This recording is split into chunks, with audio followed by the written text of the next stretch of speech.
Hey everyone, and welcome back to the HFC All-Stars Marathon, where we are playing our favorite games to raise money for Child's Play.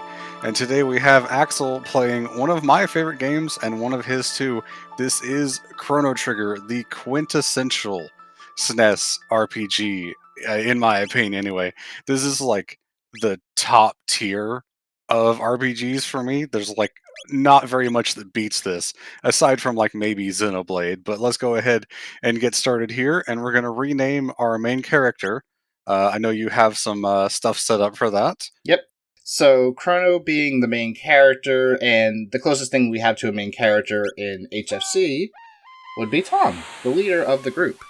And leading up to this, I have been thinking, who would be perfect fits for each of the characters? Now, if we had better capabilities, what we might do is what you might expect from a Games Done Quick, where we take custom names from donations, but both not really having a large enough viewer base and donations to do that, and also Tiltify doesn't allow for custom entries for stuff like that for the polls and bid wars.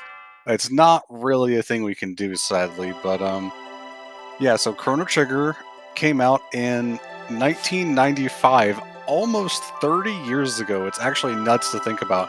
Imagine if we got a full remake of this game for the 30th anniversary. Ironically, some fans have tried to do like a 3D remake, but Square was like, cease and desist. Yeah, they tend to do that, which I mean, I guess is their prerogative, I suppose. So you know, it is what it is. Alright, I want very fast, very fast. Fast battle. There we go. I'll do all that. Sound, graphics. We don't have to touch those. Mm-hmm. And here, we get to name our friend Luca, and Luca being very good with technology and inventions. We don't have someone who's good with inventions, but we know someone who's pretty good with tech on the back end. Flame. And we have Flame, yes. And very kind of double appropriate because later on Luca will also be using fire magic, so it works both ways on that one. It does. And we get our allowance of 200 gold. If only I could actually get 200 gold in real life. Okay. Oh, you're taking some extra paths here. You're doing some grinding? Not grinding. I'm just grabbing this. Oh, you're grabbing some capsules. All right. Or tabs, as they would be called in the SNES version. So, yeah, I'm playing the PC version mostly because it does have a couple of features that do speed up the process. This is a long run, so, yeah. Yes, and are you planning to do all side quests in this one, or are we just doing any percent? We are going to do all the side quests of the main game. We're not going to do the Dimensional Vortex or the Lost Sanctum, though, because those are way too long, and I am not going to be grinding for that. Well, the Lost Sanctum is pretty long, but the Dimensional Vortex isn't that long. It's just the amount of time you would have to spend getting to the appropriate level in order to, you know, be able to take them on, because they are pretty tough without that. And I assume you know how to get all the correct things here at the Millennial Fair. Oh, yes, I do. Alright, we have Marl. This one I'm choosing especially for someone. Why? Why me? Why would you not make me Frog or Robo? Those are the ones that fit. Because the old meme of is Miranda a girl? Oh, that's the wrong RPG, man. Same company. Yeah, I guess it is. I guess it is. Well, I guess I am Marl, or Sparl, for this one. Yes, you are Sparl for this one. Now I am very interested to see who's going to be Frog and Robo and the rest of the party. We will have to see. Yep. I think I can probably imagine who you're going to name Ayla as, or Ayla, however it's pronounced. I'm kind of curious, like, who you think. I'm thinking it might be Snake, but I might be wrong on that one. 。 . 。 . 。 . 。 . 。 . 。 . 。 . 。 . 。 . 。 . 。 . 。 . 。 . 。 . 。 . 。 . 。 . 。 . 。 . 。 . 。 . 。 . 。 . 。 . 。 . 。 . Hmm.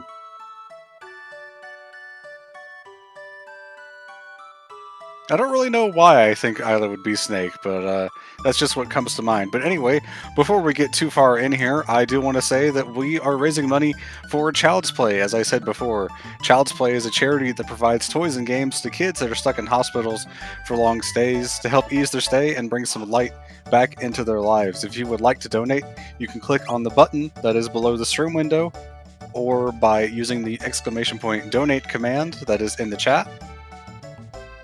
Or you're not going to do everything else that's around here, because I know there's some other stuff you can do. There's some other stuff I can do, but I'd rather do it later. Oh, fair enough. I usually at least do the drinking competition. I don't feel like murdering my fingers right now. Fair enough. It is a button mashing contest, basically. But yes, on the terms of the donation and charity side, last night we broke our ultimate goal of $5,000. You guys did great during the Fez run. Thank you so much to Mumph and all the other folks over at HPaw for helping with that. They did a great run and it was a fun time. And like I said, we broke that goal, and that means at the end of the incentive block, this coming Thursday, we're going to have Sonic Frontiers New Game Plus. So you guys unlocked that, and that's all of the incentives that we have going on. Mm-hmm. Also, we are still taking raffle entries for the Sonic Frontiers Steam code, which has been extended because Tom has yet to finish Pikmin 4, but he will be finishing it soon, so get those donations in if you want an entry. Yeah, we did say that the raffle was going to be at the end of Pikmin 4, and we had to break that run up into 2 parts, so we're going to stick to our word, and that's going to be going on at the end of the day on Wednesday, because that's the only game we're doing on Wednesday, so it'll be at the end of that stream. For every $5 you get an entry, so $20 gets you 4 entries, and we're still, like Axel said, taking donations for that raffle, so get them in now if you want to be part of it. And suddenly, something is happening. Spar, your pendant. Oh god, I'm dying. No, that's later. Spoiler alert. Well, I did just get broken up into tiny bits of light there. True.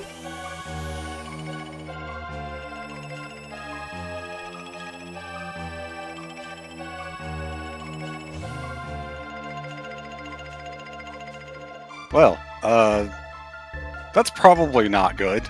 It's not.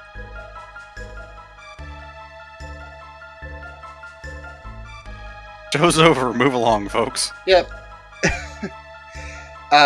We did show it off earlier, but you could also go into the teleporter to show, hey, it works, it's perfectly normal, and then all of a sudden she goes in and it's a disaster. Yes, and she clearly left her pendant behind. I wonder if that has something to do with it. Nah, can't be.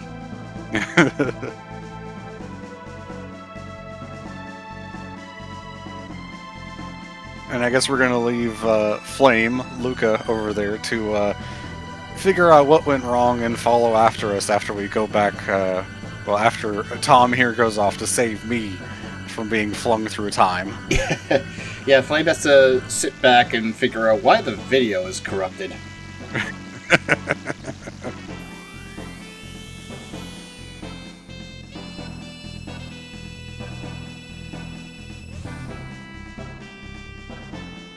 Now, I don't know if we mentioned it yet because we had a couple retries and tech issues going on, but we are playing the PC version. I think you might have mentioned it because of the auto battle, but people might remember that the original launch of the PC Steam version was bad for a number of reasons, mostly because it's actually based on the version that was released for iPhone and Android, and that doesn't translate very well to normal computers.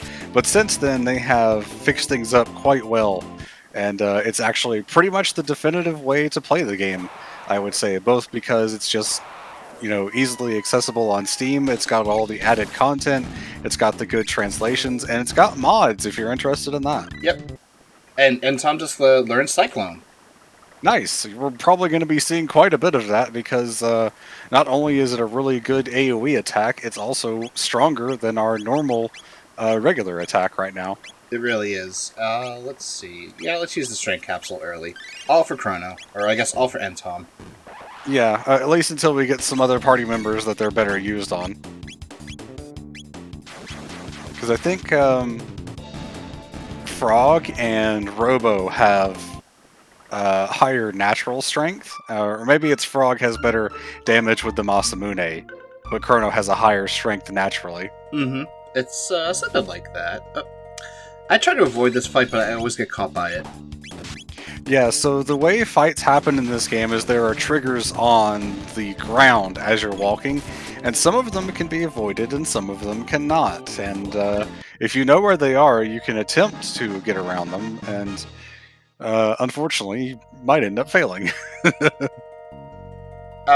You can also get a free shelter here by checking this bush, and you can get it every time you enter this forest. You can, it's actually quite nice. Don't touch that other bush that's shaking, though. That one spawns enemies. Mm-hmm.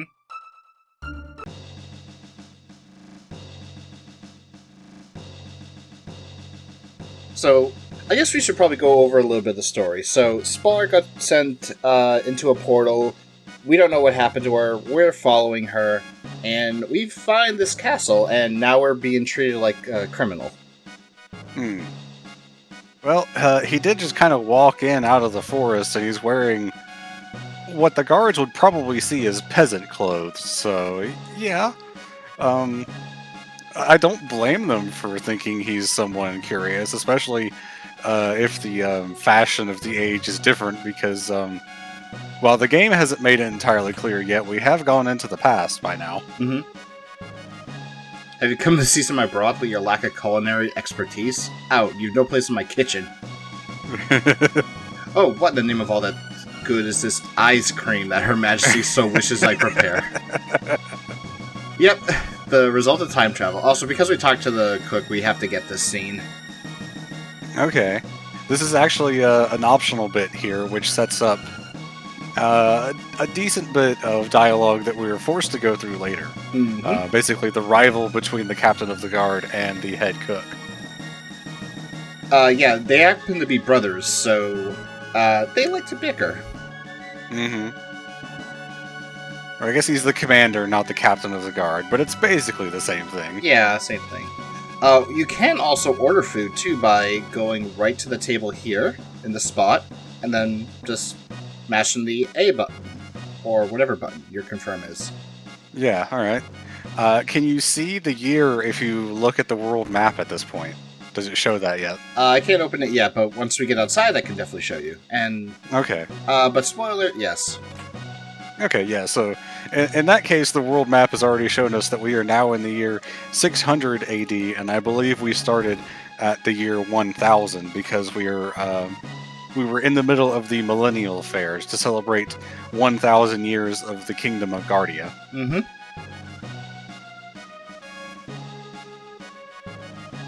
Just some quick trips over there to grab a few items. You picked up some bronze armor. Yep. Which is going to be very helpful for me.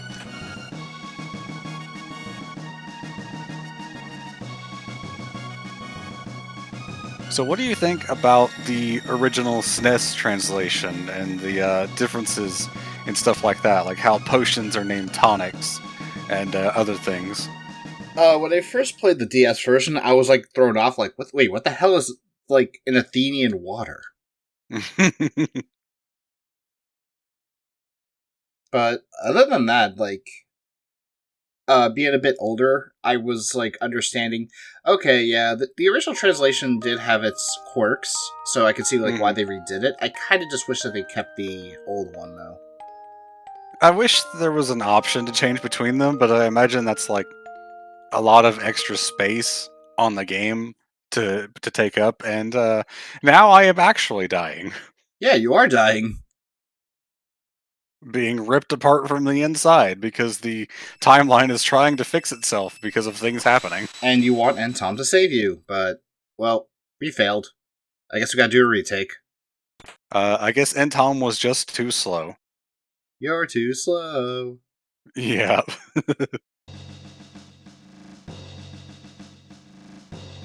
Oh, I don't blame that gold member. Like, a literal translation patch will always show why localization is necessary.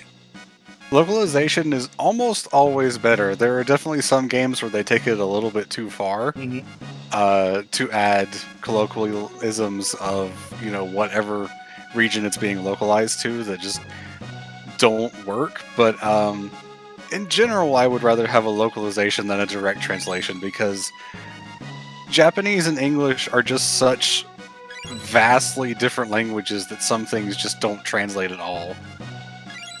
Yep, and there's also some languages where one word in their language can mean multiple different words in our language. Yeah, for sure. German. hmm Although that's because German tends to combine multiple words into one word, but I assume they also have other things that are just one normal word without being combined Mm-hmm. that are like that. Anyway, Flame is pretty much explaining, like, oh, so here's what happened. Apparently we're in the past. We, because the queen has been found, the real queen was never found. Yeah, you can actually see 600 AD. Yeah, and the entire world map here, which, now that I'm looking at it like that, doesn't look entirely different from how our Earth is set up. It's not too far different. That's true, actually. Making good use of our cyclone there. On the other hand, Intom is about to run out of MP. There's an inn nearby. I can always take a nap. Yeah. So you have to be at a save point to use a shelter, right? Yes. Okay, yeah. I assume you're going to be making liberal use of the auto battle to speed things up. Of course. I actually never really used the auto battle that much when I play. I like to be in control, so having the game work for me doesn't really sound nice. I will say there is one thing about the DS version that I would say is just kind of objectively better, and that's having all of the stats, the battle menu, on the bottom screen is an option you can choose for that one. Yes. So that it doesn't take up space on the top screen. Because sometimes, like this, they kind of block your view of the enemies. There is a button you can press to swap it to like the top of the screen instead of the bottom, or vice versa. But, sometimes you just don't think about doing that. And there's just another enemy down there for some reason. Spire! That is certainly not normal behavior. That is absolutely not supposed to happen. I wonder if it's because I was like spamming the square button to like move the menu, sort of. Huh. I feel like it was just kind of an enemy that didn't get put into the battle correctly. By the way, you can actually see Luca's purple hair entirely while she's in the bed. And also, don't worry about that black and gold treasure chest back there. We'll see those later. That was a treasure chest? Well, it will be eventually. Yeah. Ignore my old save data. Yes, that was from something else. That was just me testing. Yep. Goldmember asks, if there were to be a miracle and we got a remake of this game, would you want it like this, but with modern graphics, or a full-on 3D remake? Definitely in the HD 2D kind of style. I don't want this game in full 3D. I can agree. Make it very similar to, like, Octopath Traveler in terms of graphical style. Yeah, the HD 2D engine sounds like it would be awesome for this.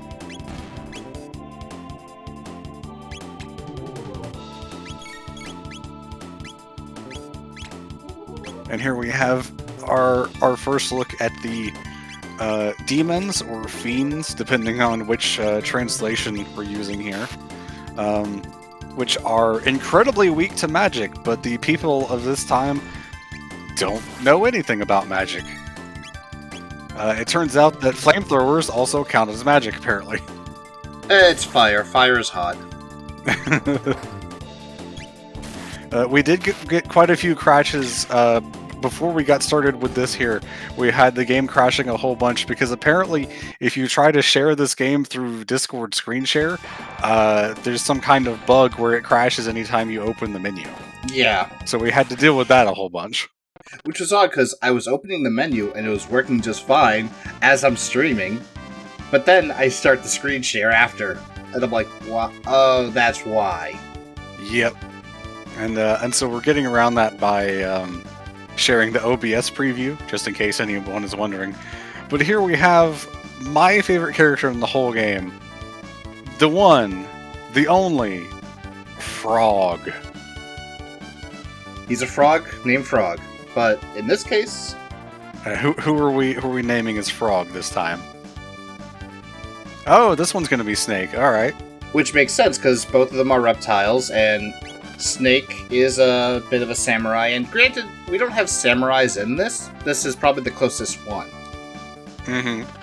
Yeah, I can see that. Snake is always like a good, reliable person to like do whatever needs to be done for marathons and streams, and Frog is a very reliable party member as well, and currently our only healer as well, so definitely nice to have him along. That's very much true. Though I do want to get a cross/slash or X-cut or whatever it's in this translation, but first... Yep, couple things to grab. Steel Saber is a new weapon for Chrono, I think, for Endon. Yep. I remember as a kid, I had no idea how to get around this. I did not think about doing this. Yeah, it's kind of hard to notice that the button is there on the wall if you're not looking for it, I guess. Well, I knew where the button was. It was just like this. I was like, how do I get past this? But then a couple of years later, I was like, oh, I'm an idiot. And then you have this. No one would normally think to check that. Yeah. This is an extremely long payoff for that item, and I don't even know you get that much good for it. I don't remember. Oh, you get a couple capsules, or I think a capsule.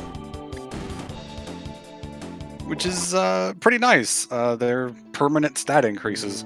And probably the most beneficial ones are the speed capsules, so hope we find a whole bunch of those.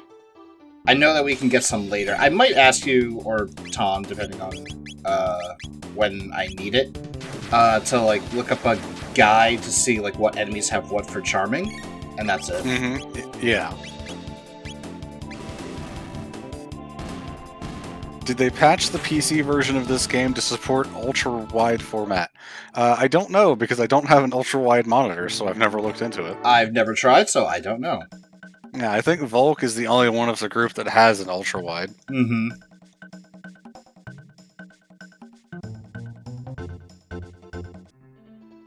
So yeah, talk to all three of the fiends here, and then they all, this one will go here, leading you to somewhere special. Mm-hmm. Don't worry about those people back there. They're fine. Yeah, hey, the queen is safe. Also, we get a speed belt, a guardian bangle, which is also pretty good. Yep, I usually equip the speed belt on Luca because she's kind of slow without it. Oh, actually, no. I'm not going to give him the guardian bangle. You know what? I'll do this fight, because 5 enemies, lots of experience. Might as well. Yeah, and if you can get a good fire whirl in, you can hit a bunch of them at once. Like so. They definitely had patches for this game because the PC port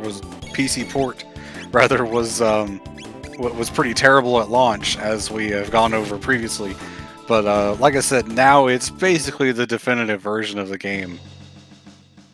Unless you really want to play on 2 screens with DS, that's really the only thing that would keep you from this version, I would say. Or unless you really, really, really like the original translation of the SNES version. I mean, I do, but not... Well, I think SNES version for accessibility is probably the easiest for me. But then again, emulators are a thing, and SNES emulators have been like one of the earliest, so yeah. Mm-hmm. Plus, that's the only version that works with the Jets of Time randomizer. Ah, that's true. Yeah, I forgot about the randomizer. We did a run of that. That's up on the HFC channel now, if you want to check it out at some point. And yes, this version does include the added content from the DS version, which we're not going to be showing off because It takes a lot of time, and some of us would like to sleep at some point today. Me.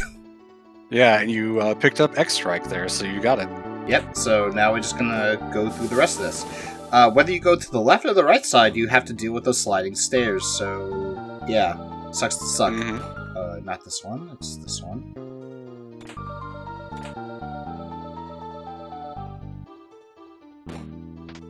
Panaceas are items that heal status afflictions, I believe. Yep. In the SNES version, they were called heals. Which was kind of confusing, in all honesty. It really was.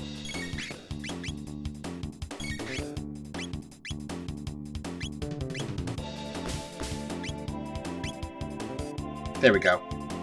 Yep. Sometimes you just gotta wait for the enemies to move in so that they're in range for your AoE attacks. And sometimes they're just not friendly, and they will never do that. It's kind of funny because Sea of Stars is coming out soon, and there's been a number of games that try to do similar things like Chrono Trigger did. I Am Setsuna is one that comes to mind. I want to say Odin Sphere might have... Wait, no, not Odin Sphere. Lost Sphere, I think it was. Okay. Like the whole Chrono Trigger battle system dynamic. Because I remember I Am Setsuna having very similar skill attacks. Oh, okay. I've heard of the game, but I also heard pretty mixed things about how well it actually adapts stuff. Yeah, it's not the best, we'll say.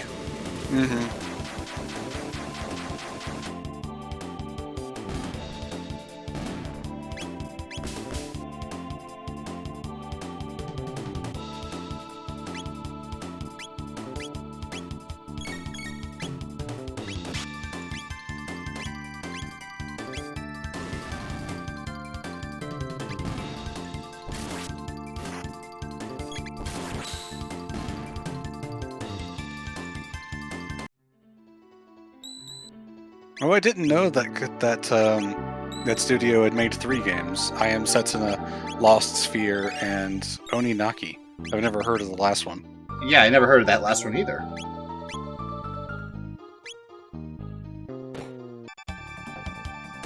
Yeah, I Am Setsuna and Lost Sphere were very similar to Chrono Trigger. Speaking of similar to Chrono Trigger, you and I have experience with a game that is very similar to Chrono Trigger, actually. And what game is that? Another Eden. Oh yeah, I kind of forgot about that one. It's a gacha game that's sort of meant to be a spiritual successor. Has a lot of the same dev studio and the same guy as the leader of the music, the composer.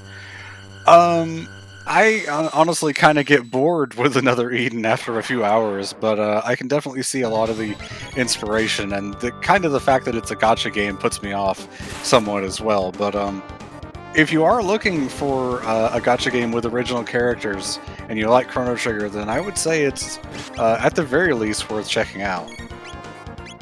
Also, they have a samurai frog. They do. And he's a lot more creepy in the improved graphics than Frog is here. They have also done a bunch of different collabs with different series. They've done the Tales series, Persona 5. They also did one with Chrono Cross, actually. Oh, yeah. I think the that game, Another Eden, has a version on Steam, so you can play it that way. And not need to use mobile. And I'm pretty sure all of the crossover events are still active in that, so you can do all of the stuff and not miss anything.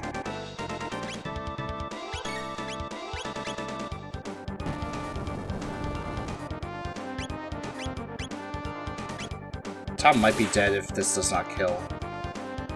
Nope. Yeah, nicely done. That is kind of the way bosses work in this game, is just find the strongest tech and use it over and over. As long as they don't absorb certain elements. Correct, yeah.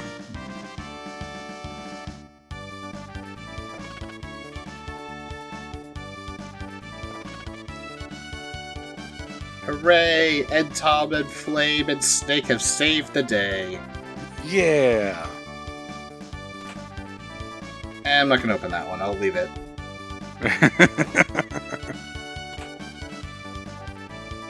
Oh, wait, the Chancellor was in it. Oh, good for him.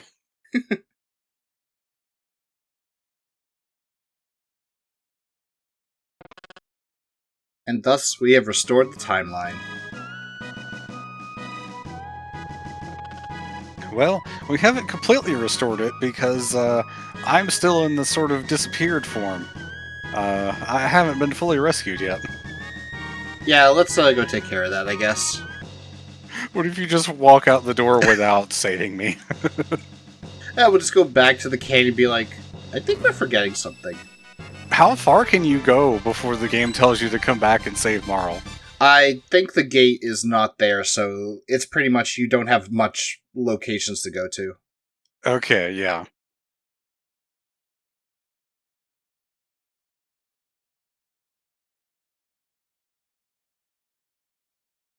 Also, Luca knows the truth. Yes, I am a princess.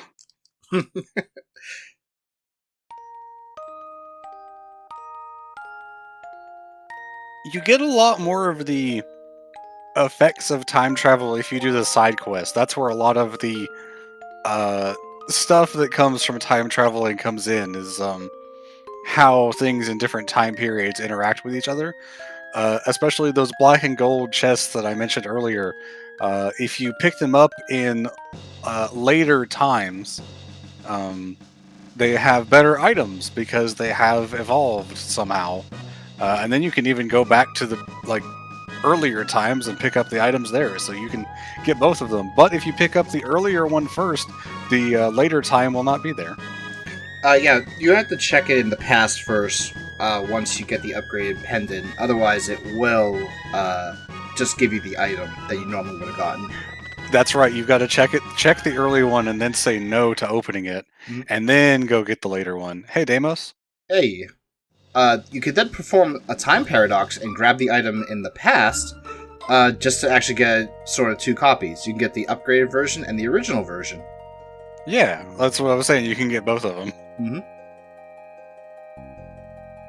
Yeah, thanks, Deimos, for the resub. Remember that subs and bits do not support the charity. They only go to support the channel. I think Deimos wants to support the channel right now. I know, but I've got to say the thing. I know. I'm not blaming you for it. Oh yeah, that's right. Tom is dying.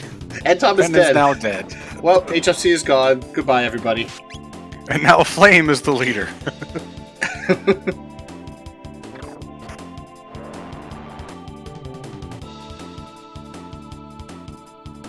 Back to manual battle for this.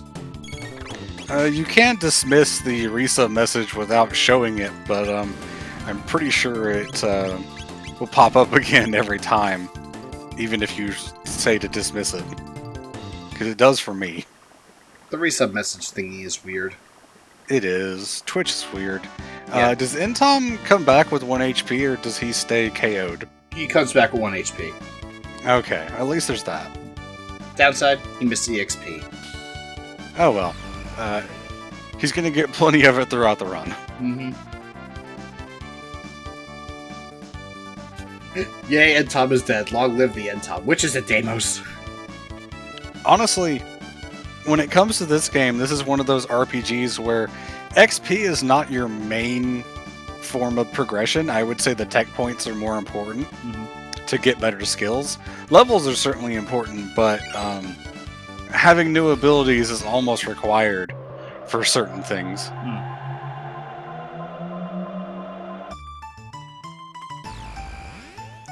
Because one thing about this game, you don't have to actually do a lot of grinding, which is good.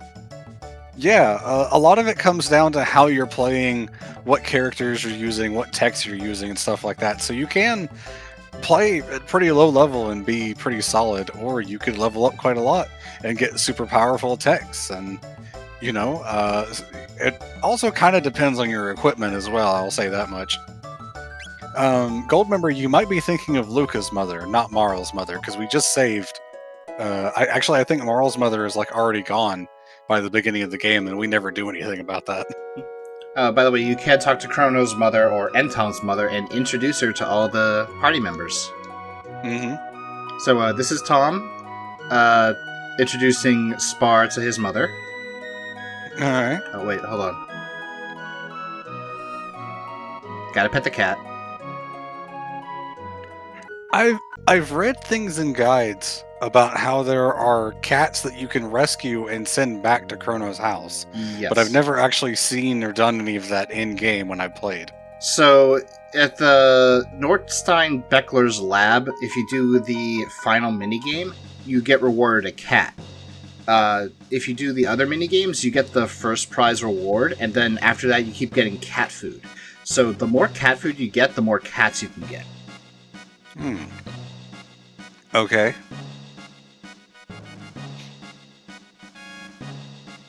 And once again, Entom is treated like a criminal in a very similar scene to what happened back in 600 AD. Only this time, it does not work out. Well, it sort of does. It does, but not in the way that was expected. Mm-hmm.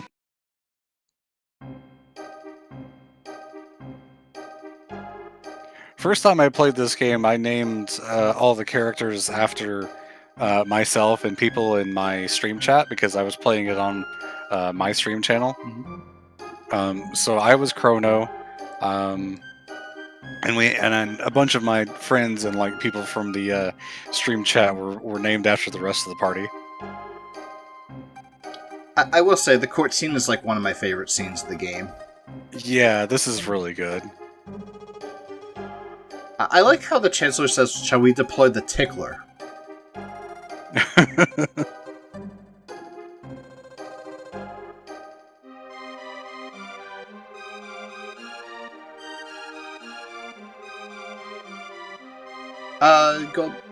Gold member, they definitely wouldn't be able to. No, there's like a 5-character limit, right? Yeah, it's 5 characters. Mm-hmm. Yeah, that's retained even in these later versions of the game. But yes, the court scene is actually kind of special because there's different things that you can do during the fair when you're running around with Marl, and the different things that you can do actually have an effect on the outcome of this court case. There are 7 things, I think. You've got to speak to Marl before going after the pendant. If you take the cat back to the little girl, as you see here, you get +1. If you take the old man's lunch, you get a -1. If you attempt to sell Marl's pendant to I can't remember the guy's name. Melchior. Melchior, the shopkeep, you get a -1. If you try to move when Marl is attempting to buy candy, you also get a -1. And you also have dialogue options during the court case that can also influence that decision, like saying, "Oh yeah, it was not my fault; it was her fault." Then you get -1. Yeah. You can say that you were tempted by her fortune, which is also -1. And so if you do all the things correctly, you actually get all 7 votes. It might be 6 here, that might be 7, I can't really remember. It's 7. As not guilty, and we are actually sort of absolved of crime, and then we still get put in jail anyway. Pretty much based on the judge's ruling is, I did abduct the princess, so I just get found 3 days. Or, I didn't abduct her, I aided her, so I'm an accomplice. Right, yeah. And yeah, getting a not guilty plea or verdict will actually get you a small bit of items. You don't really need them, though. Mm-hmm. And there's actually a couple of ways to escape from the prison, which I imagine we'll go over once we're there. Yeah. Well, it's sort of an illusion of choice, but it does have an effect of at least getting you some items that you wouldn't otherwise get.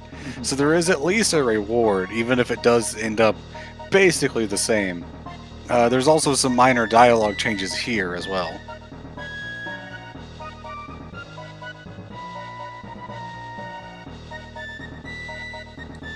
I think whether the verdict is guilty or not guilty, we're only sentenced to 3 days of prison time. But the chancellor lies and says that there's an execution going on. Mhm. And the guard is like, I got no word of an execution, and the Chancellor is using his power saying, yeah, that's because the paperwork has been delayed. Are you really questioning me? No, boss. Hmm. Yeah, well, there's stuff about the chancellor that we will learn later on in some of the side quests. But for now, we get ourselves some lunch.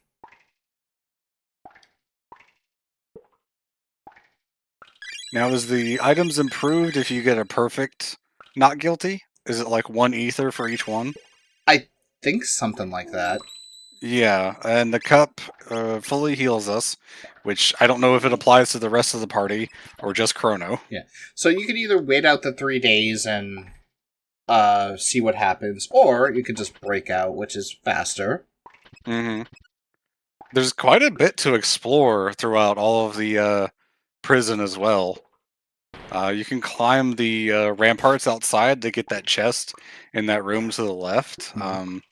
Yeah, there's quite a lot. I do have to question the fact that they left Tom here with his weapons for whatever reason. I don't know why they did. The only thing I can assume is that he just knocked the guy out with his bare hands and then he took the guy's sword. Yeah, but he keeps the same weapon he had equipped before. Yeah, but I'm gonna just use, like, okay, that's not normal. Hmm. And like I said, there's quite a bit that you can do here. There's actually someone you can rescue who was also uh, on the chopping block for execution, shall we say, and he gives you some items as well. Mm-hmm. I'm gonna fight this one because he can't really give me anything. You can also grab this stuff.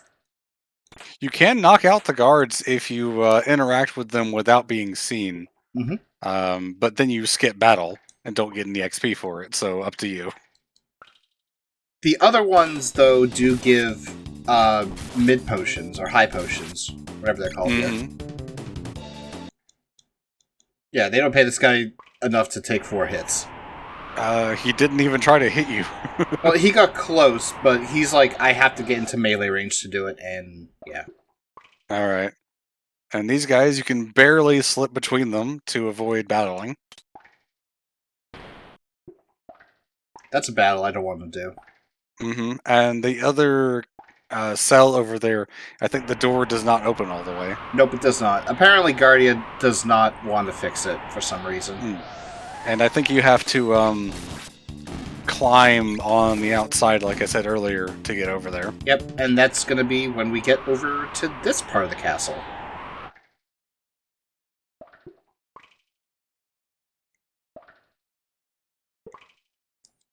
Metal Gear Solid!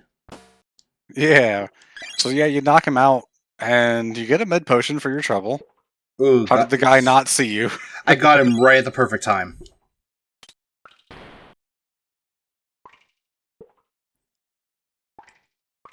Meet this guy who's a bit on the fritz right now. But that's because his name is Fritz.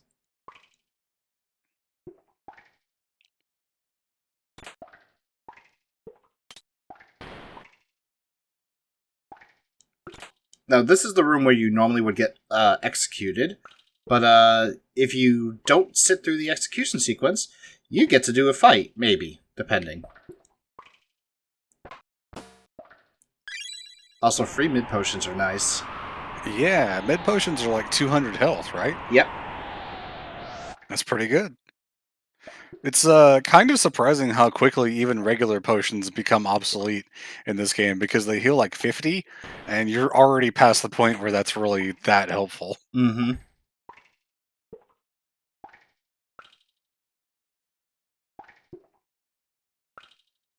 There you go. Just gotta take it a little bit slow sometimes.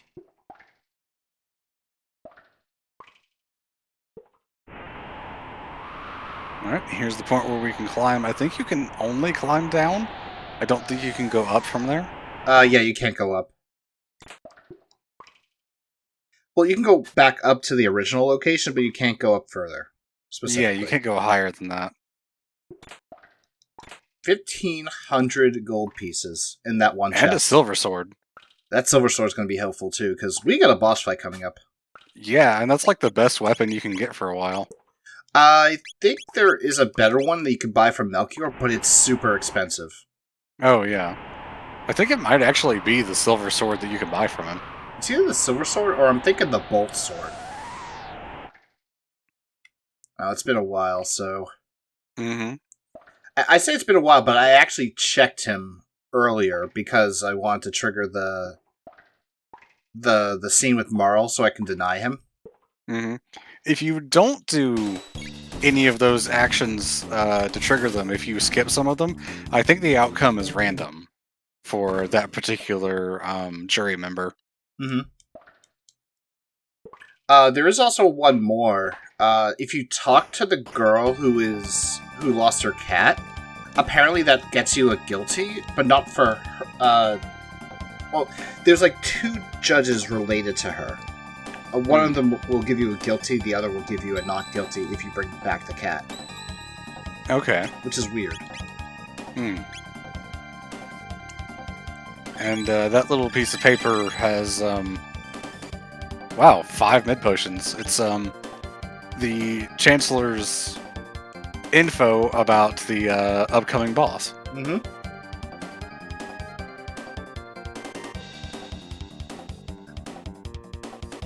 The head has been enhanced with a shield to prevent damage by lightning and fire, leaving it vulnerable only to attacks with weapons such as swords and pistols. It's rather convenient that those are the weapons that we have.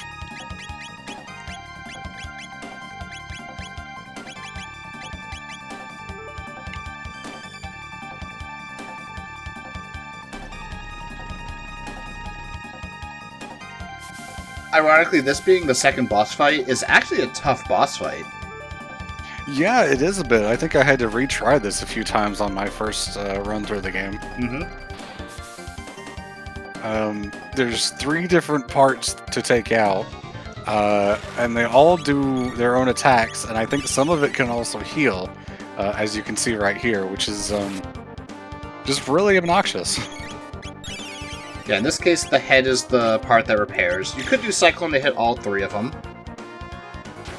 Cyclone does do a bit more damage than Chrono's regular attack, assuming he doesn't crit, but it does take up that MP. And we're dead. Oh wait, never mind. Yeah, that one attack where the machine rolls over you is really powerful. And because he gets 3 attacks per round, he's doing a lot of damage. Mm-hmm.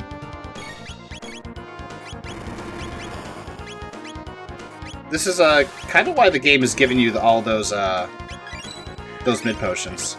This is why the game gave you so many mid potions, because you don't have a healer right now, so potions are your only way of healing.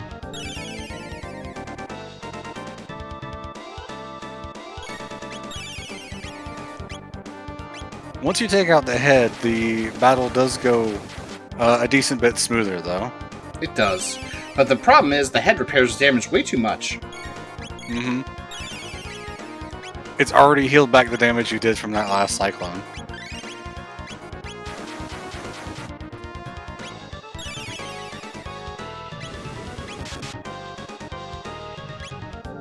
Now, am I correct in thinking that the battle speed only affects party members, or does it affect party members and enemies? Both.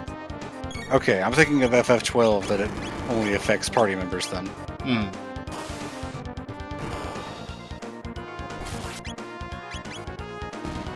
Okay, that's out.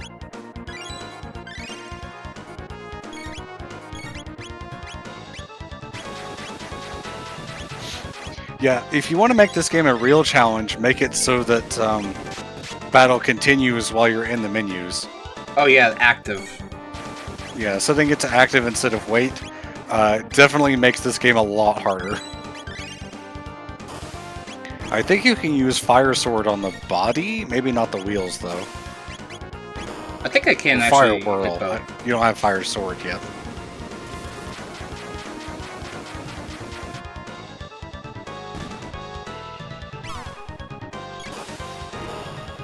And now that we took out the wheels, it gets a laser attack because that's the only thing it had left. Mhm. And now it's dead.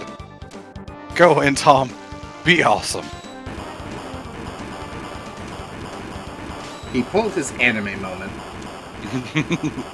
Speaking of anime moments, we should probably talk about the artist for this game, actually.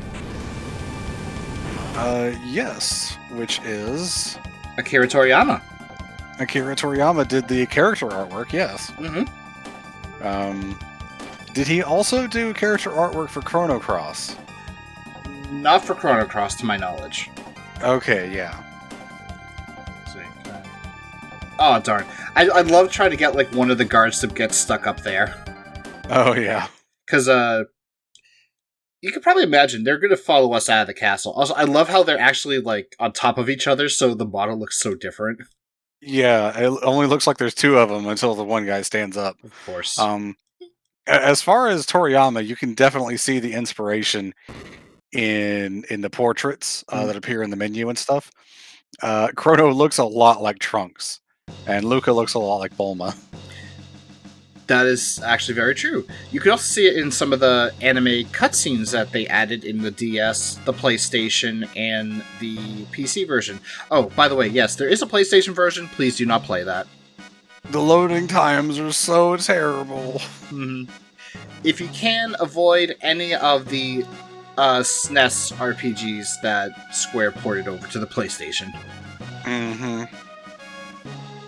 Moving from a cartridge to a disc was maybe not the best idea if you're not going to have some kind of big upgrade in graphics or whatever.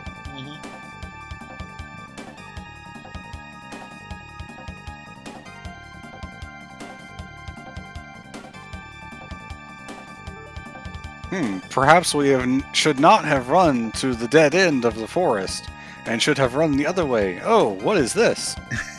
Oh my goodness, it's like the plot forced us here. It is oddly convenient that there's a gate here. I'm not gonna lie, there's some convenience going on in the plot, but you know what? For how awesome this game is, I think I can forgive a few plot conveniences. I can agree. It's not like we wouldn't have just run back to the other gate anyway. Oh no, if we go back to the past, we could probably clear our name again.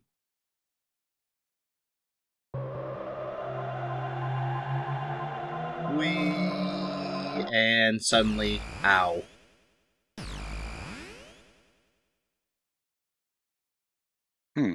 Once again, a sort of black and gold thing, similar to those chests that we were talking about. Mm-hmm. Same symbol too, actually. Mm-hmm. Which I've never really paid attention to the symbol, but it is actually a pretty important thing that we'll see later on. Or you guys will probably see. I probably won't be on COCOM for that part. We'll see. Some nice armor upgrades here. Nah. Luca's weapon is, like, not quite that important unless it affects her magic damage, and I'm not sure if it does or not. No, it doesn't. We also have the Enertron, which gets you a full day's rest in just a few seconds, but you're still hungry. Yeah, you're just as hungry as before.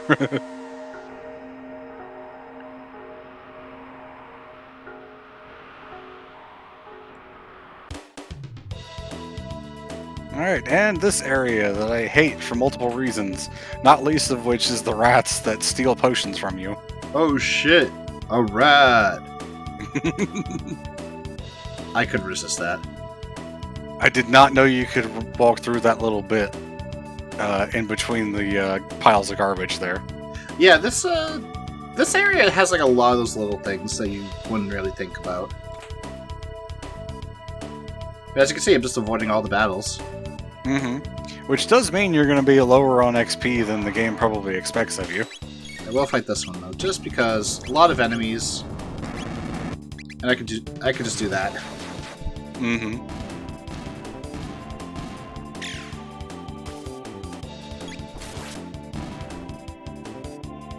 And you got a new bow for me. That's true. I should probably equip it. Yep. Marl uses crossbows, or bow guns, as they're called. I should probably learn aura, too. That would be very important. Yeah, having some dedicated healing that's not tied to items would be nice. I'll fight these little things. These things are a lot easier if you have Wind Slash, but you don't have that unlocked yet. Oh, wait. Ah! No clue how that one at the bottom is hit, but we're not going to question it. This game is very weird with that.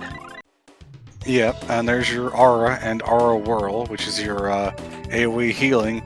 Kinda rough that it requires 2 party members to activate, but we'll have better options for it later. Oh, for sure.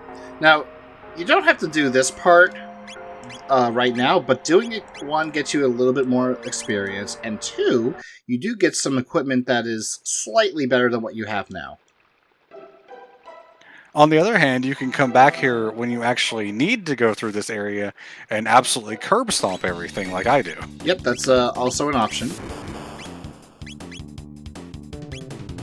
If I recall correctly, the mini-boss that's at the end of this place can actually be a bit rough if you fight him on level. A little bit, because he has a HP to 1 move. Mm-hmm. And as I just went over, we're pretty limited in healing options, even now that we have Aura. Aura's at least pretty cheap, though, so that makes it very good. Yeah. Yeah, it's cheap for Marl, not so much for Chrono, for Aura Whirl. Too. Oh yeah, I think this game also has improper sound effects, because that was a gunshot, not a bubble. Huh, okay. I don't know that I ever run into that.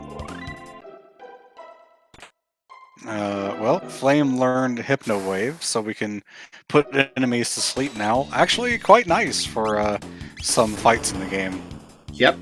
There are a couple. Ooh, that is a lot of damage. Mm-hmm.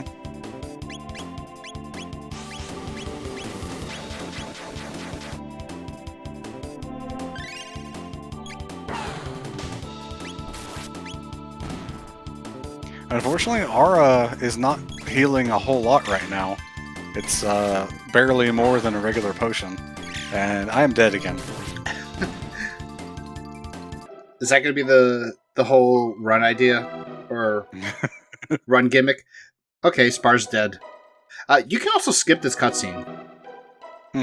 I fortunately did not get it. Yeah, in terms of the party members, despite later on getting the haste magic, Nice. Marl is not one of the better party members in the game, unfortunately. Mm-hmm.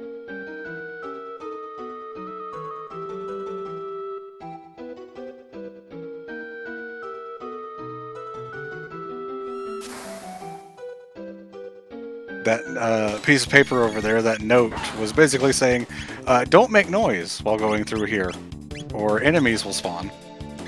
Yeah, but you could also just do it if you want the EXP, like I do right now.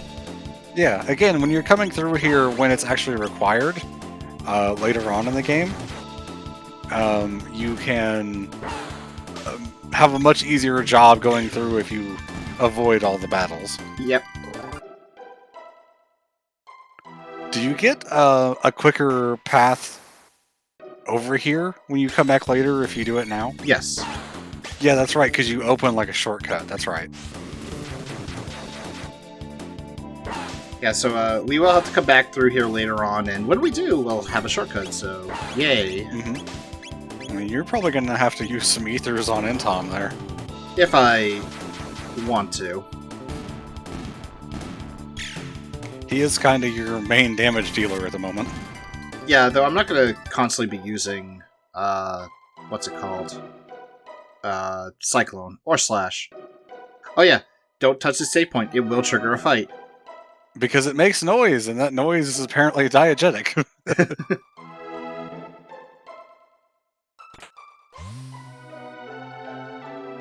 Alright, let's see if I can get this skip at least.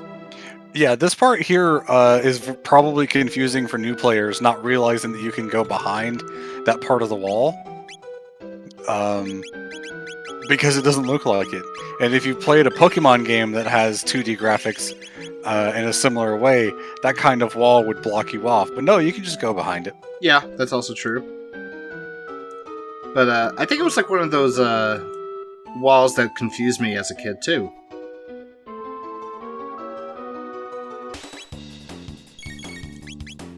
Is this guy's name's Crawley? Yes. Is that it? Okay. Alright, that was the HP to 1 move, so... Nice The crit. animation that was happening to Intom was just barely desynced from the animation the boss was doing. I guess I can't put him to sleep. Hmm.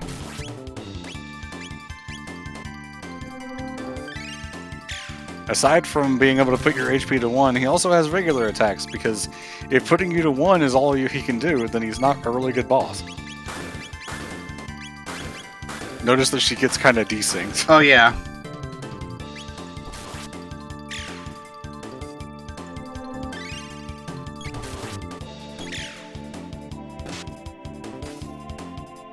Well, not all bosses are immune to statuses in this game, so it's definitely worth checking if you don't have a guide available. And that fight was actually not that difficult for you. Yeah, he only has like 500 HP, which is not that much more. And considering he's only a single target attacker, yeah, it's not that bad.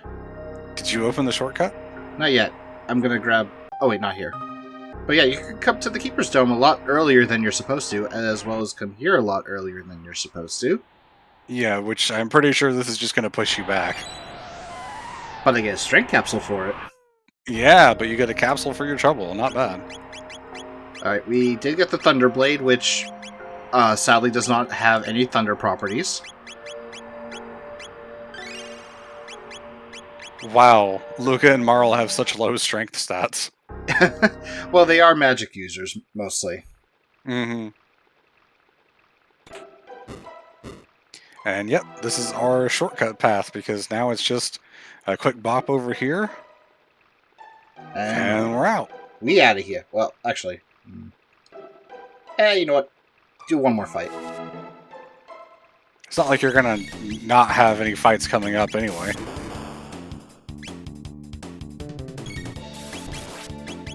Wind Slash, quite nice. Counts as magic damage, so very helpful. Ah, darn it. I didn't want to hit that one. I wanted to move it, but I mashed too fast.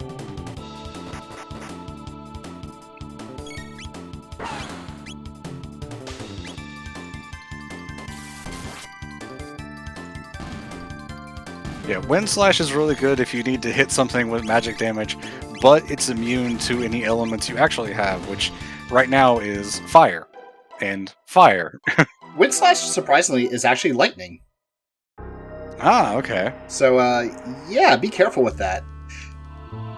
Sort of makes sense. I mean, that is Intom's element, as we will see. Mm-hmm. Well, technically it's light, not lightning. True, yeah. Yeah, it was lightning in the original SNES, but then the DS version changed it to light to kind of like keep the light and darkness and fire and ice theme. Okay. Because lightning and shadow doesn't necessarily equal, well, opposites. Hmm.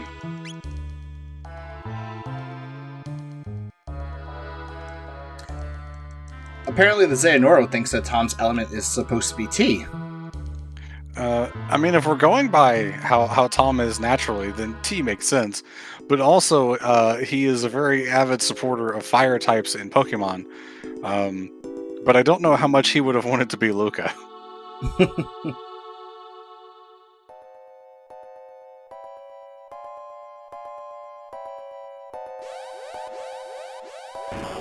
And it's already time for another boss fight. Yep. And again, kind of a tough one. Especially if you don't know what you're doing. Mm-hmm. Yeah, so unfortunately Twitch gave us an ad break and didn't even give me the option to push it back, so way to go, Twitch.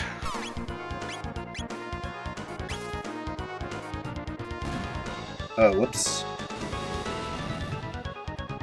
No, because your target changed. Luca defaulted to the main boss, which was not a good thing. Yeah, the main boss will counter attacks. Oh, that is so close. Aura World is a little bit stronger than the normal Aura, I think. But again, it takes up 2 MP for Chrono and his entire turn. It does. Although in this case, I might have to use it.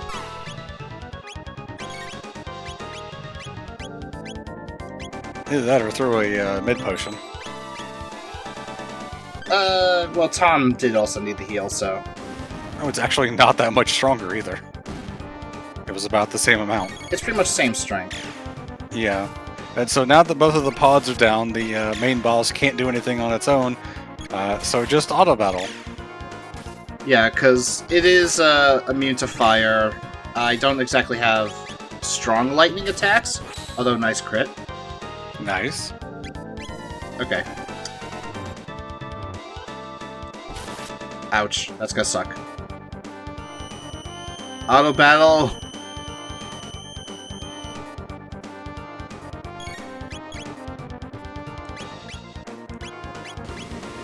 I don't think you can Hypno Wave the pods either, No, you can't. because they're machines, they can't go to sleep. Or you might be able to, actually.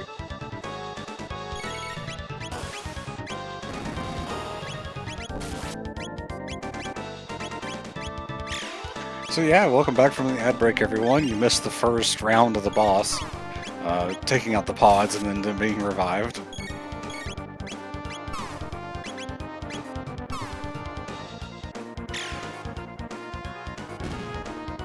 Nice crit from Luca as well. Not nearly as effective as Chrono's crits, but still. I will say, there is one thing I also like about both Marl and Luca. Their attacks will depend on how close the enemy is. If they're too close, they actually just hit with a melee weapon, or in the case of Marl's, just the butt of the crossbow. Yeah, that's nice. While the melee characters, if the enemy is too far, it's I'm just gonna slash at the air and somehow it's gonna hit. Well, they'll jump over to them as well. That's well, yeah, mostly. But if they're out of range, they just do like an attack from long range. Yeah, so for some of the bosses, they will just attack where they're at, and it'll hit them. So this was the storage area for the food, and it's probably been rotten for quite a long time. Mm-hmm.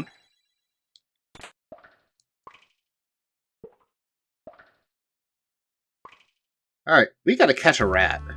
And I'm pretty sure you have to do this. You cannot put in the code without catching the rat first. That was easy.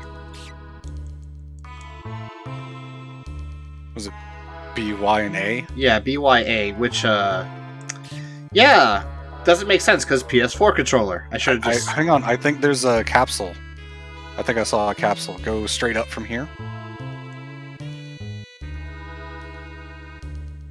No, go back, go back. This level, up from that left side. Right here? I think I saw something sparkling there. There's nothing Maybe there. not. Okay, my bad. Wait, I think there was something down here. No, okay. I feel like there is something here, but I keep forgetting about it. Then again... Yeah. I might have just seen the background moving and thought it was a sparkle. Maybe. Because I don't remember much here, but I feel like there is.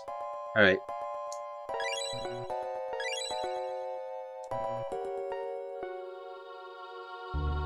Oh.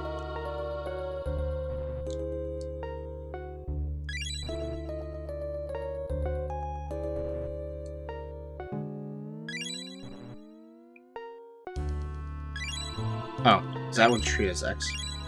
There we go. So yeah, I guess on the PC version they changed it to be like a password. Alright. Kind of tough to work out what order to press the buttons in when you don't have the right controller, I suppose. Yeah.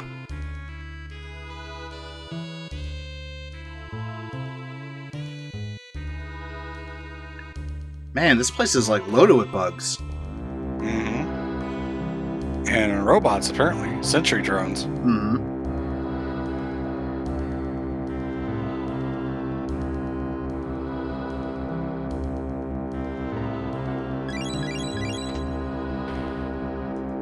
That's for later. Yep. Better to do it now when you remember the password. Exactly.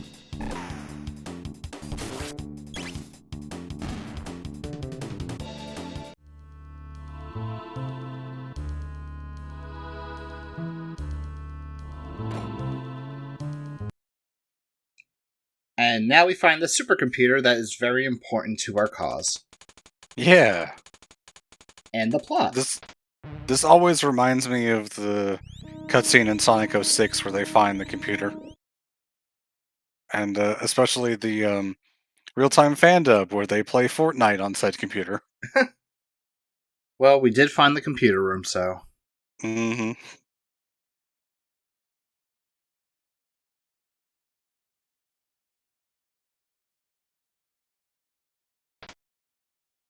Spar's just like, I'm gonna press this random button. Hey, we learn important things because I press the button. It is me that is important. I guess so. So, funnily enough, people have modded or found, like, Game Genie codes for the SNES version to be able to walk along the 1999 AD world map. Oh, okay. Because normally you obviously can't, because if you go there, it just takes you straight to Lavos. Mm-hmm. As you can imagine, nothing is interactable. Mm-hmm. Though I know that there are a couple of ROM hacks to make it be interactable. Mm-hmm. Hey Kai, welcome to the stream. Heyo. I remember one of the more popular ROM hacks was Crimson Echoes, and I think it was like 98% complete before the people behind it got a cease and desist from Square, as they like to do. Yeah, and of course they like to wait until right when it's done. Same way Nintendo did with the another Metroid 2 remake. Mm-hmm. They waited until that one was complete and did something about it, despite the fact that it was a very public thing that was going on for like 13 years or something. Yeah. I feel like that's just done as spite at this point. And then they made their own remake of Metroid 2 several years later, which is like, okay, thanks guys. I know, like, recently Capcom sent a cease and desist to someone who was working on a Code Veronica remake for Resident Evil, and that immediately got people to say, oh, I think Capcom is working on their own, so that's why they shut it down. But so far, nothing.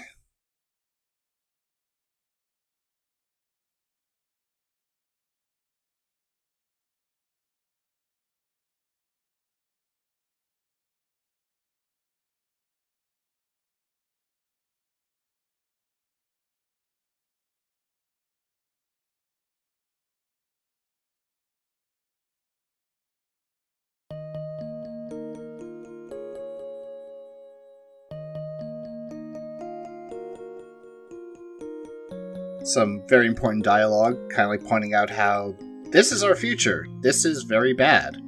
Mm. Also, we get a key for a jet bike. Yep. We don't even have a license to ride a bike. No, but we do have a license for an Enertron. Well, yeah, you don't need a license for that. But we're still as hungry as before. Yep. And unfortunately, the food is all spoiled.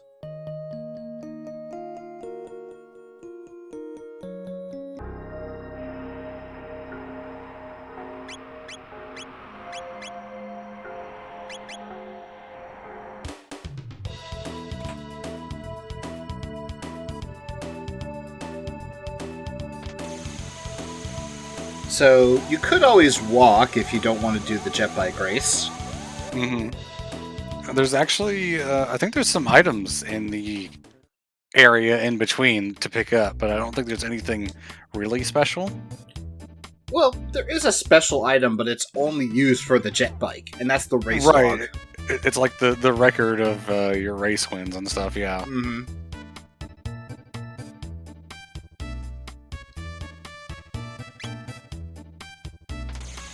So, have you seen the OVA for this game? I saw some of it, but I never watched through the whole thing. Ah, It's very funny because it's so stupid. Okay. Yeah, I've never really heard anyone praise it. Also, this is certainly a way to go about this race. Yeah, just apparently this is actually the way to get the best points or something. At least if I remember correctly, because it ranks it based on how low your points are for some reason. Odd. But yeah, no matter what you do, Johnny will always try to jump back in front of you. So the best thing to do is to do exactly what Axel's doing and wait till the last second and boost ahead. Ah, darn, I was 4 points short. Oh. And we get the victory fanfare, which is also known as Luca's theme for some reason. Yeah. God, that sprite. That's not a good sprite. Not when zoomed in. But yeah, beating Johnny actually sets us over here. Mm-hmm. And again, you can go back through the ruins to fight the enemies, and there's probably some potions and stuff like that. Mm-hmm. But we have no reason to go back there, so fuck that shit. Mm-hmm.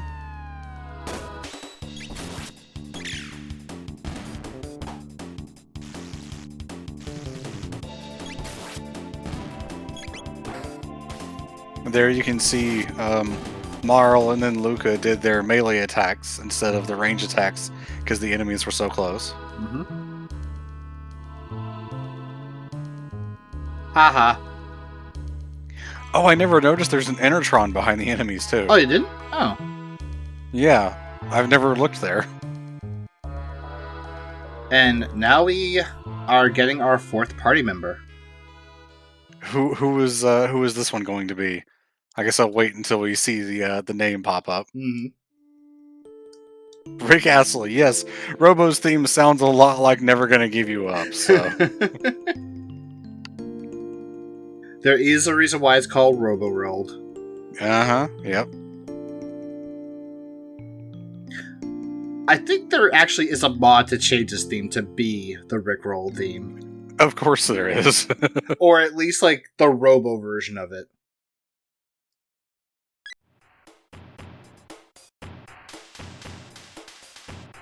Yeah, I love Robo. He's slow as shit, but he's super powerful. He's also incredibly weak to magic. Oh, yeah. And he's not really good with magic. No, but he hits like a truck. If you do a couple New Game Plus runs, you get one of the side quests gives you an item that permanently increases his speed by 2, I think. And those stack every time you do a New Game Plus and do that side quest. So you can actually max out his speed eventually by that. Mm-hmm. I think it also increases his magic defense, so you can even get his magic defense up to the cap as well. Mm-hmm.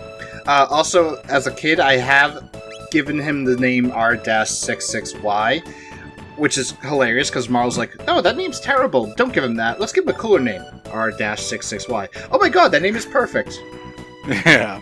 Alright, so who is Robo for our playthrough? Digi! Yeah, that makes sense. Robo, digital, etc. Uh-huh.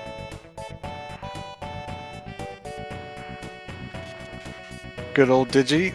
Unfortunately was not able to be part of the marathon this year due to schedule conflicts and stuff, so we miss him, but you know, he's taking care of his own things. Mm-hmm. We will put him in the marathon as someone who will help save all of time and space. Or at least all of Earth.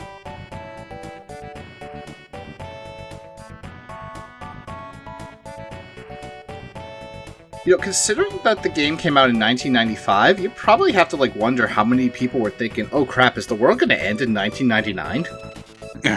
Well, maybe some kids saw this and might have thought that way. I wonder if the Y2K panic had started by now. I want to say, probably not 1995.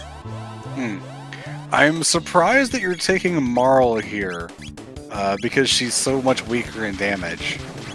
Healing. I mean, true, but you probably don't need more than just throwing mid potions for this part. Also, Robo can heal, can't he?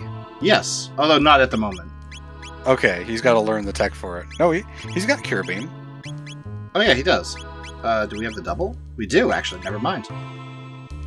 Nice.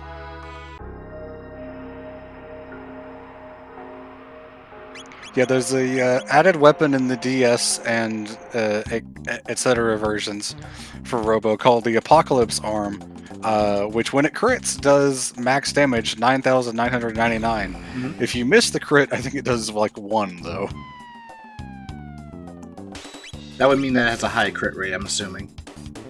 I'm actually not sure about that, but there's things you can do to improve his crit rate to make it better. Ah. And we just got another skill. This time we learned Laser Spin. Our first Shadow Tech. Mm-hmm. We have heard Frog's theme a little bit. We ran into him back in the cathedral. So is it down here? Yes, it's this one.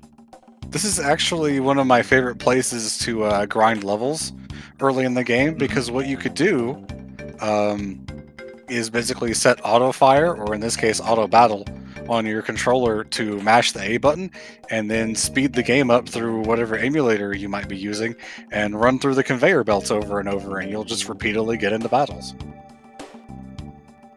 That is actually a good way to do it, so.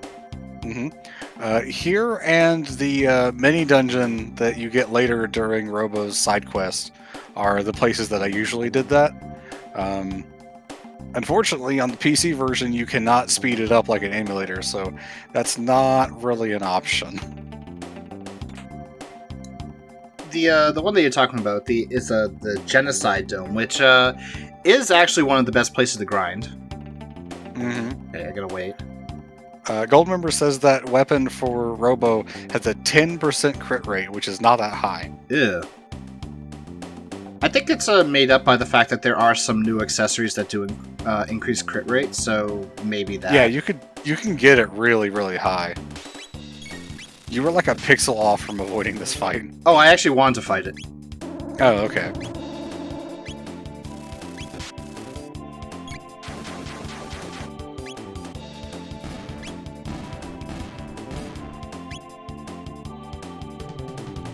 There we go. Yeah, Chrono Trigger was actually pretty novel for the time it came out for not having random encounters. Everything is, like I said earlier, it's a trigger that you hit on the floor to start the battle.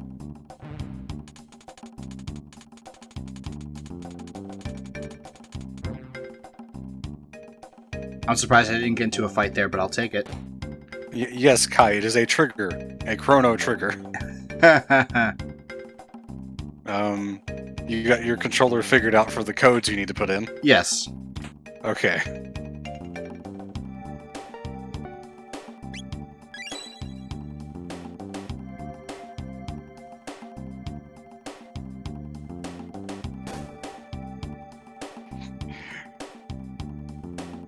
Yeah, it was a good joke. I mean, Axel's the one playing, and you know how he is with puns, so I'm not going to hold it against you, Kai. I'll just say that this stream, it's always a good time for those types of puns. Are you going to go for the Wonder Shot, Axel? I will get it. Will I rely on it? Probably not. Yeah. Axel said at the beginning here that this is going to be an all side quests run. I don't know if we made that clear during this particular stream because we did have a couple of restarts due to the game crashing, but yes, we will be doing all of the side quests for the main game. None of the extra content like the Dimensional Vortex or Lost Sanctum, though.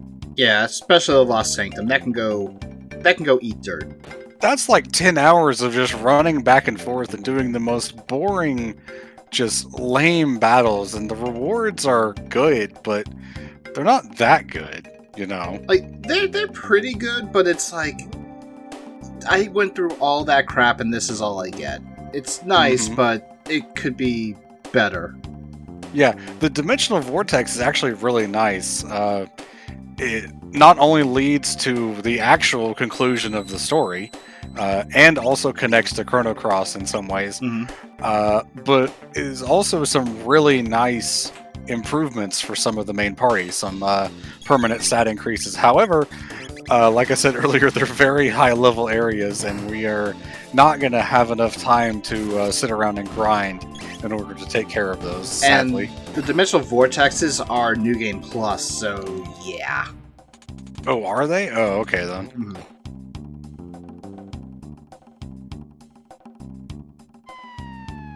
See, back in the DS version, I only did the Lost Sanctum. I didn't know about the, I never did the Dimensional Vortexes, so I was the opposite from what you did, Goldmember. Now, eventually, you have said that you were planning on recording this game for the non-commentary channel, and I assume you're going to be doing everything whenever you get around to that. Yes. I was actually thinking, hey, why don't we just use this this footage? But nah. Well, we'd have to cut it out of the marathon layout, and Yeah. then it wouldn't look quite as good. I think it would be better to just do a normal recording for that. but- I know. No. I was like thinking Yeah. the same thing. It's like, yeah, like this would be like a good way to do two birds with one stone. But no, bad idea. Yeah, I mean, not terrible. New armor and a new weapon for Robo there, the Titanium Fist. Or Or Titanium Arm, rather. hammer arm titanium vest. You know what? I got nothing. That was bad on me.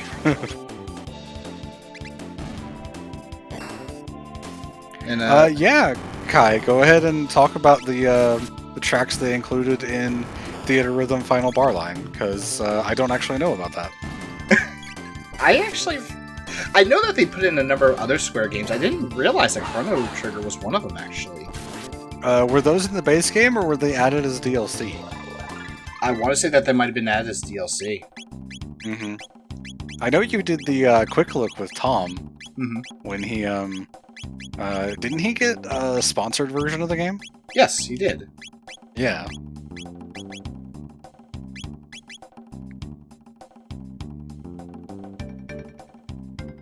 Yeah, Kai confirms they were added as DLC.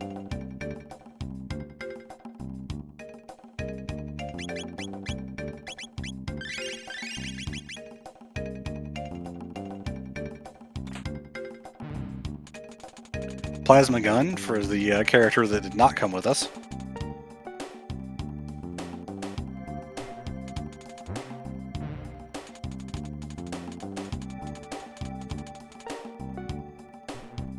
Oh, okay. I guess they changed it for this one. Ah, okay. It's still technically like the same as the SNES one, but sort of different at the same time. Isn't it still XABY? Yes. Well, in this case, it's more like ABYX, I guess. Oh, okay. It's just because the door lock is called Zaby, which I think was just XABY. Yeah, it was. For battle music stages, they put in Chrono Trigger, Frog's Theme, Boss Battle 2, Battle with Magus, and World Revolution. So, some good Oh, songs, okay. actually. Yeah, World Revolution is really nice. Mm-hmm. And of course, Frog's theme. And my personal favorite, Magus' theme. Alright. Also, Kai, I know you're doing a sarcastic imaginative with that Boss Battle 2 name, but that's pretty much like what they did back in the day. Mm-hmm. The elevator is not working, if I recall correctly. Yeah, I was checking to see for the save point, but it was the floor above, sadly. Mm-hmm. And now we've got this part, which is kind of hard to watch. It really is. For field music stages, they added Wind Scene, Robo's Theme, Corridors of Time, Wings That Cross Time, and To Far Away Times. Hmm.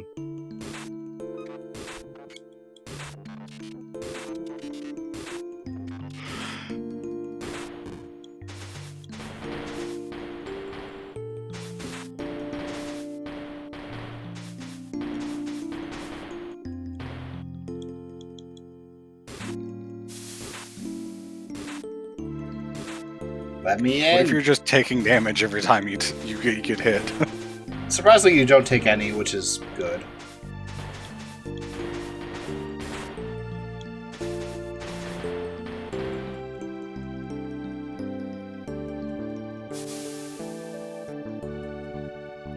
Yeah, I always like doing this section with Luca in the party. One, because she's kind of better, and Robo has Cure Beam anyway, so you don't need the healing. Hmm.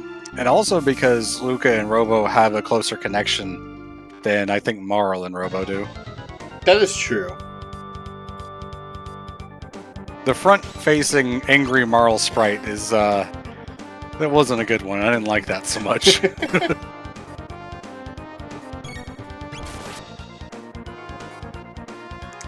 Also, you get Fire Whirl if you have Luca, although I don't know if these guys are vulnerable to fire. They take neutral damage. Okay, yeah. Good thing is, you still have regular Cyclone, assuming that you can get an attack in. Entom has the nice HP. We're gonna see a lot of nice this run, I think. Mm-hmm. Let's see, a couple songs from Chrono Cross, Scars of Time, the intro to the game, which is a banger, I agree. Battle music, Radical Dreams, Le Tresor Interdit. I am probably butchering that. Don't care.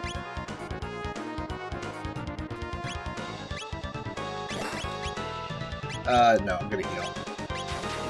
We gotta keep Entom alive. He's the main DPS. Did you play any of the Chrono Cross re-release that they put out a couple years back? I have it, and I never opened it. Oh, okay. I know Tom did the one stream of it, and I don't think he ever went back after that. Yeah, I remember I was in the chat watching from work. Like, Tom, don't worry, I'm here. I will help you. And help him I did.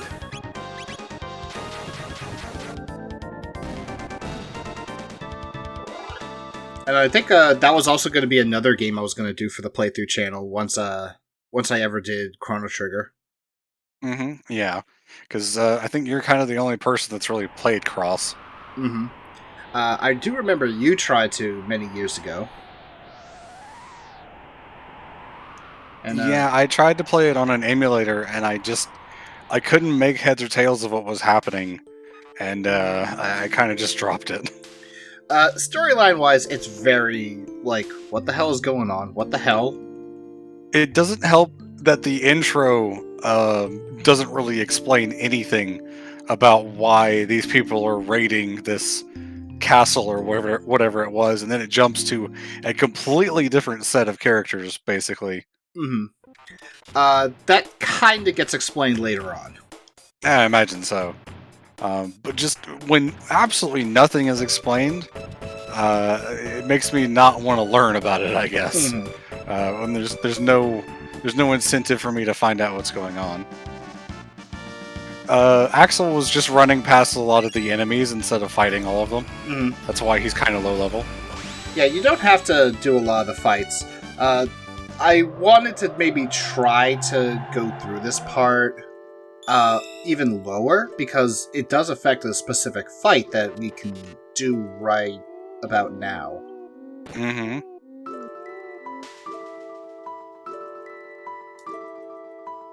I think they fixed that gold member for Chrono Cross, because I remember they did come up with an update within like the past year or so that fixed all that. Or most of it, at least. Yeah. And he is talking about the Specchio fight as well, which we'll be meeting momentarily. Mm-hmm. Don't use that barrel in the top right. Don't touch that. Funnily enough, as a kid, I always kept going to it right after I get access to the end of time, just to see how far I could go. Oh, okay. I never made it to the end, as you can imagine. Yeah. I think if you fight him that way, he's harder than most other versions. No, actually, it's later on. If you do that fight during the Black Omen, he's harder. Okay.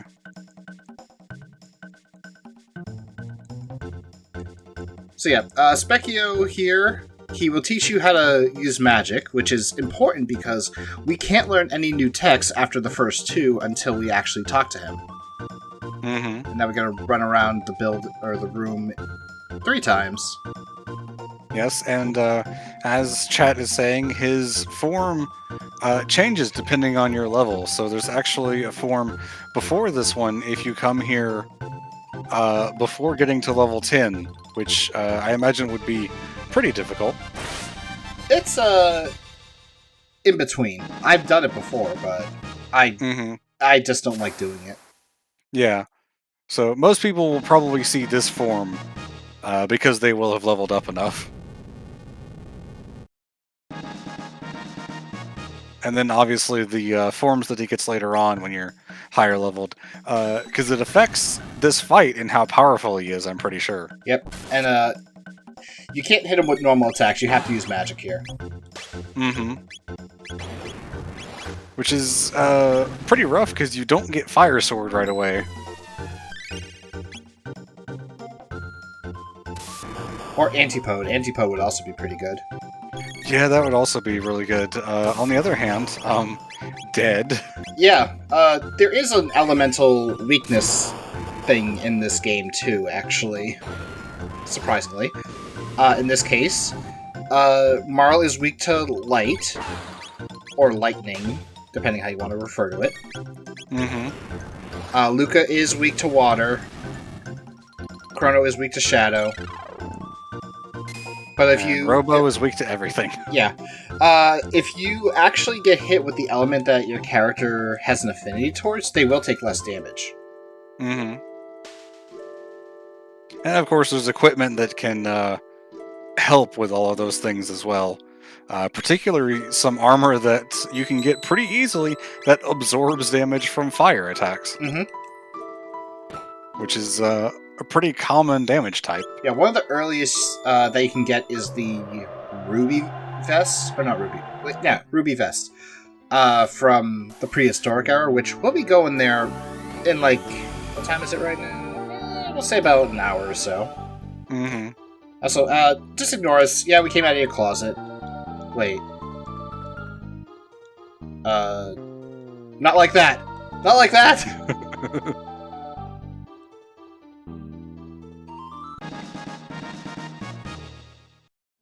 Yeah, I played through this game, I think, last year. And I used more characters this time around than I usually do, because typically once I get Luca and Frog pretty permanently, I just stick with them. I ended up using Marl quite a bit more often, along with Luca for the combo attacks. And other than that, I don't think I did very much, but really...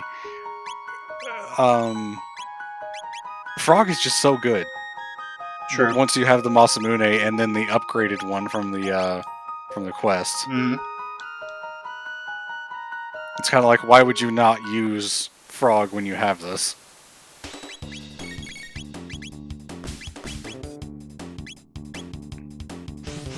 So, Hecarim Cave, all the enemies here are pretty much weak to magic and a bit more resistant to physical attacks, which is pretty much the game's way of saying, so we just gave you magic because we want you to use magic, so here, use magic.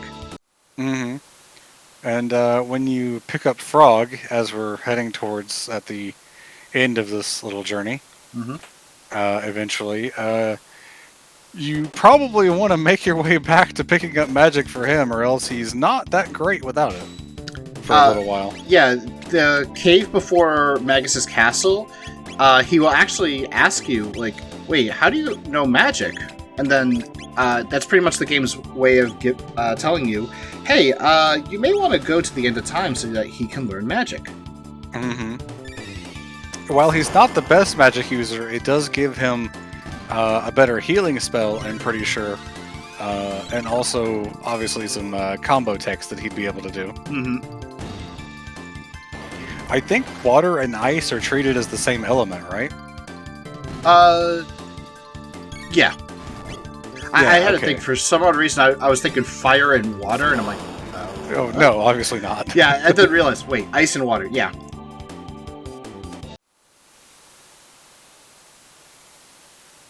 Yeah, that's right, because you can use the iced magic on the enemies in that one desert place, and it does the same thing as water. Which probably shouldn't happen, but whatever. Also, the water droplet next to the tech for ice magic would show that as well. Yep.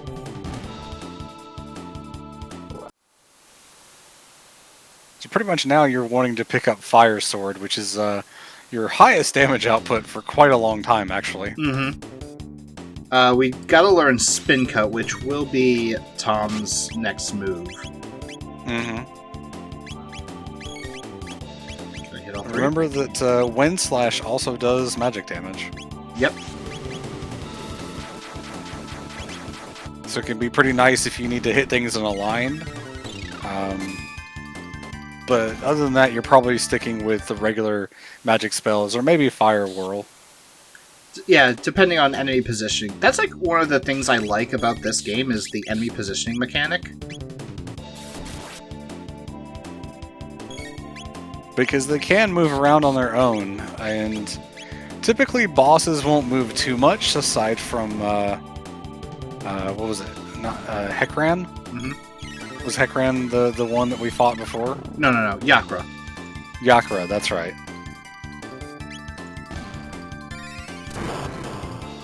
Honestly, when I replayed this game last year, it had been a long time since the last time I played it, and it just felt so nice to go through it. And I had done a couple playthroughs that I started, and then, just kind of stopped halfway through. But going all the way through the game without stopping just felt so good. Yeah, this game is like, you stop playing it, and then one day you're like, you know what, I'm gonna play some Chrono Trigger, and then you just enjoy the whole moment. It's one of those games. Yep. No, we have not talked about it, but yes, the cover art for the original SNES version depicts impossible acts because it shows Marl using fire magic, which, as you can see, does not happen. And she's also using it on Chrono's sword, which is a thing you could do, but not with Marl and fire. And Frog is there too, as they're fighting Hekran. Okay. Because, the enemy on the box art is Hekran, the boss of this cave. It's a lot like the Super Mario Bros. 1 box art showing Mario about to fall into a pit of lava.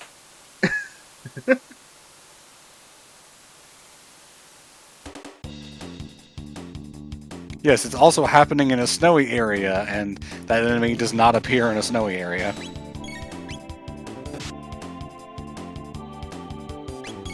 I think they might be close enough to hit all of them. Well, they might have been when they first started, but now they've all moved. Three's not bad. I can only get 2. I think you had 3, but then they moved some. Oh, that's because the enemy was attacking, so he was closer. Oh, okay.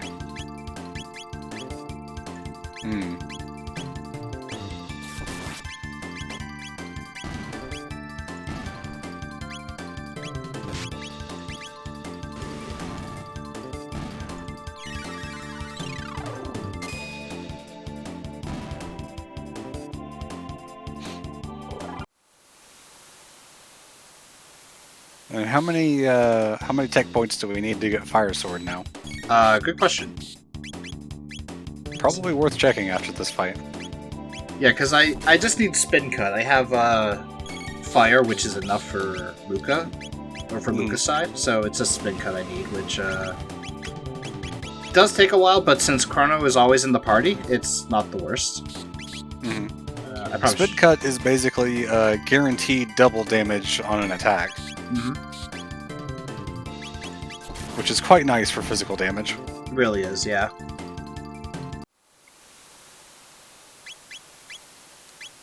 Or in this case, it's called Cleave, so 128. Oh, alright. Probably not before the end of the cave, then. Yeah, I could have gotten it if I went to a side area, but... Or if you had just fought everything along the way, maybe, but... No. I wouldn't have been able to. Oh, they don't accumulate? No, they don't, sadly. Oh, okay. That's a little disappointing, yeah. Oh, and Intom is almost out of MP again. We got a shelter, which is good, because, again, you have to use magic here, and the boss is very resistant to physicals. So, yeah! I think this is the last normal fight anyway, so...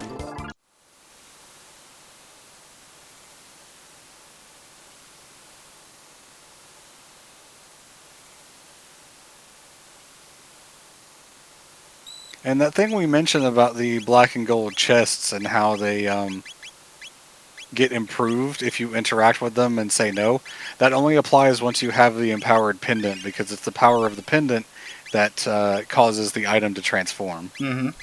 So you can't interact with them now and then come back later to get the special item.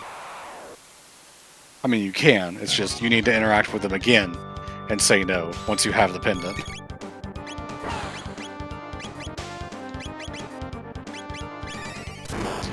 No, precious. Leave my hat kid alone. I have a little hat kid figurine sitting on my desk, and she likes playing with it. Neat.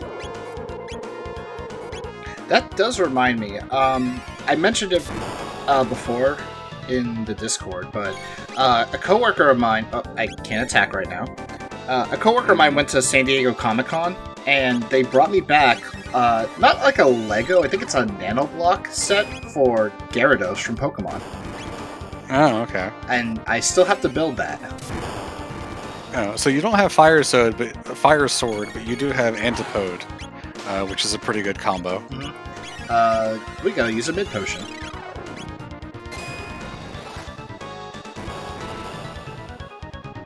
So, I guess it's official. Entom does not like bubble bats.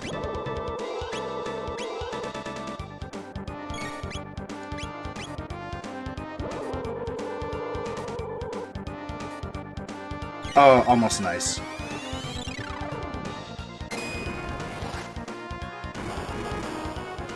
You shouldn't have too much more health left. He does have quite a bit of HP, sadly, but, you know what? I'm gonna use this opportunity to heal.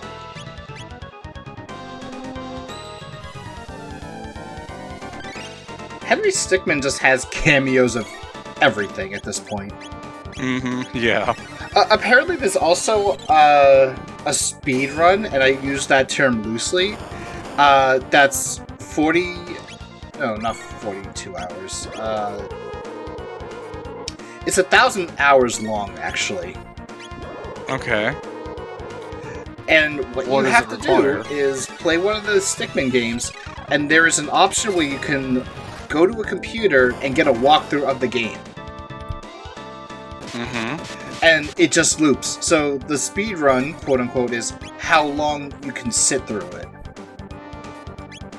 Okay. Why, I don't know.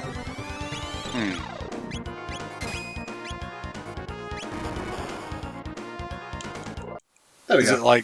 Is it like a test to see how many loops you can sit through or something? I guess. I just saw like a YouTube short about it last night, and I was like, wait, what? That's a thing? Yeah, I mean, I know there's long speed runs. Bots and Kaitos. Bot and Kaitos being one of the main ones, but yeah, it's that just sounds weird. It really is weird.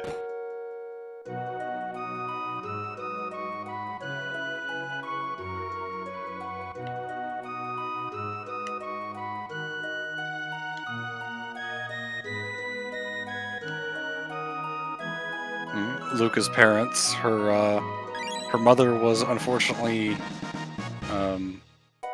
handicapped in an accident, which more about that and side quests. Yep, we'll definitely be doing that side quest. I am actually kind of worried now that I think about it, because that side quest requires specific passwords. Yeah, I mean, as long as you know where your A button is, you shouldn't have any problems. Also, we just casually get 10 mid-ethers here.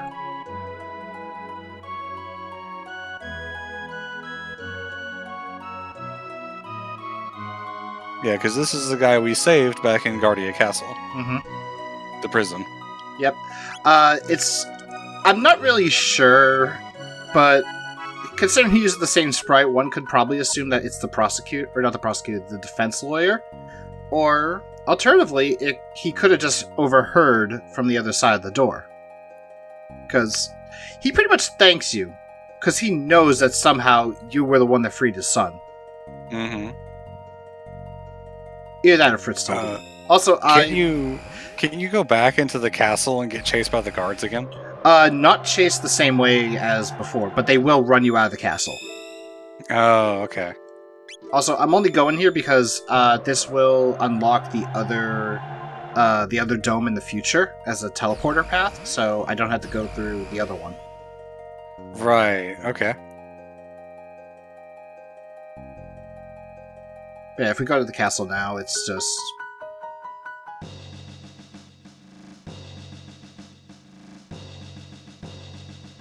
No, they don't even chase you out. Marl just wants to leave. Yeah, but they kind of go to the door, but that's it. Mm-hmm. Before you get access to the or I almost said Temple of Time. That's like 5 different other games I call that.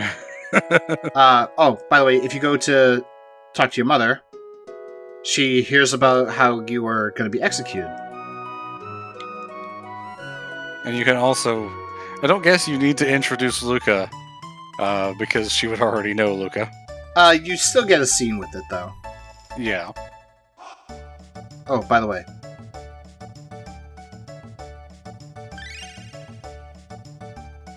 You can steal the lunch now with no repercussions. Exactly.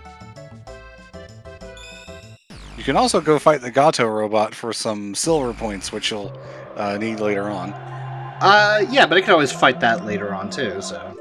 Yeah. I think I can one-shot him now, too. Alright, You've still got to sit through the text either way. Yeah. So, in that OVA I mentioned earlier, he's referred to as Gonzalez.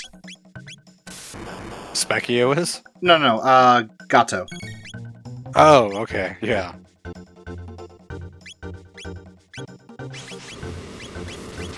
And he pretty much destroys the entire place.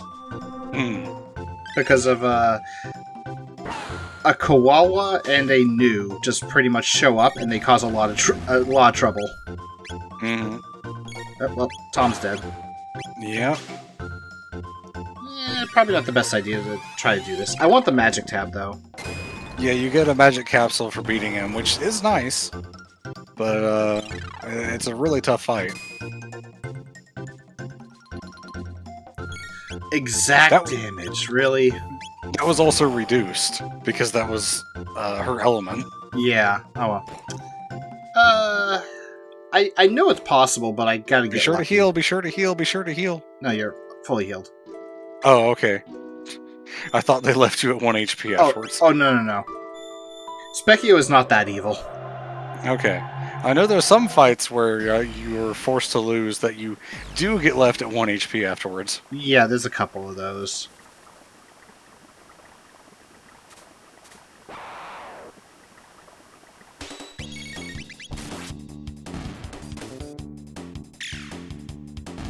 These are the same level enemies that we fought the first time through here, so they're really weak now.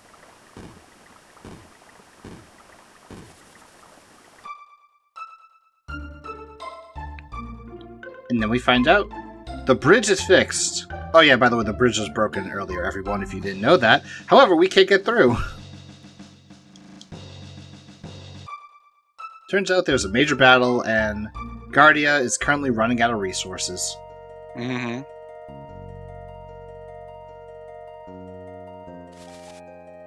Free shelter. I think this bush spawns enemies if you interact with it in 1000 AD. Oh, I don't know if I've ever tested that, actually. I feel like I have, but it might.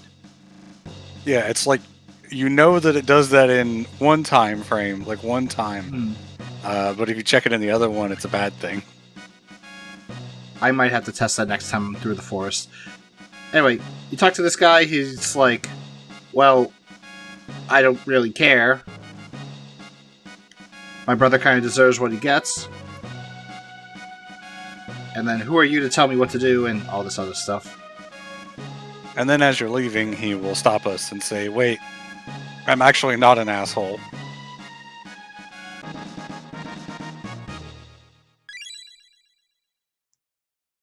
Yeah, we get some spiced jerky for our troubles, too. And a strength capsule. Did you ever use the magic and speed ones that you have? No, I'm kind of waiting on those. The magic one especially. The speed one I'm debating. Okay. I would probably put it on Luca right away, if it were me, because she starts off really slow. Oh yeah, she is the slowest. What with being the black mage and all. Well, I think Robo is slower, but he has certain ways to increase his speed by comparison. He's also a robot, so I can forgive him for being slow. Yeah. He punch good.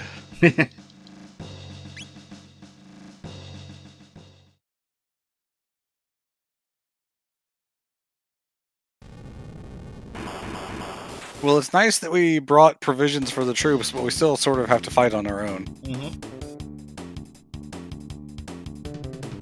That was more just a thing we needed to do for the game to clear the bridge. Also, talking to the commander and agreeing to help gets you a golden helmet. Oh, I didn't know that. It's only 4 points stronger than the iron helmet. Which is strange, but maybe a little easier to understand when you realize that gold is not a strong metal. True. And here we meet Ozzy, who is one of Magus's generals. Mm-hmm. All of them are named after musicians that were well known at the time. Mm-hmm. Ozzy for Ozzy Osbourne, Slash for Slash from Guns N' Roses, and Flea, who I have no idea, to be honest. I think Flea was from the Red Hot Chili Peppers? Let me double check that.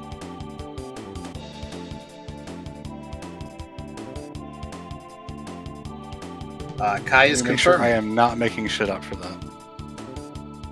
Yeah, Kai is saying that is definitely Flea from Red Hot Chili Peppers, who is the bassist.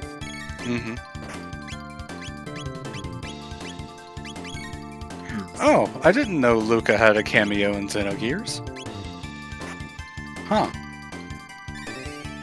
I feel like I remember that, but I also somehow forgot about it somehow. Like, I've seen it, but I can't remember it.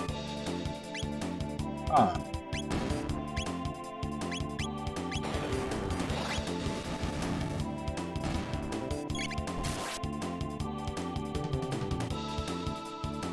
So yeah, this is another scenario where using magic is important.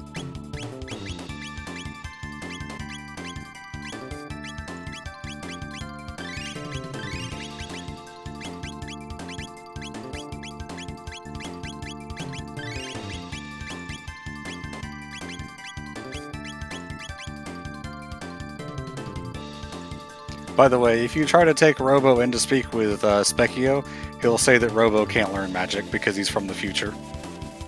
Yeah, but he does say that he can use laser beams for shadow damage, which is accurate. Yeah.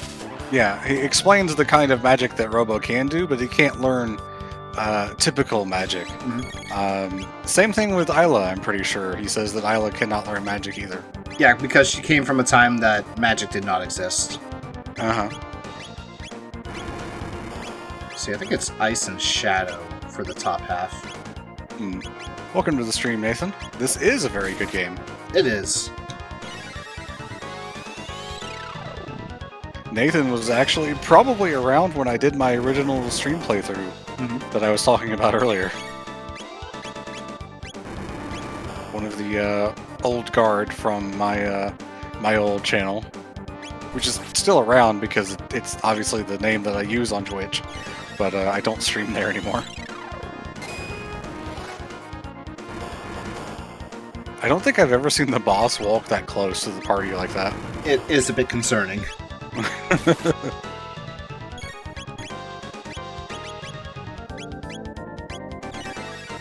Okay, I don't want to lose Marl's MP because...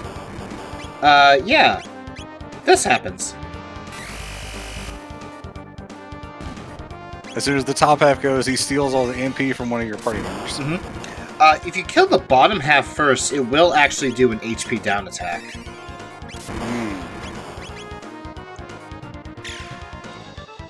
Yeah, in my first playthrough, and actually probably my second and third ones, I Like I said, I was only using Chrono, Luca, and Frog. I never used any other character. So I was not using Falcon Strike or Falcon Toss or whatever it is for Giga Gaia. Instead, I was just spamming Flare and Luminaire. And that meant that I had to go grind to unlock them. I mean, those are pretty good attacks, so... They are good, but the amount of time that I had to spend grinding on the rocks on the mountain was quite a bit. Because they do give you 1,000 XP and 100 TP for each one. Yeah, they are like the best source at the time, so I don't blame you. The playthrough that I did last year, I did use Isla for Falcon Strike because I was not aware of how good that combo tech is. Mm-hmm. And funnily enough, the randomizer buff Falcon hit. Why? It doesn't need it. It turned it from, like, a line attack into a full screen attack, but they also increased the cost. Okay, that's fair enough then, yeah. Falcon hit is just insane damage, and it hits everything in a line across the screen. Mm-hmm. And it doesn't cost that much normally either, which is also why it's really good.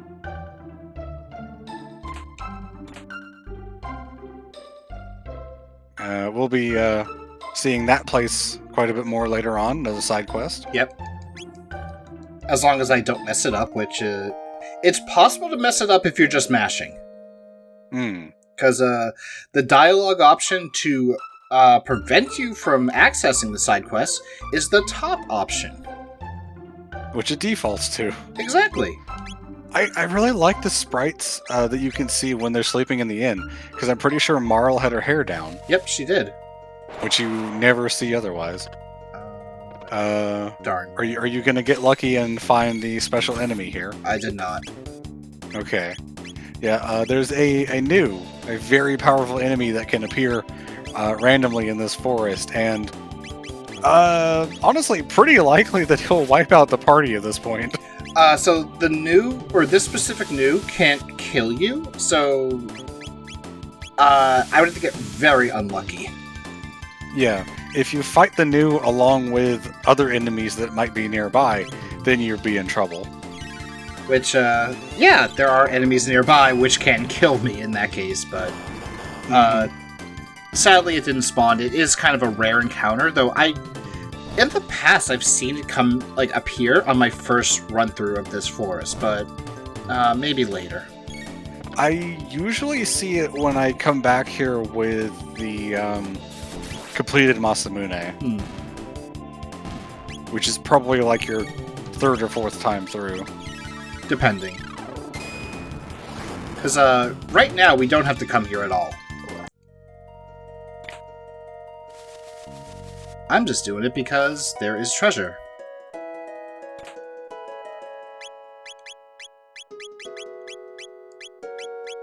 There we go. More magic means more heals. Yeah, if you come here, you can find out that this is Snake's home. Oh yeah, I forgot we named him Snake. Mm-hmm. And you pretty much give him the news that King Guardia is currently bedridden right now, and he just gets... he blocks off that other chest so you can't get to it. Mm-hmm. And he gets very depressed. Also, even if you check the chest before he blocks it, it says that it's locked. Oh, okay. Let's save again. I'm not gonna go heal. I don't think I need it.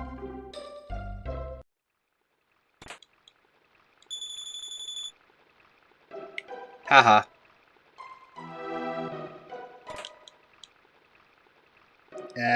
You know what? Hello? There we go. Trigger the fight.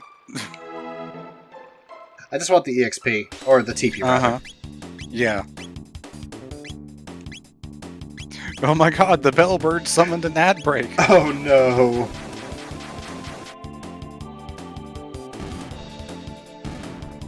Surprisingly, these enemies are not resistant to physical damage as much as some of the other ones we've seen. Mm-hmm. Also, Kai mentioned something before that when you change weapons, the weapon that they actually have in combat does change appearance sometimes, which is quite nice. Mm-hmm. Chrono has some of my favorites, the Swallow and the Rainbow. Oh, yeah. I imagine you're going to be picking up the Swallow basically as soon as possible. I'm debating on that one, actually. Okay. Because the other item is just as good. Hmm.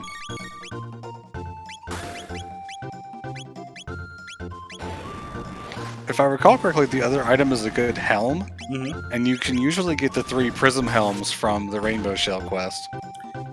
That also I depends. usually just go for that. That also depends if I want to get the prism dress instead of the helmets, though. Yeah, you get 3 helms or 1 dress, and usually you can find pretty decent armor to make up for that. So that's usually what I go with. I usually go with the helms.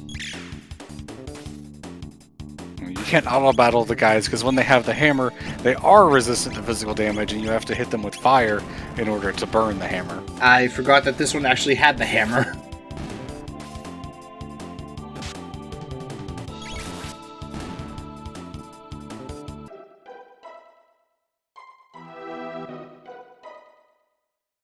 Oh yes, I wanted to do a charity thing after the last boss fight, and I kind of forgot. We are HellfireComms, and we're here still raising money for the Child's Play charity, which provides toys and games to kids that are stuck in hospitals for long stays. We have reached our ultimate goal of $5,000. Thank you again, HPaw, Mumph, and the other guys for doing that run of Fez last night. It was great. All the donations that came in helped us. Break that goal, and just a really great time. I'm so glad that we managed to reach it. But we are still taking donations, and we are still running the raffle giveaway for Sonic Frontiers. For every $5 you put in, you get an entry into a raffle for the Steam code for Sonic Frontiers. So if you would like to be entered in that, please donate by clicking the button below the stream or typing !donate in the chat. Also, I can hear the future comments in my head. I forgot to equip this gun onto Luca. Oh no.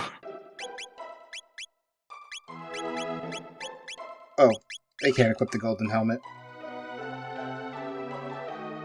I could give it to Robo, but he's not in the party right now. Oh, that's right. You can redo the Black Omen in every era, can't you? Because you can back out right at the end. Yes, except for the future. The future auto-locks it. Okay. Or the door locks, rather.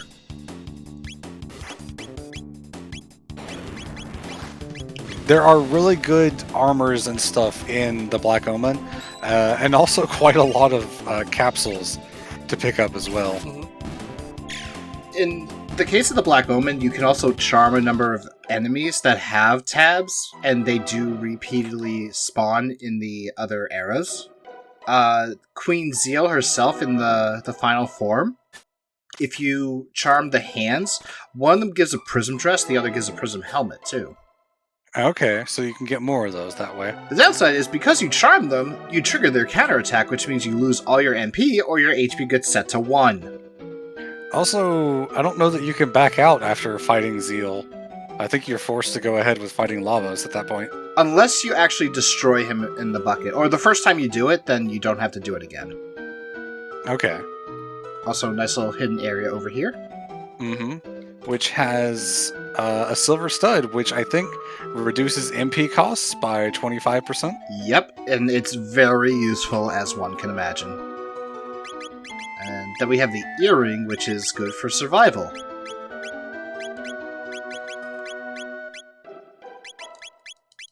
Oh, Robo's theme is now playing on my music.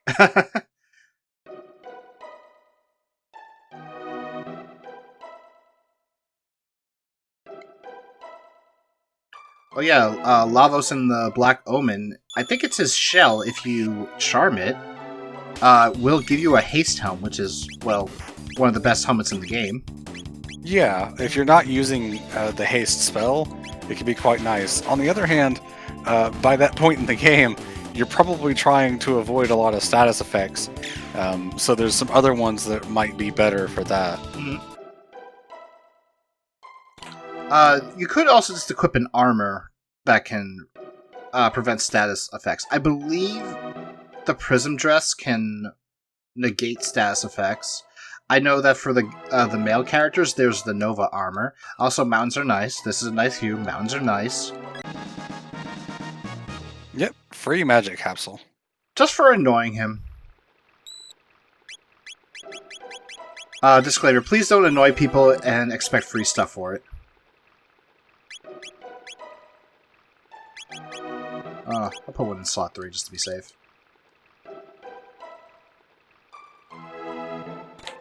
I think I always get kind of confused at this point because I know you have to come here to trigger the bit with the kid who drops or who will give you the hero's medal, but I always exit out of the dungeon and go talk to him when you don't need to. You can just go to the end of the dungeon, get the broken Masamune, and then get the medal. Yep.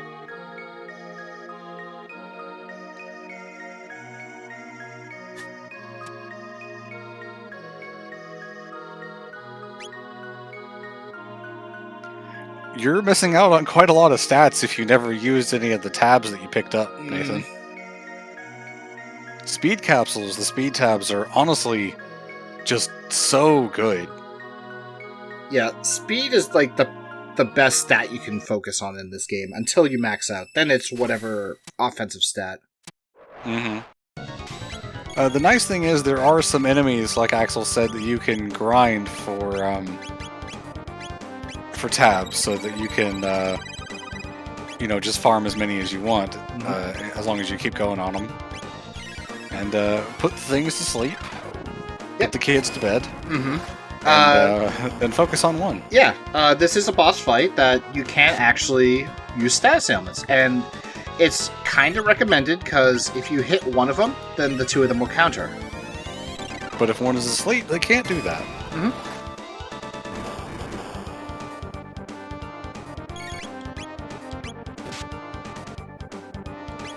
Yeah, I usually have Fire Sword by now, but because you skip so many fights, you don't have it. Yeah, I'm still quite a lot of tech points away.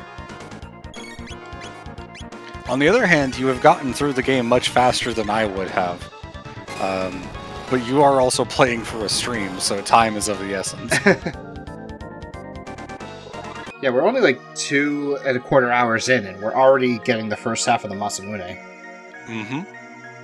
We might reach Megas before I have to step away for lunch. That's true. You're stepping away in a little over an hour, so. With Masa's bravery and Moon's brains, we combine.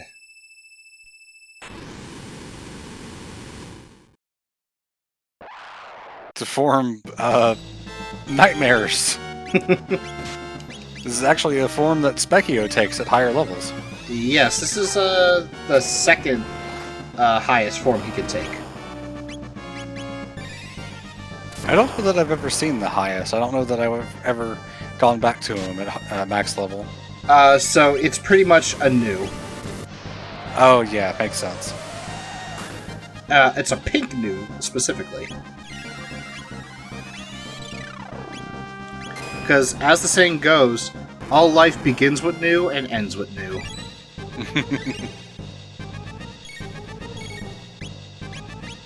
And you've got to use Wind Slash to dispel the whirlwind, or else he uses a really powerful attack. And some people might not even know that that is a thing, but if you talk to NPCs, unlike me, you'll actually learn about that.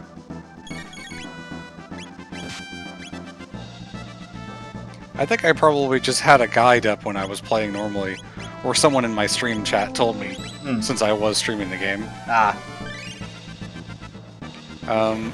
Does it have to be Wind Slash, or does Lightning work since it's also that element, or Lightning and Light separate? It's Wind Slash specifically. Okay. Nice. Nice.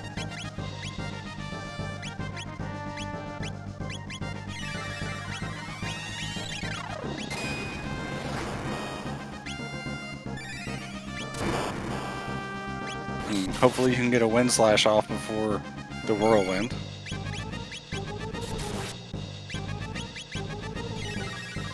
Okay.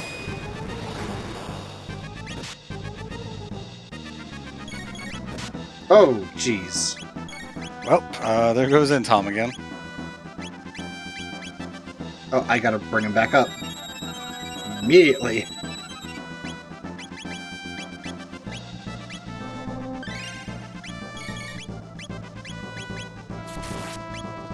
Alright.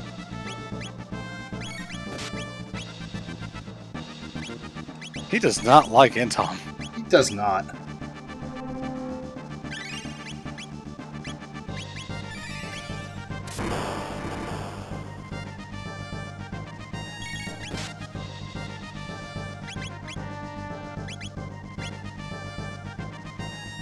And I'll do it anyway, just to be safe.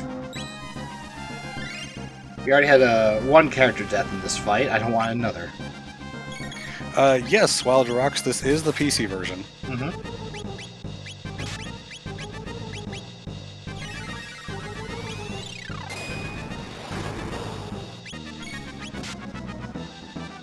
I don't think you're too far off from finishing him. He probably doesn't have a whole lot left. Yeah, he's very close.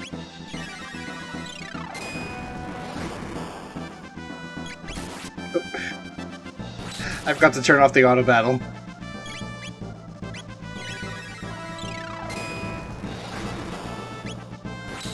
Dang it.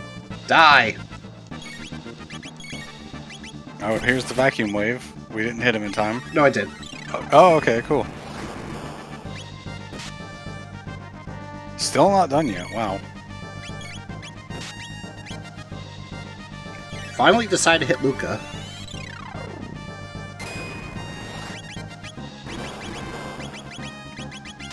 There we go. There he goes.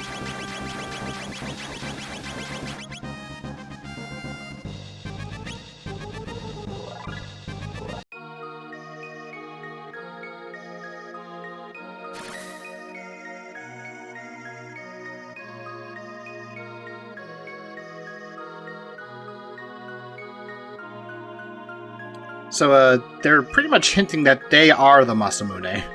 Mm-hmm. But They're the spirit of the sword, essentially. yeah. By saying, like, hey, do you think they'll fix us? Do you think they'll find us a proper owner? Because, yeah, the Masamune has quite a bit of history in the Chrono series.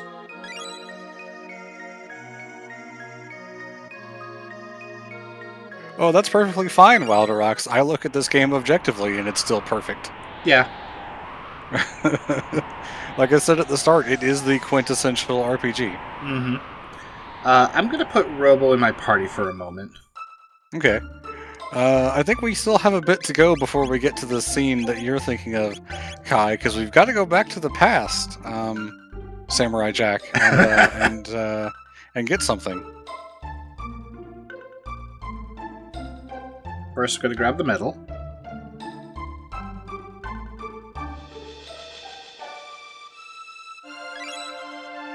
So yeah, the game doesn't really, like, tell you, okay, you got the Hero's Medal, but the game gave you the Hero's Medal. Also, let me, heal, just in case the new is there. And we can, see Robo's sleeping sprite, which, is just him on top of the bed. Yeah, I mean, we kind of saw it when we came upon him in the dome earlier. The difference is, he was not alive. Fair.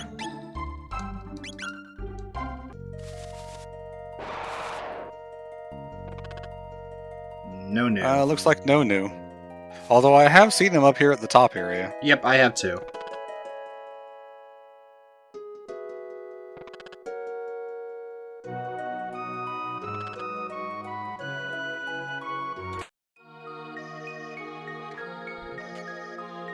No news is good news.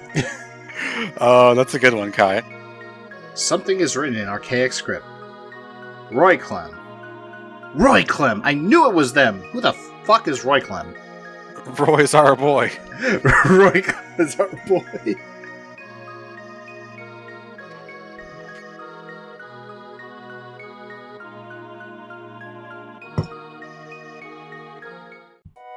And then we find out that it's actually Melchior, and now we have both parts of the Masamune.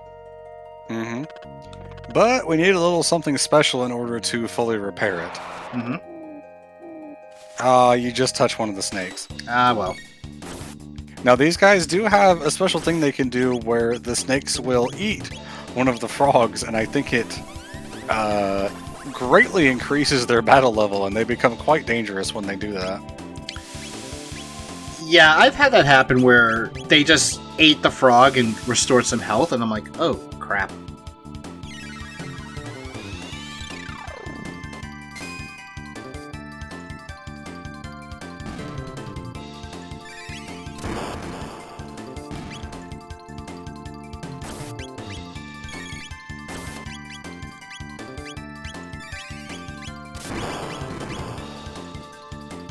Alright, we have a $20 donation from Wilder Rocks, who says, donating for Luca's mom, smiley face. Well, good for you.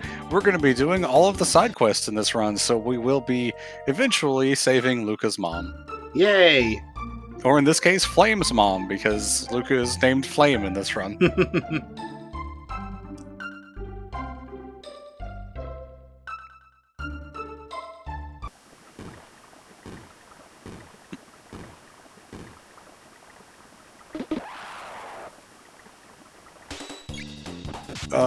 Do you know how to complete all of them, or are you going to need a guide at some point for the quests? I know how to complete them. Okay. Tom might want to grab one anyway, just so he feels better about it whenever he comes on. Yeah. Like I said, I might need a guide much later on for charming stuff, so I can get, like, easy tabs and all that. Mm-hmm.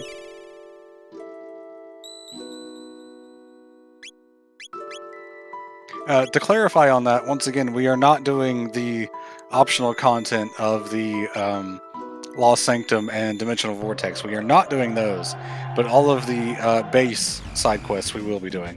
Mm-hmm. Oh, wait, I forgot to do a thing. Yeah, you didn't go back to Melchior yet. Yeah.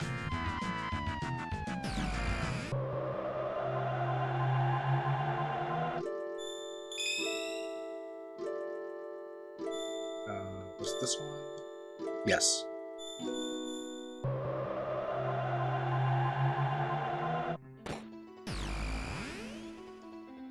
So fun little fact, you can eat that cake. They offer it to you if you check it out. Okay. That's rude. Well, I did say they offer it to you, so. Mm-hmm. Oh boy, Blue Beetle is not doing well at the box office. Oh no! I had hopes for that. Uh-huh. Opening weekend apparently has done 43 million worldwide, and the budget was 104 million. Ooh. That doesn't say anything about the quality, just the box office amount. Hopefully, it will get better during the week or so.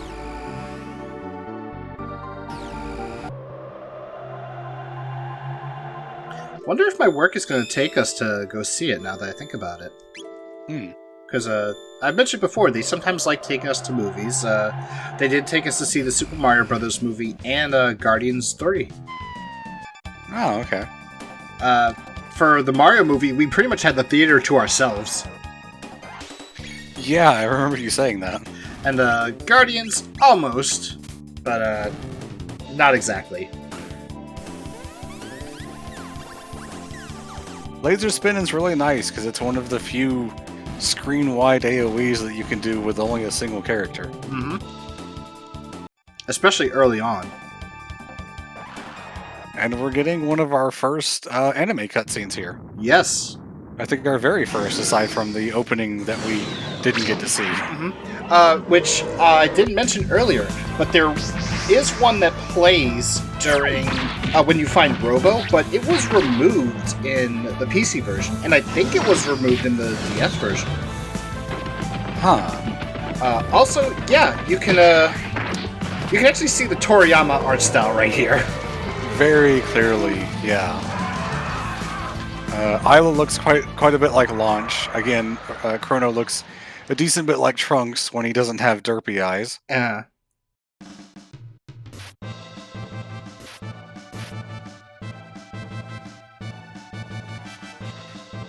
I wonder why the Robo cutscene was removed.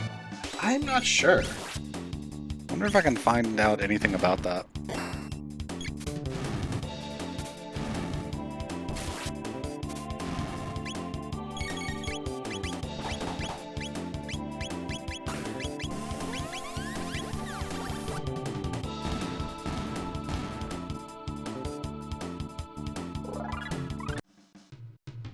Spars just learned how to use Cure. Alright. Is there an actual bad party member? Not all around, but there's definitely fights where some are just outright better than others. I'd say the worst overall is probably Marl. Because unless you're using combo techs with her, she's not great. But anyway, what are we naming Isla here?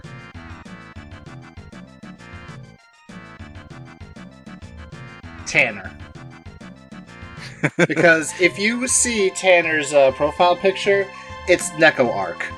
And Isla is a cave woman, but she does have an attack called Cat Attack. Okay. So she's a cat girl.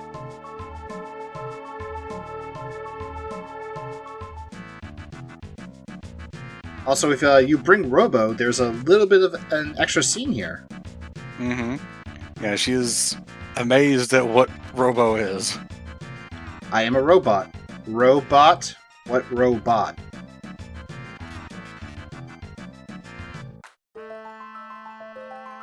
Tanner head go boom.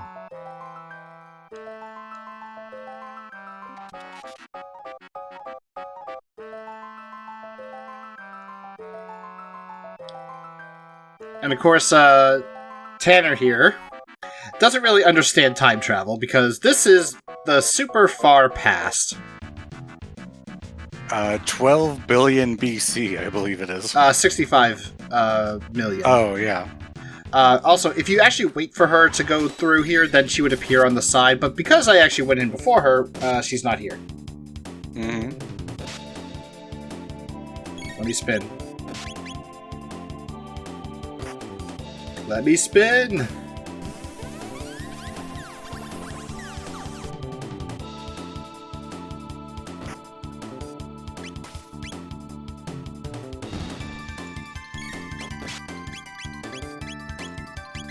Okay, so there was a spin-off game of Chrono Trigger released for the Satellaview that was just the jet bike racing game, and assuming it had like other races and maybe tracks that you could play on, but that's interesting.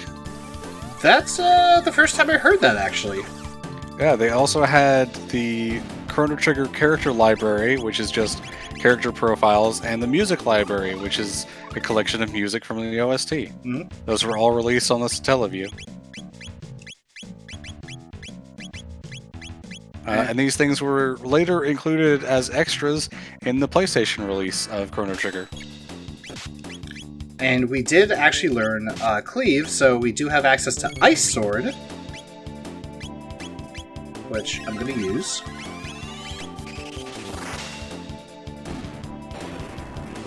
So apparently that's the 411. Alright, we got Fire Sword.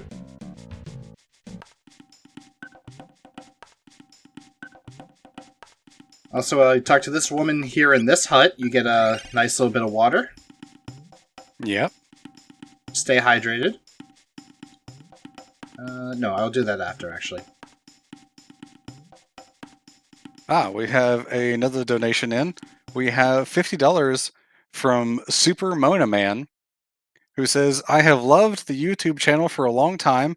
I think all of you are really funny, and I just enjoy hearing your thoughts on video games. I always think it's awesome how you guys do these charity marathons. I appreciate the work that goes into them. It's great to see how generous people can be. By the way, Wilder Rocks and Super Mona Man, if you are in the chat, please let me know if you would like to be entered in the Sonic Frontiers Steam Code raffle. Mm-hmm. So we're having a prehistoric dance party right now. Yes, and did they change the translation for the obvious alcohol to something else? I think I remember that. I think if I remember, the Super Nintendo version referred to it as soup. Oh yeah, that's right. And Here they actually made it be an alcoholic drink with Skull Smash. it's still sort of vague, but you pretty much understand. And I think the drinking competition that's in the Guardia Village calls it soda when you do that in the original version. Yeah, and I think they kept it as soda in this version. Okay. Sonic Frontiers is the most recent Sonic the Hedgehog game, which you will be seeing on Thursday as part of the incentive block. Alright, so we're going to be challenging Tanner to a drinking contest. I honestly don't know how much of a drinker Tanner really is.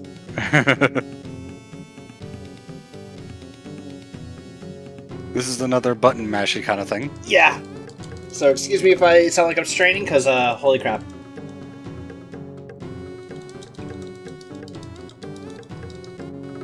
Alright, there we go.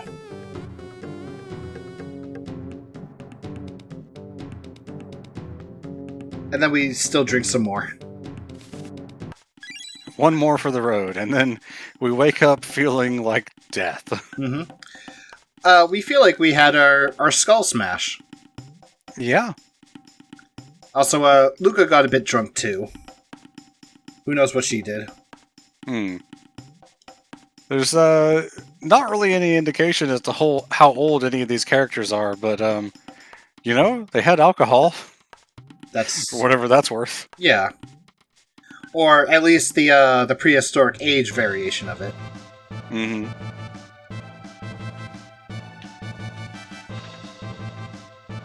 Which could just be sewage water for all we know.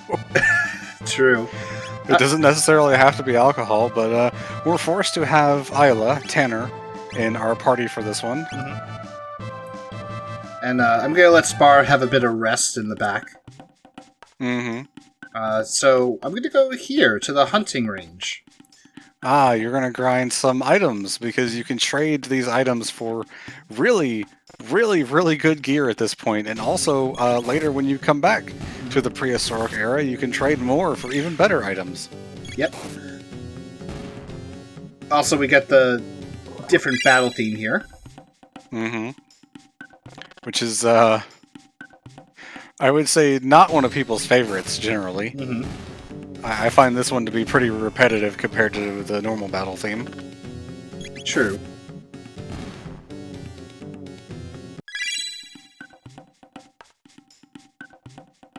But there is also a special enemy here. Is this another place where a new can appear? Yes. Ah, okay. So, there are 3 locations that it can appear in. The first is right here, but I'm going to wait. The only way it will appear is during the rain. So, when That's right, yeah. When you're here for like about a minute or two, or right now, I guess, yeah, it's going to start raining. He will appear in one of 3 spots. That one was 1. Down here is 2. And then down here is 3. There he is. And there he is. All right, let's go.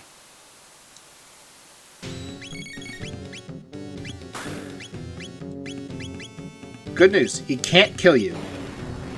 Yeah, his attacks always take you to 1 HP.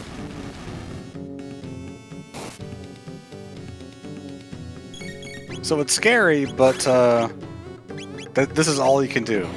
He does not have a normal attack as far as I know. No, he doesn't. We get 248 EXP, 30 tech points.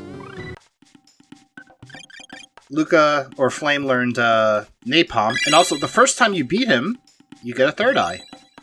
Nice, and a whole bunch of the trade-in materials that we're looking for. Every time you beat him, he gives you 3 of each. Okay.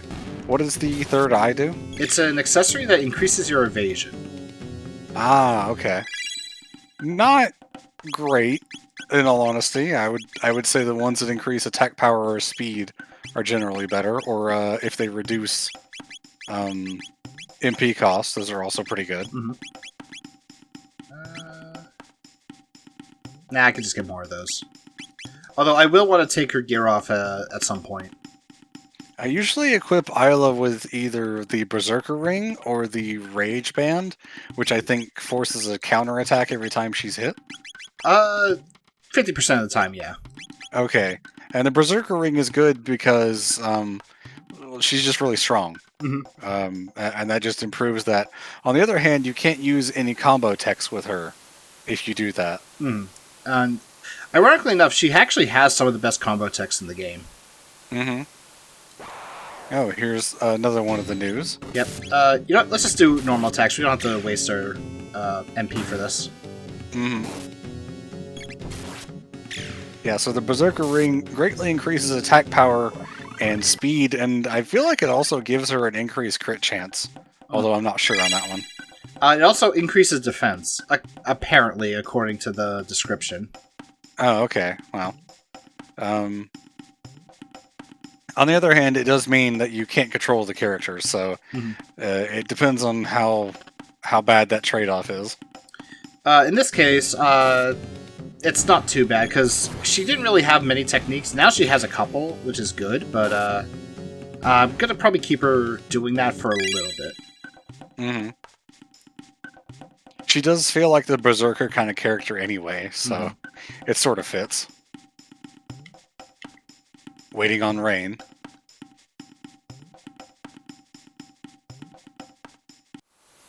Okay, I guess he's not going to spawn. There is a chance that they may not spawn. So, yeah. In that case, we just have to leave and then we re-enter. Their respawn patterns are fixed. Or reset, rather. So, let's see. I'm not going to grind for that. I may consider that. Nah. No, Protect isn't that good. Haste is nice, but then you have to have Marl in the party. Yeah. So I'm just going to go heal. We're going to go do the next dungeon. Trade in your items first? I was going to go heal first. I'm like, oh, wait. I'm missing something else. Also, I like because this is way before currency is actually made. They just say, trade your shiny stone. I should actually sell some of this stuff. Yeah. All the old weapons are really not good for anything at this point.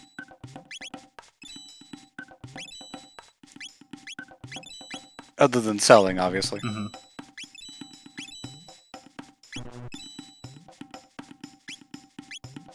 don't. Get rid of it.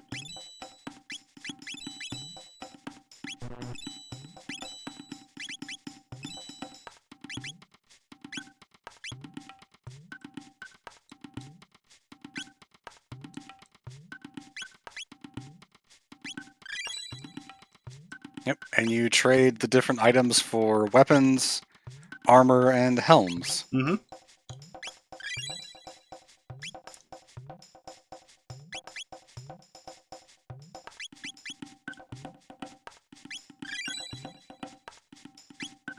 He won't take two of the same item as well, so make sure you have various items. Yeah, so each item combination has a thing. So, petals with fangs, petals with horns, and petals with feathers. And then fangs with horns, and fangs with feathers, and then horns with feathers, and that gets all of them. And it's 3 of each item, so you're going to need quite a few. Yes, especially if you want multiple ruby vests. Which are very useful right now. Yes, they have fire damage, I think? Yes. Which is quite nice. And then you got Stonehelm, which is apparently stronger than gold. Well, again, gold is a soft metal. Apparently it's only stronger by 2 points, so... No. Oh, wait. Oh, okay, I did have a ruby vest, but I only got 1. Unless... Wait. Do I have another? Yes, but Taban's vest also has fire damage and gives her +2 speed. So that one's probably better for Luca anyway. I get 12 more defense. So... It depends on if you want that trade-off speed for defense. I would take the speed, personally. Yeah.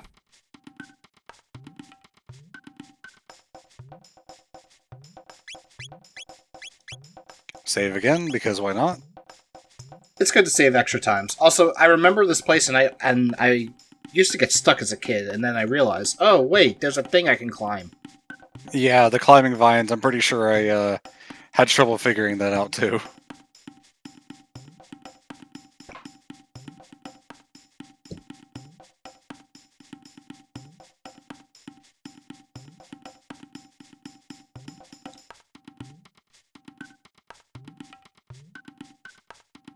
So, if you guys know the story, then some of this dialogue probably like kind of hints at it. But there's a bit of a romance between Ayla and Kino, or Kino. Mm-hmm. Yes, Tanner is married to Kino. I'm sure he would appreciate that. There is also some other implications, actually. Mm-hmm. We'll see that at the end of the game. Well, not just the end of the game, but it's actually hinted at earlier. Oh, damn it. Actually, I don't think that there's any treasure on this side. There isn't. I just wasted time. Yay! Oh well. But XP and TP. Yeah. Also, funnily enough, these guys are... Oh, I forgot to equip the new weapons. These guys are pretty resistant to magic for the most part. Huh. Okay. Well, some magic. Like, ice magic is actually, pretty good. Because Ice Age is what's killed the dinosaurs. Yeah, makes sense. Fire magic, not so much. Lightning magic, kind of stuns them. Well, some of them. Yeah, it will stun some dinosaurs. And there's things that the game will tell you if you speak to certain NPCs or interact with certain things. Mm-hmm. And then you got this thing, which is, very resistant to magic. Mm-hmm.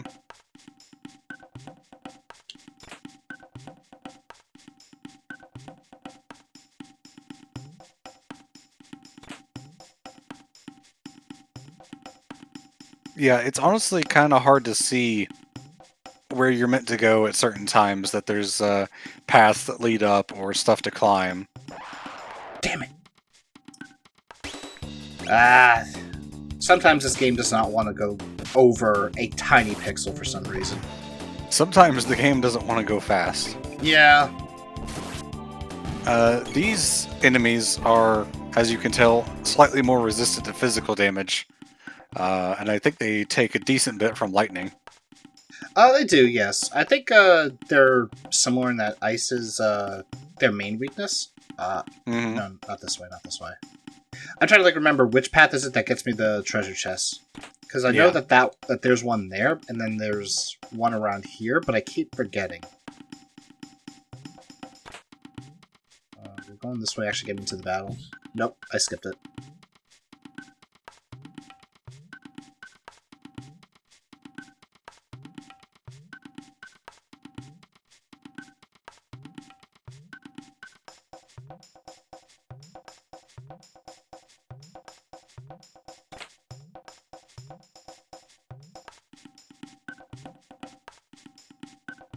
You could have gotten down by climbing the vines, but does that trigger a fight? Wait, where?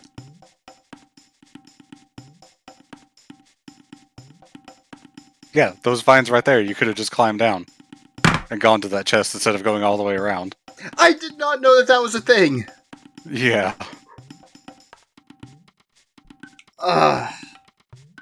Almost 30 years later, I learned something new about this game.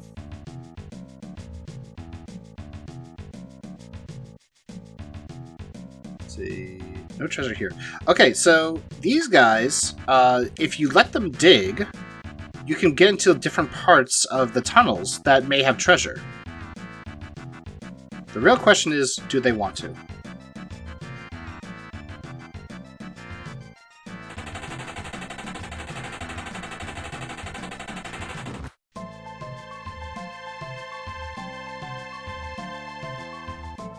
Sadly, we were too close to it, so we still get the battle. Or we still get the non-treasure tunnel, which sucks. Mm-hmm. I've never really done much with this particular cave. I kind of just go straight to the end. The items here aren't that amazing, so I can afford to skip them. It's also just kind of confusing because you don't have a map or anything. So unless you have a guide, you don't really know where to go. Mm-hmm. These guys are enemies that you can hit with lightning that will get stunned and have their defense lowered. Yes, which is another reason that I kind of hate this cave, because you kind of have to use lightning a whole lot. Mm-hmm.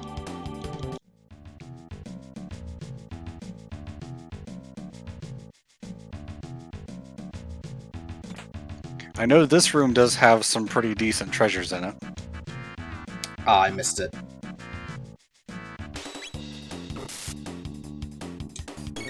Thank you, Isla, but I wish you hit the other enemy. Or saved the crit until after the lightning. Exactly. But she is very fast, so.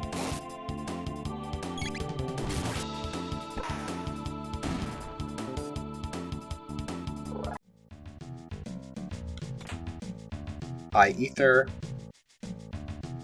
If we use it, is that a goodbye, Ether?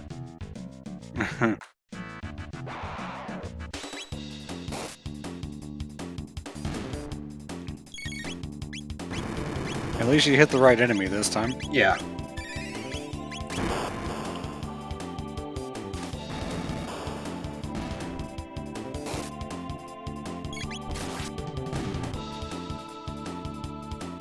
Yeah, Snake is, or Tanner rather, is doing mad damage with that Berserker Ring. Yep, although I am going to have to take it off here.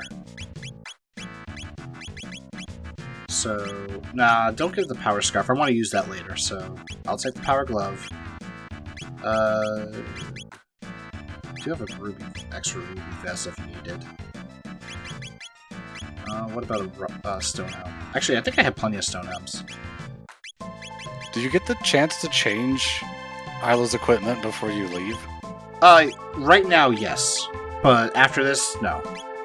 Oh, okay.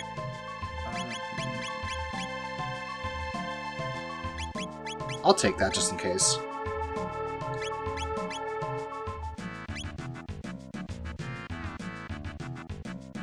And now we have a boss fight. Uh-huh.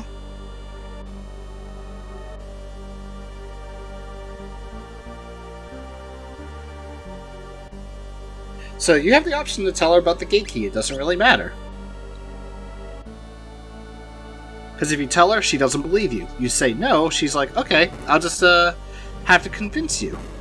Mm-hmm. So either way, it leads to this. Yep.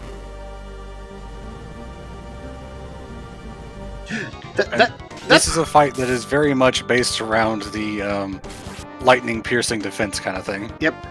Don't auto like I just did.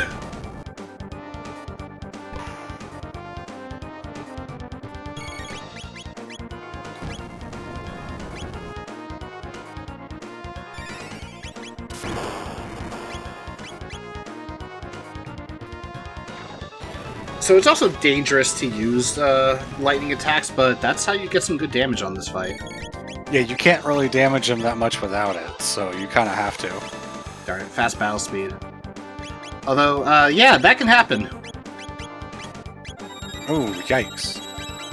Maybe the Ruby Vest would have been a better choice then. No, Ruby Vest is on flame. It's just, it's lightning elemental. Okay. So, we don't really have a lot of ways to reduce lightning damage right now. In fact, we have 0. Mm-hmm. Yeah, and Robo would have been even worse. Mm-hmm.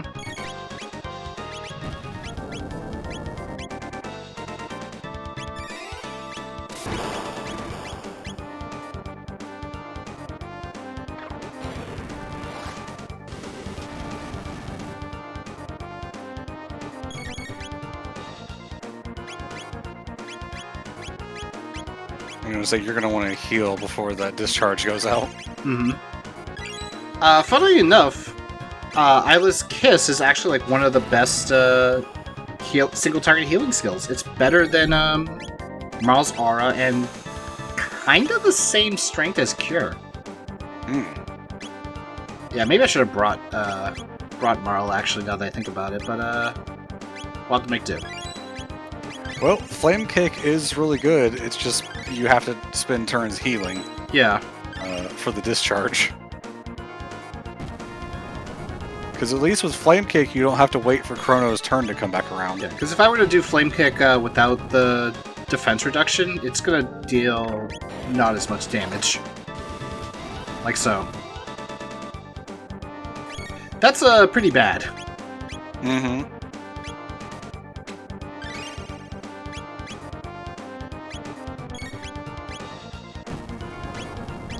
And because I actually delayed hitting him, I may want to heal first. Kisses for everyone. Yeah. And it is cannot or lore appropriate because Isla doesn't care if you're male or female, as long as you're strong. Yeah. Mm-hmm.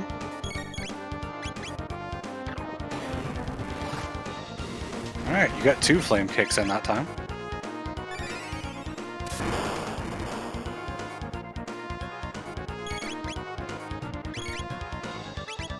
Three.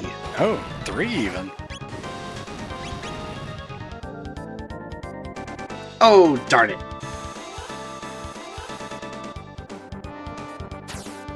Fortunately, he does not do extra damage by using the extra lightning Yeah. with his discharge.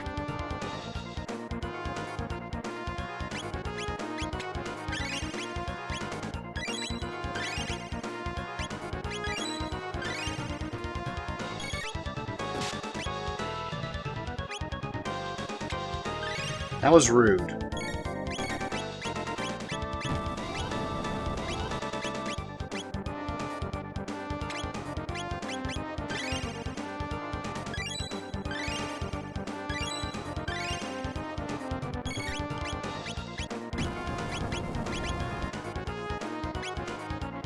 Don't use cleave by accident. Definitely don't.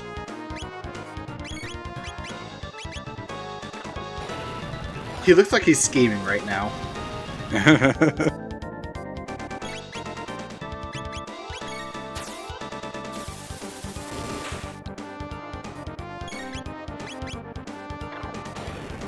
Either that or something really, really bad. There we go. Alright, and he's down.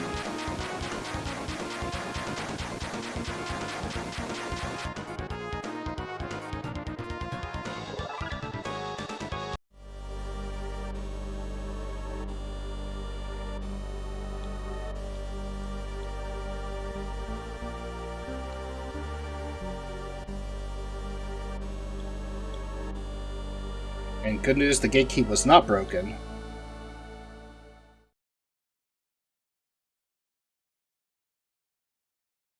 And, a bit of a vomit. Yeah, the skull smash, after all of that trouble, Mm. was just a bit too much. So, this is also where there's another implication, which is tied with the ending, that, she might be pregnant right now. Oh, okay.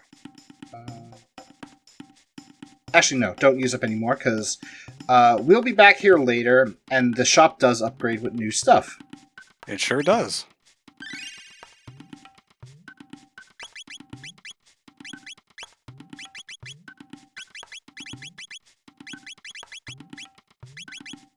Yeah, it's a while before we learn any of those. Yeah, I'm gonna go back to the hunting ground just for one more trip.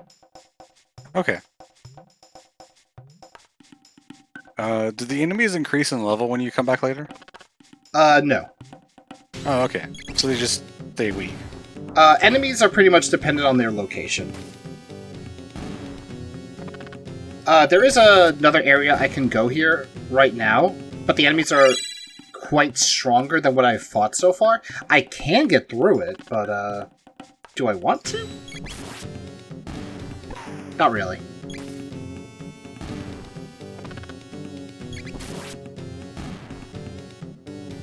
Actually, I will give this to you.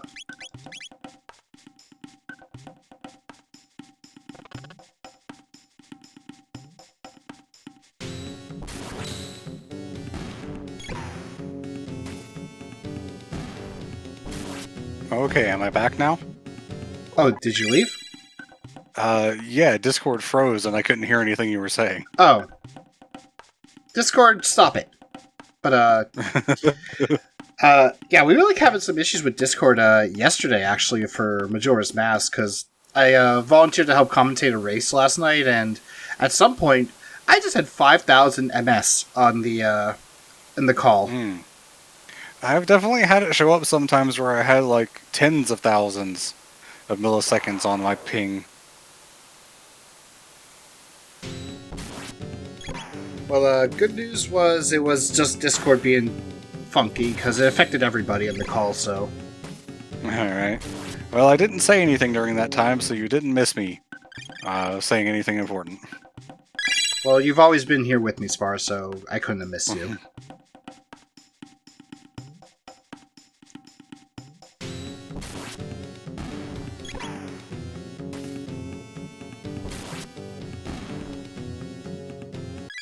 Alright. We got extra materials for later.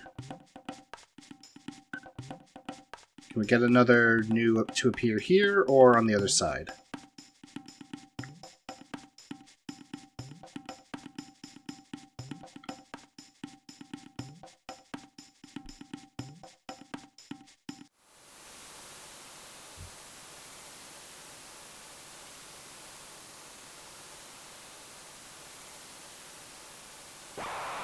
Yeah, we've only gotten these two. Mm-hmm.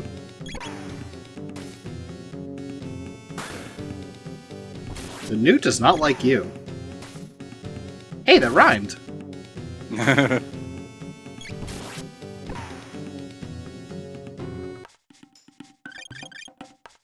The 30 TP is quite nice as well. Mm-hmm. Right now, this is the best spot to get a TP if you actually want to learn some stuff early.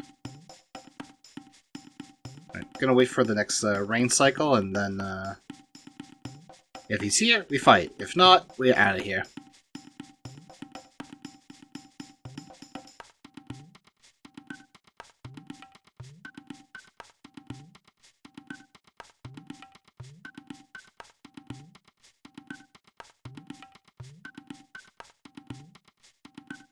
Oh, I just noticed the choppiness start happening. Oh. It's that time for me to like restart the recording.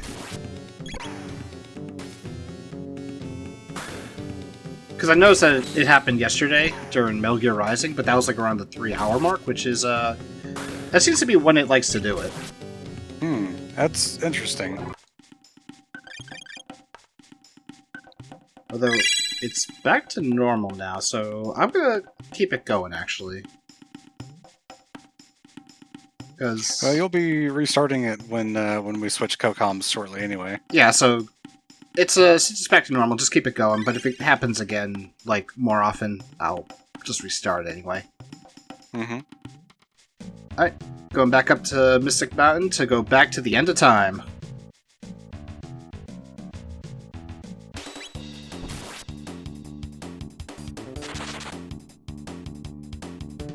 Yeah, not gonna fight. Yeah, I don't think I ever knew about the fact that you could run away during my first playthrough, and imagine a lot of people might not, but if you hold L and R in battle, you can run. Mm-hmm. Then, of course, you just throw caution to the wind and jump off a cliff. Disclaimer, we do not condone the idea of jumping off a cliff to open up a time portal. Please do not do that. Probably don't condone the opening of time portals either. Probably shouldn't be messing with that. Yep. Okay, he's still in his koala form, so let's oh, I forgot to take off the berserk ring. I'll just actually, maybe it's doable. Maybe it's doable. Because Antipode Bomb is actually very strong, so never mind, I think Luca's dead. Nope, never mind, she lives! Actually, that's the funny thing. She has double the amount of protection because of the armor and her fire affinity. Yeah. Yeah, you can skip some battles by wall hugging, but that is one of those battles that you can't really avoid. Yeah, with these particular creatures that Specchio is imitating, running back and forth across that canyon, you can't really avoid them. Hmm.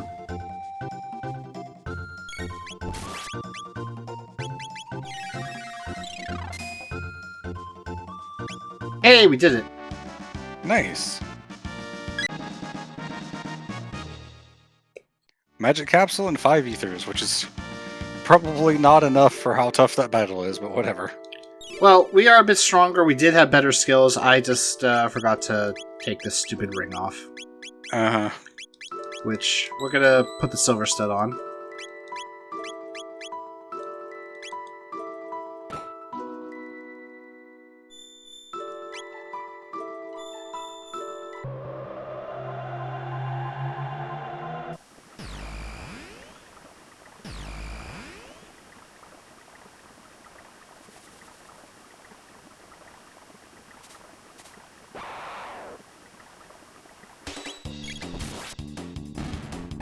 At least these guys go down easily. Yeah, again, they're the same low-level enemies from the beginning of the game. Mm-hmm. It is kind of annoying, though, that you're forced to fight them, because it's like, do I have to fight them every time I go through there? Yeah, because you do have to go through there quite a number of times. I'm just going to grab a free shelter. Yep.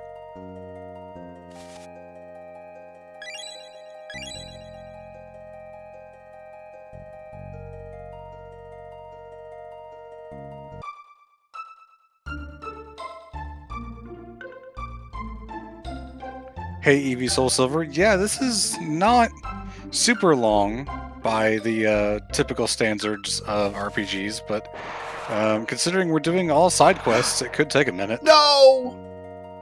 Did that mean you lose the new? I might be able to get it, but I should have got it with this fight, but if I didn't touch the snake. So close.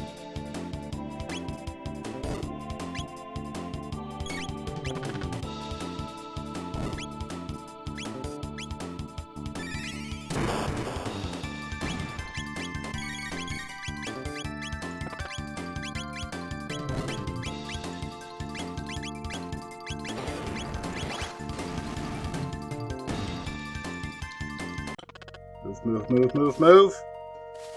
Oh, he's gone. Yeah. That would have been an easy 30 tech points. Oh. Oh. You didn't even need to come back here yet. Forgot to talk to Melchior again. Yep. Alright, so I'm going to bookmark, which brings us back to the title screen. Load the game.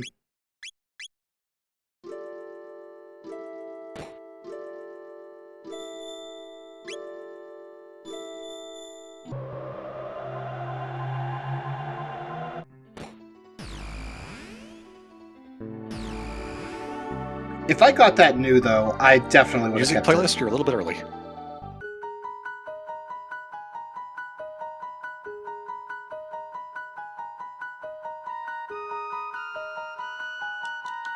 Uh-oh, game?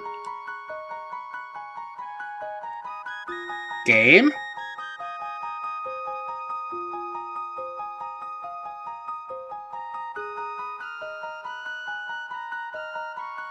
Okay, there we go. Alright. That was weird. What happened? The game just stayed on a black screen for a little bit. Oh, okay. Yeah, the screen share on my end froze in front of Melchior's house, too. That is so weird. Mm-hmm. So yeah, if you bring either Luca or Robo here, they will pretty much do this. Mm-hmm.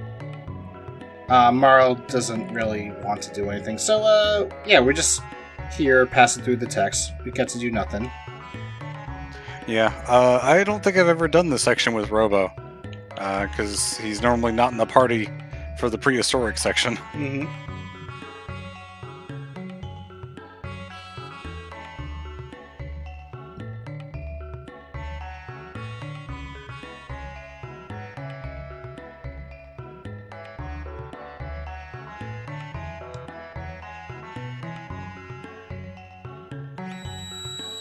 Also, light warning.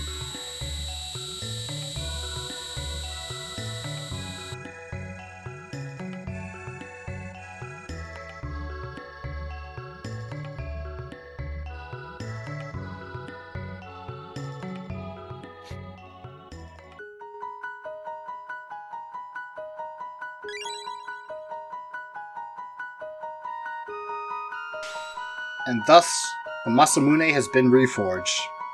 Yes. I like how Melchior is like, if you wanted like lower quality work, you shouldn't have come to me.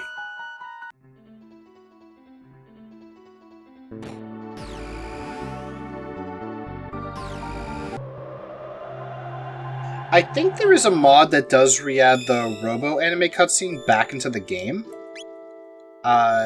And that same mod also adds the OVA to the intro, actually. So, if I really want to extend this run, I would have added that mod, and we'd watch the OVA for the first hour.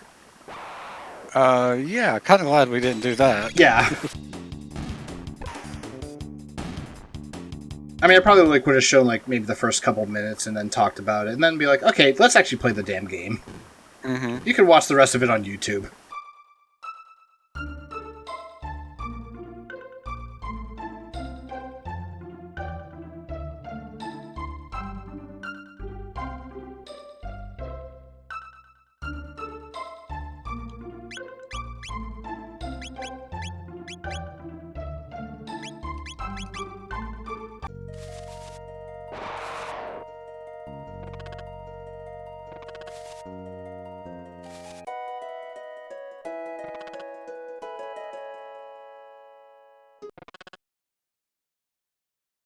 Alright, we present the Masamune to Frog, or a snake in this case, and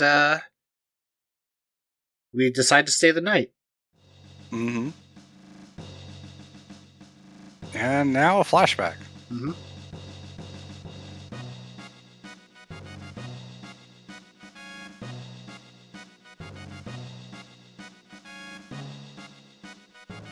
Pretty much this is what leads up to how Frog became Frog. Mm-hmm. This is the knight Cyrus, who is just a palette swap of the commander. But he has a unique colored sprite, therefore he is important.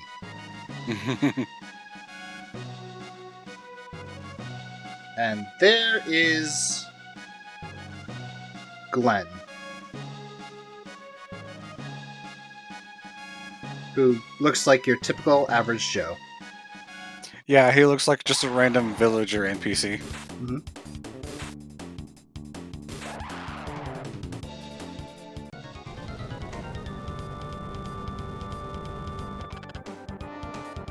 And they have someone else in their party now.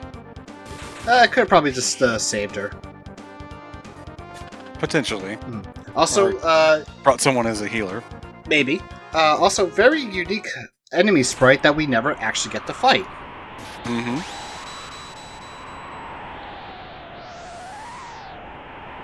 And here we meet Magus.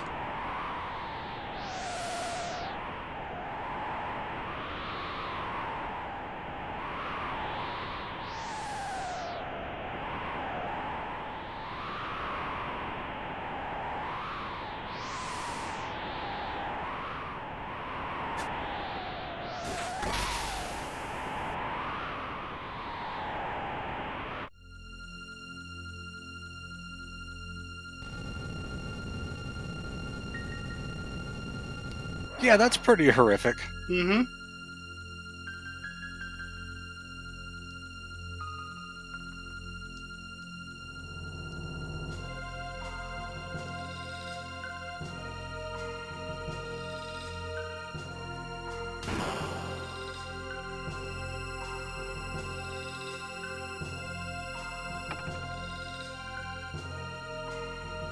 Hey Alex, welcome to the stream. Hello.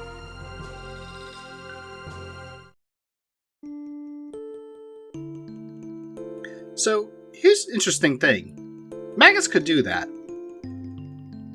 Why can't we do that?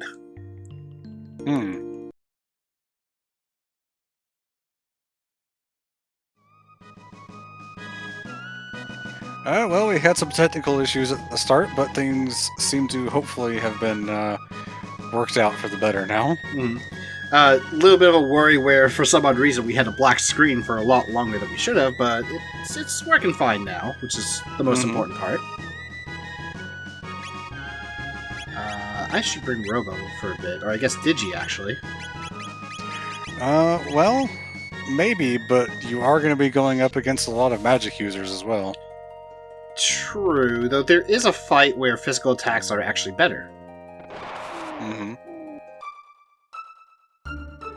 Yeah, we hit the $5,000 ultimate goal yesterday.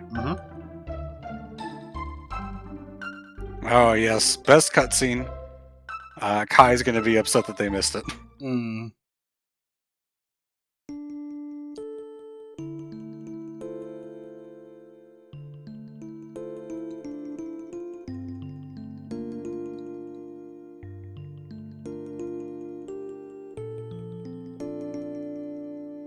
It's okay. Cyrus also looked like a random villager NPC when he was younger.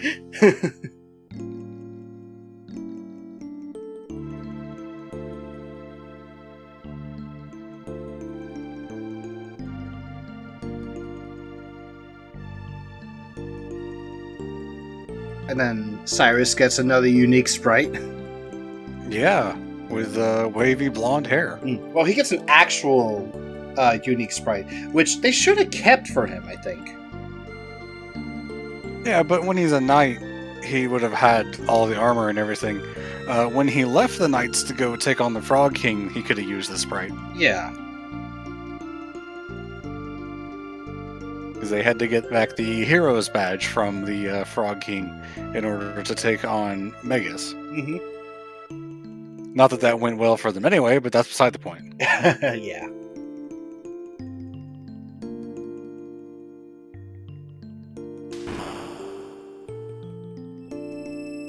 And here we get to see a little bit more about what happened after he fell off the cliff. Mm-hmm. He became a frog. Transformed into the frog. And somehow Magus and or Ozzy did not find or pick up the hero's badge. Instead, it's just kind of left afloat. Mm-hmm.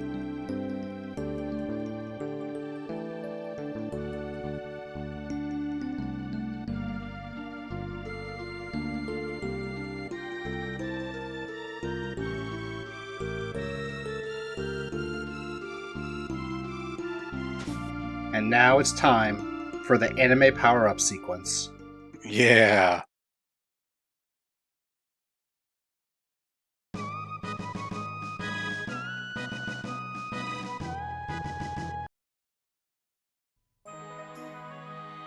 Yep, super anime cutscene that doesn't have any other party members because you can choose from multiple, and they didn't want to animate all the different choices. Okay, the sword was in the ground. Why is it that he's pulling it from his the sheath on his side? Don't worry about it.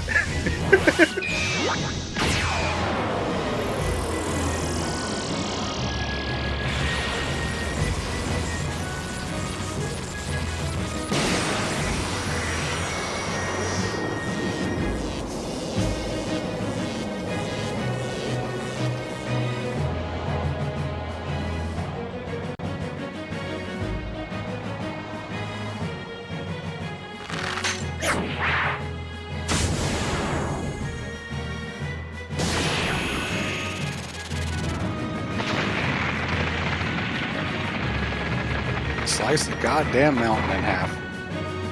Well, part of it. Oh yeah. That sounded like a cash register ringing. And now the same cutscene again, but in 2D. Which honestly kind of looks a little bit better from my opinion. So, Smart. Okay, I was about to say, you can't hear it, but the music isn't playing, and then as I was about to say it, the music starts playing. Oh. The game was self-aware.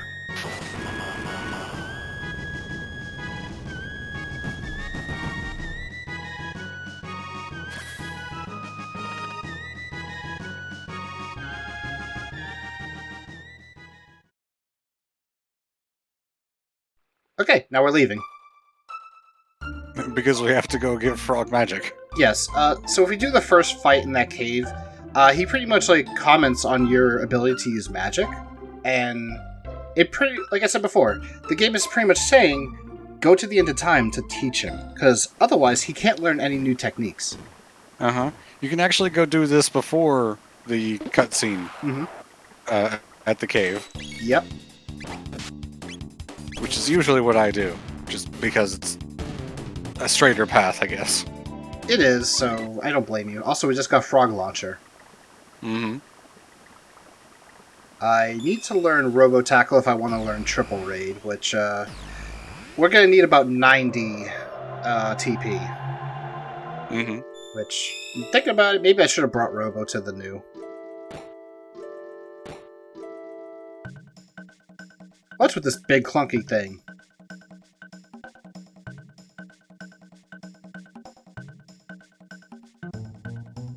And a frog with the power of water. Who'd have guessed? Yeah, so because Robo is an artificial being, he cannot learn magic. Sorry, Digi.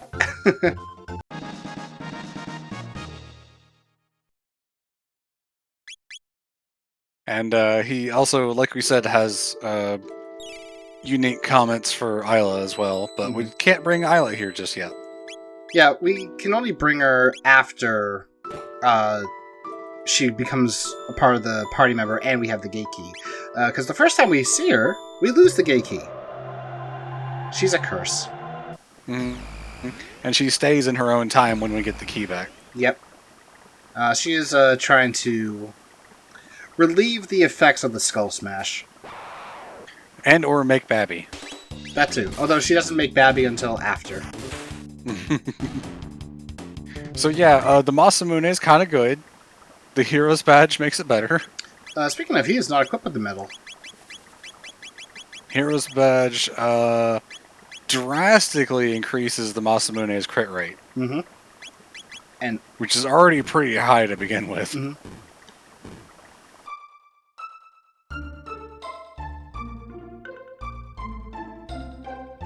You can't actually equip the Masamune until that cutscene, if I recall correctly. Correct. Until the cutscene at the cave, and then it's automatically equipped.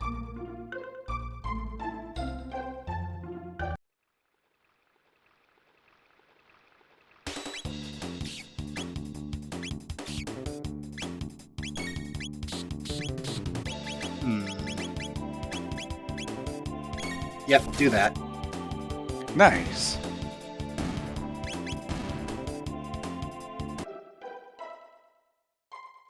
And we have a little pal following us. Wonder what that's about. I will name it the Hell Dragon.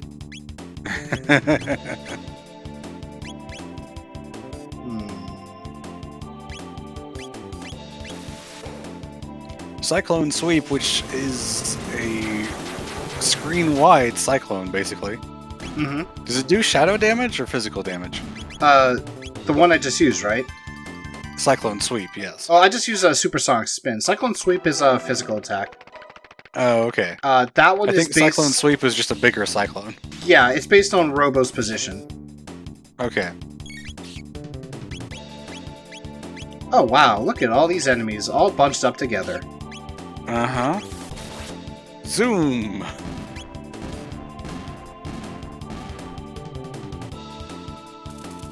I think Tom and I will swap when we reach the gates of the castle. Okay. Assuming that's not happening, like, in the next 3 seconds.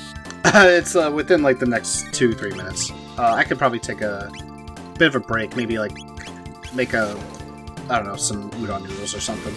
Well, we might wait, because he said he'd be ready at the top of the hour. Oh, okay. So, and I don't want to go over that too much, because obviously I've got my own stuff going on.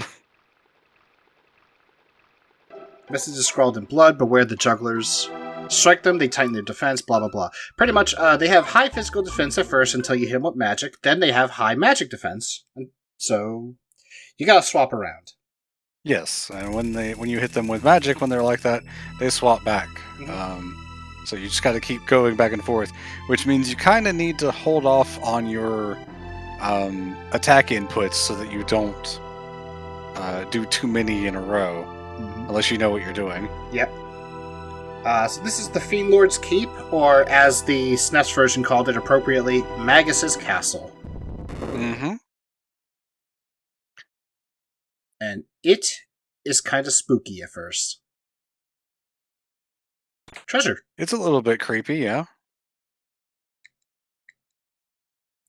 So they juggle their defenses, yes.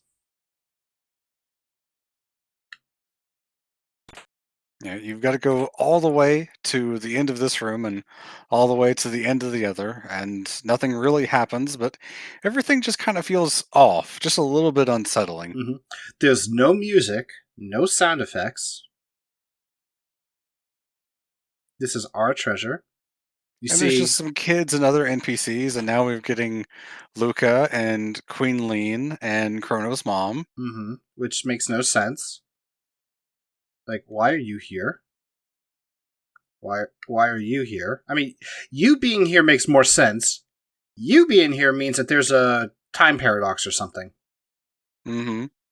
Queen Lean is the one that makes the most sense, even if it doesn't make much sense at all. Mm-hmm. But like, some is better than none in this case. Yes. We test the save point, and all of a sudden, Ozzy appears again. Yep.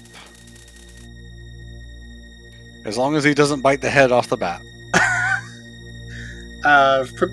For good reason, let's hope he does not.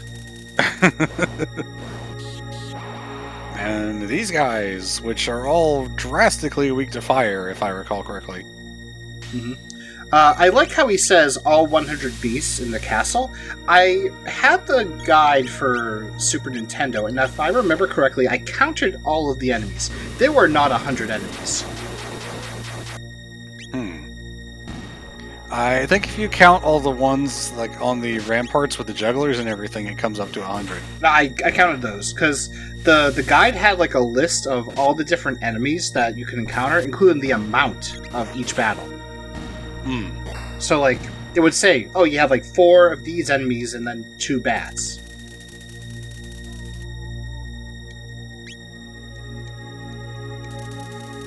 Did you include the save sparkle enemies in the Aussie fight? Yes. Okay.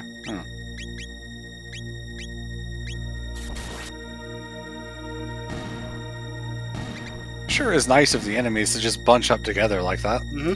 I have to use that anyway because they are immune to physical attacks. Yep. I am surprised that you're going this way first instead of going to the other boss fight.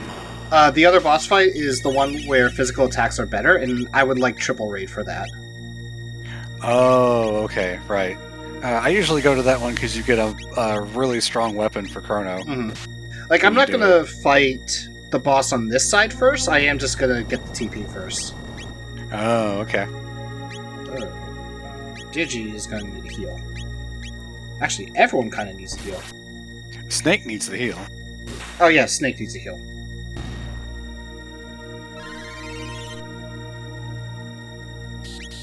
Cure Beam is really strong. Mm-hmm.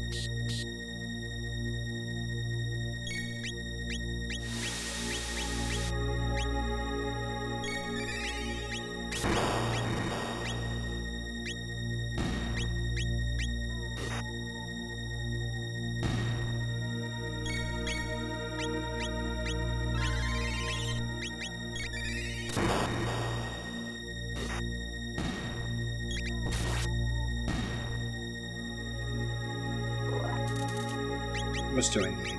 Shouldn't be a lot. Okay, 30 is good. Welcome back, Deimos. Came back from watching the children. Now he gets to see us fight monsters.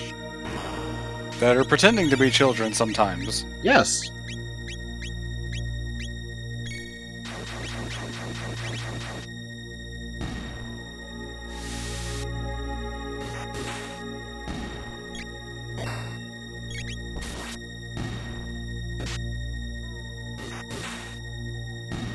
The children behave like monsters, so there's no difference. Wow.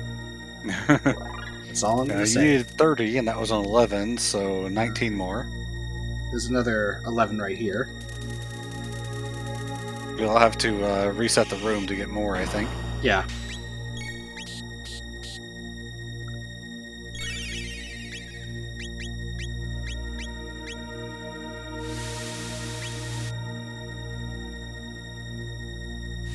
Yeah, I kind of wish that the speed up was like a normal function instead of tied to the auto.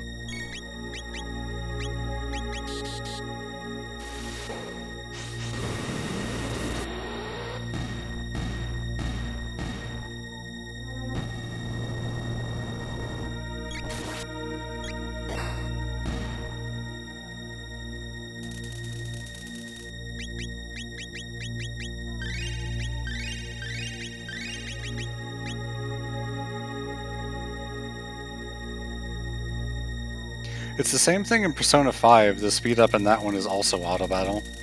That's true, actually, yeah. And I also didn't use that one a whole lot. Auto battle in that game is also, gonna be honest, not that much of a good idea most of the time because your normal attacks are kind of weak. That seems to be SMT in general, where it's like auto battle just uses your regular attacks. All right, we learned it. Let's go outside, save, and use a shelter, and then I'm gonna go get myself a new weapon.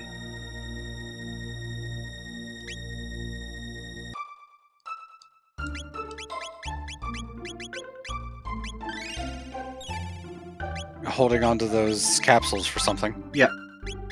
All right. I hope I get to see what those are used for then.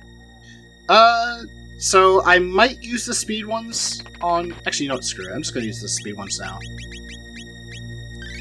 I was gonna save them for a different character, but I'm thinking, nah, I might just use the speed ones now. Avoid these fights. Generally, if I were in control, I would have used them on the slower characters to balance the speed across the party, but making Chrono faster does mean your main damage dealer for pretty much the whole game moves faster. Yep. These things are ridiculously weak, by the way. I think the only time I've used auto battle in an SMT game was Digital Devil Saga, but that's because the auto battle there uses the last skill that you used, if you set the option right. So, okay. Makes farming easier. And here we have Slash, as we mentioned earlier, named after the guitarist from Guns N' Roses. In the SNES version, Frog calls him Sir Slush. He sure does. Which, as we can see, was removed from this translation.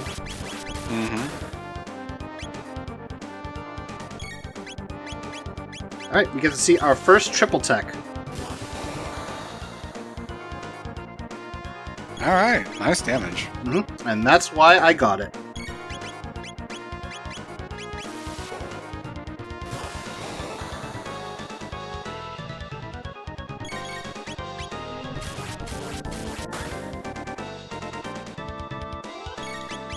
Oh, did they also do that for the Pixel remasters? Because I know that the mobile ports of Final Fantasies did have auto battle, but it was just regular attacks. So if they did actually do that, then it makes farming easier. Also, phase 1 complete, he will always end with that attack. Yep.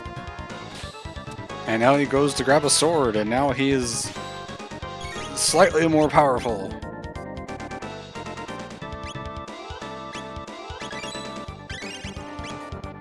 Gonna take the opportunity to heal first. Yep.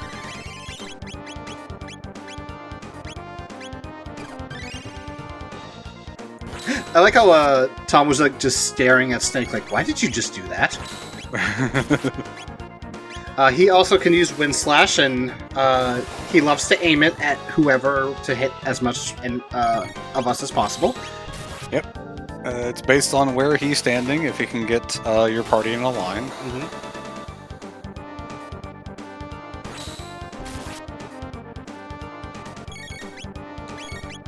I just realized I could have made the attack more stronger if I actually put better stuff on Robo.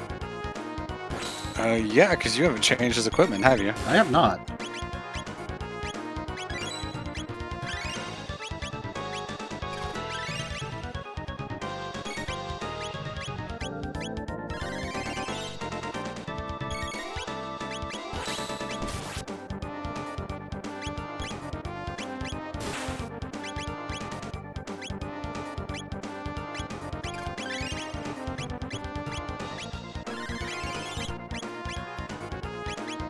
Digi is running low on MP. Oh, he is. I think this is the last one I need to use, though. Nope. Okay.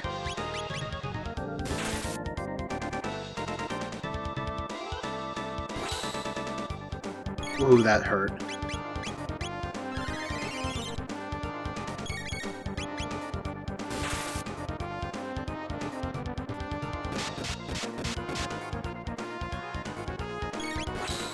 Oh, Chrono's dead. Yep. Frog is dead. Oh, jeez. Okay, this is tough. because recovering here is really bad when he has AoE attacks. Alright, we're good. And you're actually running low on mid potions as well. Yeah, and I have not bought any, so that's not helping.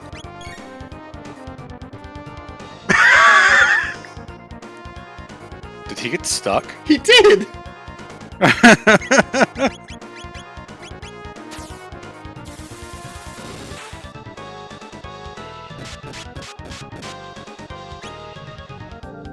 Okay, I think I fixed him. Or that was just a regular counterattack. That's a good point, actually.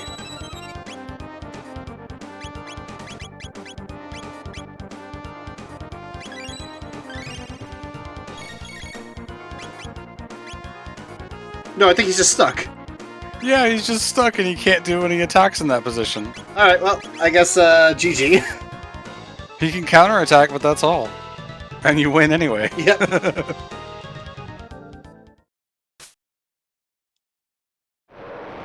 And, Slash, very honorable, feels proud to die in battle for Magus. But we get the Slasher, one of, Chrono's greatest weapons, because look at that, now he's at max speed. Be very careful, by the way, because the equipment that increases speed can screw you over sometimes. That's true, it can.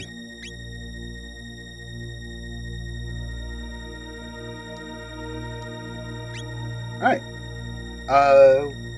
Let's see. It's just about time. Do you think, like, we should take a break? I think? No, go fight Flea. Okay, let's go fight Flea. And then we'll probably take the break right after. Yeah, that way we can restart with heading towards Ozzy and Megas.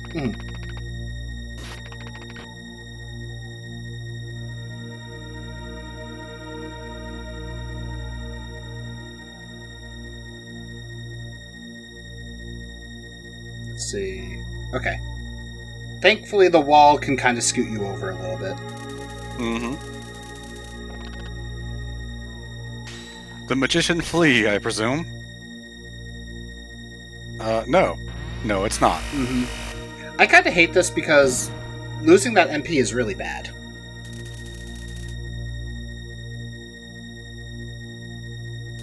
At least it didn't go on either of your healers. And of course, the little bat following us around was Flea all along. Yep. She is a powerful magician. Do not lower your guard. Flea is not the mere woman she seems. Yes, yes, I'm a man after all, right? And then it's like, wait a minute. But Flea is pretty much, I don't care. I have power. That's all that matters.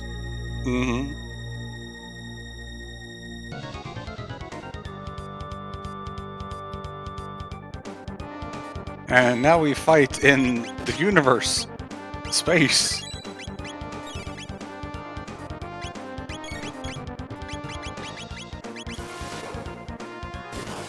And then we just do, yeah, a triple raid for some damage. Oh, well, that's not good.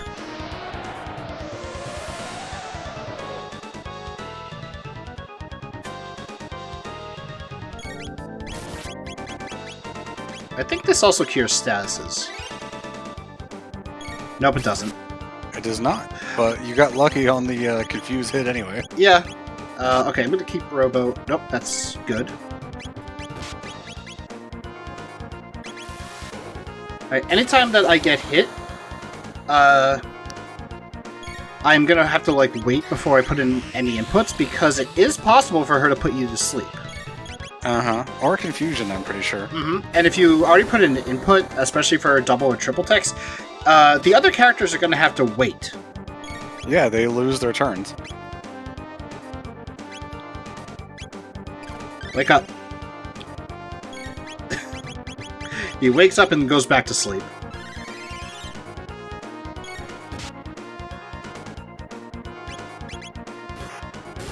Alright, Frog, solo. Yeah, when you get hit with the sleep or confusion, you basically either throw a panacea at them, or wait for Flea to do a normal attack on them. Or this also wakes up Robo because of the confusion hit.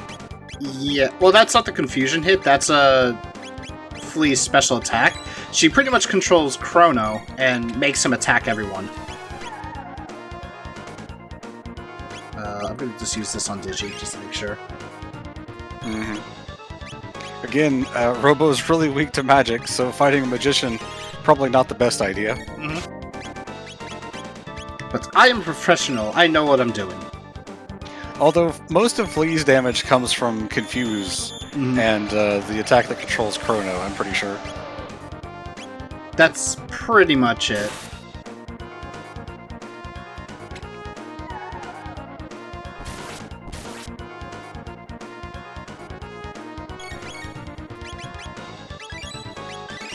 Poison not doing me any favors, too. Yeah, I usually definitely have a group heal with Frog before I come in here.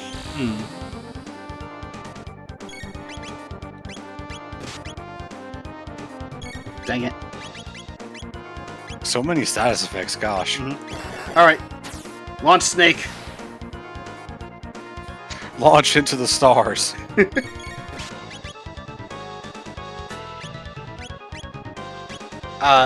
Frog, why did you miss? Yeah, that's still a thing that can happen. It's an RPG. True, but you never really see it. On the bright side, Fleet does not have as much health. Yeah, a little bit higher defense. In terms of missed attacks, you usually see it with the ranged weapons more so than the melee. Welcome to the stream, Yang-san. We've got around 10 people or so as part of the group. The guys you remember from the KH videos would probably be Tom and Helldragon. Helldragon has retired, but on the other side of that, we do have Tom and Helldragon back doing a reprise of the Kingdom Hearts 2 Final Mix playthrough that's currently ongoing on the channel. However, we are currently doing our marathon, the All-Stars Marathon, raising money for Child's Play. And there we go. Nicely done. And actually, Tom will be on here in just a minute to replace me for a co-commentary. I'm going to head outside and just kind of refresh, because holy crap, that did take a lot out of me. Uh-huh.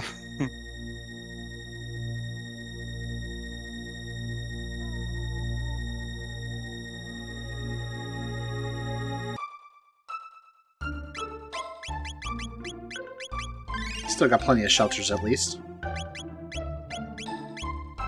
Alright, and I think this is where we're swapping, so I'm going to head off and take care of my stuff, and Tom, and I think possibly Neo later on, will be hopping in for a little bit, but I would like to come back for the ending of the game, so hopefully I will see you guys later, and I will hand things over to Tom now.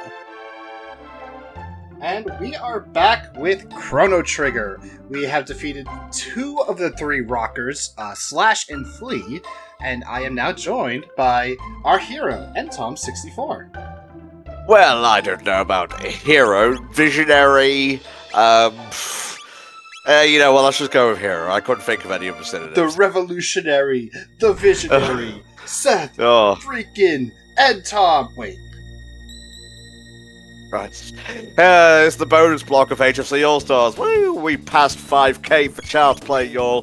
Thank you all so much. I'm saying this now because I actually wasn't on when it happened. That little accolade goes to our pals over at HBOR, Month, Striker, and all the rest of the guys in that group. Thank you all so very much. We're still going to be accepting donations until the end of Sonic Frontiers. That's on Thursday, I believe, and there's still time to get yourself entered into the Steam Code raffle for Sonic Frontiers. So I'm just remembering all the details right now. $5 gets you 1 entry into that, and they stack. They are cumulative, I believe, across the entirety of the marathon. And thanks to Pikmin 4's second half being delayed, which will be a bit weird because you should have seen the full run up on YouTube before this VOD goes up. It's Chrono Trigger. Time travel is par for the course. I will be announcing the winner at the end of the Pikmin 4 marathon, so still plenty of time. And here, we are in Megasis Castle. Enemies are very much immune, or not immune, efficient with magic, but they're also weak to magic, so it's like, do I really want to use a spell? Do I want to use physical attacks? It's kind of hard to decide. I'm apparently just a smidge too loud, mate. Yep, I did turn you down a little bit, so hopefully it's good now. Okay. I'm struggling to remember whether I've ever actually finished Chrono Trigger myself. I believe I've come very close to it. I've mostly played the DS version. That is the version that that the PC version is based off of, so you probably got to play with some of the special stuff that they added for it. Yeah, like the extra dungeons and so on.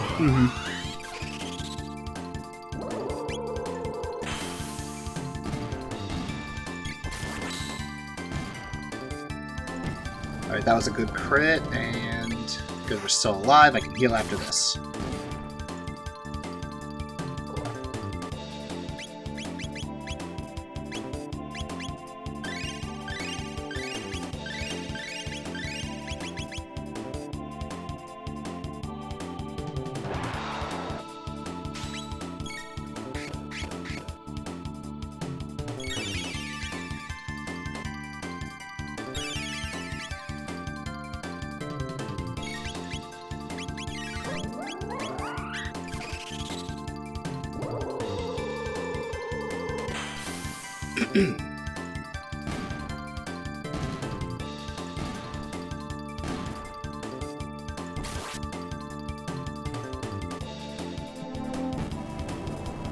Alright, the smidge more has happened, so hopefully it is now perfect.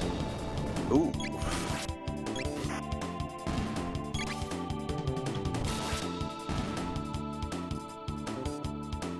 I will say, I do like the inclusion of this auto battle function to kind of speed things up. Makes it a lot better to actually play sometimes. So, I mean, the thing about turn-based RPGs is you're doing a lot of the same inputs over and over and over again. And unlike with action RPGs, where you are essentially doing the same thing, there's a lot more variables in the latter, I find. Oh yeah, for sure. And the one thing with like some of the older school ones is it takes too long. So an auto battle system does make it a lot better in some cases, though when it does only do the regular attack, it can be a bit frustrating. Okay, there we go. Alright, I do not like guillotines, so let's not touch them. No. Although I do want to equip that Dark Mail. It does give me resistance to Shadow.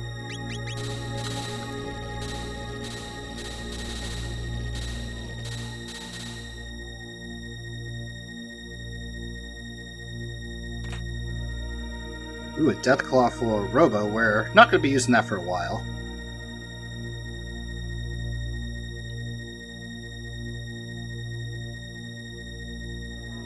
But yeah, the green little rolly ball things, they will just roll right past you if you just stand still, so no need to fight. I don't think I do that when I play in this portion.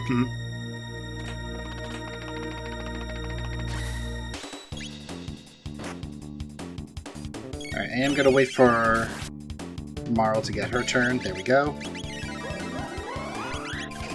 Because much faster just to use this for everyone to die.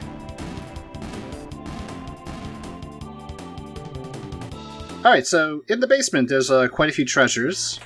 There's also 2 more battles that we could encounter, but it depends on a little bit of luck. Because there are 4 save point icons. One of them is a save point, the other is a teleporter, and 2 of them are enemies. This is the enemy, okay.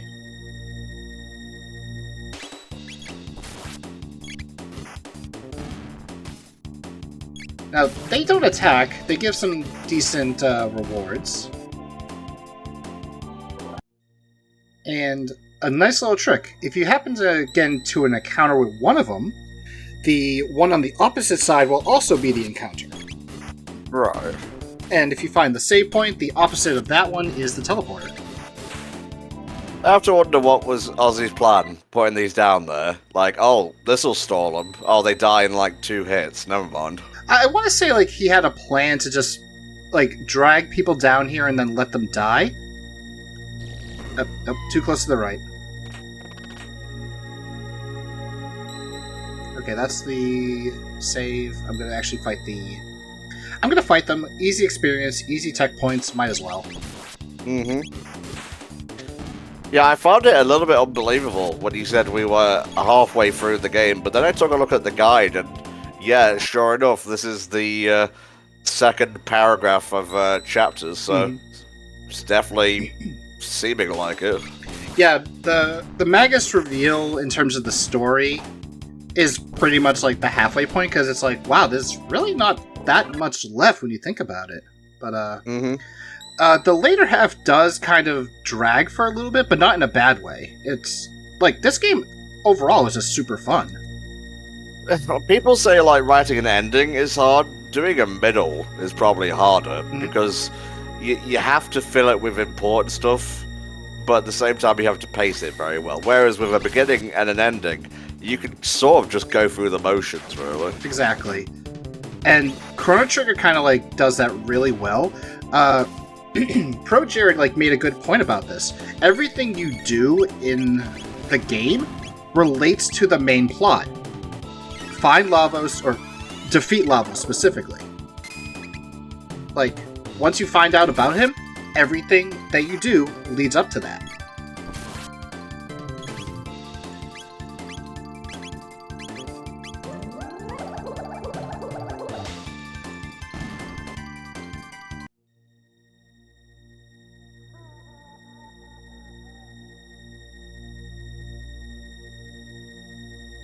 Oh wow, I did not think I would get through that.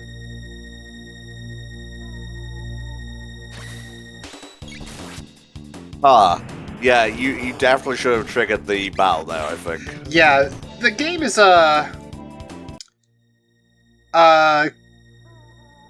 this game with, like, the sprites and all that, you could barely slip through at times.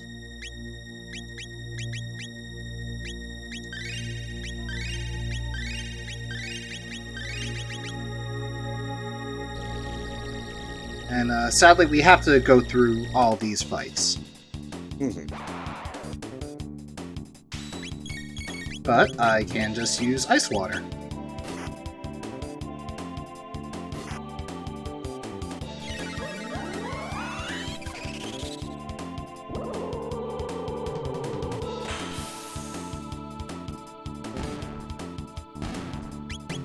Also, wow, those little flunky guys took way too much damage. So, I think it's because they have low magic defense, but they are also weak to ice. Which, good to know for the future.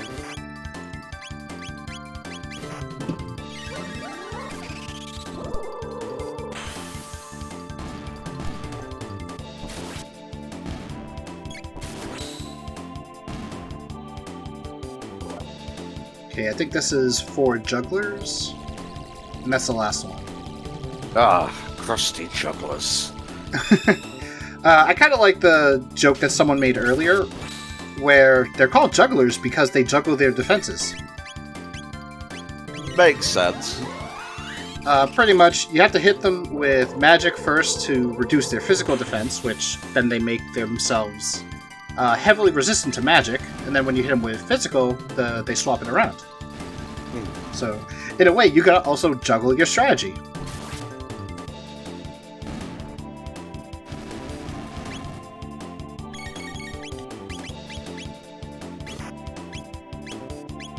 I'm gonna have her heal.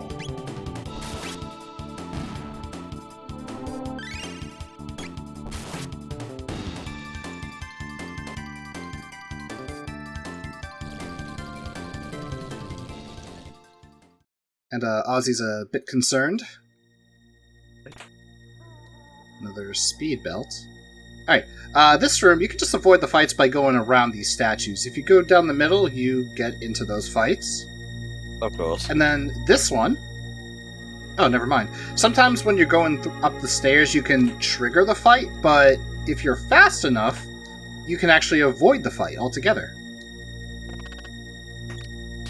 Alright, so now we gotta fight Ozzy, who has an impenetrable and invincible barrier. What do? Just attack the switches. Yeah, don't bother attacking the guy at all. He may be, like, arrogant as all hell, but that isn't a bluff. You can't get through that shield. Mm-hmm.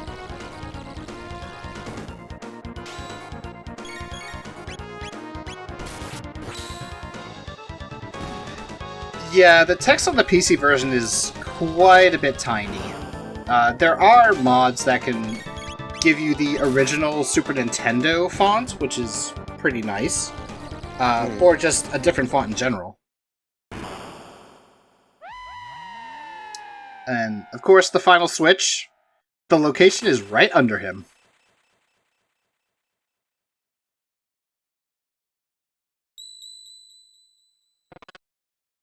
So, did he die, or...? He shows up later, so no, he did not. Okay. Well, I suppose he was protected by the ultimate barrier.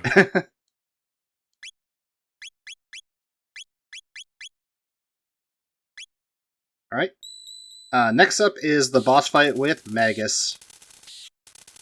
I see you are rotating your saves. I'm mostly just like, okay, I'm going to save once here, save on this one, and make a third one here just in case. Okay. We get ourselves a nice little anime cutscene.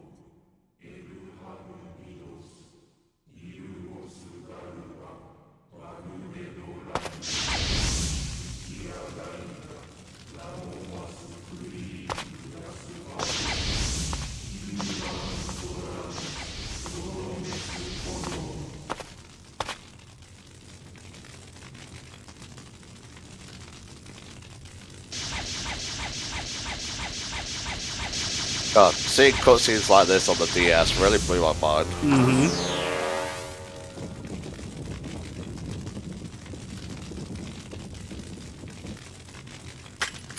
Was this in Theatrhythm? Yeah, Theatrhythm did have a number of Chrono Trigger songs, and it did have Magus' theme as well. Okay. Apparently, Toei Animation did this. Nice. Well, makes sense given Akira Toriyama. Yeah. You know, designed a lot of the characters, if not all of them. Exactly, yeah. Funnily enough, I was actually just watching a Dragon Ball Z Abridged reaction like moments before Axel called me on to do co-coms.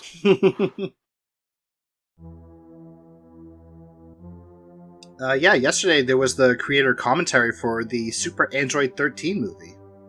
Ooh, nice. Still have to catch up with those. Mm-hmm. Understandably been a little bit busy with a certain event, not gonna name names. Alright, we have the boss battle with Magus. This one can be pretty hard. In fact, I know in the speedruns, because of the low level, it is very tough.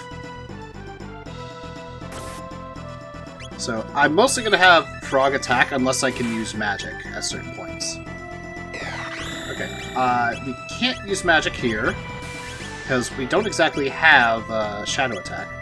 Although, oh, that Dark Bomb really hurts.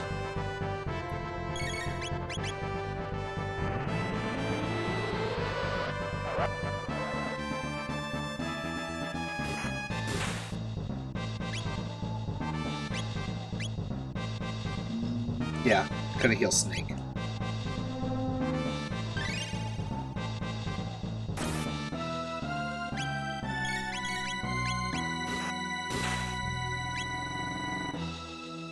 Okay, all but water, so... I am gonna heal first, because everyone's gonna take some pretty good chunk of damage. Then we'll drop an Ice Sword on his head, and that should deal a lot of damage. Funnily enough, he has 6,666 HP. Wow. Very apt. When he says all but X or Y, what does that mean exactly? All but X or Y. Oh, so pretty much, Barrier Chains absorbs all but water. So in this case, he's going to cast Ice here, which means now he's weak to water spells. Any other magic spell will heal him. Right. The change that you can do, you can hit him twice with Frog, as he has the Masamune. The first time will reduce his magic defense. The second time will cause him to change the barrier.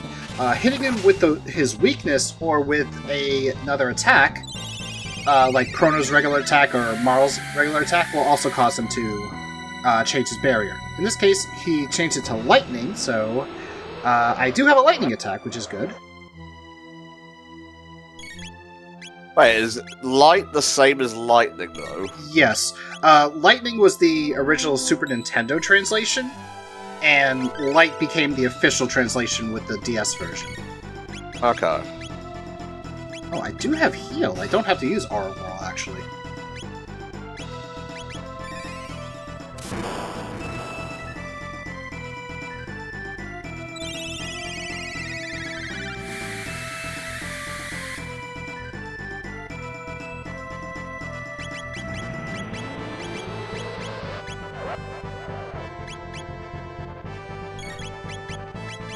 I'm still going to use it, though, because it is still really good.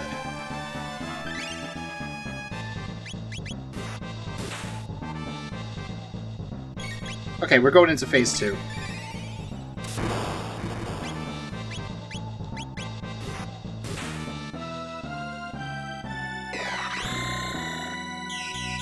Okay, so Magus lowers his guard to cast a spell. He has no barrier. His defenses are lowered slightly, and he's going to cast his most powerful spell, Dark Matter, which deals a lot of damage, as you can imagine. So, everyone get up to full HP as much as possible.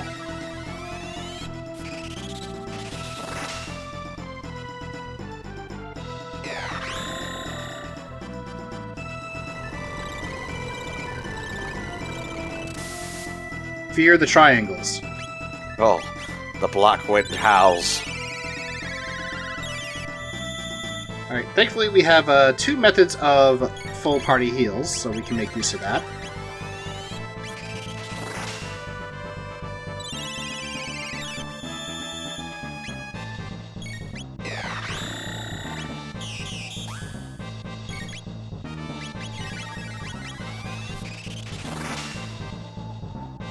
Okay, I do know for a fact that he is almost dead, which is good. I just realised we have screen share. Let me pop that up right now. Alright, another Dark Matter. Sadly, Chrono got his turn, otherwise I turned the auto on to speed it up, but that's okay.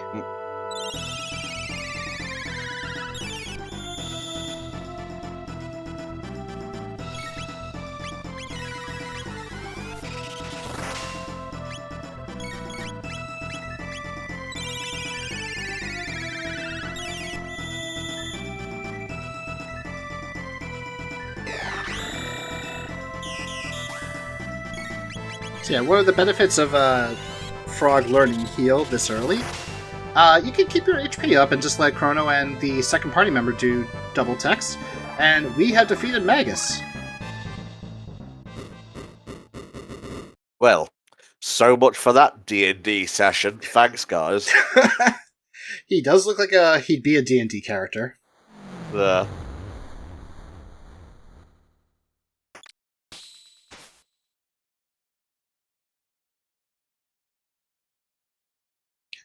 This is also where we learn the truth.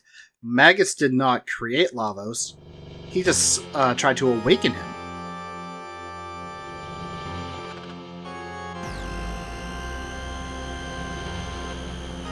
Oh boy, this ain't good. Whoa!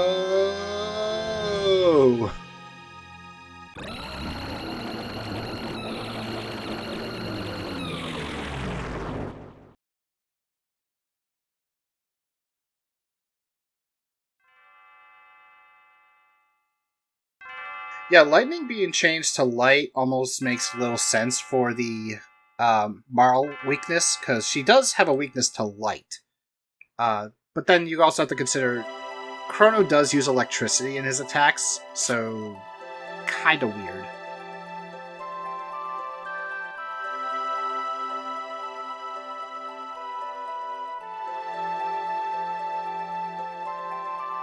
Is this a Spar trying to get your attention, Tom?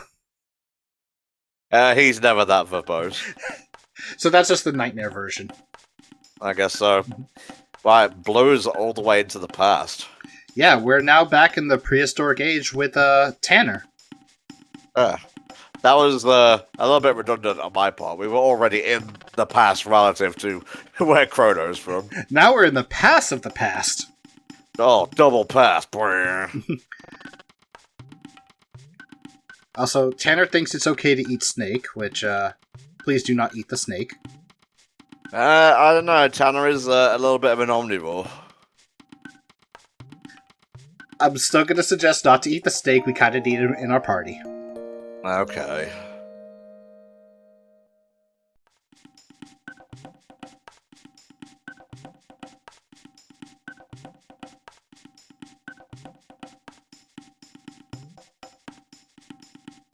Yeah, Entom rests, be quiet. And now, Entom goes back to work. Huzzah! Story of my life. Alright, so this shop, I believe, has upgraded. Yes, it has. Dreamstone gun.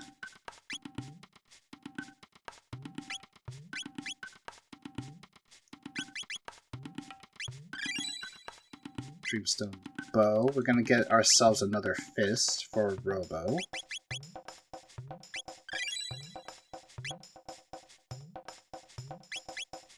And this should be a sword.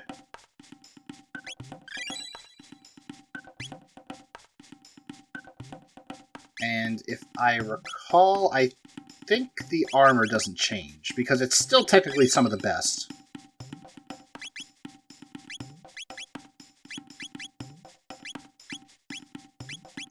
Yep, it's still some of the best, so no need to actually change it. Oh, right.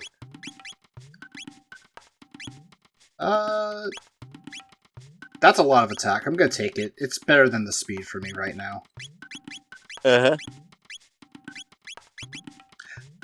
65 million euro tribe has equipment for future robots. Seems legit. Well, it's a magma hand. It's not exactly a robotic fist.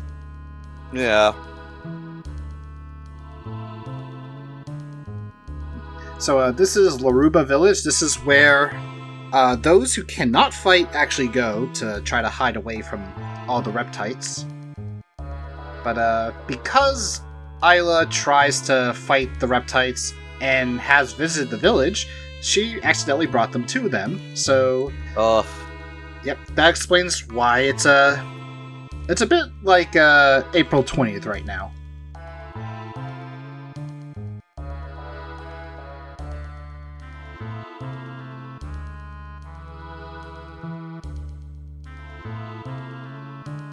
So, Ayla/Tanner wants to end the fight with the reptites. Request a dactyl.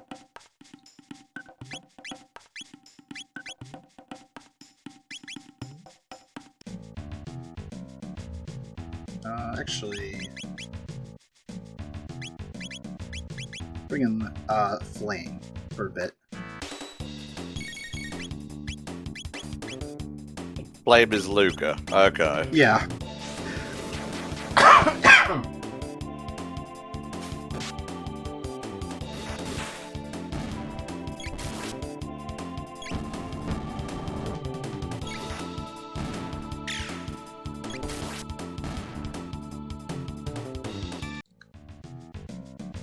So, just to clarify for you, Tom, since I don't know if you heard, but all the characters in the party I have named after members of HFC. Mm-hmm. You are Chrono because, as the leader of the group, you are technically the main character. I guess that's just going to go to my head. Flame, being the expert when it comes to all the video editing, is Luca, who is pretty much an inventor, so one day I'm sure she's going to create video streaming. Maybe. Spar is Marl because of the old meme of, is Spar a girl? How did I not get into that fight? I've never been able to skip that before, but all of a sudden, marathon luck kicks in. Y'all world record pace. I have named Robo after Digi, because of the fitting name style of robotics and digital media and all that. Okay. Snake is Frog because Samurai Snake, and although not exactly a samurai, Frog is the closest thing we have to that. Also, frogs are reptilian, snakes are reptilian, so there we go. And here we have Ayla, who I named Tanner because Tanner does like his Neko Arc profile pictures. And Ayla does have an attack called Cat Attack and kind of runs like a cat. Okay. Sure. Just take it in my stride. It's a balmy Sunday evening. Not going to question it.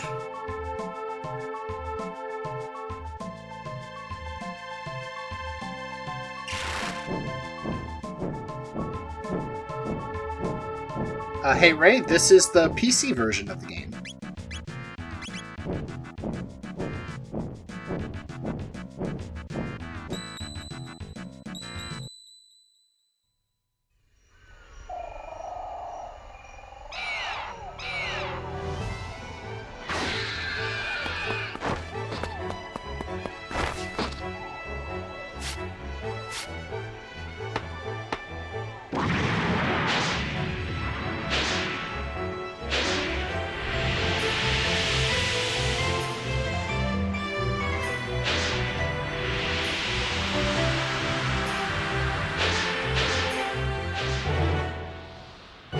Yeah, if you look down below, there was actually an episode of The Flintstones happening. I can see that happening. So, a couple of interesting things. Although, holy crap, I've never noticed this on this version. They're just, like, standing on the pterodactyls.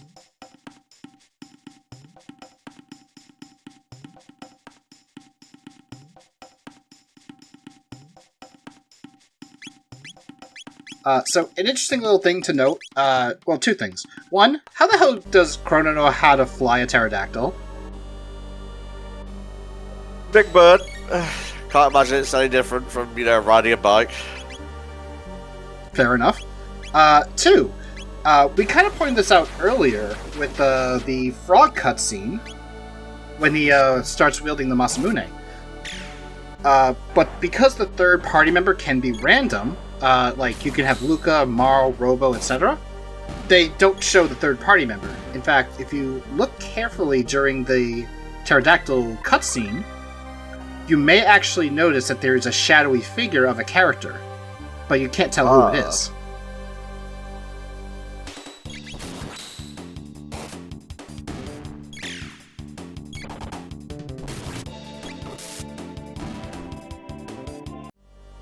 Alright, Tanner, I need you to kiss Anton. Don't take that out of context, chat. Just like my animes.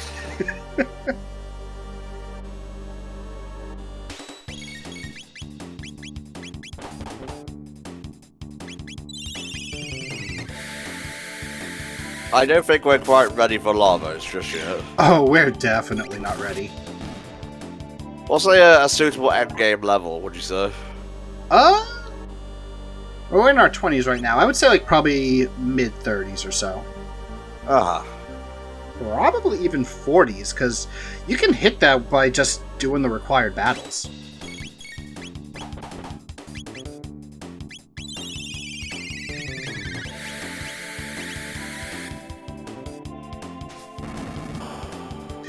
Oh yeah, the dino endings. So, you know about the multiple different endings you can get, right?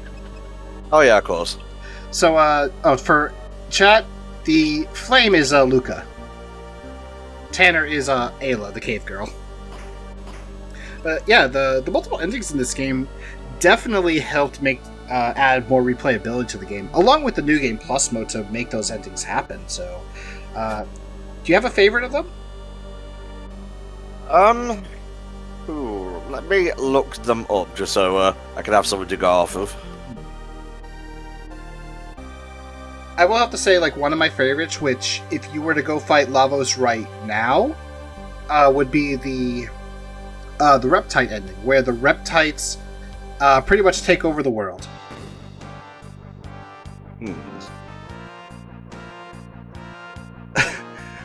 Thank you, Deimos.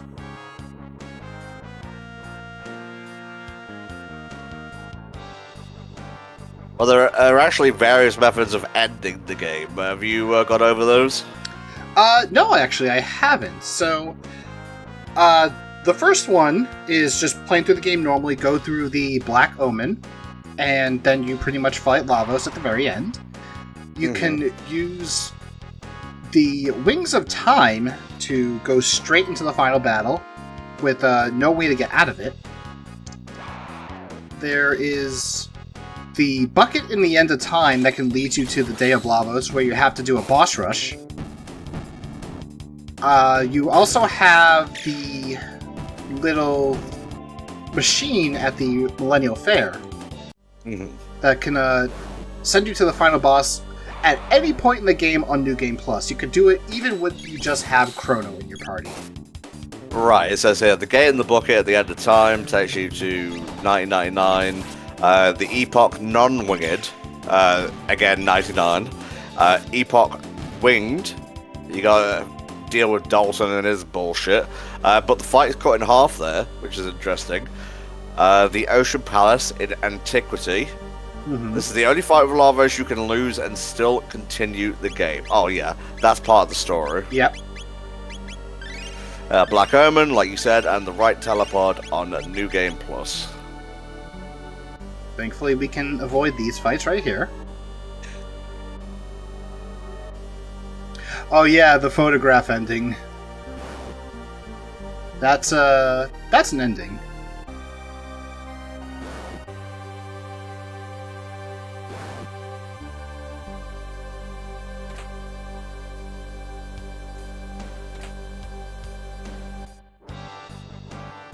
Let's see.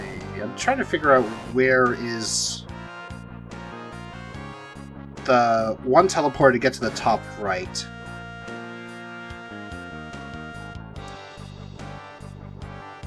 Wait, what? Oh. Okay, game. What happened? Apparently the game was like, I don't really want to detect hitboxes right now. Well, alright. I found the ending people are talking about, the Dino Age. Interesting. So, blah blah blah, you do shit, but you get back to your hometown in your home time, and at the Millennial Fair, everyone else is a reptile. Yep. Interesting. This reality seems to be acknowledged, says the wiki, in Chrono Cross as the homeworld of Dinopolis and the Dragonians, descendants of the reptiles, before they are pulled into the story's main reality by Chronopolis as a result of the time crash. Yeah, the Chrono Cross, let's just say Chrono Cross, like, puts in, like, a lot of different stuff that kind of, like, fucks up with the Chrono Trigger timeline that you don't expect, and it's like, wait, so what happened? And where was I? Aren't there, like, multiple timelines, though? It's not really disrupting anything. Technically, no, there is some disruption, at least, because, the reason why Chrono goes on trial is because of what he did, when he first goes to the past to save Marl. Because, the Chancellor has a bone to pick with him.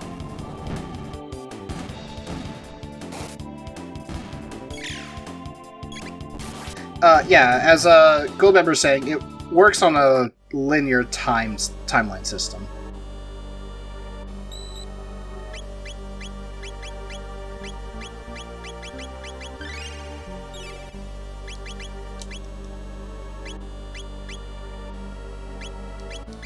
Alright, do I trust myself? I do.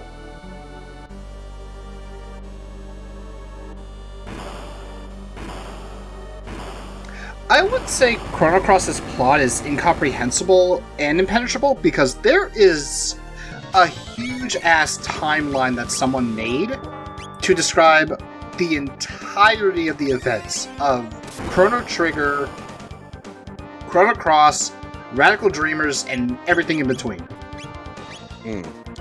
Yeah, Radical Dreamers, very interesting. Back when I did the quick look for Chrono Cross, we played a little bit of that. If I remember correctly, you died to piranhas. Yeah, I couldn't really get out of that pool, and oopsie doopsie, got my skin eaten.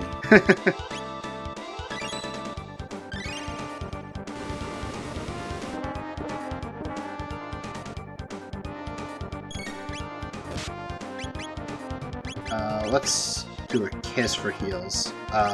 Flame, you need it. Yeah, it was the Chrono Cross remaster that I was playing. The Radical Dreamers. Yes.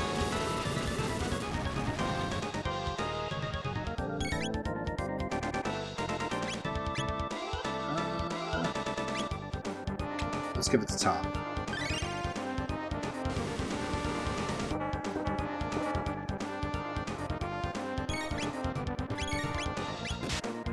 I have heard that the game has been patched recently, so it's actually not a problem like it was on release. Like, the frame rate is actually more stable. Oh, we're talking about the Chrono Cross remaster. Yeah, the Chrono Cross remaster. We could be talking about the PC version of Chrono Trigger, because that one had a rough opening with the PC port, but now is it's a lot better. No, I'm gonna hit with lightning, and I'm gonna use a mid potion.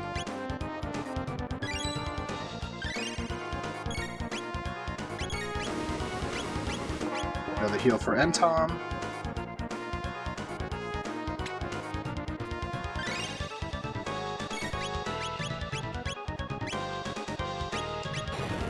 Do you have a favorite track from Chrono Trigger, Tom? Favorite what, sir? Favorite track. A favorite track? Ooh. It might be the opening, actually. The opening is a good theme, I don't blame you. Do do do do do do. That was not the opening. I don't know why I was singing though. Do do do do do do. Also not what the opening sounds like. Really? Maybe it isn't.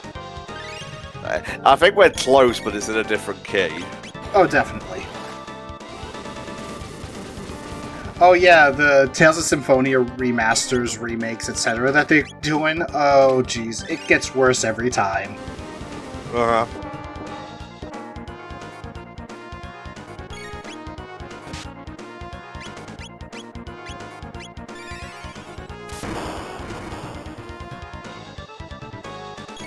The battle theme is also pretty good. I'm giving you the most milquetoast opinions here possible, but did you know, guys, Chrono Trigger is a good game. It really is, and oh boy, I just took a lot of damage from that electric shock. Oh, noes. Well, it's okay, I'm still alive, that's all that matters. Is Tom dead? 1 HP! No, I'm here. I'm in-game. You survived with 1 HP, Tom. Ah, do it, baby.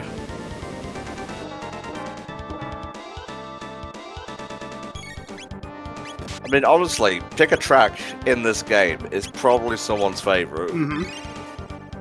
Some people even like the unused track. I forgot what it was. But they did actually use it in the DS version.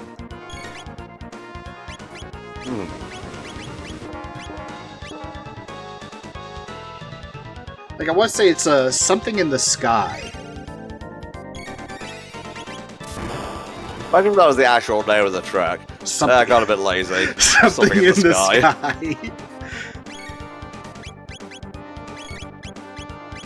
I mean, yeah, the character themes go without saying. I think it's like a little bit easy mode to pick one of those. Because otherwise, Magus's theme is the best. Singing Mountains? I think it was Singing Mountains. I thought it might have been something completely different, though.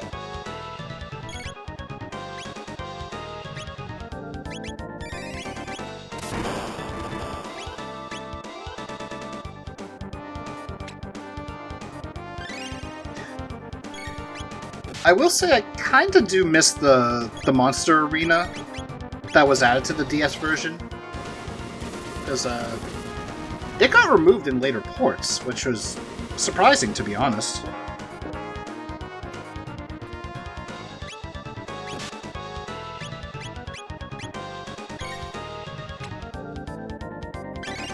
You guys keep mentioning Theatre Rhythm. Is the Chrono Trigger stuff in Final Bar Line? I kind of fell off after I played that for dozens of hours. You know, it's kind of the thing, hyperfixation, and then boom, you move on to something else. Yes, it was added as DLC, according to Kai. Nice, nice, nice. And that is Nizbel 2 down.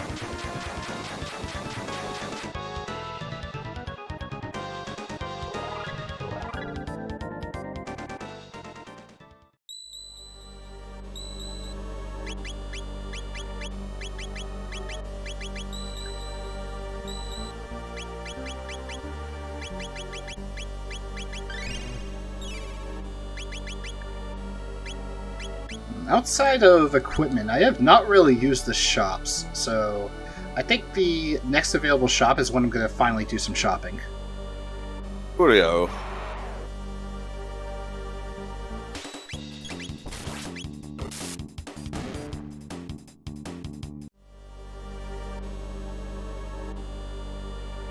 I'm going to bring back Spar for a bit.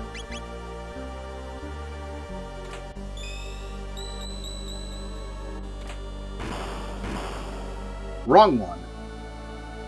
Oh wait, no. Derp.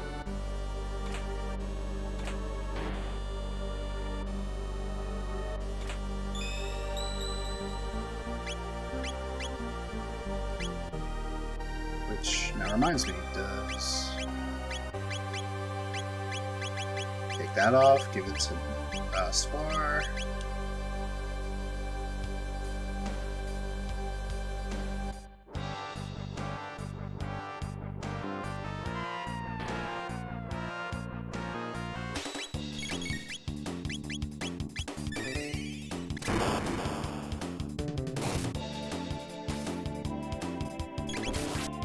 I just hit Robo's theme on my OST, and by God, I forgot how much it sounds like Never Gonna Give You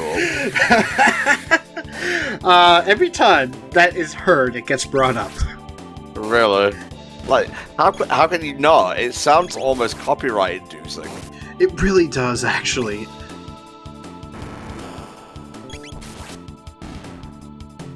Also, I just realized there was actually a better farming spot below. And I forgot all about it. Alas! But I can still access it, which is the good news. Mm-hmm. So just for everyone at home, so that they can see it too. Wait, where is it? Okay, there it is. So these guys, if you hit the... Okay, auto battle sucks for this. But if you actually hit the little volcano dudes, they will actually deal damage to the... well, to all the other enemies. So, yeah. Makes it easy to farm. Alright, these are the Square Enix, or just Square, I guess, at the time, tiles that have DLC songs in Theatre Room and Final Bar Line. We have the Final Fantasy Legend, Final Fantasy Legend 2, Romancing Saga, Saga Frontier 2, Unlimited Saga, Romancing Saga, Minstrel Song, Saga Scarlet Grace Ambitions, Final Fantasy Adventure, Trials of Mana, Live Alive, Live Alive HD Remake, Chrono Trigger, which has Wind, Scene, Robo's Theme, Corridors of Time, Wings That Cross Time, and To Faraway Times. It's very cool. Then we have The World Ends With You and also Neo. Not as many songs as I'd like, but pretty good selections. You got Twister and Someday for the first game, and Your Ocean, Breaking Free, and The World Is Yours for Neo. Neat. Then we have Nier Automata, Nier Replicant version 1, 2, etc., and Octopath Traveler. I don't know if there's going to be any more, but those are the ones that are there. What to see? I mean, it's definitely like a lot of good tracks available, so... what was I about to say?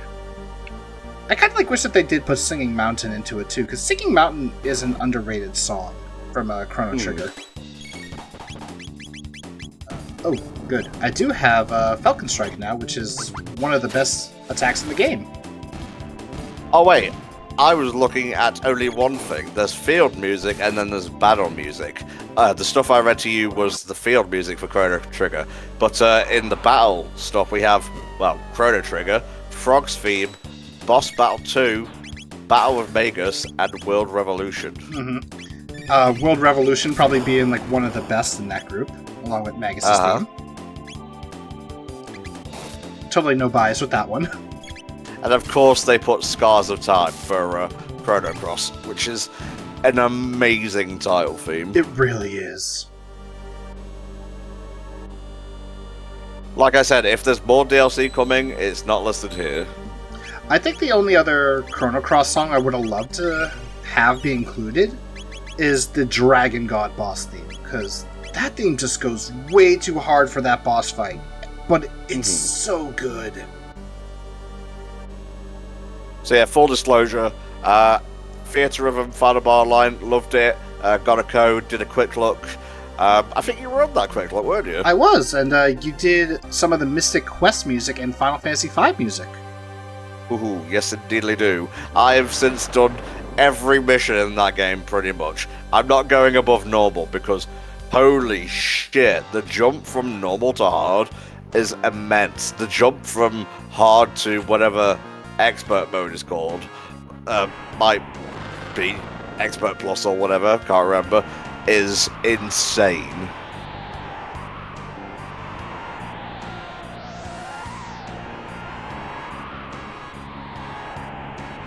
So Tom, you ever play Monster Hunter? No. This battle is almost like that, because we're fighting a giant dinosaur.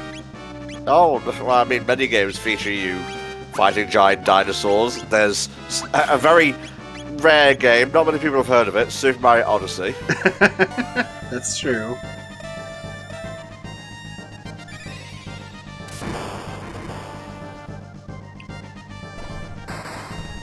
Take a nice little chomp of Azala here.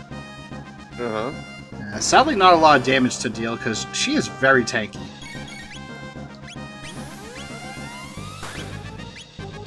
On Mode 7 Boulder.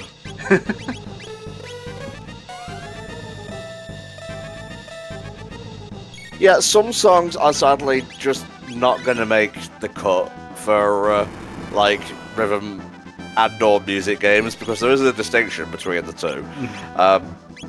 I can't give it to you right now, but trust me, it's there. Like, I wanted Fight to the Death from Kingdom Hearts 2 in Melody of Memory. Wasn't there, but still a great game.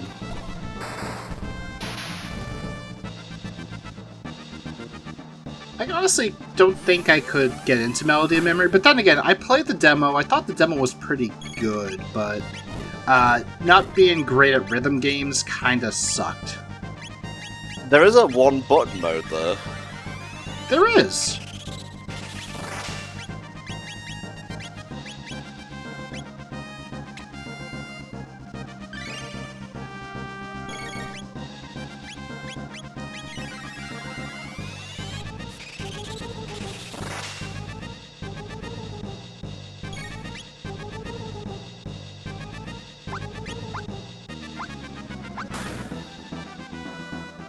Ouch.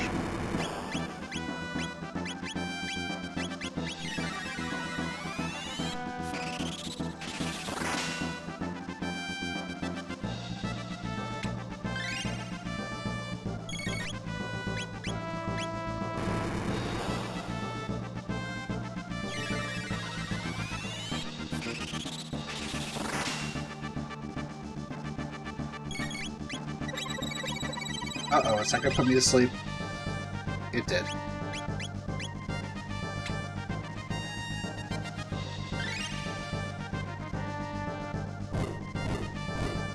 So, fun thing, because not many people know this, Ayla's Kiss can also remove status ailments, so yeah, thank you, Ayla. Oh, bless. But now we need Tanner to kiss Spar. Thought we had something special. It's okay, she likes to kiss everyone, as long as you're strong. Oh, there's words for that. And what's that? I don't want to get banned on Twitch, please. Okay, fair. Alright, phase 2. Now that we've defeated Zala, the defense of the dinosaur has weakened. We can now deal a lot of damage to it. But we gotta be careful, otherwise it's gonna hit us with Mega Flare. Wait, that's Bahamut. What's this mega attack called then?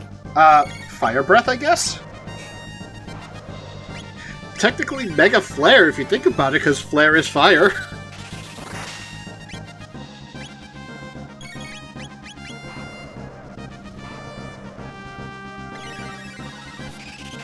I have the most unfitting music playing right now. Let's see, which one is this?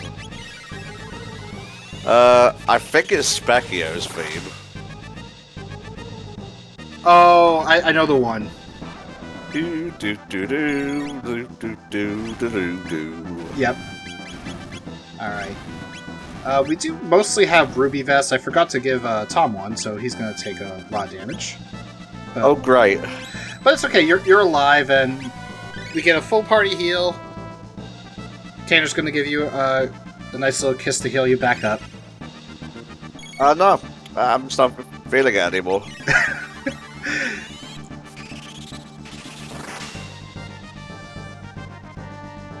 Okay, I think its defense is back up, so... Fast autos.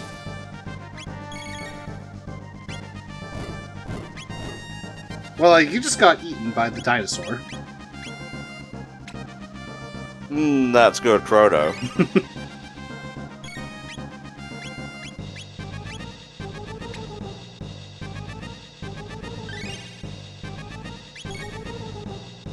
Alright, defense is now lowered. Nice crit.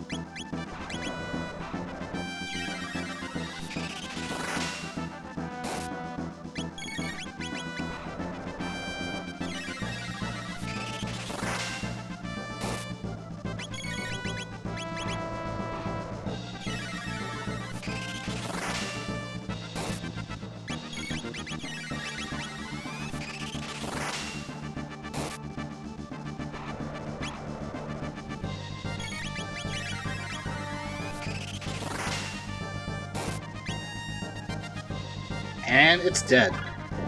Hell yeah. Who killed the dinosaurs? It was me, brah! Well, we did just defeat them, so yes. We are the cause and death of the dinosaurs.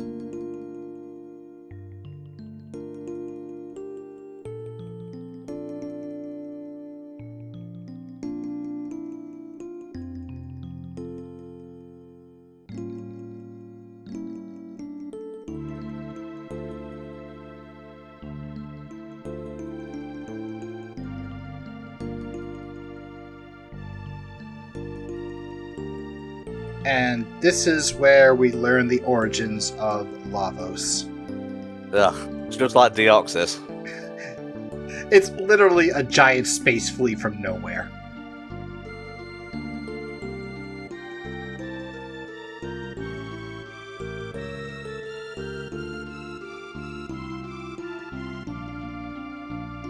Also, PC texture is not really that good.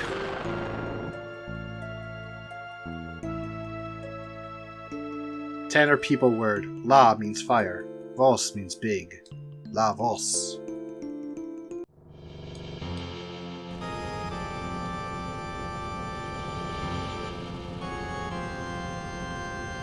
Here's a little fun fact for y'all. If you jump as you know an earthquake is coming, earthquake cannot affect you. That is true.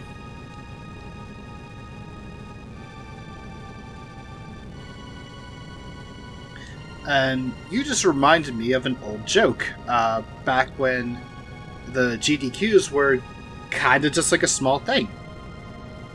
The very first one, Classic Games Done Quick, featured Final Fantasy VI as the finale run.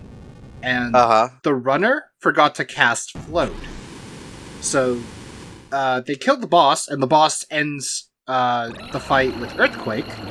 And because they did not cast Float, they instantly died. Wow. God remember says, no, the air also vibrates, Tom, so it's going to affect your vision. If you close your eyes and jump, earthquake ain't going to do shit. Or just cast float. Gotta remember to do that.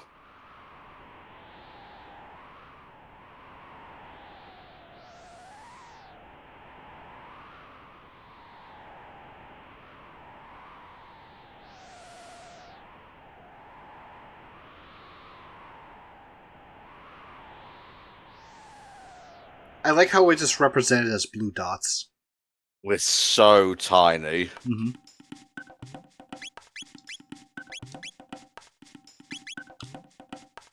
And as Pango Radio happens to mention, it really highlights the size of what just happened. And yeah, Lavos is already buried deep within the earth.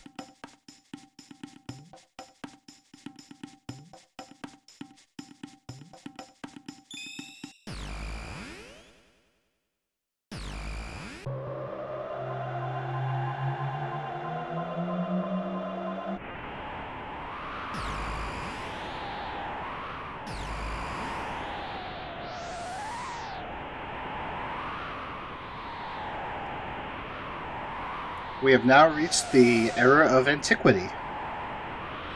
Very nice. Pretty much a time where there were two types of humans. The earthbound ones and the enlightened ones. Goldmember says, what started the Ice Age? An alien, apparently. That's what happened in our world.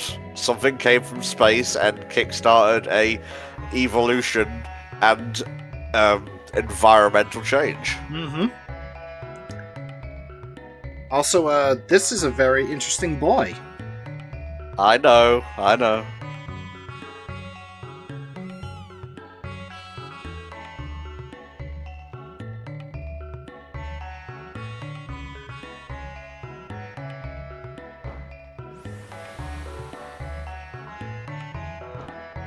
And if you open the 3 magical books in the order of water, wind, and fire, you get to find a secret bookcase.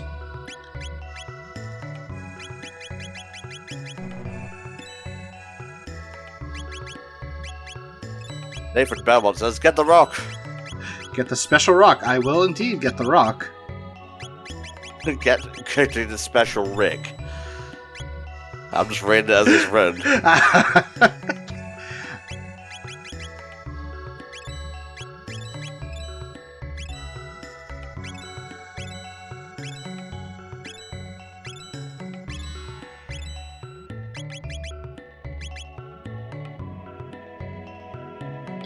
Alright, that is our items. So we are going to be fighting a couple of news here, so... Who do I want to bring? I definitely want to bring Ayla. You know what? I'll bring Digi.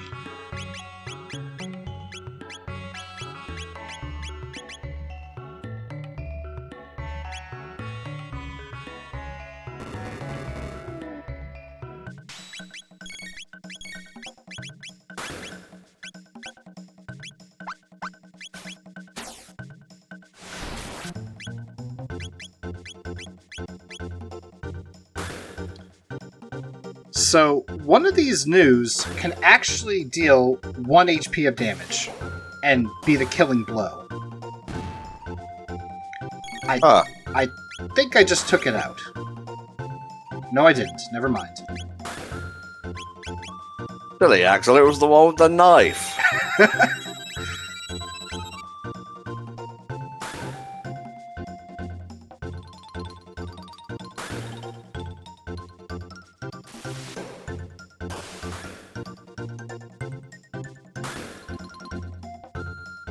Oh, it's also that one.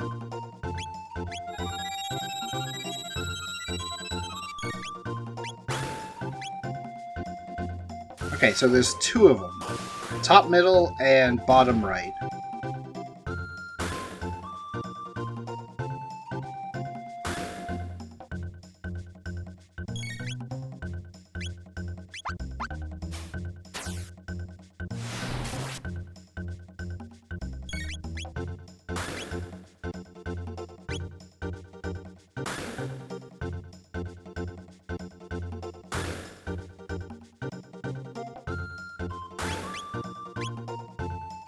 Wow, the news really don't like you, Tom. You know, probably shouldn't have started a race war with them. I think they're just jealous of your success. All I said was they look like freaks. That shouldn't exist. Was I so wrong? Kinda, because apparently, all life begins and ends with new, so... The world ends with new. Yes. So this gives us a magic and a speed capsule. Ooh. Very nice. Good news, there is a healing thingy right here. Just run across it.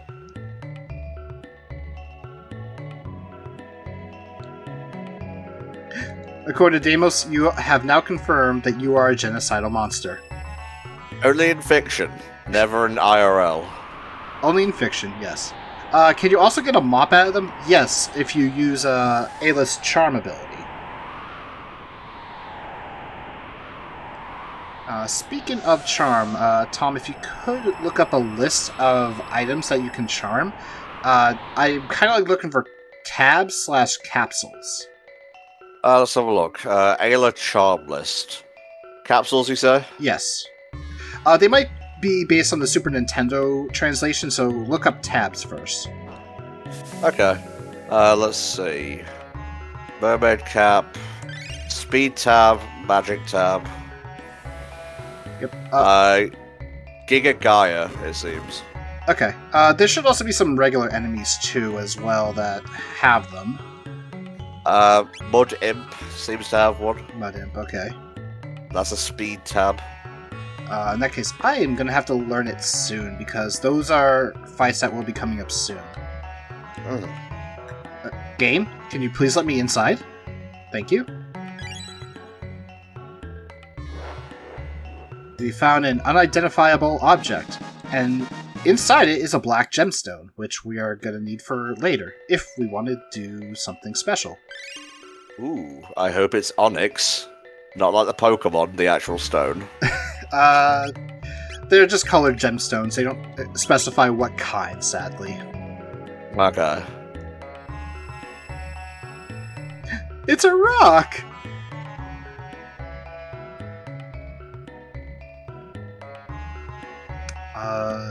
How much do I need?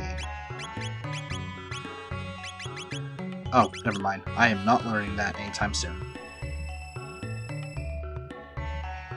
Ooh, actually, then. Bring back Luca. And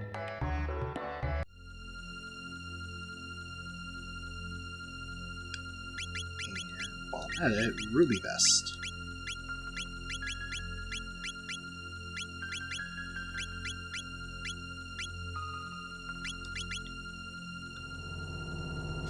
Okay, I gotta choose my dialogue carefully here, because otherwise I will kill off the side quest. So, if you tell her to burn it, you lose out on the forest side quest, or Fiona's Shrine side quest. And the problem is, they put it at the very top, where you're likely to button mash through it. But if you tell her to plan it in secret, you start off the quest, which means now I just gotta head back to the past. Mm-hmm. Back to the past, Samurai Jack. Yes.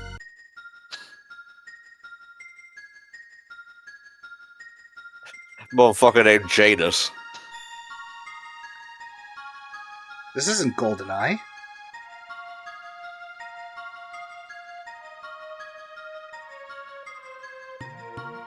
Yes, you probably mean future. It would be a bit weird to expect something to grow before it's planted. You are correct. Ozzy's castle theme just immediately started playing. Oh god, that theme.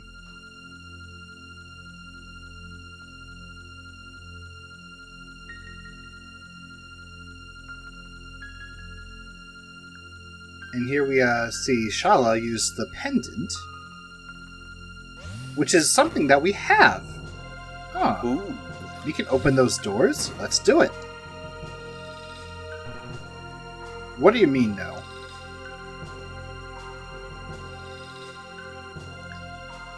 But the symbol on that door, as well as the treasure chests that are black and gold, is about to look very familiar. Because it is based on this, the Mammon Machine. The Mammon Machine is actually linked to Lavos and is trying to absorb some of his power. Which is how this continent is floating and why all the people here can use magic. I got you.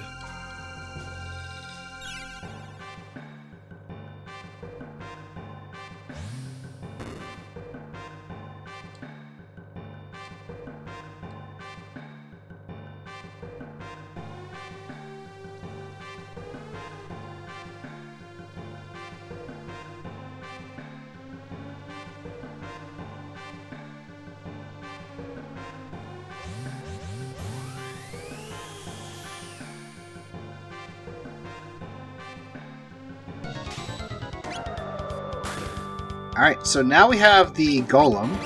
This is a boss fight. It's kind of unwinnable, kind of being the keyword. If it's your first playthrough, you are heavily likely to die because of that second attack. The way the Golem works is whenever you hit it with magic, it will react to that type of magic. So you hit it with lightning, it will use lightning attacks. If you use ice, and so on and so forth. Physical is how it starts out, where it uses Iron Sphere, an attack that deals half your max HP. That's not fun. But yeah, the fight, you don't have to win it, you can lose. If you win it, you get some decent EXP and tech points, which is always good.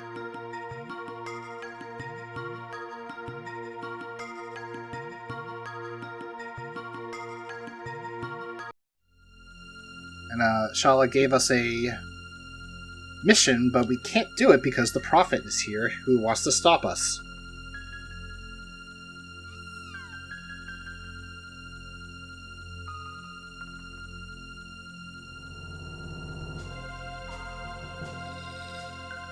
My personal headcanon is that the Prophet did not want to go through with killing us because of the cat.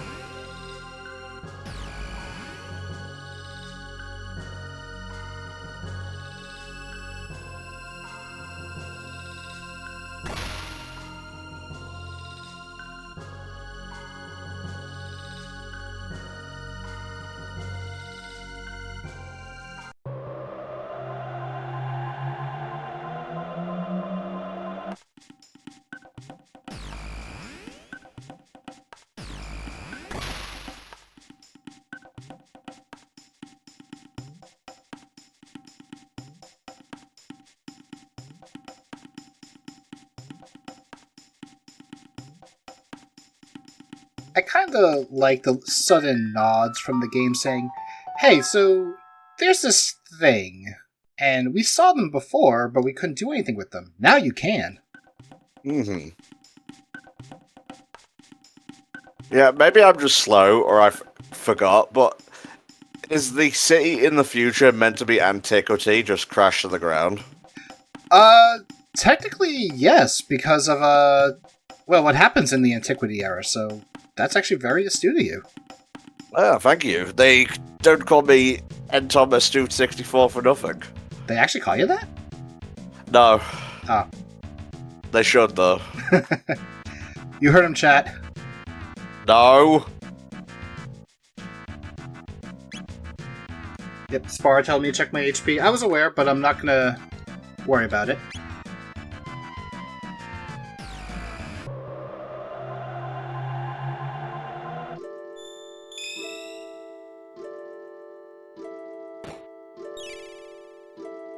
There we go.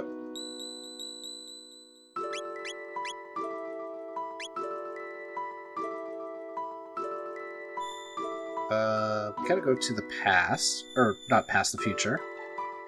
So we're gonna go to Banger Dome. You mix up those a lot, I've noticed. Time travel is Bucky Wucky. Ah, yes.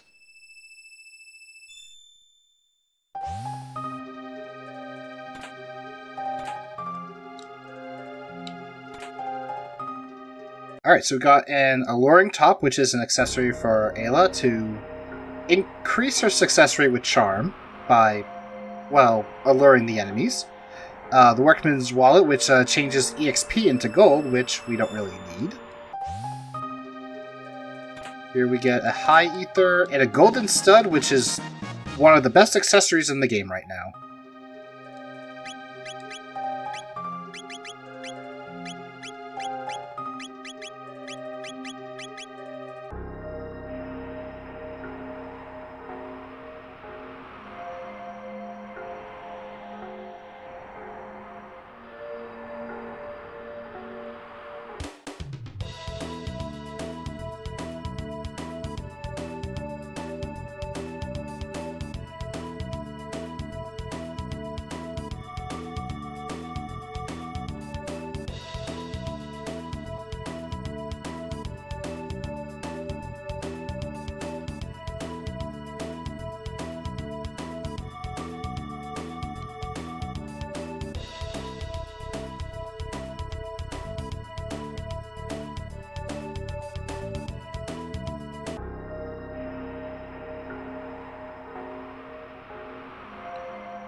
Back to Airstone, where we met a lot of our future descendants.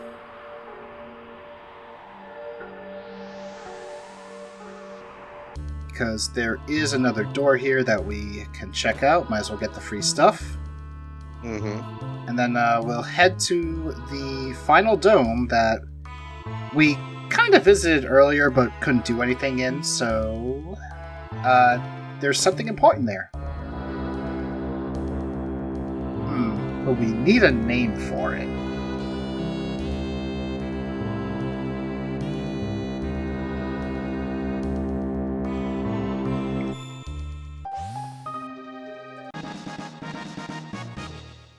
Alright, Strength Capsule, an Elixir, Luminous Robe, Golden Earring, and Acuity Ring. Pretty much the earring is probably like the best item out of that group. Because getting more HP, always good.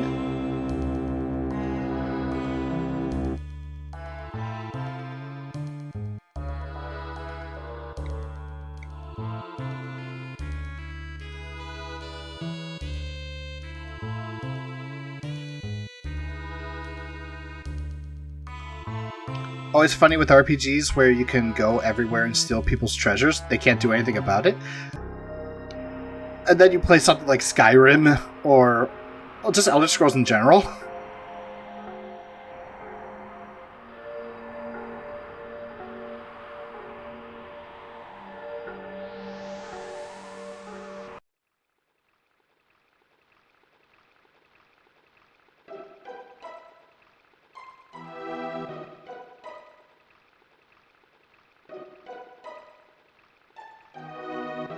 Alright, and Abandoned Sewers is all done because we did it earlier, so Keeper's Dome.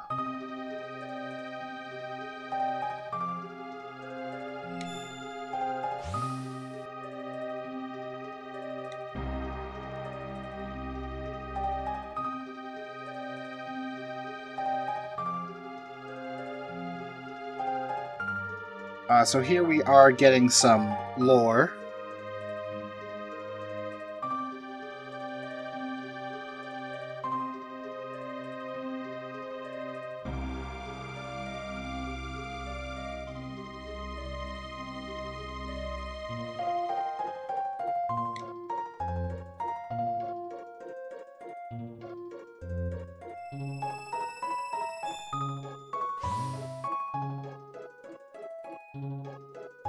And here we find the Wings of Time. Oh, yeah, baby. The only thing is, it's missing the wings aspect of it.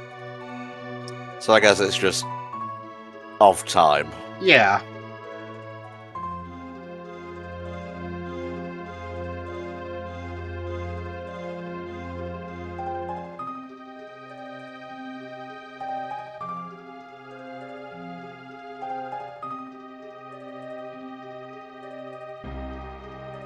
So yeah, Balthazar put himself inside the new because of old age. Mm-hmm. Now we need to give the epic a very good name. No, I'm not doing that. Not that either. No. Yes. No. We're gonna call it HFC. Okay.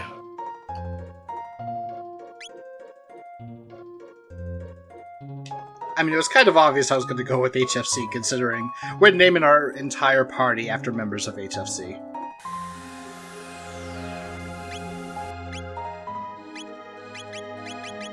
And here you get to choose all the different locations. We are going to go to the Middle Ages first. Yeah, as Spar says, HFC is the ship that carries us through the years. That is very sweet and very poignant.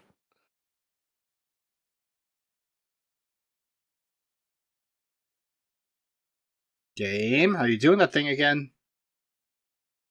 It's doing that thing again. HFC's 15th anniversary, so that represent our gaming taste and whatnot.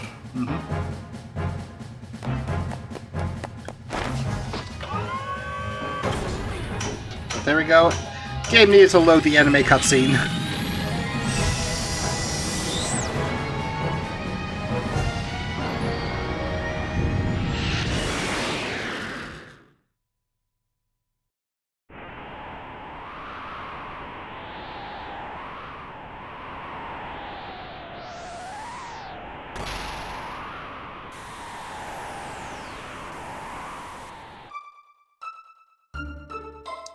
What's this?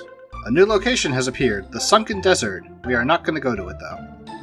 Is that a DS dungeon? No, it was in the original, actually. Okay. That was the side quest I was talking about. Okay, so a nice little trick. If you look at all of these different boxes in the past, but you don't open them, then you go to the present day and check those boxes. The item inside will upgrade. The ones I just checked, they give you different elemental armors. There is another one right here.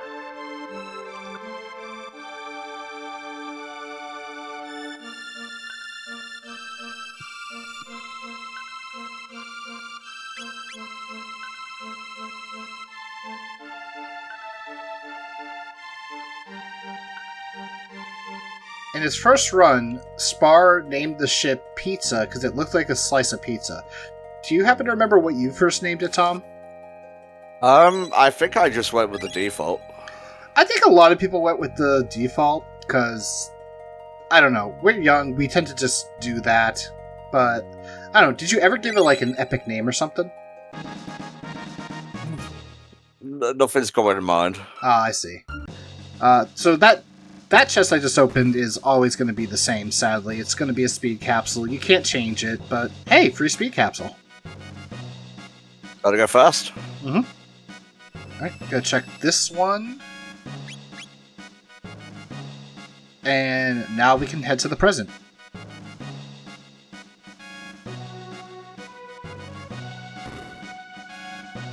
Are you giving any, like, hints that this works? Because otherwise, why would you not just open the box? The game, as far as I know, doesn't have anything that tells you this. And I think the only way I knew was because I looked at a guide. Right. Or, Well, I mean, that's how they got guides into the hands of consumers back in the day. like, I think it was like Nintendo Power that mentioned it, so I'm like, oh, cool, I'm gonna try it.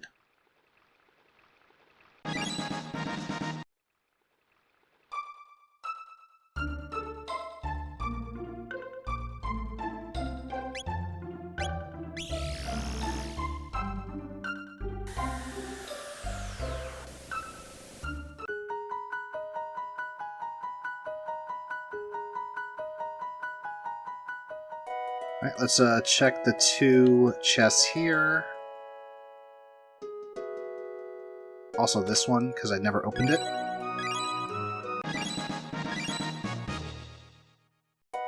Wait a minute. Did I not get the white mail? Oh, I only checked the one. Oops. Oh well, that's okay.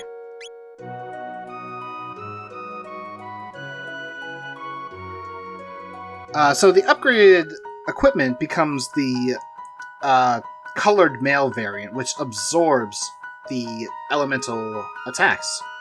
So red absorbs fire, blue absorbs water, etc. Good for certain fights if you know that they're coming up. And I'm gonna also grab these two items for Luca, because they are some of her best equipment. Now Luca has the highest defense out of everybody.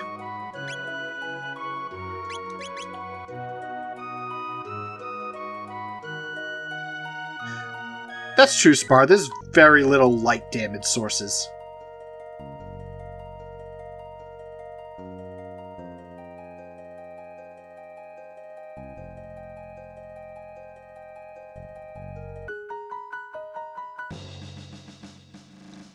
Oh, whoops. I gotta put Marl in my party, otherwise we're considered to be terrorists. Whoa. But suddenly putting Marl in the party changes that.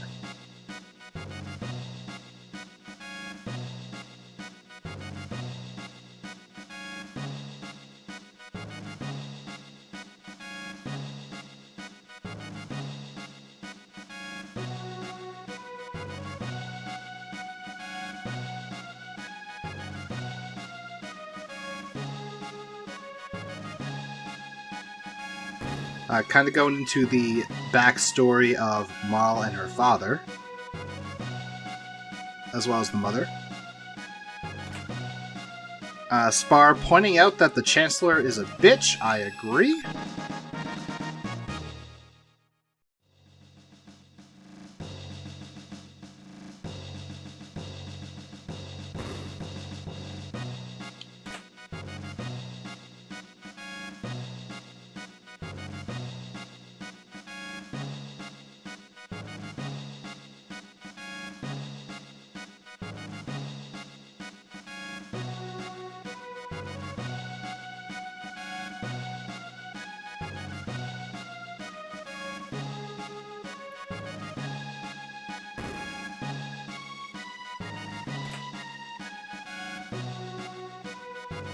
Definitely some good loot that you can pick up here in the present Guardia. Definitely help down the line, methinks. The elixirs and mega elixirs will definitely help as we get into the end game.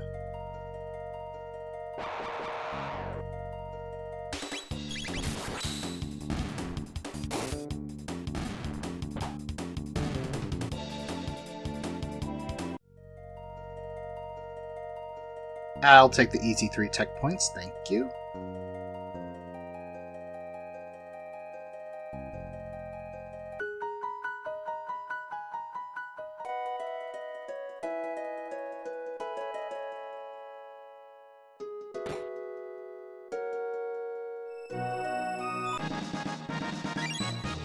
Alright, we have picked up our upgraded equipment.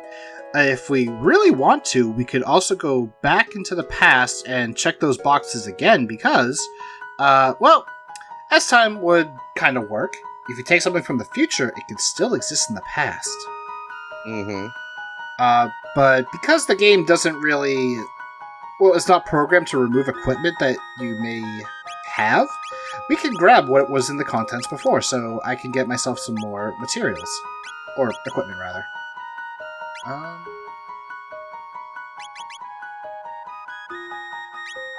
me head to the end of time. I think I could do the next Specchio boss fight. Oops.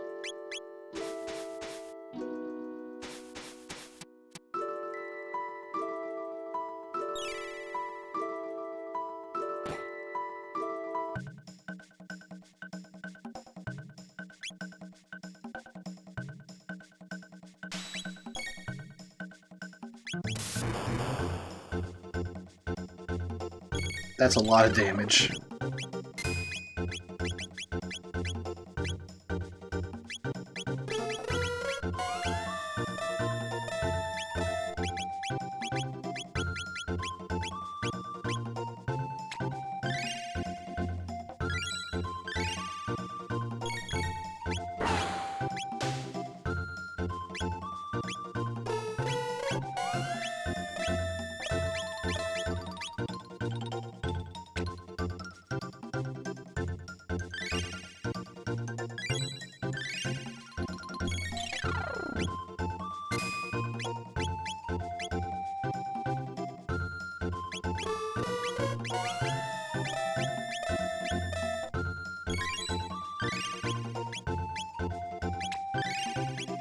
Okay. Haste is active. Time for the attacks.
Okay, he should be almost dead, and that'll be some more magic capsules and ethers.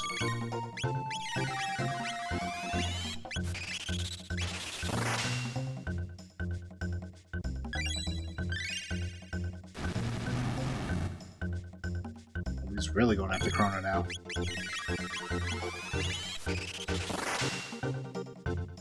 Let's go!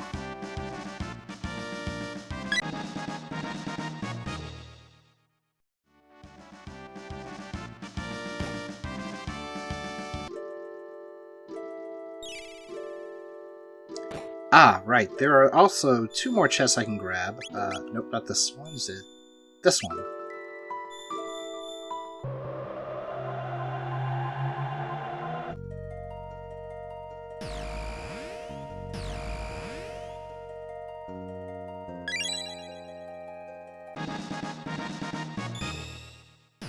Got a nice power ring.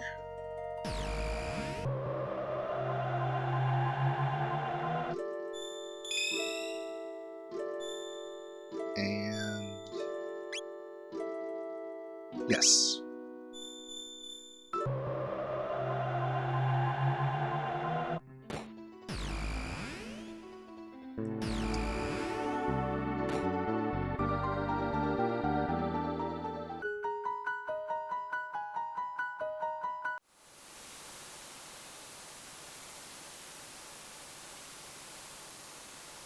Oh, wait, what am I doing?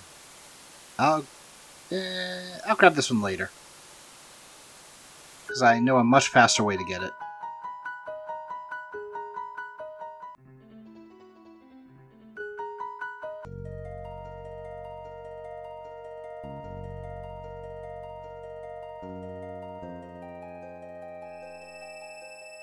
So, thanks to the powered-up pendant, we can unseal the treasures that lie in here.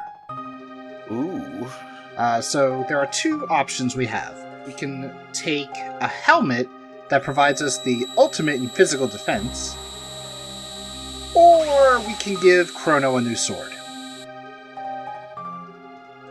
And by extension, we're giving Tom a new sword. Give me sword plus. Tom wants the sword. And speaking of giving things, this is HFC All-Stars, y'all. We may be in the middle of the bonus block right now. We've met our ultimate goal of 5k. Thank you very much for that, by the way. But there is still time to donate towards the Sonic Frontiers Steam Code raffle. $5 gets you in there. It stacks across the entirety of the marathon. Just the way we're recording these, the winner should have already been read out during the end of the Pikmin 4 run, but as we're recording right now, it still hasn't, so you got time to get some more chances to win. Yeah, definitely take advantage of that and donate for more chances. Mm-hmm. But most importantly, do it for the kids. Hashtag for the kids.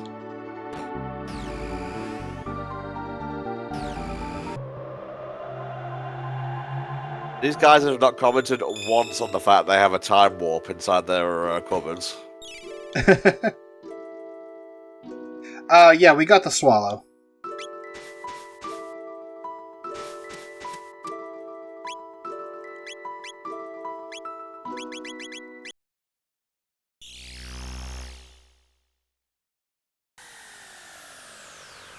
Alright, and we are back at the Antiquity era. However, the Sky Bridge is not running, so we instead go to Terra Cave to explore what's happening here.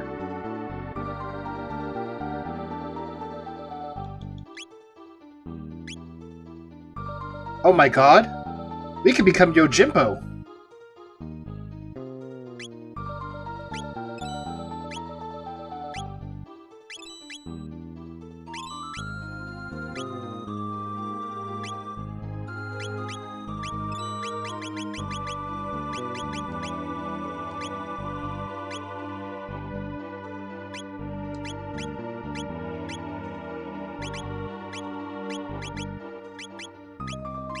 The old man is yelling at me because he wants to tell me all about the side quest. Well, we don't have access to the side quest just yet.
Hmm, 10 tech points. Yeah, definitely not gonna have enough for the imp. So are we just like grinding now, or? No, we're actually continuing on. Okie dokie.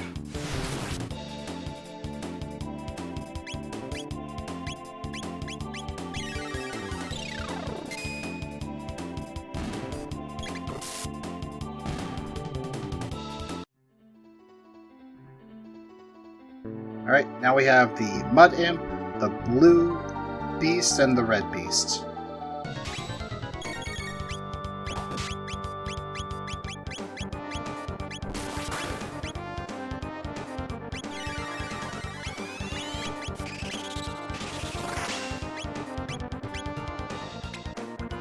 Wow, 1804 with that damage.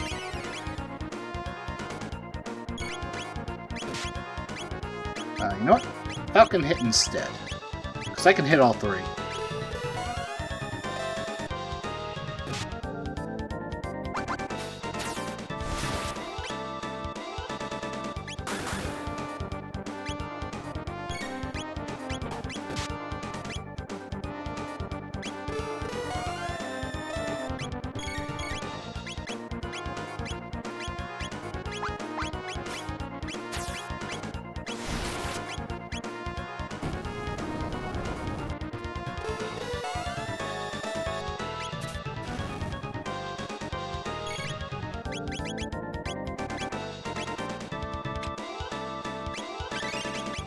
Spy, I know exactly what you're referring to by that was weird.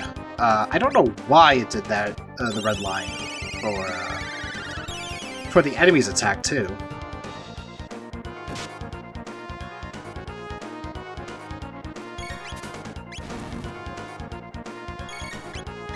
Darn it.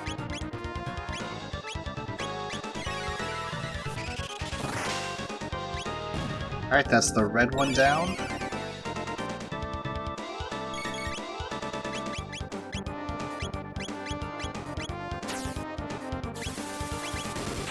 Let me heal Spar.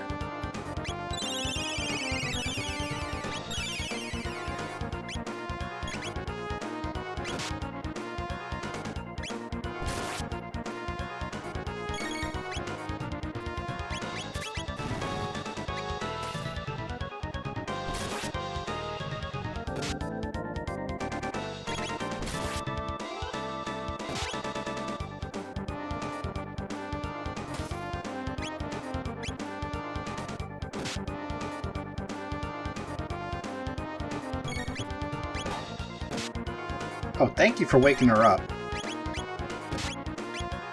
Thank you for killing Chrono.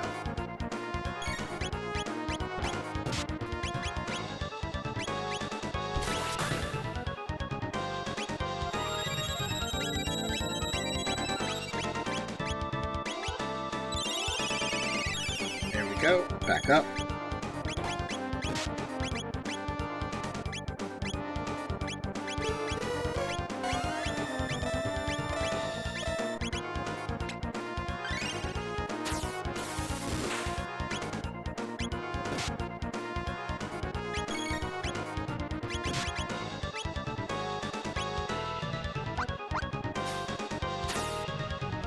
Health is looking pretty good.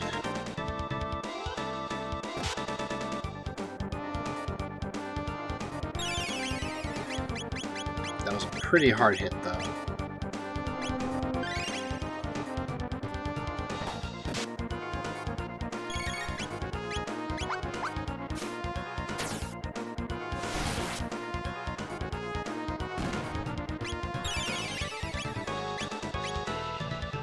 Alright, now we just have the Mud Imp, and it's pretty much just smack him around for a bit.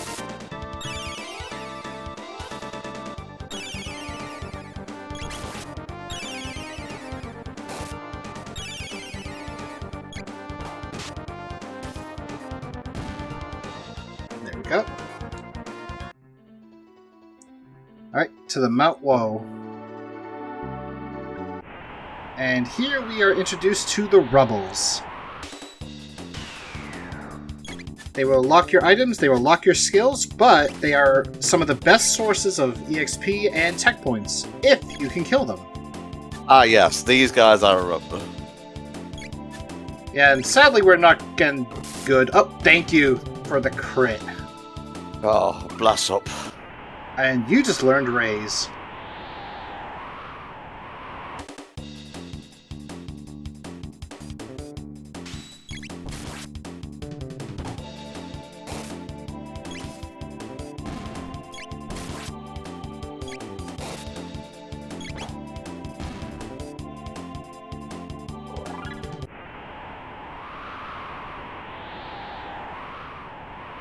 And there's another one right here. This should give me the charm. If I get the kill, that is. Ooh, nice crit, Tom. Thanks. I worked real hard on it. I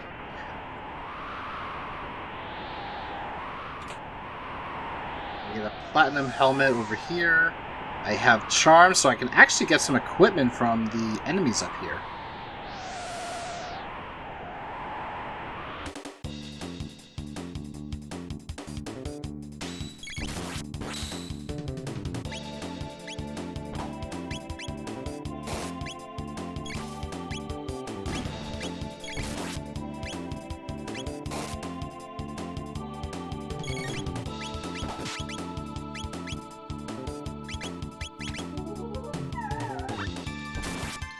Enemy has nothing to give but gratitude.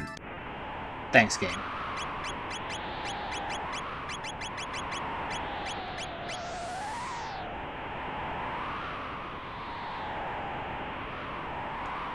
Let's see.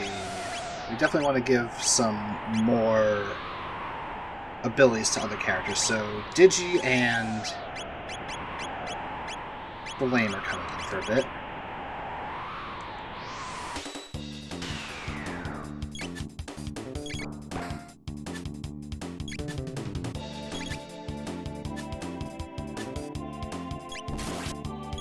Nice hit, nice crit.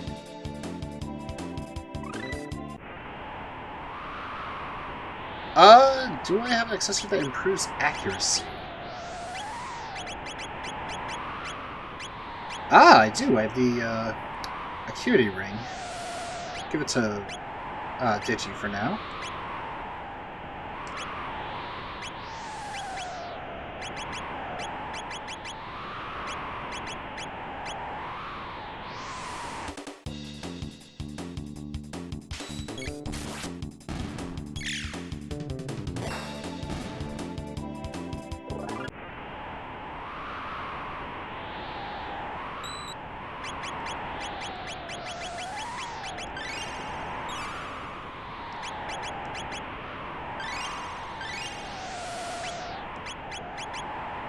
I'm going to hold off on using the speed tabs, because there is a character I want to use them for now. But can't really give it to them.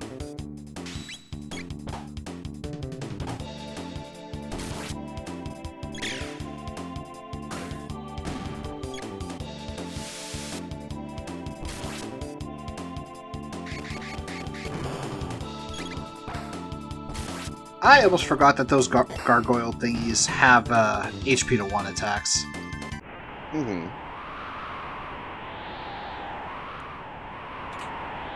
Platinum Vest, Shield Sphere.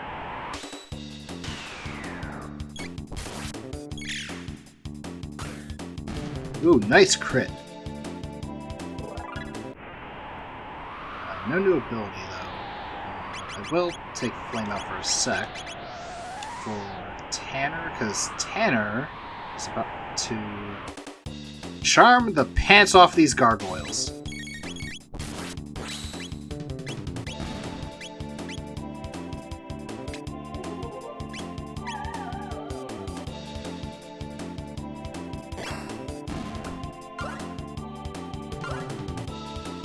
And our reward was a heavy hand, which Digi can now use to punch things even harder. Nice. And both Digi and Tanner learned how to boogie together.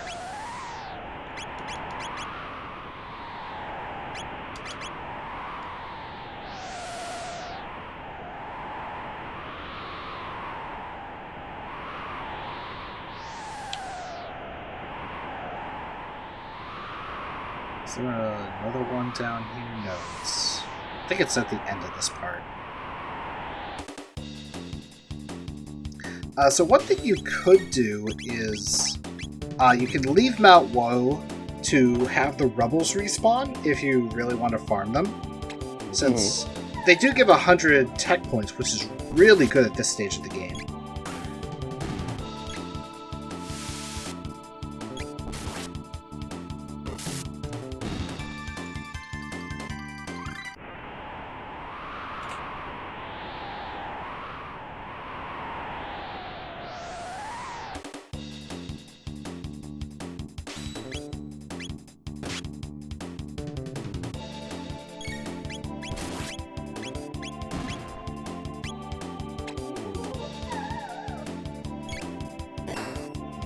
Mid-Ethers are pretty good.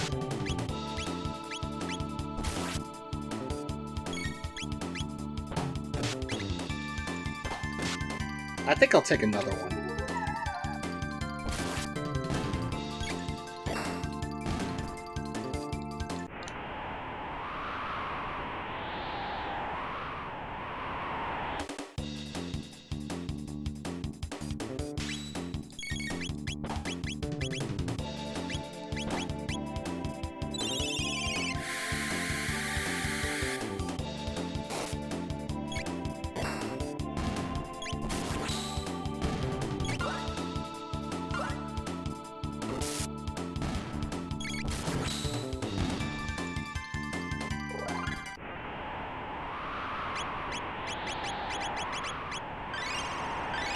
Everyone up to full, and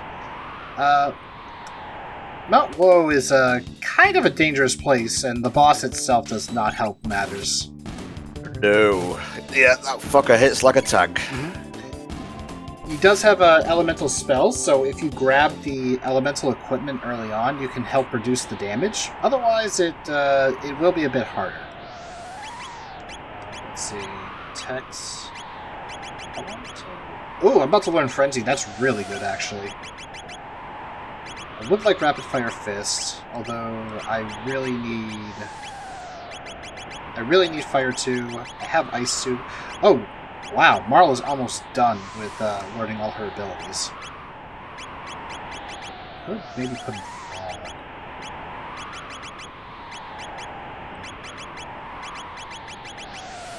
Okay. Tanner out for Luca.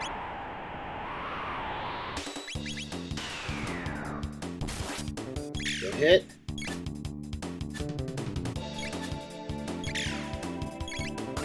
Nice crit. Alright, that's Fire 2 learned. Now let's bring back Marl and... or Spar and Tanner.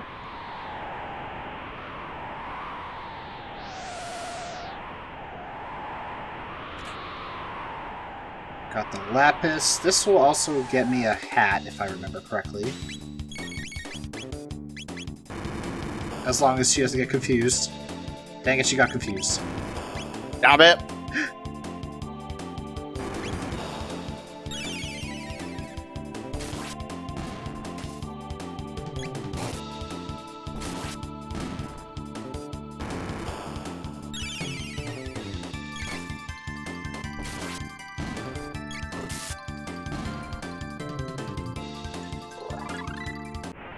Ice Sword 2, that's perfect. I should use Frog. Or a Snake, rather. I gotta remember to call them by the names I gave them.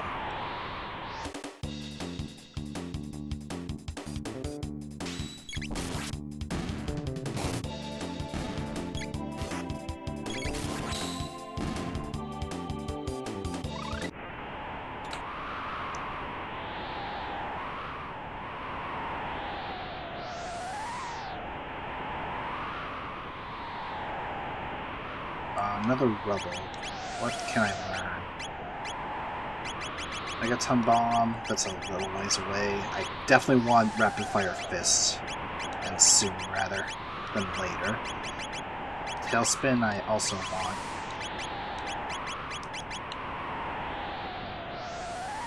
I have to stick with this.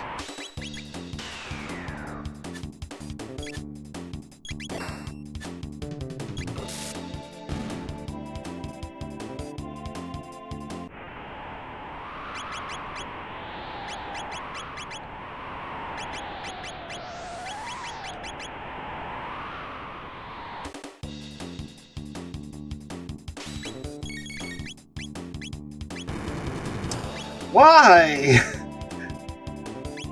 Oh wait, no, wait. Okay, they didn't confuse her. That's the good news.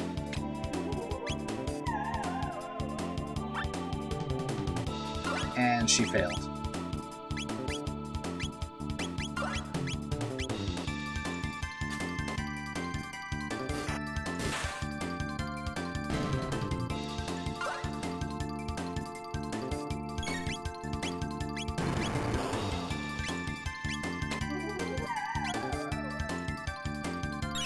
Ooh, Smiter's Blade. Okay, so it's not a hat, but it's still a weapon, which is pretty good. Oh, I don't have enough MP now.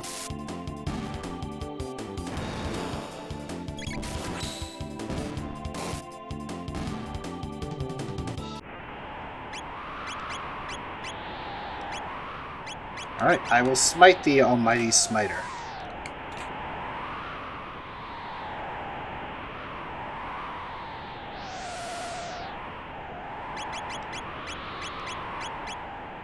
Since I got that, I'll just put Frog and Robo into the party.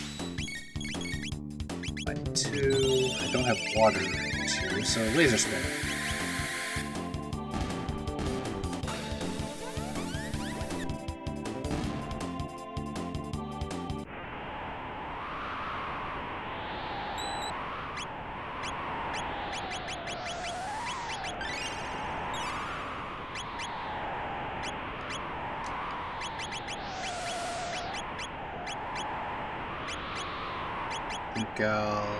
Yeah, I'll leave Digi in the party. He could do a party heal.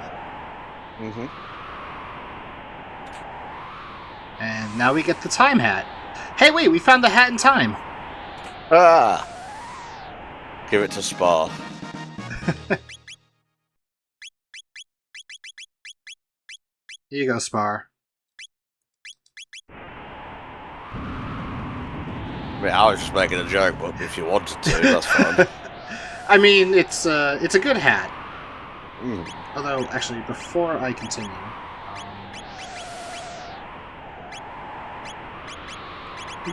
Actually, I think I'll put it on Digi for now because of the extra defense. And I don't need the alluring top for you, so Power Ring it is. Okay.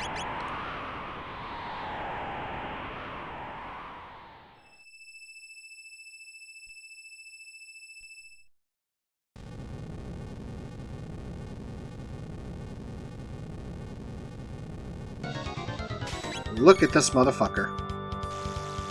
Pretty intense. Mm-hmm.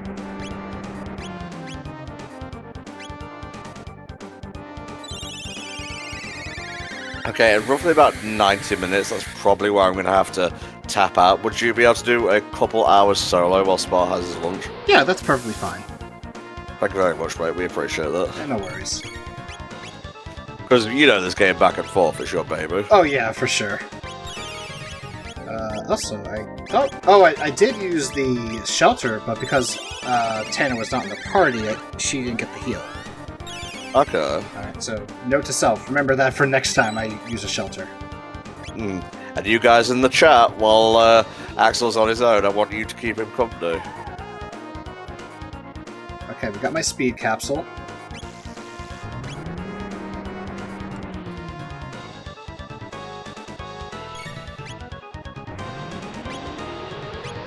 Is Tanner gonna live? No. Aw. We had plans to do comms when he moved back home. It's okay, I gave him some Athenian water. Oh crap, he's gonna die again.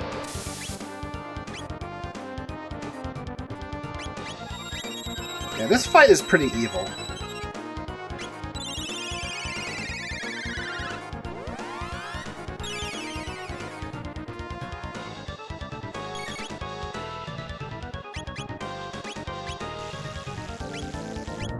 I think that won't kill. Yeah, it won't. Okay. So yeah, you want to take out the hands because, as you can tell, they are the most annoying part of this fight. Uh-huh. And obviously it stops him from doing that really nasty attack.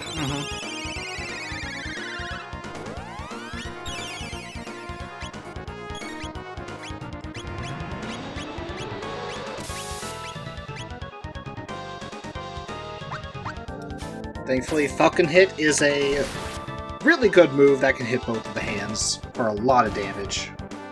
Hell yeah. Goodbye, hands.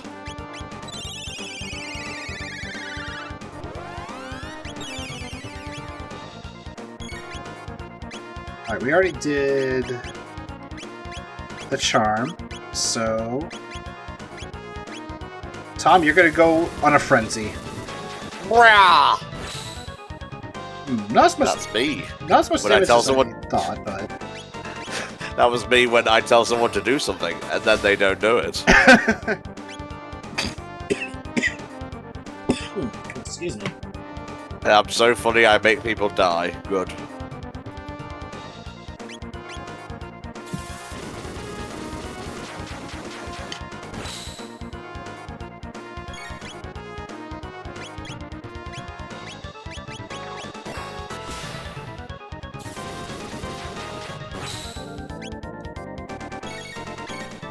Alright, arm restoration, so immediately Falcon Strike. And I am gonna heal Tanner. Also, wow, those arms are already dead. I'll take it.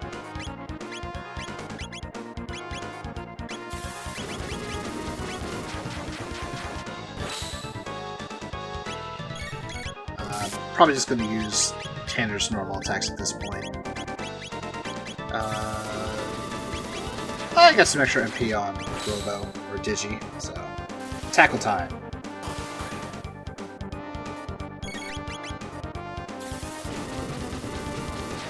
Oh yeah, they respawn with less health. I almost forgot about that, actually.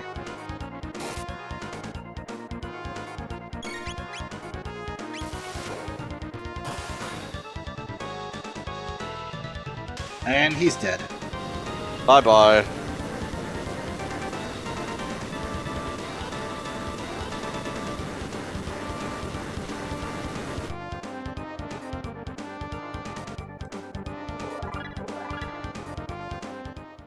Tom and Tanner, who will have to work together soon, got a level up together.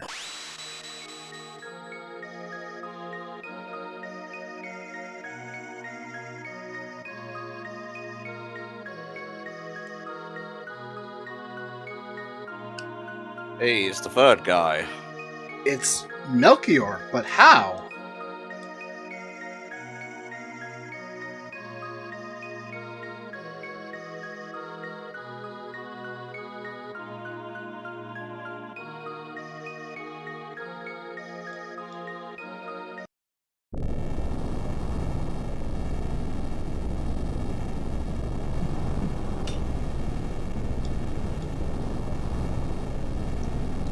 In hindsight, making your home in a place called the Mountain of Woe, I don't know, seems a little bit short-sighted. Well, they were underneath the mountain. I mean, anywhere near it, really. Especially when it's held up by a chain that, if it were to ever break, yeah, that's a bad idea. Like, don't disagree with you there, Tom. Yeah. But we managed to get off the mountain, everyone survived. Happy ending? No, not really. Not quite yet. And Shala has decided to grace us with her presence. Along with little Yanis. Or Janice, depending on how you pronounce it.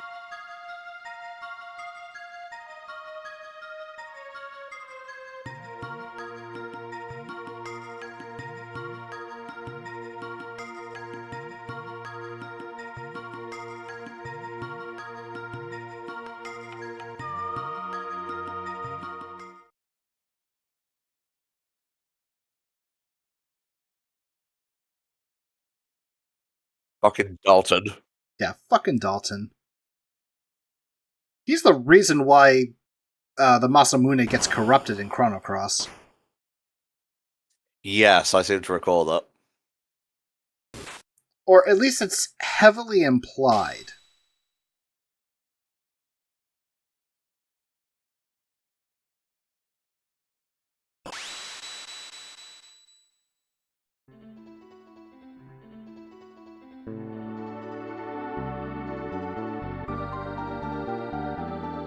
Alright, so good news, Melchior is alright. Bad news, Shala is not in a good spot right now.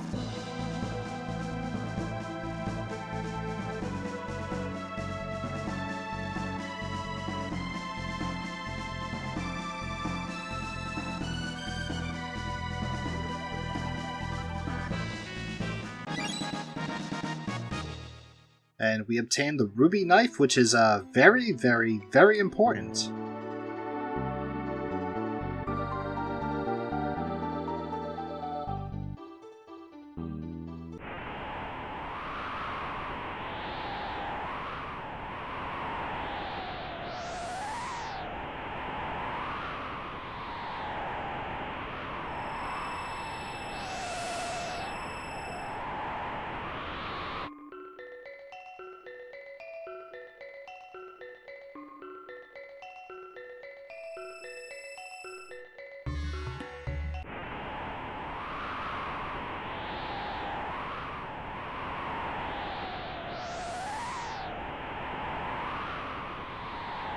So, funnily enough, in the Jets of Time randomizer, where you start off with the epic with the wings, you can actually fly around this time period before the fall of Zeal, actually.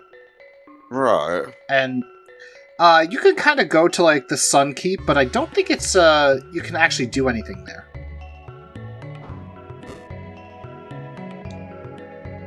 Also, if you say that it is Shala's pendant, this guy will not sell you stuff. Platinum Vest is stronger, but the elemental resistance is much better. Platinum Helmet is definitely good. Buy a couple of those.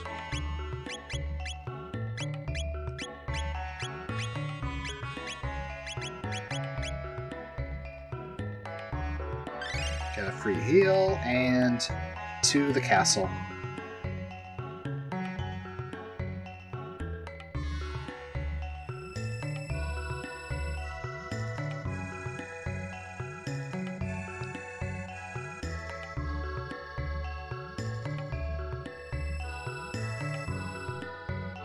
Tom, we are almost at that point of the game where the biggest, like, plot point happens. Ooh. I believe you know what I'm talking about. There's quite a few in this game, so I'm actually a little bit in the dark. Oh, wait. Think I know. Yep. I'm gonna say it's, like, probably one of the biggest ones. Chat, don't be spoiling it or say anything. I mean, I've played pretty much most of the game. I know. But just for the sake of other people who may not know. Yeah, I mean, they're gonna find out, but let's let them find out first.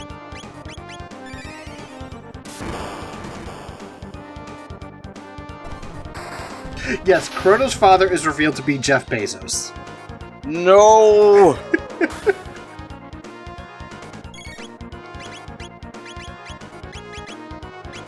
Alright, so Dalton has a similar fighting style as the Golem, except it's not as special.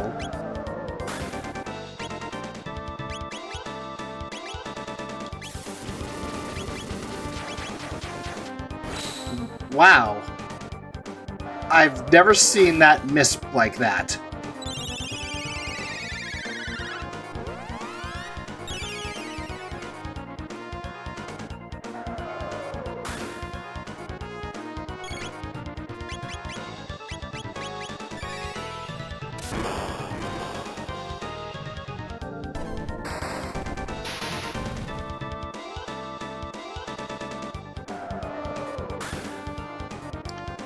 Thankfully, Iron Sphere cannot kill.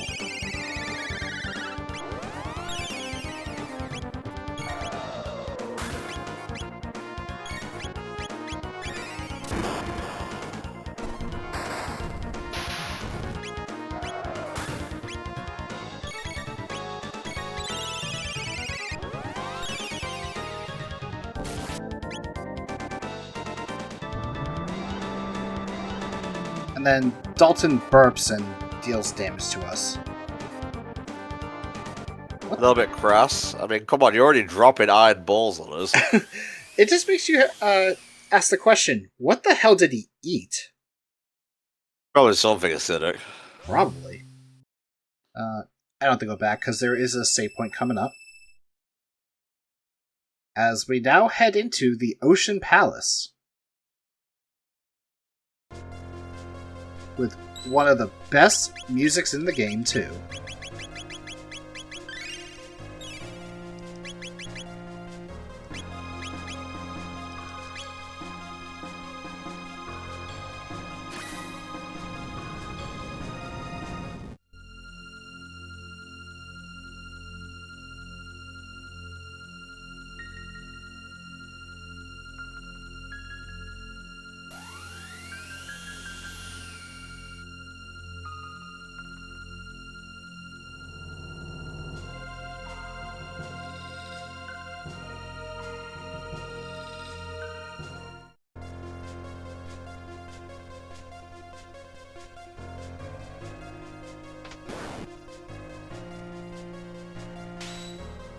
Queenie, I can't help but notice you have demons in this place.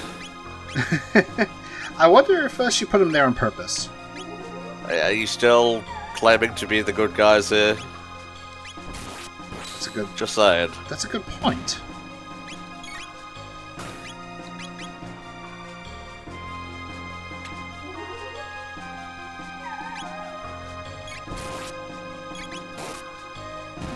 Might steal more lapises. Also, while I'm at it,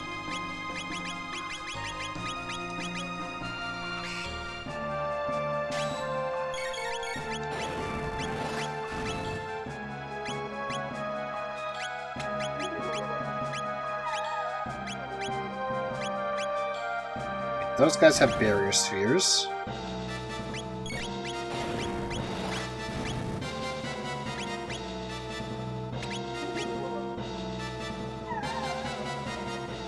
That's another lapis. Okay, another source.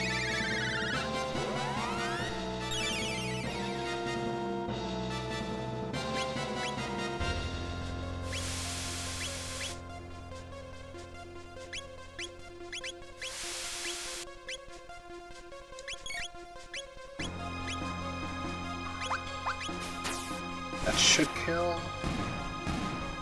Good.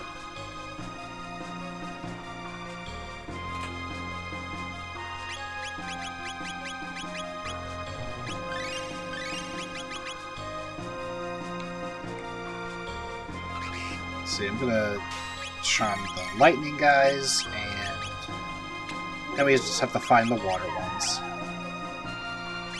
Oh, they have lapis too.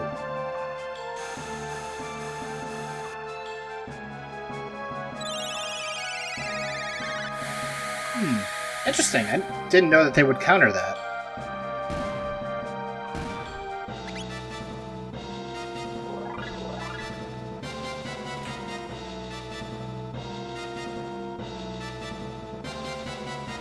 I'll just do this.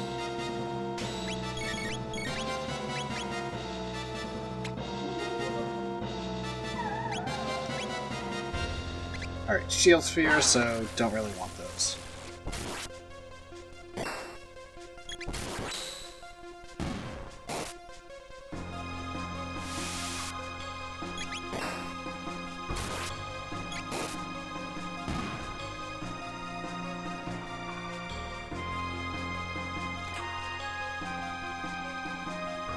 Kaiser arm. Is that better than the heavy hand? It is.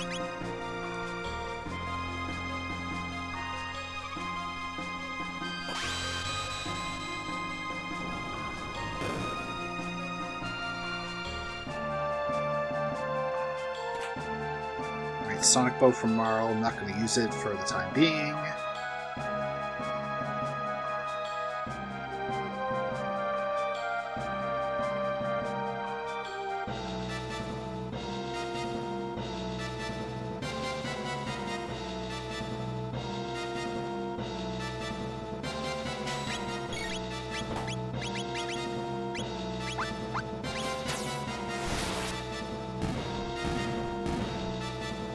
Good old Falcon Strike. Ah, so it took them out. Mm-hmm. Imperium Blade. Is that... That is for Chrono, or for Tom, but the Swallow Sword is still the best weapon. What's Chrono's ultimate sword, mate? So in the original Super Nintendo, it is the Rainbow Sword. In the DS and later versions, it is the Dreamweaver, which you get from the bonus boss that they put in for the special New Game Plus ending. Right, yeah. So I was actually just reading about that. Mm-hmm. Yeah, the Rainbow Sword is a 70% crit rate, which you'd think, well, why would I want to replace that?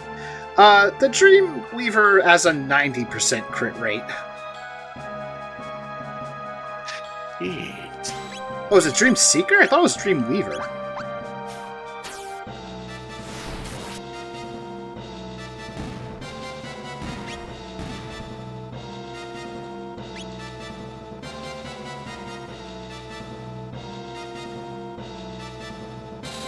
Oh, whoops. Got a little bit too close. Yeah, the chapter of this part of the game is really good. The whole Lavos Beckons part.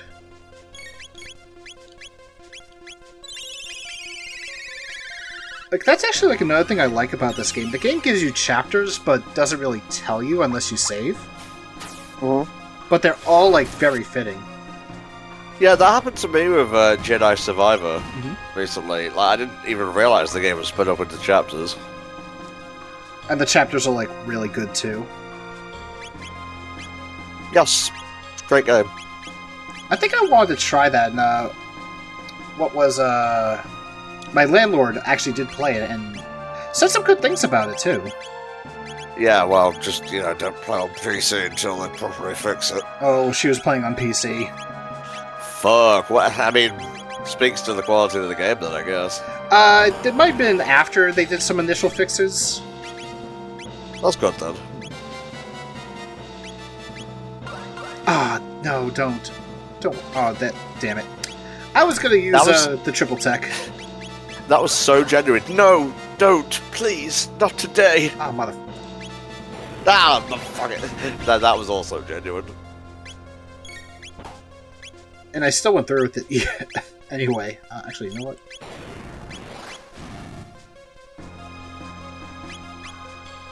Yeah, see. Onto Digi. Fucking strike these motherfuckers. Did Chrono get a Mii outfit for Ultimate? I don't think so. Let's have a look. Smash Ultimate Mii costumes. Gotta be on the wiki here.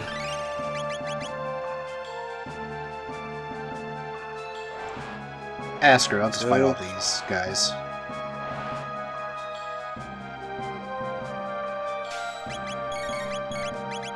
Alright. Hey, Tom, one of your favorite tracks from The World Ends With You is Twister, right? Uh-huh. Well, here's Twister before The World Ends With You. Kazam! No, Chrono does not have a costume, a Mii costume in Smash. That's unfortunate. Alright, Rapid Fire Fist. What else can we learn? You know what? I don't need to use Digi for a while, so... Flame, you're coming back out.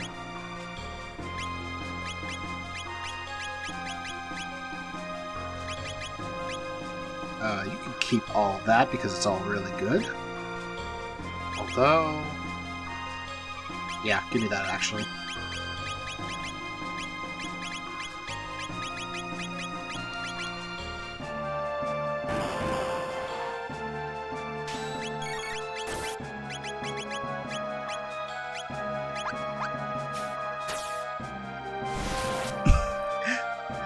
Thank you, Shadow Prince, for the 100 bits for the bad Twister pun. Yes, please remember, guys, subs and bits benefit the channel. Use the donate button if you want to help support Child's Play. For sure.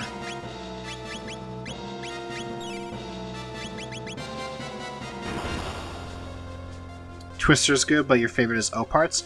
I have to give a favorite to Give Me All Your Love.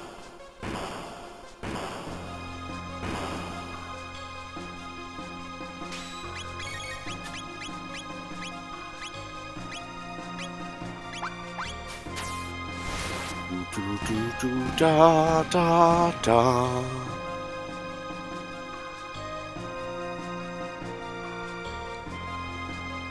Alright, we are getting closer to the bottom.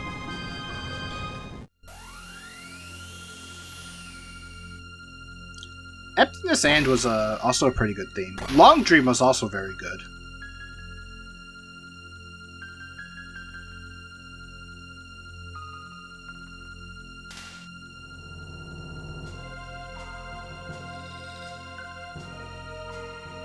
I think it helps that the opening for Long Dream also like matches really well with Neku and the headphones, like how he's just eyes closed, tapping his foot. Mm-hmm. Yeah, someone pointed this out to me, and I can't think of much else whenever I remember it. The first protagonist of The World Ends With You, Neku, basically covered up his ears and refused to listen. Then we have the protag of the second game, Rindo, I think. He wears a mask, doesn't really talk. So maybe the third protag, if there ever is a third Chloe game, will be blind. Oh! You know, hear no evil, speak no evil, see no evil. That's a...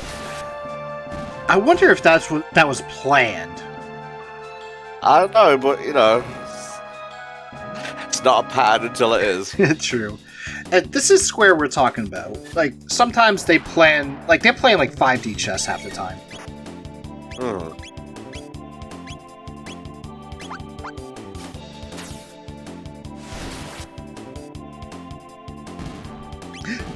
Post image of Riku wearing blindfold.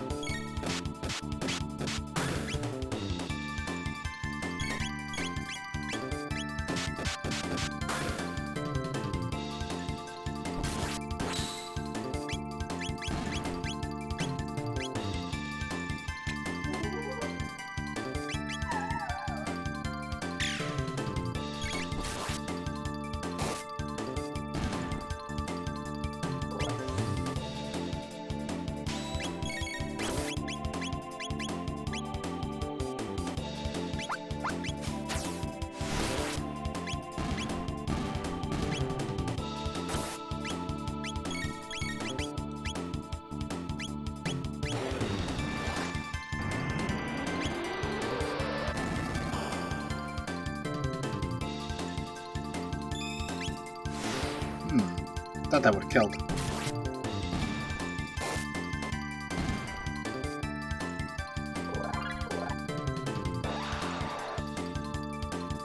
Okay, last fight on the elevator.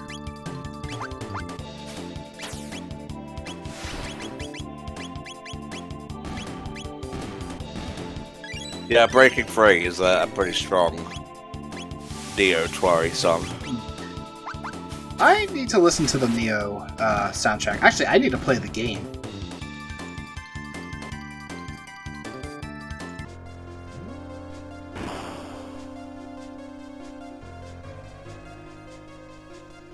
I think like after the marathon's over and I have a little bit of free time in, I can probably play a couple games. Get through. What? Oh no, don't tell me that they changed this for this version. So, it's possible to hit that switch without doing the fight, but I guess you gotta do the fight now. Aha, now there's 3 of me. Now there's 0 of you. Goodbye. I am good at math.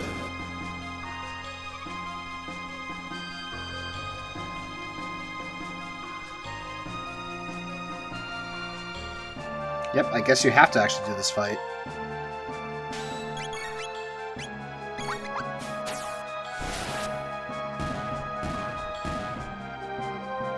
Because I know in the Jets of Time racing community, they always constantly do that, and I'm like, I need to learn that, and then I fail it every time. Aw. Yeah, Falcon Strike 2 good. Did you happen to hear when I mentioned earlier, Tom, that they buffed it in the randomizer?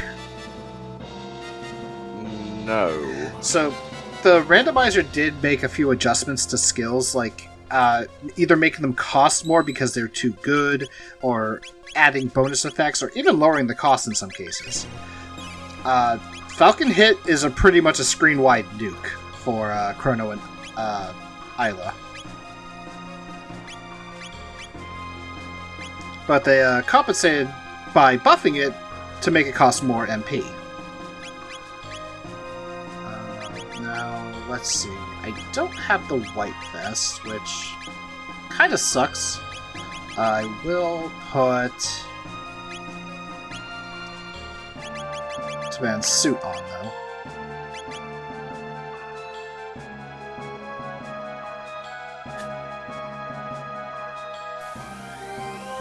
Alright, originally they were the Gollum twins, now they are the Gollum sisters.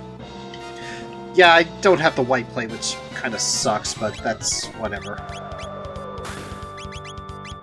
Hey Saturn, welcome to the stream. We are HFC All-Stars. We're raising money for Child's Play, which is an organisation that provides kids staying long-term in hospital with toys and games to help ease their stay. And I also believe in recent years they've begun supporting domestic violence shelters as well. We actually passed our ultimate goal of raising $5,000 for the charity. Thank you all so much. It's been a long couple of weeks, as it usually is, but it's all for a good cause, so that pain feels good, let's say. And I really hope that doesn't get clipped out of context. But we still have a Steam code raffle ongoing for Sonic Frontiers. $5 gets you one entry into that, and they stack. So the more you donate, the more chances you have to win. If you are watching these VODs in chronological order on YouTube, weirdly enough, the winner will have already been announced at the end of the Pikmin 4 run. Don't ask, I took a break halfway through. Well, actually more like 2/3 of the way through because I was wiped. So we're essentially doing the main game in the first half and the post game in the second half, and then we'll just put them all together for one video, hopefully. If anything, I can't really blame you. Like, doing a 15-hour stream, it would tax anyone, honestly. Uh-huh. Ironically, that's on the shorter side of some of the finale streams I've done. Mm-hmm. That said, I'm getting older and sure as hell ain't getting any fitter.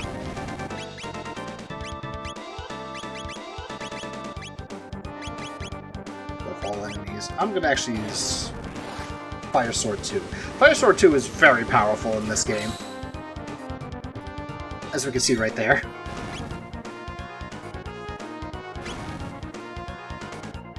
Thankfully, their all attack is very weak.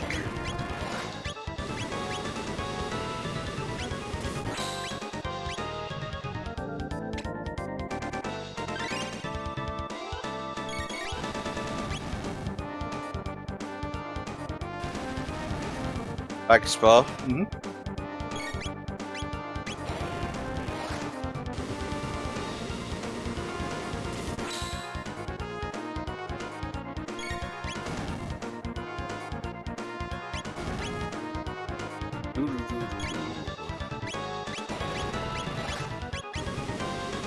I think this one is dead. Yep, it's dead.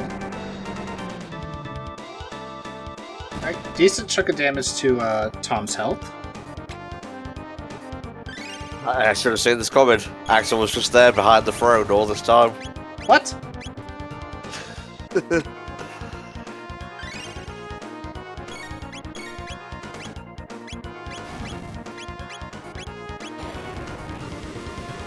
Yeah, and as Spar's mentioning in the chat, it is a common strategy to equip stuff that either nullifies, absorbs, or even reduce elemental damage, and then just exclusively use that.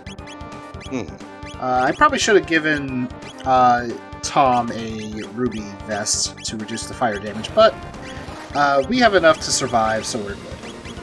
Also, that kind of would have been pandering.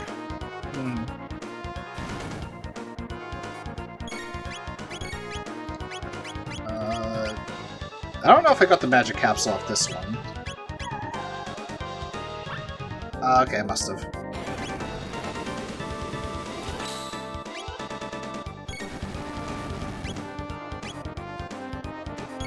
Okay, I think one more and we're good.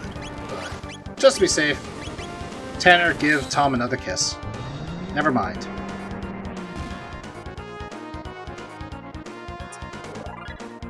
Alright, that is the Golem Sisters.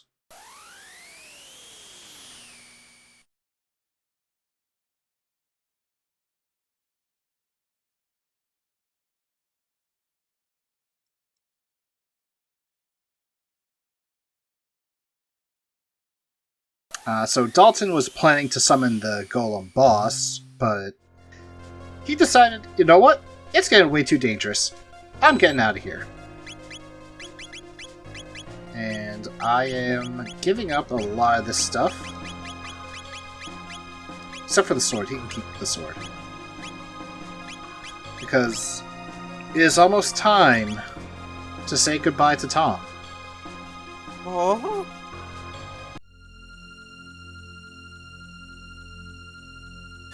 Well, I guess 15 years is a good run. It's okay, Tom. I mean, you do need some rest. Did it not be a permanent rest? Permanent rest? Whatever do you mean?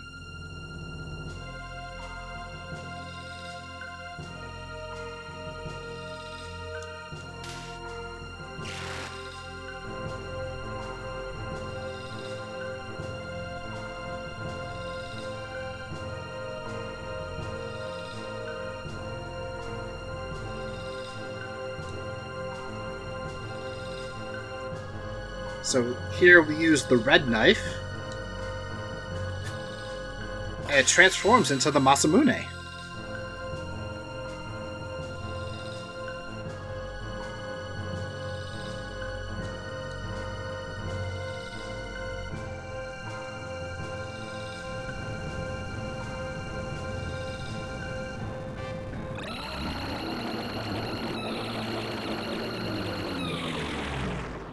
That is a sound you usually don't want to hear.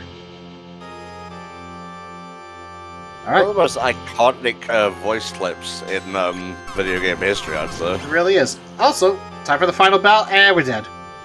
Oh, Jesus. Well, fuck.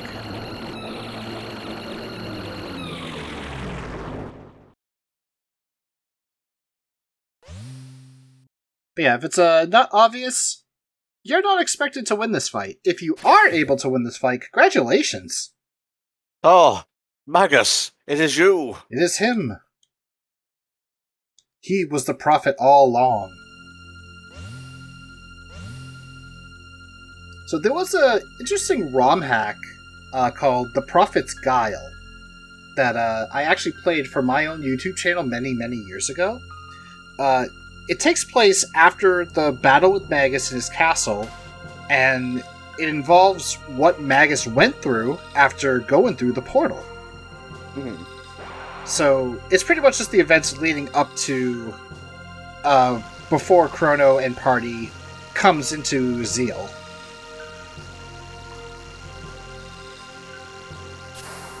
Magus is getting drained of his magic. That is definitely not a hint at something.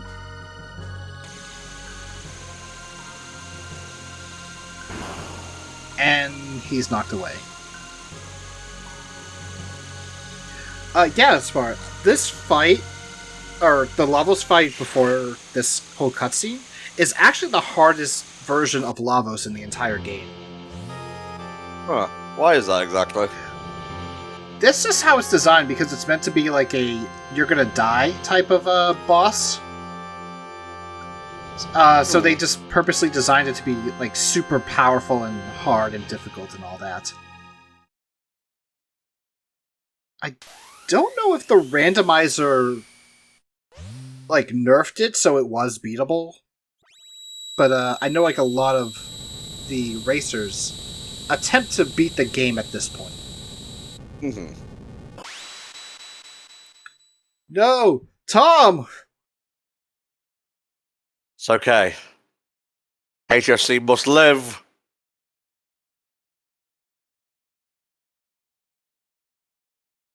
Me getting cancelled.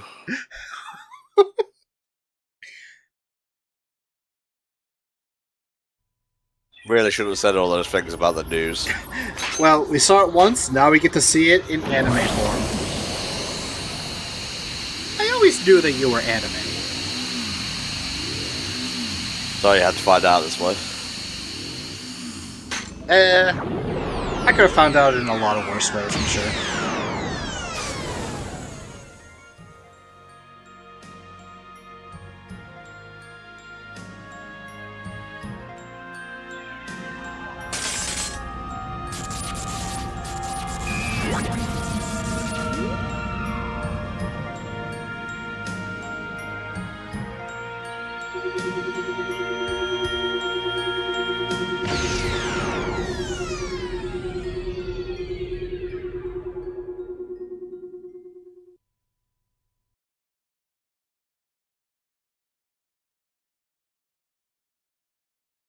I forgot he just gets vaporized. Oh yeah.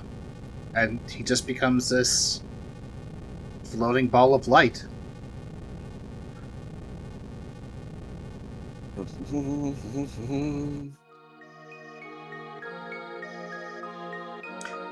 Chat doing the DBZ abridge stuff. Nail, get the Dragon Balls. Nail, gather the Dragon Balls. Wish back Chrono. This is why we need TV. TV! Blast. We're both hacks. Just hacks repeating other people's hard-working memes. But that's because we enjoy it and we want to share it with everyone. The Time Me of Frogs theme kicking in on my soundtrack then. Jesus Christ. And because Lavos has awoken, he is now launching his attack.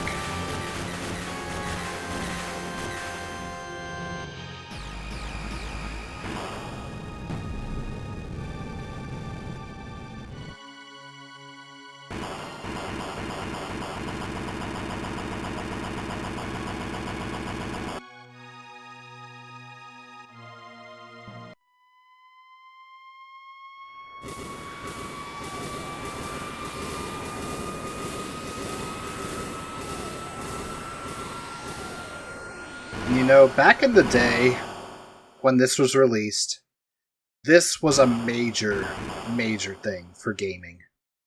Oh yeah.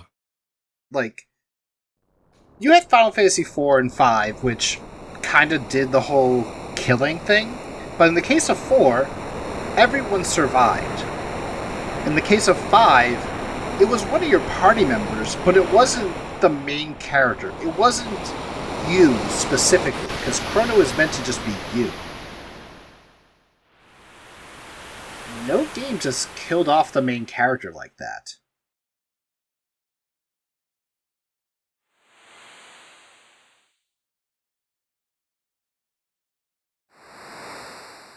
Flame is calling for you to tell you that you have some footage you need to send to him. Before you tried to just upload that thing.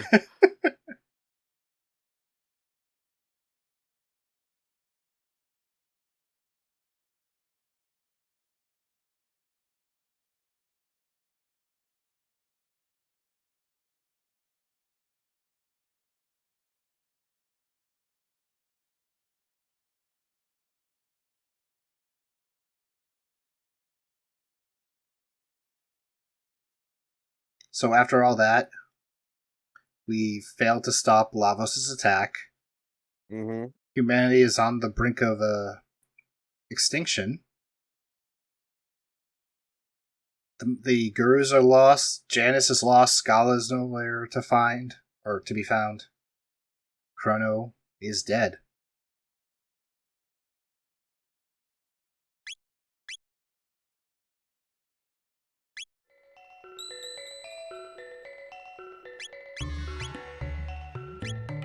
Lavos. Yeah, thank you, Beardy Viking. Very much appreciated. Lavos beckoned indeed. Is all I really have to say to that.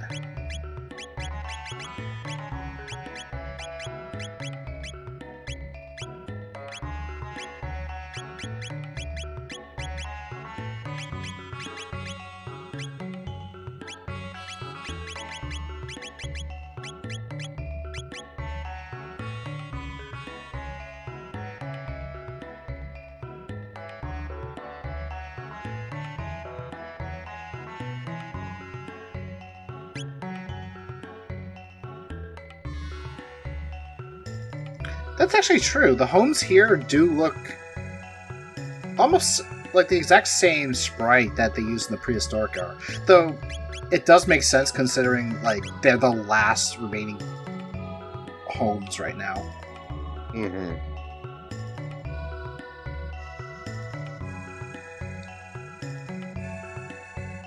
So if you did not start the Fiona's Shrine side quest while Zeal was still up and about, you can activate it here, which is good that you don't miss out on it.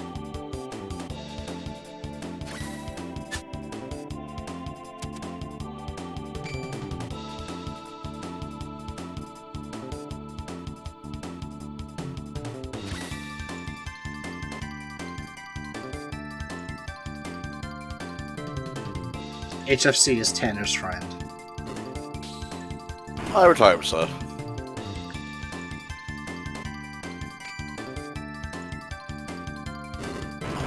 Oh, he got us with the look behind you strategy.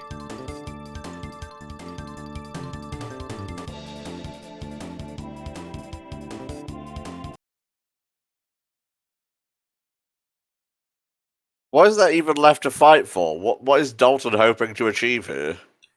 Become the ruler. Alright.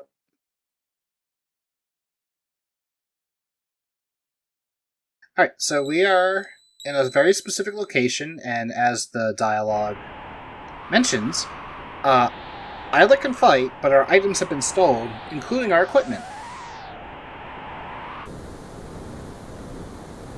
And the Blackbird, which we never really checked out, is flying now. If people are alive, they can be conquered. Dalton, probably. Yeah.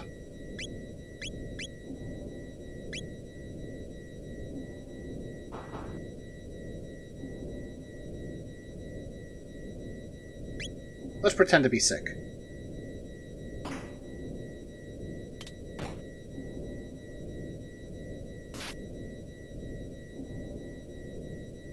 There's a lot of funny things that can happen depending on your party setup. Robo could even complain about feeling pain. It makes no sense, but he'll do it. So before I grab that one, there's another one around here that's easier. This was not the room I wanted. So, Only Isla can fight.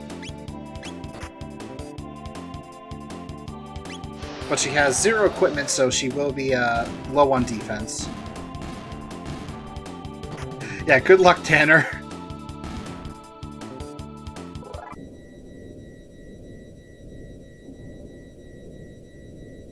I think it was this one, then? I thought I could get out of the room, but I'll take it. Yeah, she had Tailspin, so it made that fight easier. This one, not so much.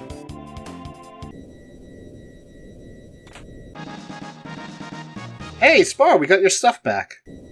Nice. So that means Spar will now join me in the fight, so we have at least 2 of us. Just the 2 of us. Just a single copy of Hat in Time without anything to play it on. Wow, this is worthless.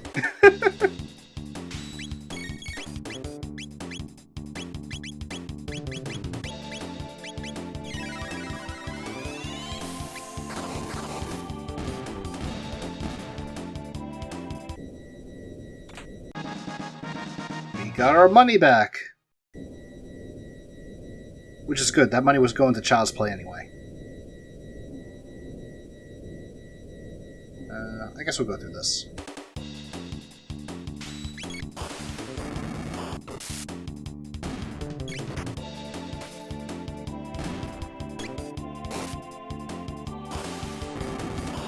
Ooh, that really hurts.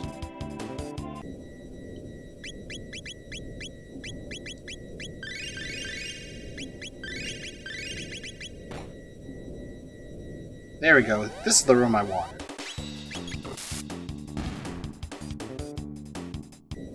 It's a Hat in Time, but with a Naruto headband and a skateboard. Alright, we have Flame's equipment, so now Flame can fight. Head into the vents.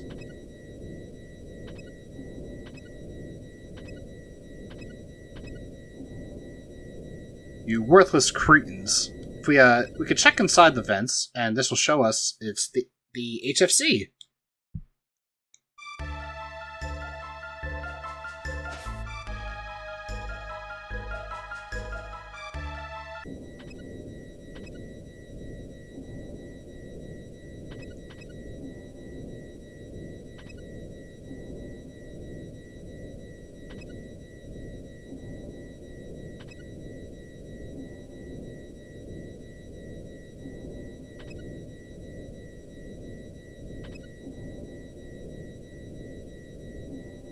No, not this.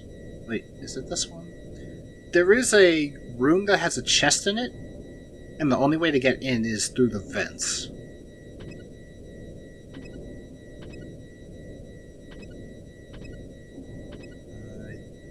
I think it's up 1.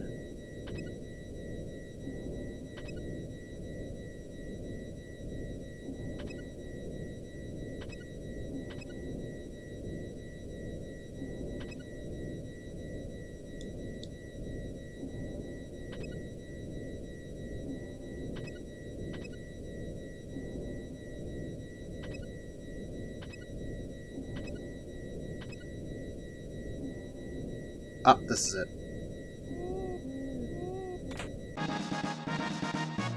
Alright, Tanner has his equipment back. Okay, there is, I believe, a capsule up here. Or there usually is. I don't know what caused it to appear, but I know that sometimes it does, sometimes it doesn't.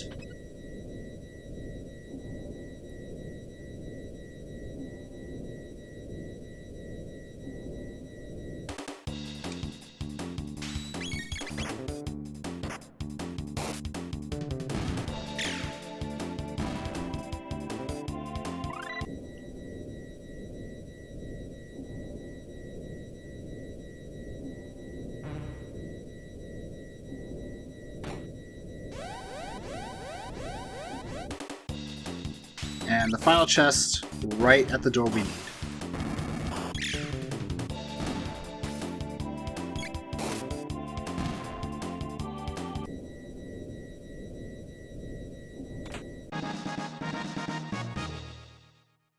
I'm good with not redoing a Hat in Time Spore. Thank you very much for asking, though. Are you sure they got the Naruto headband mod?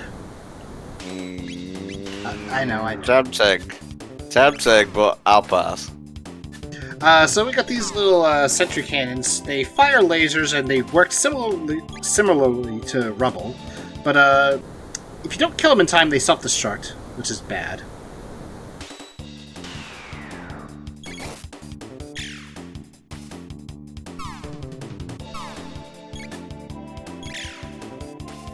Come on, hit him. Ah, dang it.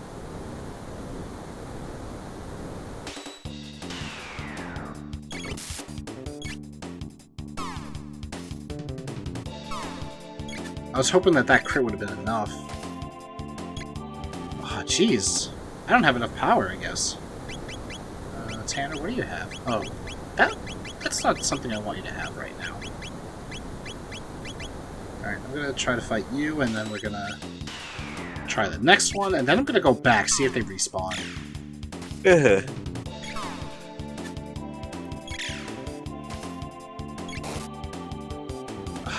Dang.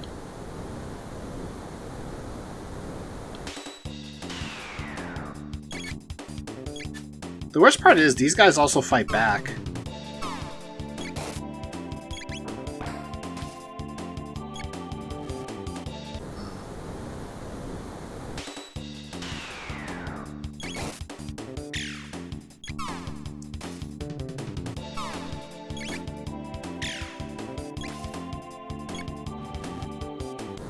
Darn it. I don't know if they do respawn, but one way to find out. Dang it, they don't.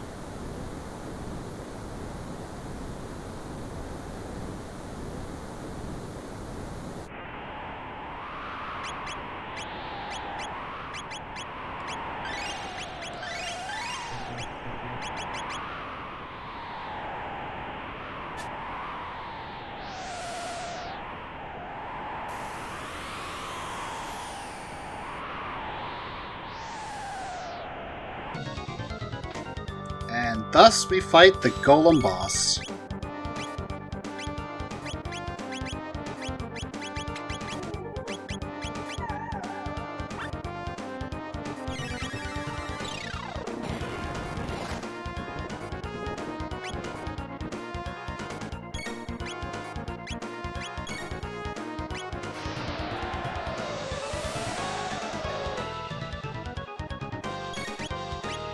I'm not sure how many tech points the sentry turrets would give, actually. I know it's a good amount, though.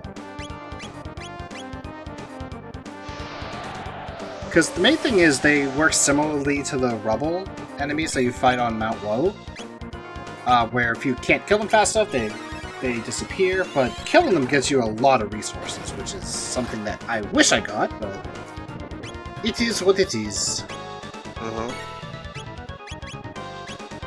You know, I'm gonna try Iceberg Toss, actually. That might be better.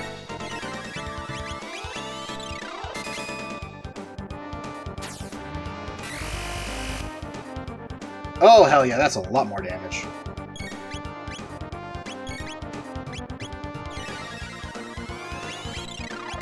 Roll Mid-Ether onto Tanner.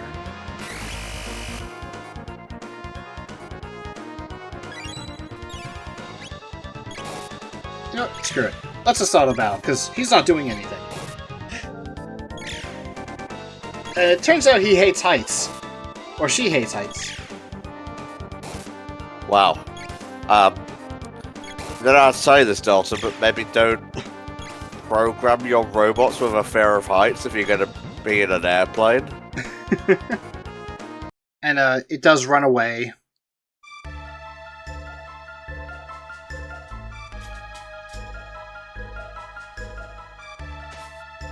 And thus, the wings have been attached. I love the fourth wall breaking here.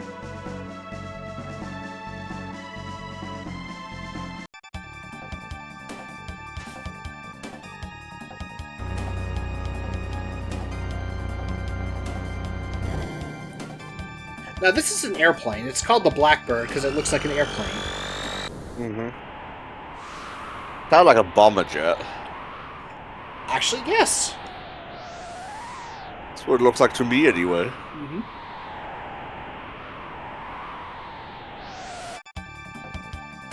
The HFC can fly? Her name is not the HFC, it's the Aero Dalton Imperial, or ADI. Damn you, you've taken it from me. I will get it back for Tom somehow, said Tanner in Flame and Spar. That's just the plot of all of our adventures. Somehow, things happened.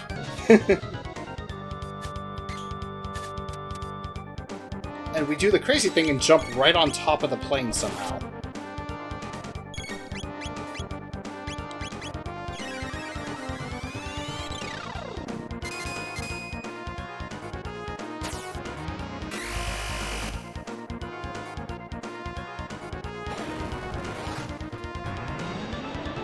Right, so Dalton works a bit of the opposite as the golems. This time, he is gonna use the opposite element.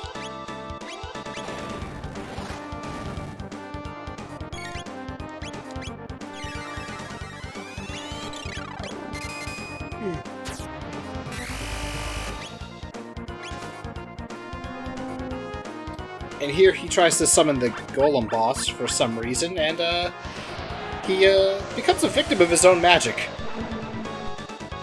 Oh, Jesus Christ, Dalton.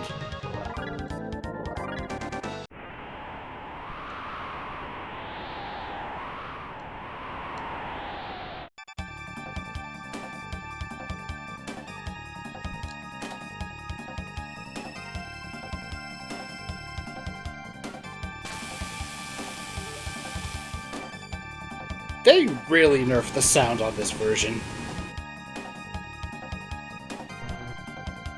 Is it not as punchy? It's not as loud and lasery. Also, why did Dalton put a self-destruct button on the on the HFC? In case we got it back, I think. Still sounds weird. He's petty. He is.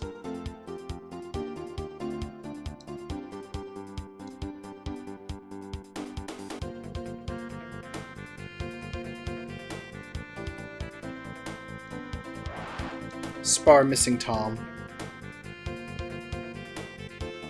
Tanner believing that Tom is still alive.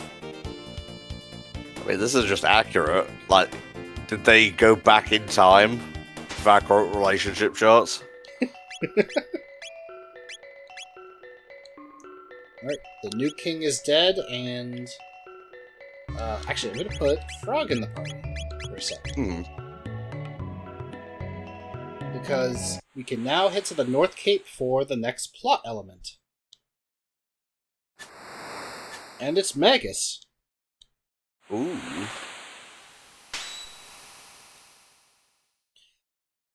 I think like what happens at the start is he appears and he notices that you're looking at the amulet that Shala gave him when he was a kid. So he like tries to get your attention, then goes behind you to take it. But this is where we get Magus's backstory. Spoiler, he was Janus all along.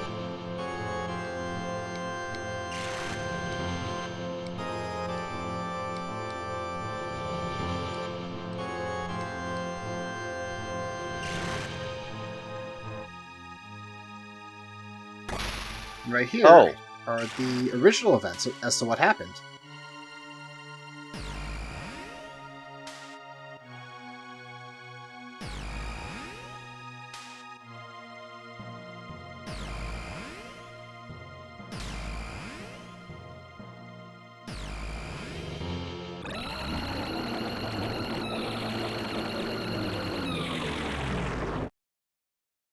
I like how the queen doesn't care. Yeah, she's too under the thrall of Lavos at this point. Mm-hmm. It is mentioned that she's either brainwashed or manipulated by the power of Lavos, so that could also be why.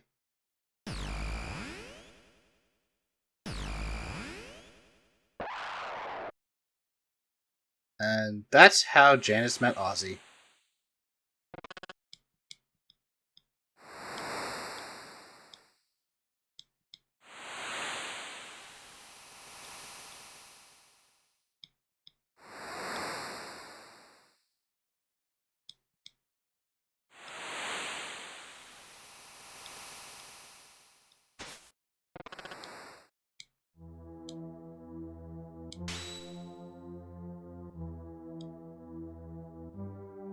So, this is an important choice. And there's also multiple variations of this. If Frog is in the party, he will do a one-on-one fight with Magus. If Frog is not in the party, then you 3v1 him. As one can imagine, 3v1 is easy. But doing so, you lose him as a party member. And that is what we're going to do. We are going to take him as a party member.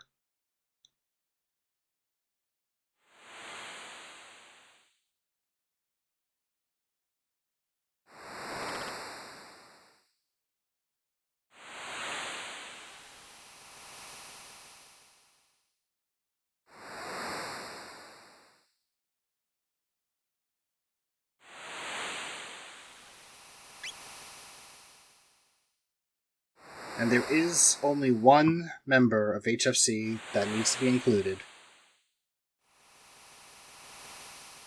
Okay, it's your run. My run, I get to be Magus.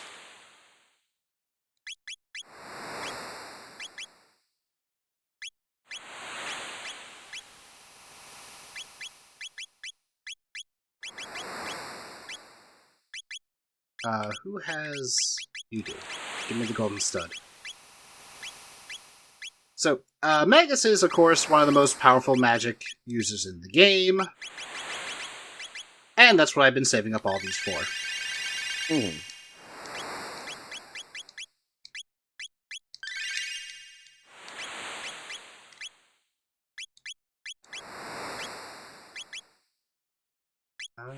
Nothing else I need to give him. I do want to play with Snake for a bit, because I haven't really given him much time in the spotlight.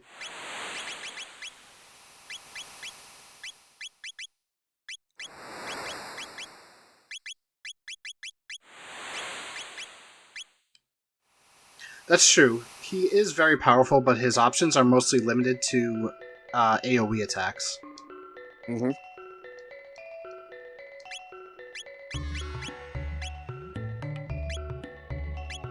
I would buy some of that stuff for Magus, but it's not exactly worth it.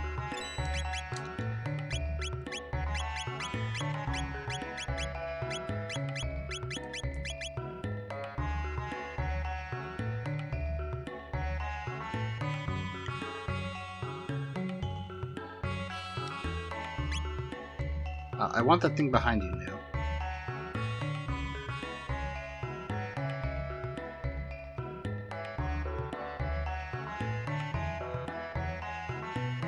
Or is it... Or was I supposed to use before?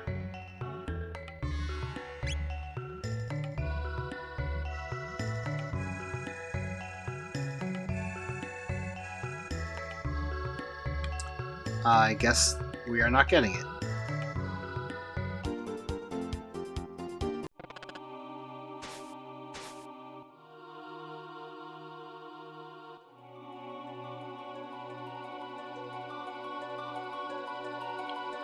And suddenly the Ocean Palace is rising?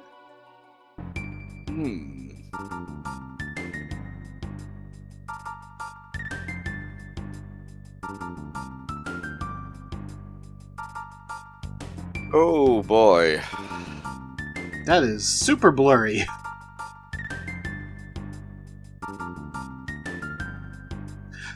No, Foretold, you can't go around the pots to the left. What happens is the New is supposed to walk outside.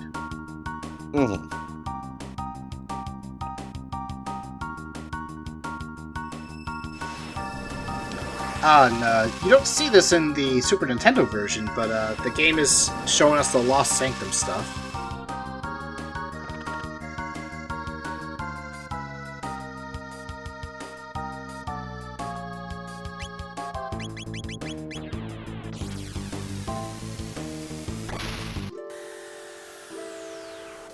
Yes, boo the Lost Sanctum. I take it this is generally not well received content. It's pretty much, you have it in two areas of the game. The prehistoric era and the past. And you have to travel back and forth between it to do certain things. Like, you have to fix a bridge in the past to access it in the future.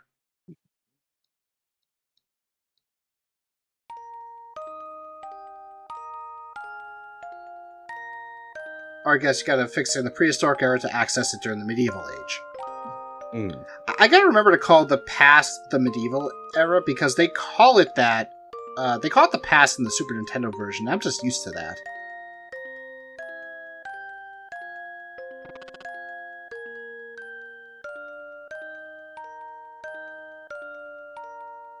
I'm sure Tom is happy to know that he has friends who would like to bring him back from the dead.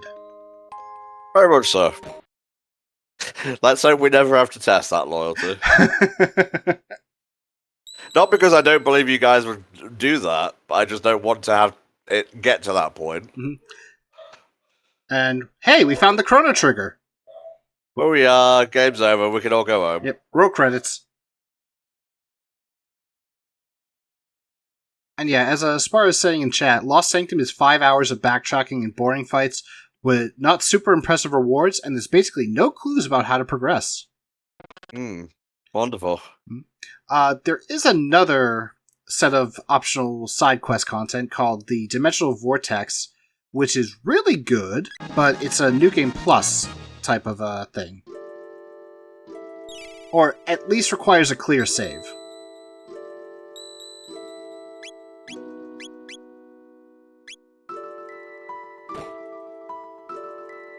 He upgraded. I don't think I'm ready for it yet.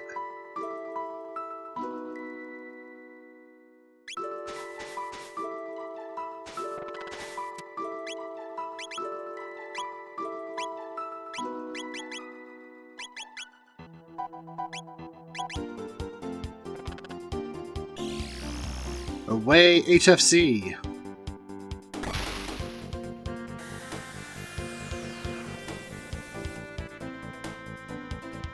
Oh my god, I can move it diagonally! Amazing. Silly, but amazing. The benefit of the PC version. Alright, so we are going to go here to Ozzy's Fortress.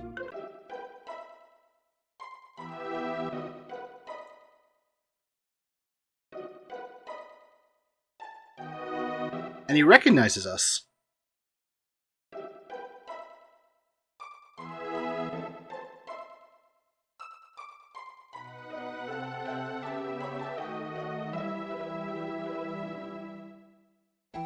That's a good... Oh, his feelings are hurt. That was a good point, Spart. Was Ozzy expecting guests?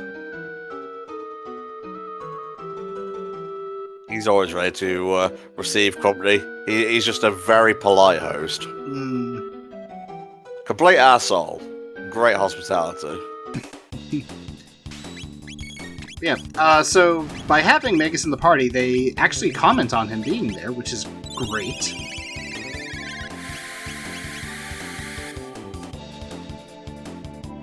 And I don't think the charm works here. Yeah, it's not here.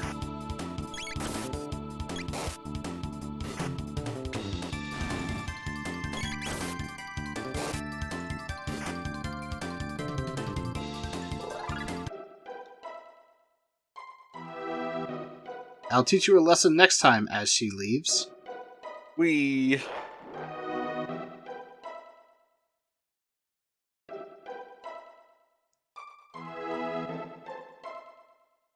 No one's taking back the treasure that Ozzy stole fair and square from my keep.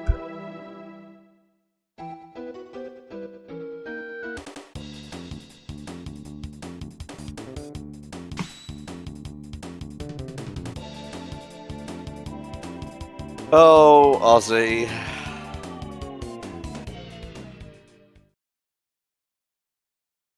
I just love the way the music goes.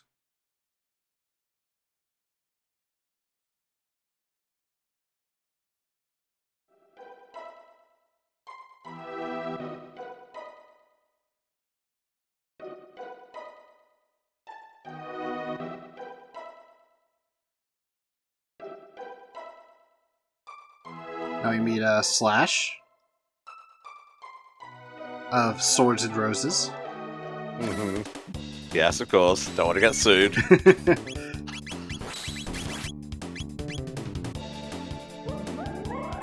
Or as Spar is pointing out in the chat, Sir Slush. Sure. That's what Frog calls him in the Super Nintendo version.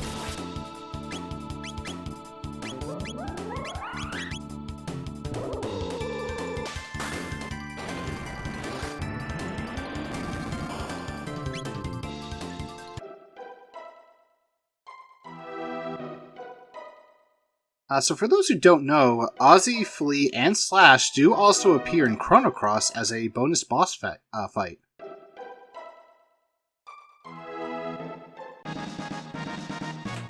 Also, hidden area, we found the treasure.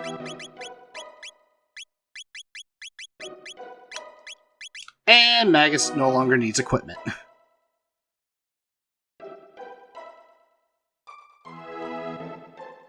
He also really wants us to get the treasure.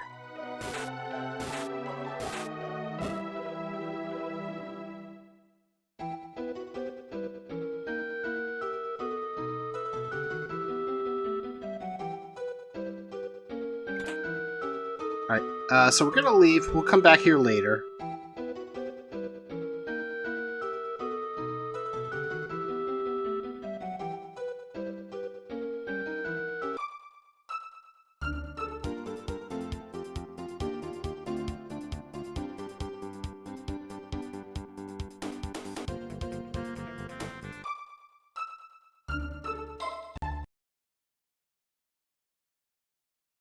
Whoa, my PC just kind of froze for a sec.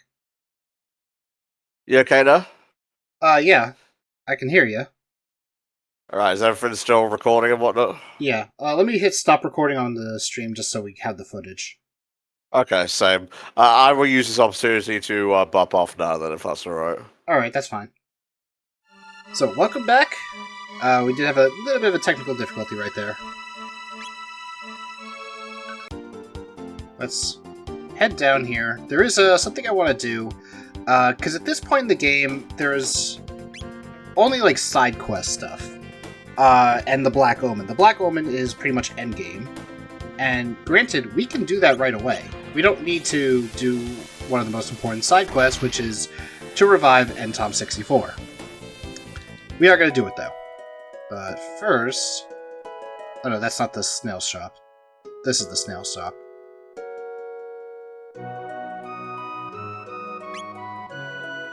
So, he sells us some spice jerky, and we're doing this to set off a flag for an upcoming side quest that expands a lot of ages.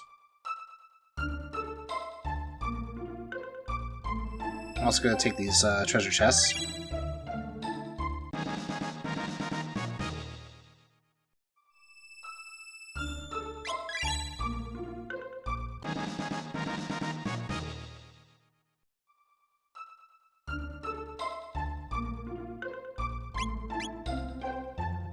Anyway, if you were to sell her the jerky, you would actually make a profit. However, if you give it to her for free, it sets off the flag for the side quest. This side quest I am going to do first, though.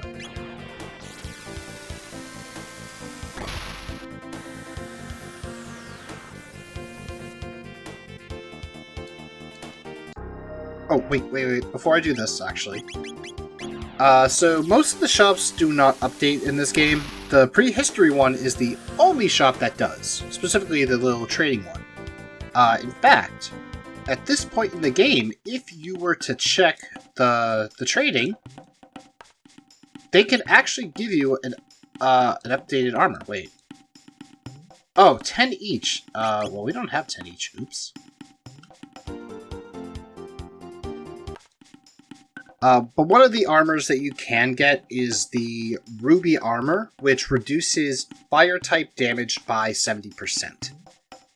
There is a boss that we are going to fight that is primarily fire damage, so we want to reduce it as much as possible, and Frog has a full party heal, so we'll be able to survive with that.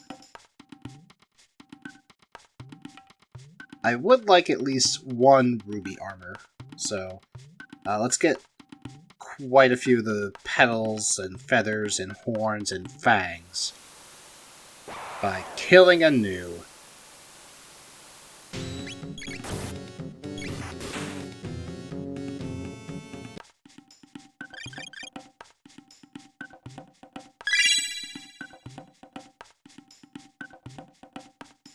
I think I'll kill this thing too, because it gives like 2 petals and 2 feathers, I think.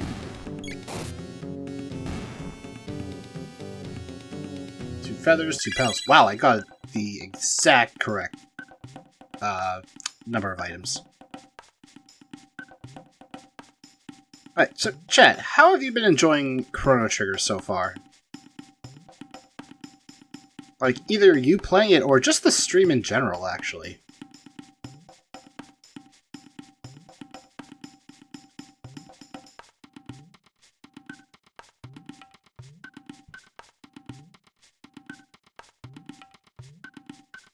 Actually, I looked outside my window when I came back, and I noticed, holy crap, why is my window all covered in water? Turns out it's raining over here too, and we kind of did get an alert for whatever hurricane is happening.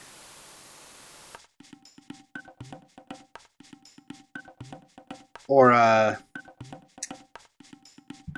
guess it's been changed to a tropical storm now that I think about it. And I just looked at my phone because I thought maybe I still had an alert. Oh yes, Tropical Storm Hillary, that's what it is. And apparently we just had an earthquake here 20 minutes ago. I did not feel a thing. Today is quite the day for nature. Love it and have been enjoying the stream as well. That's good to hear, EV Soul Silver.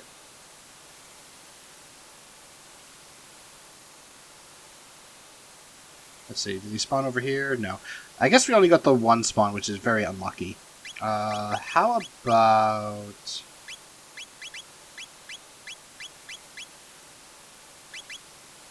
Okay, we have enough of each.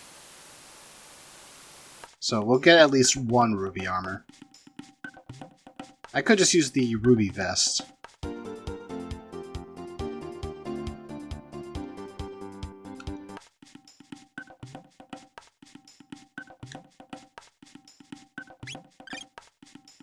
And there we go.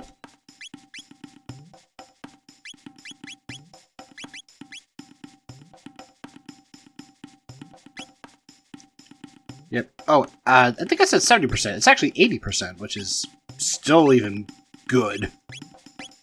So Frog has, or Snake has the red plate as expected. I'm gonna keep you in the party. That halves it. Oh, but I never got the red vest. Speaking of vests...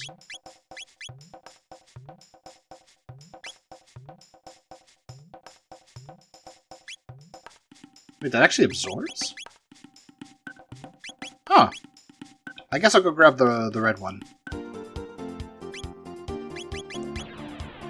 Either that or the wording just says that.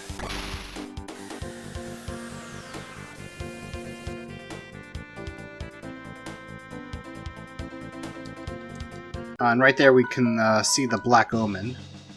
Oh, I can actually go around without Spar in my party right now. I was like, oh crap, I'm gonna get run out. And they're not. Oh, wait a minute. I'm in the wrong timeline. Or I guess time zone, technically.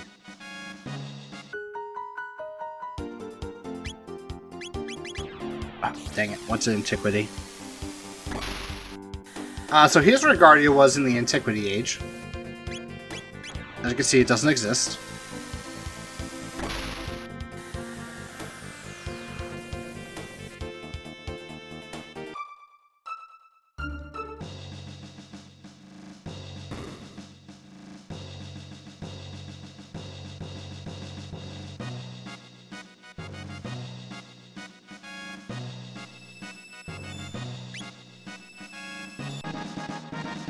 Alright, I'll give the red vest to Magus.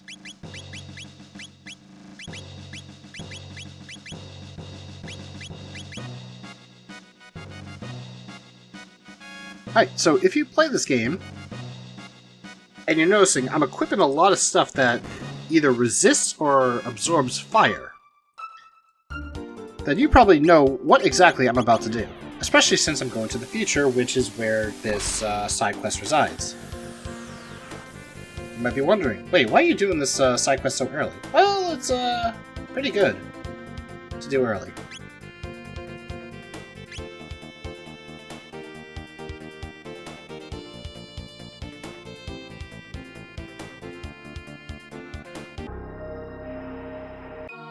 Oh wait, save outside just to be safe.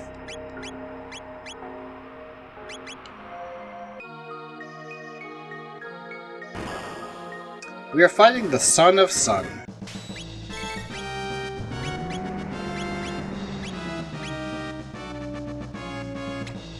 Starting off doing something very stupid. Also, I did not want to activate the auto. Yeah, Rohan Dynamo. Me streaming 7 hours isn't something new to me. I've done longer streams. But having some company is really good. Sadly, everyone's a little bit busy, but hey, I got you guys. Okay, it's Tanner taking quite a lot of damage. I'm going to have to give him a kiss. And by that I mean he has to kiss himself. So, how Son of Sun works is that you have to hit one of the small flames that surround him. Oh, that hurt.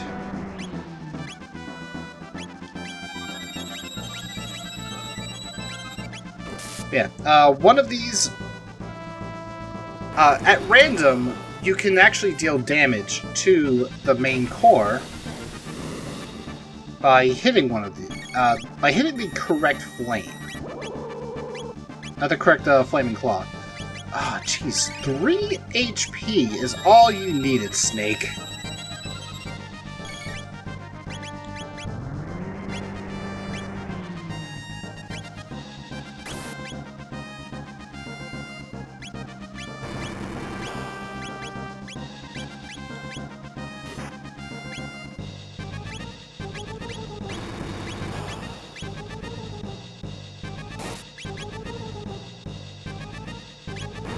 So far, we've dealt 0 damage.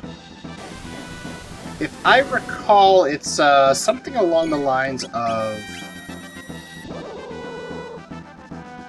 Oh my god, he barely lived on that one. It's like something like 11 to 12 hits, I think?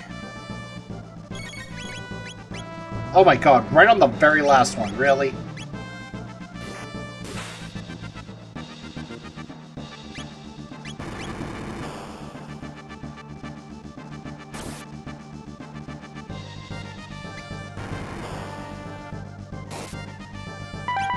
Okay, we found it. Tanner barely lives. Never mind, Tanner's dead. Tanner, get your butt back up.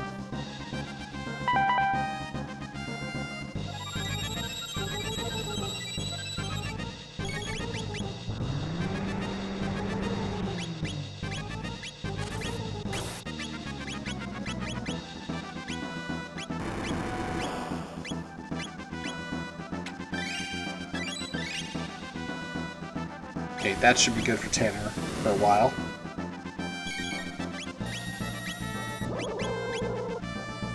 Ooh, never mind. I spoke too soon. I'm gonna take the hit.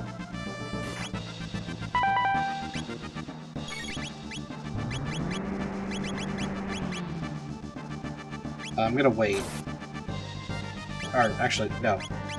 I can hit.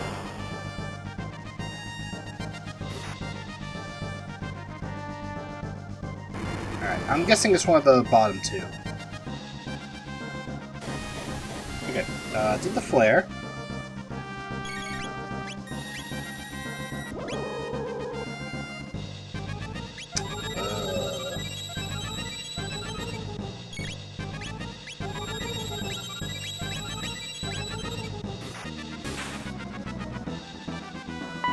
Okay, at least we got some hit.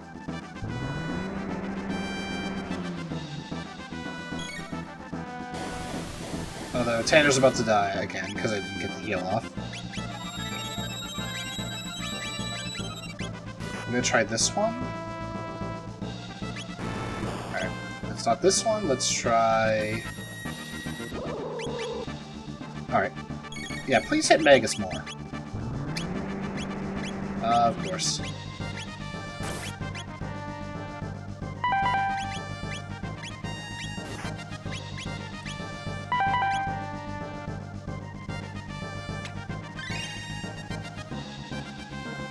I'm still going through this game very fast. It helps knowing the game very well, too. Yep, Tanner's dead.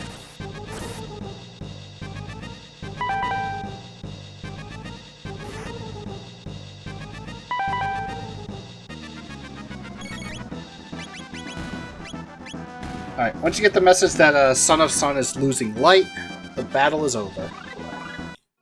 Sadly, Isla did not, or Tanner did not get any TP. Or EXP.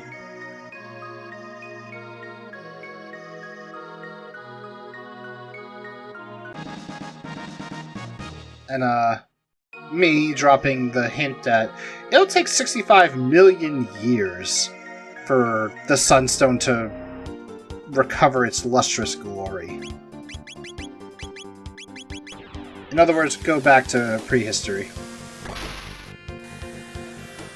Axel knows his shit, so that's true.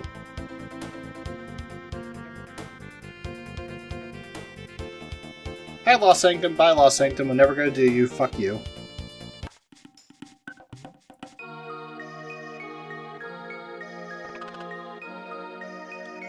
Alright, place the Moonstone here.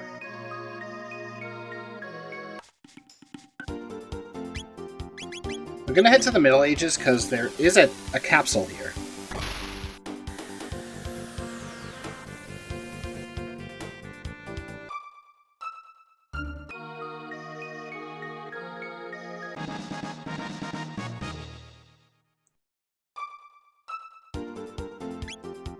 And now it's the present.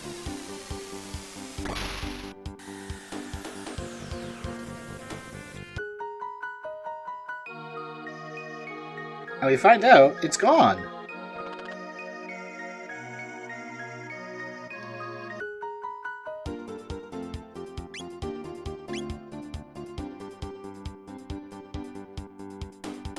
So just go over here. We see some very interesting lights happening. Also, let me save. If you talk to this guy, he'll actually give you the Moonstone back. And the reason why he gives you the Moonstone back is because if you go to the past, the family that lives there are their ascendants. Nope, I went too far. So by teaching them manners and, you know, being nice and all, they'll actually be nice to you, and they'll give you back the Moonstone, like, oh, it's very important to you? Okay, here you go. Otherwise, the guy is a complete and utter jerk. I was not supposed to go to the end of time, but I do gotta put Luca in my party. And by Luca, I mean Flame. I still have to ingrain it into my head to actually say the HFC members.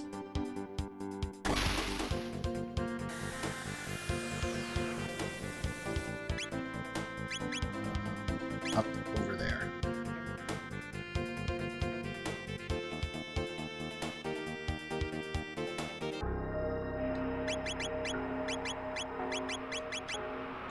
Place Tanner for a bit.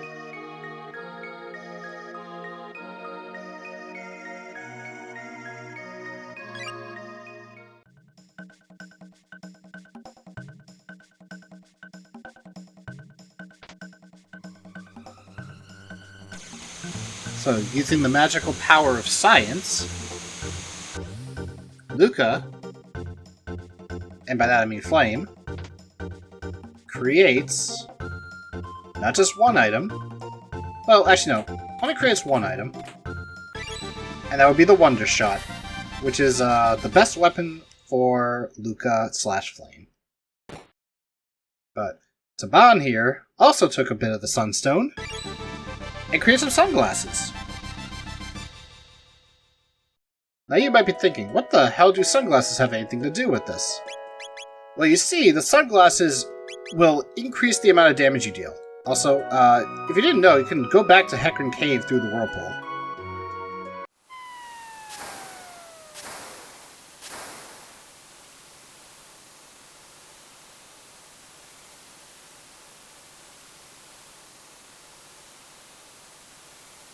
Oh wait, this is not the right room.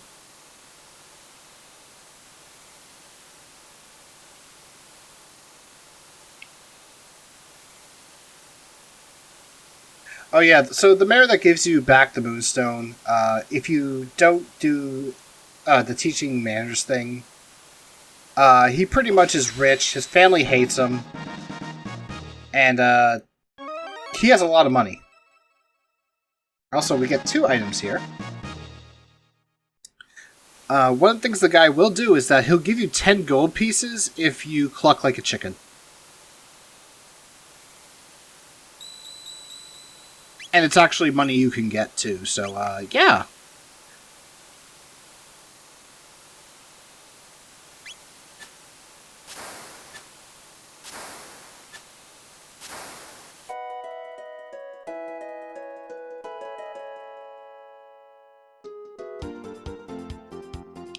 Let's see. What else can I do at the moment? First, the Wonder Shot, which gives Flame almost 100 more power. Also, playtime determines damage? That's the first I've ever heard on this.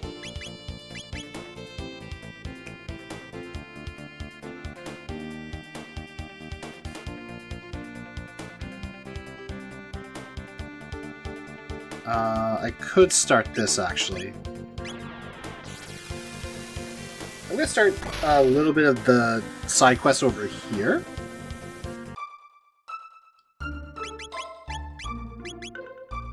Definitely would like to learn that Megaton Bomb. I would like to learn Tanner's abilities too.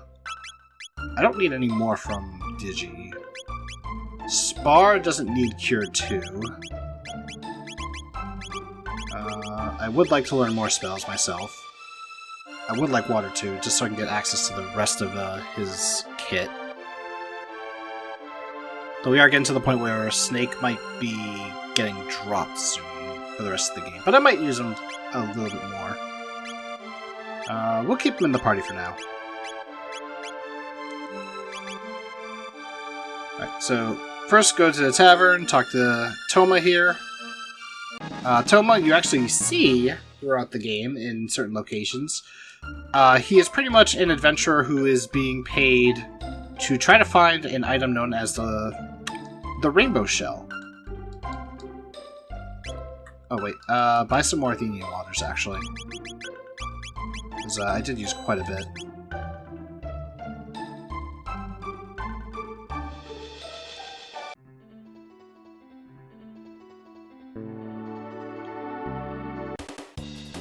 And we are technically doing these fights quite a bit early.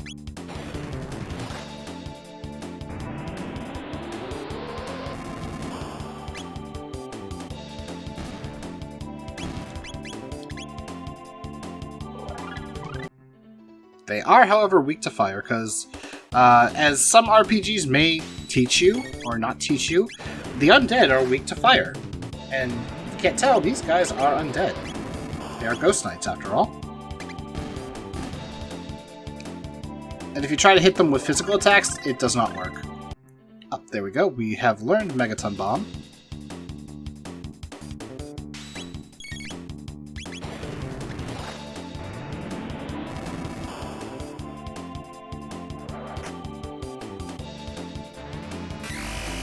I also got quite a bit lucky because the 2 fights that we did before with these guys, they can do that with the whole MP Buster, which is never a good thing because you never want to lose your MP, especially on your mage.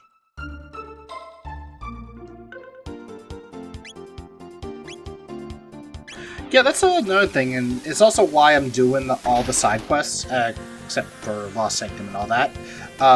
Mainly the fact that the side quests in this game are pretty important. Like, they're related to your characters. Or in some cases, actually no, they're all related to your characters.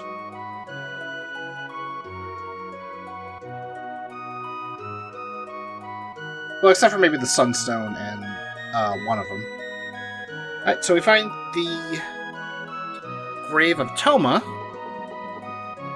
and we pretty much fulfill his request and pour the spirits he gave us, which causes his ghost to rise from its grave.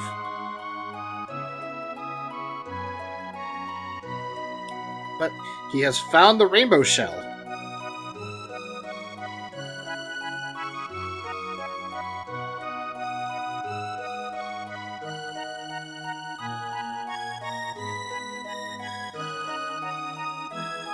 And just like that, he disappears.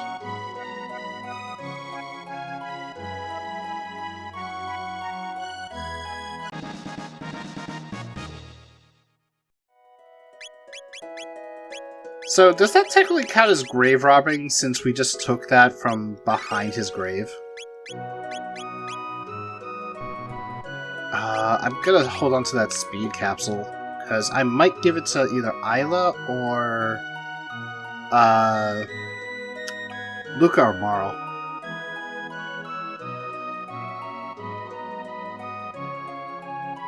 Yes, we're gonna rob the grave for items. Anyway, there is someone in the medieval age who has no tools, and he's a carpenter.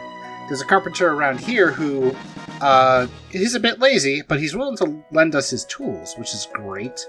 Because we have more modern tools, so that means that they are stronger. Alright, let's head to the future so that we can learn from Baltazar how we can revive Entom.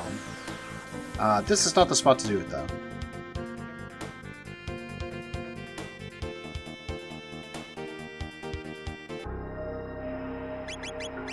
So I'm going to do that. I'll use a shelter.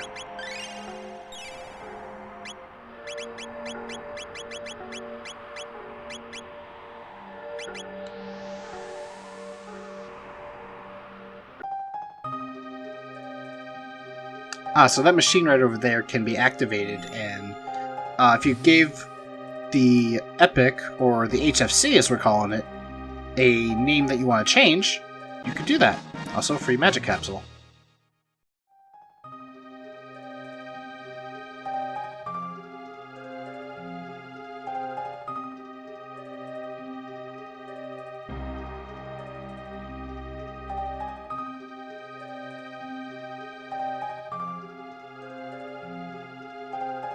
Alright, so this is where the game tells you Northstein Beckler's lab is where you can get the clone. You can get it much sooner, which will make it so that you don't have to do this whole thing. But talking to him will reveal to you that that is a location you go to. This is the Black Omen. This is the final dungeon in the game. We're just gonna casually walk up because Queen Zeal is here in the future.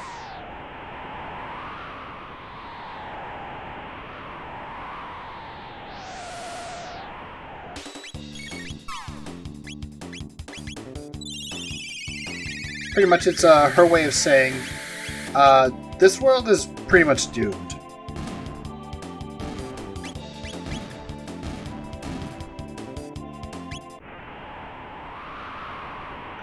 Sadly, though, the doors are locked. You cannot enter the Black Omen in the future. Alright, so back to the present. We're going to go to the Millennial Fair.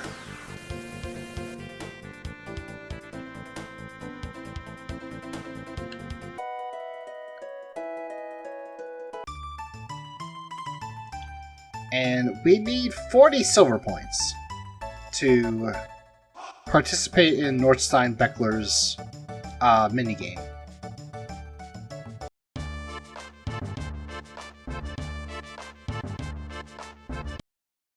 And this is Gato, or as I mentioned earlier, there is an OVA of Chrono Trigger. It doesn't really follow the plot. It's really just its own little thing.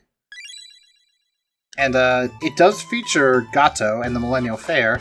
Specifically, it's about a koala and a gnu having some antics. It also features like a ton of different enemies from all throughout the game and locations that they're not technically supposed to be in. Or actually, from locations at a time that they're not relevant in, so somehow they're attending. Like, there were these gargoyle enemies in the Black Omen that only show up in the Black Omen, and they're there. Johnny shows up too. And yeah, they just like have fun. And by fun, I mean they pretty much destroy the place in the process of having fun. As they do. Let me save before I do this, because I think you pay GP, or gold, if you fail this.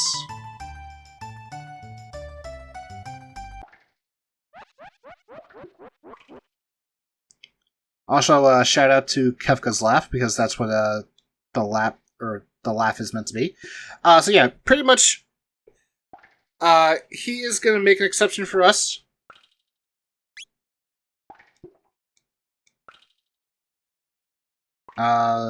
Okay, so this is laugh, left, right, surprise. Left, right, surprise. The other thing.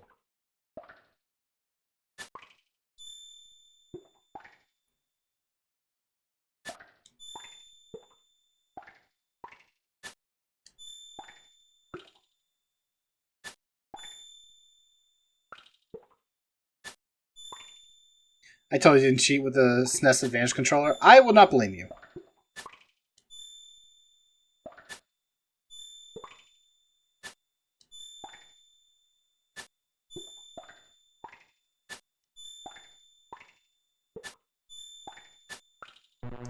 Oh, whoops. Wrong one. Alright, 5,000 gold, that's not too bad. I know the speedrun just fails it immediately, it just pays the gold for the full thing.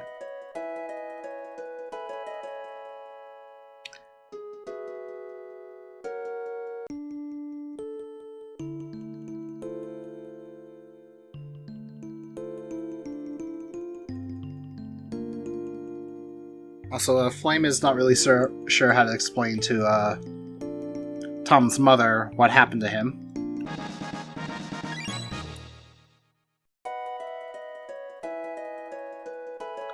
Wait, I gotta pet the cat.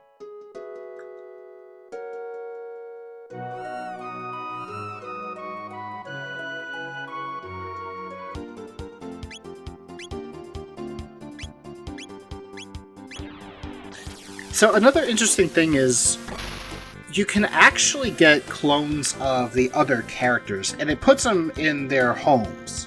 So you can find Lucas in Lucas' house, you can find Marl's in her bedroom in the castle. Isla's in the hut. Frog is in his little grotto. Robo is where you find him. Magus is the interesting one, because he technically has no home anymore. But you find it on North Cape, where you find him. You can interact with it, make it do all the different poses. It's definitely like an interesting little thing that you can do. Alright, and because we now have the clone and we have the Chrono Trigger, it is now time to work on reviving Entom.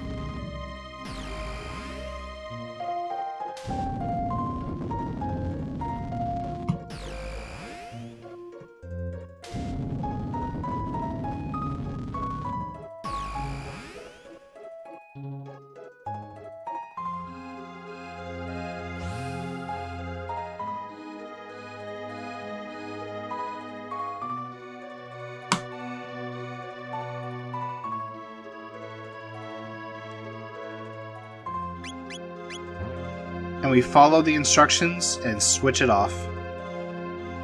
You don't have to. You can let it stay, but I am an honorable man of magic and sides, and shall respect their wish. Also, I don't know why I got in there.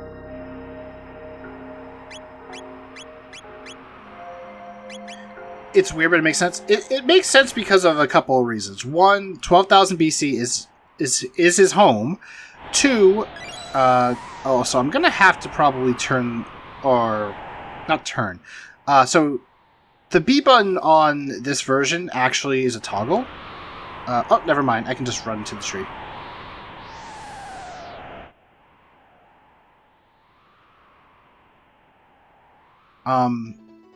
But yeah, 1, 12,000 BC is the home of Magus, and 2, that's where you unlock him if you want him in your party. You know what? I'm actually going to fight these enemies.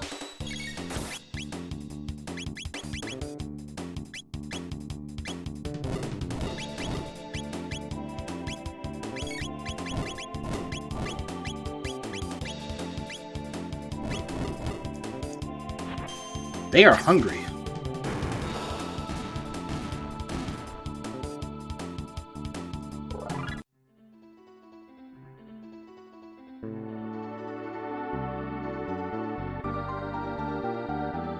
It's why I said, like, you can find them in the homes of the characters. Robo technically also doesn't have a home, but you find him where you get him in the game. Which is still pretty interesting.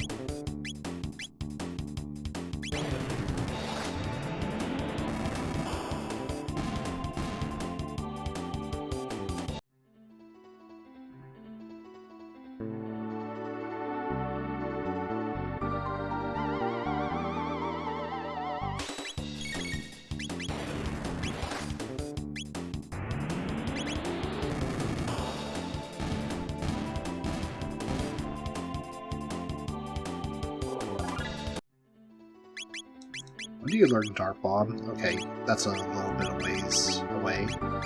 I would like Flare.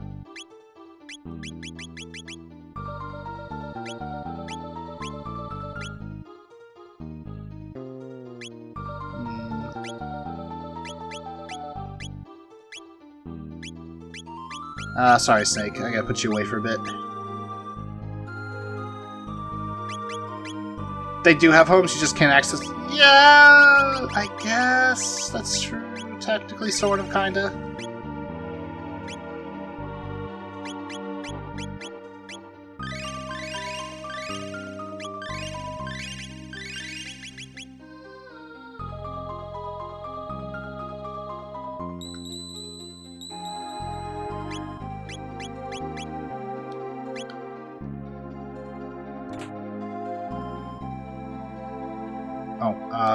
Check equipment, actually, before I continue.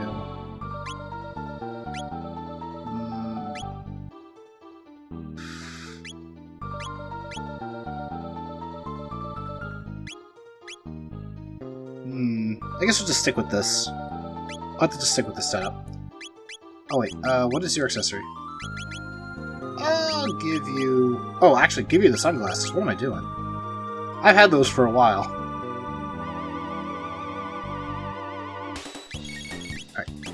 Charm, the Bone Daddy.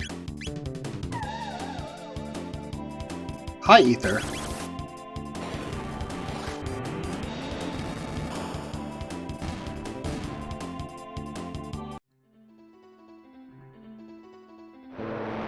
And here we find a Lavos spawn.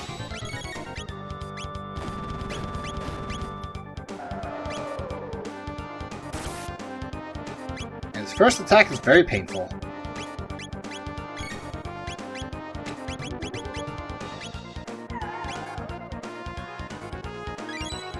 At least we got an elixir for our troubles. So Magus is not exactly the best character for this because his techniques are all AoE. Even Dark Bomb is technically an AoE skill, and I can't even use it at the moment. Okay, we absorbed that. I will take it. Although that does remind me, I have to put on his Gloom Cape back.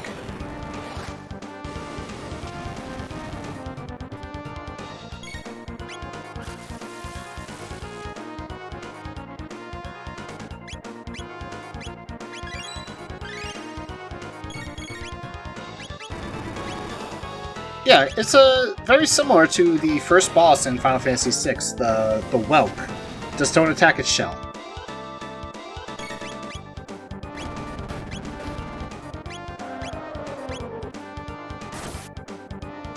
Ooh, that is a lot of damage.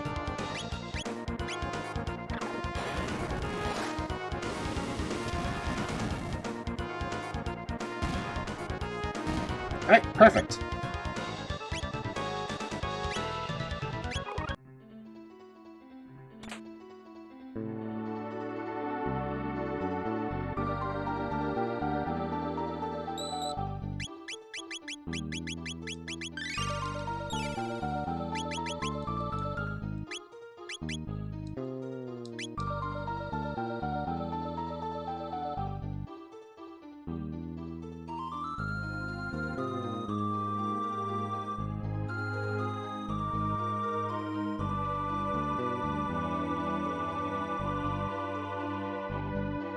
I was kind of thinking I was going to get into the fight, but I guess I'll live without it.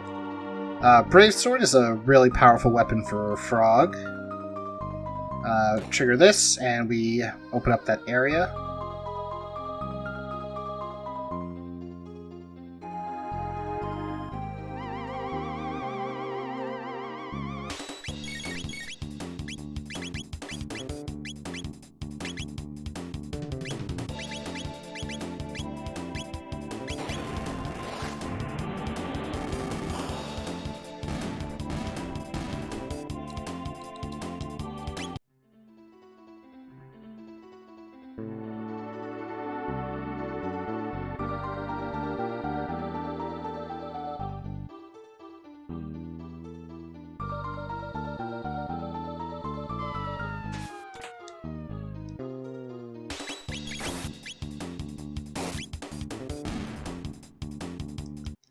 That was easy. But you know what isn't easy? The fact that we gotta fight another Sin... I almost said Sin Spawn. That's a completely different, Square RPG. And I forgot to change to the gloom thing again. That's okay.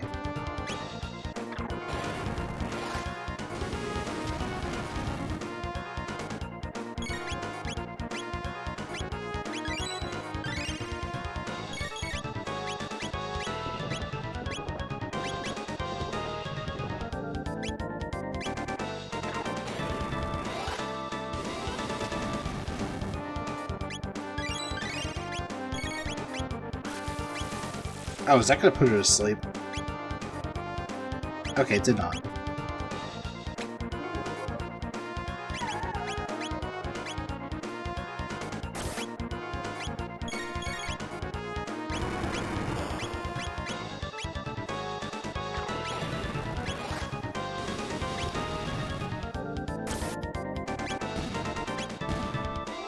Nice work.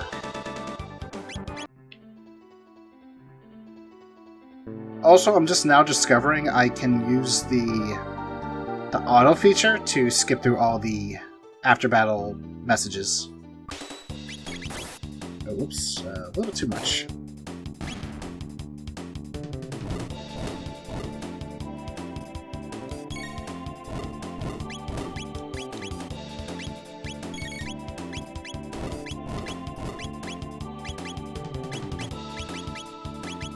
Ah, stop eating! Don't eat my party members, that's mean.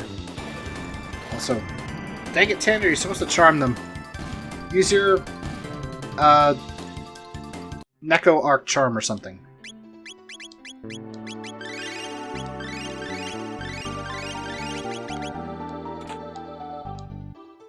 Did I get it, sort of.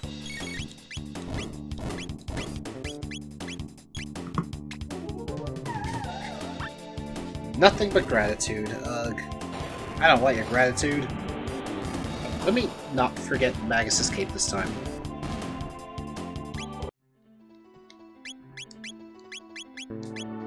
Cape, and I'm gonna give... Oh yeah, you got the sunglasses because of damage.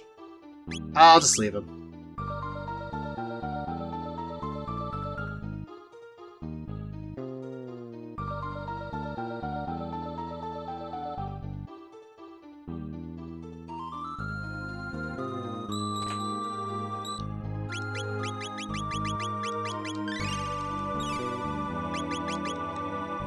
Alright, and we have the final lava spawn.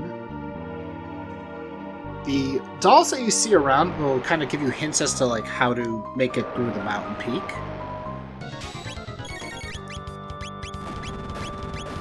So, for example, the first one pretty much is just, hey, make sure to use the trees to block the wind. The second one that we saw on the ledges pretty much will just warn you that you'll slip and fall if you're not careful. And the third one that we just recently passed will pretty much give you a hint as to what to do after this one. I imagine beginning of time for a time period that killing Lavos as it first crash lands on the planet changes the timeline altogether. That can actually happen. It will change the timeline forever.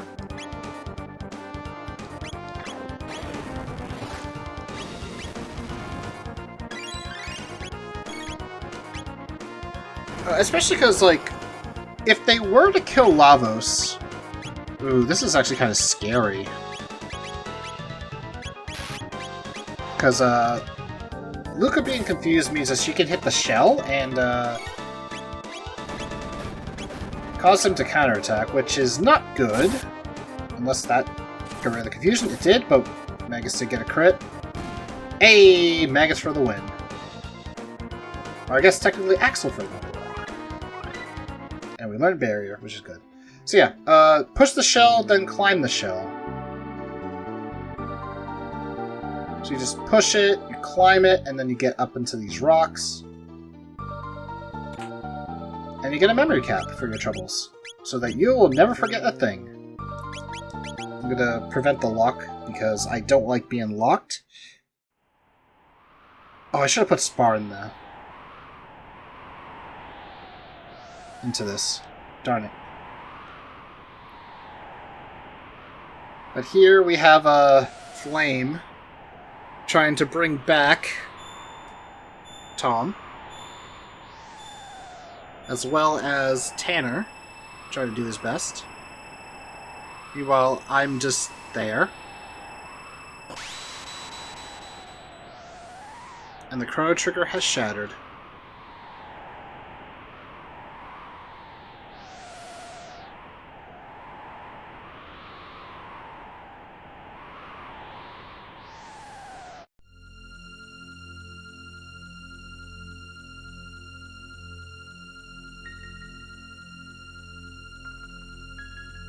And suddenly an eclipse.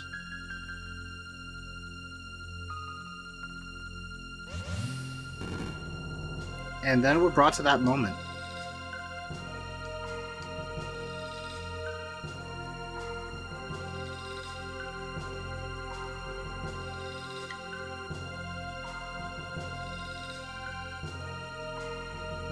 And if you play as Magus, you can check his own body.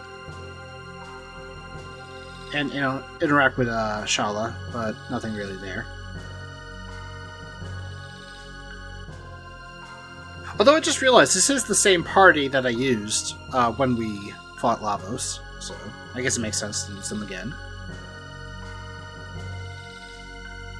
No. Axel just being serious for a sec. Like, listen, just do what you need to do and get out of here. As we get a nice little light-up Christmas tree.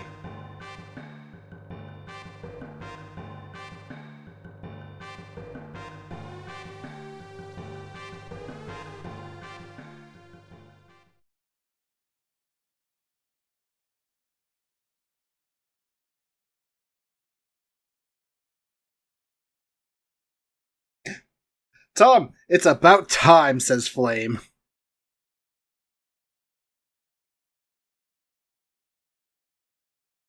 Oh, here we go. That's what I wanted to do.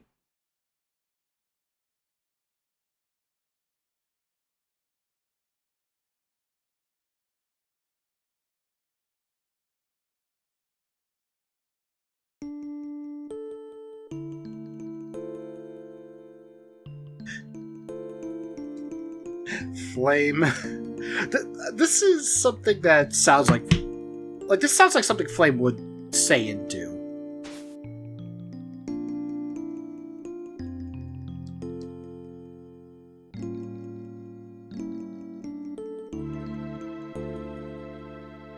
So wait, does that mean that this is confirming that Flame is best girl?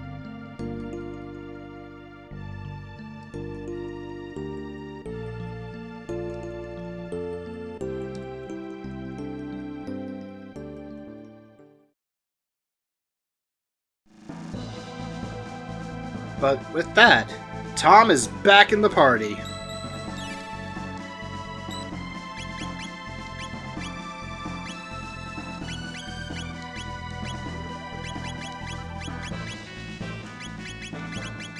You can put on the alluring top. You can wear the dark helm, which have shadow damage, so I guess we can give you something different.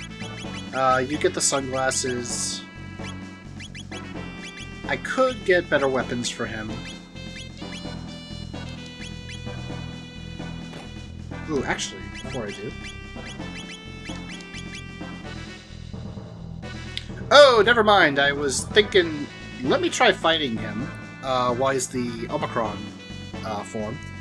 But anyway, we talked to Jasper right now, and pretty much he just lets you know about a number of different side quests you can do.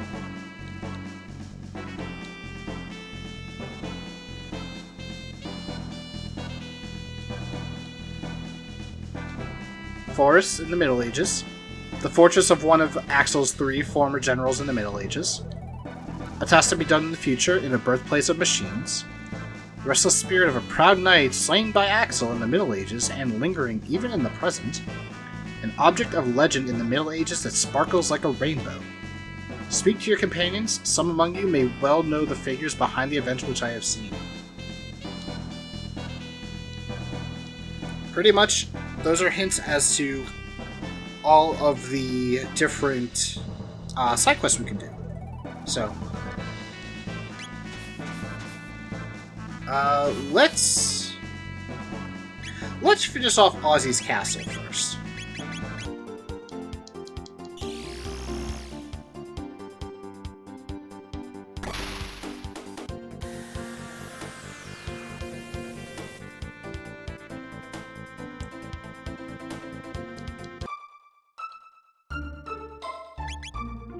Actually, I will need Tanner for this.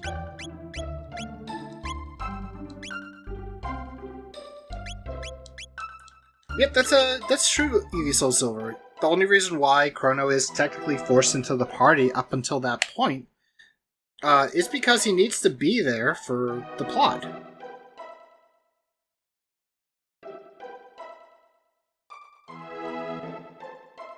Alright.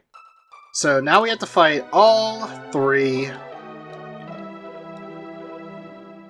They all have special items that you can also take. Also, I did not want to do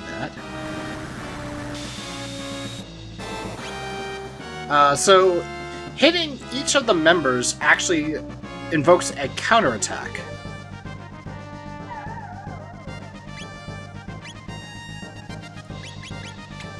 So, the game kind of doesn't want you to use attacks that hit everybody. Otherwise, you're going to be taking a buttload of damage. So, go for single target. In this case, targeting slash only has a dual tech, which doesn't deal a lot of damage. I mean, it does, but to a single party member, I'll take it. Let's use a Lapis here.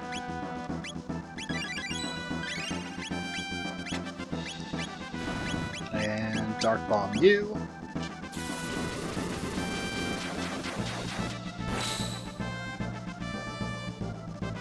If you do manage to take out a party member, you can actually force the other one to retreat, and Ozzy will be all alone. So it's right there. Well, we got rid of Slash, but I am going to try to kill Flea. I don't know if I will be able to. Alright, we got the Flea Bustier before she escaped. Now Ozzy's left by himself.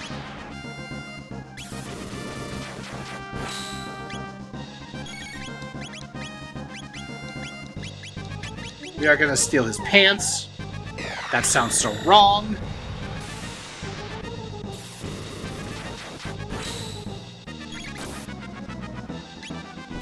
On his own, he doesn't really do anything. So, the Slasher 2, similar to the Slasher 1, is a weapon for Chrono, or in this case, Tom. Really powerful attack, doesn't really provide any speed, which means we do have to use a speed capsule on him, as well as a strength one. There we go, we got the 64 strength.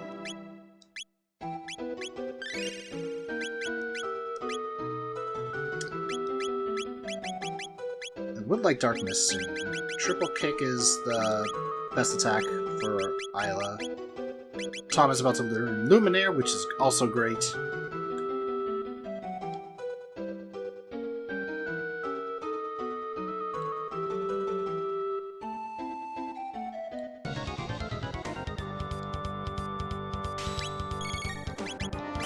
So this is a bit of a repeat of the fight in Magus' castle.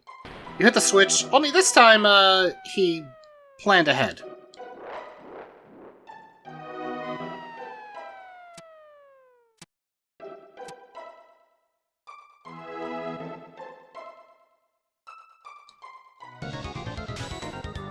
And he says that we will never defeat him, and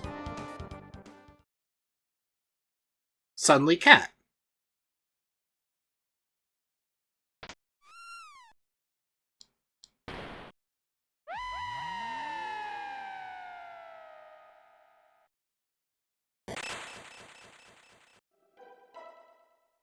And he had no barrier. Also, oh wow, I got no dialogue there. Probably because Isla was on the left and Chrono was on the right. If I put Magus on the right, he would have actually made a comment. Usually he calls Ozzy a fool for trying to do his own thing. So what does doing this do?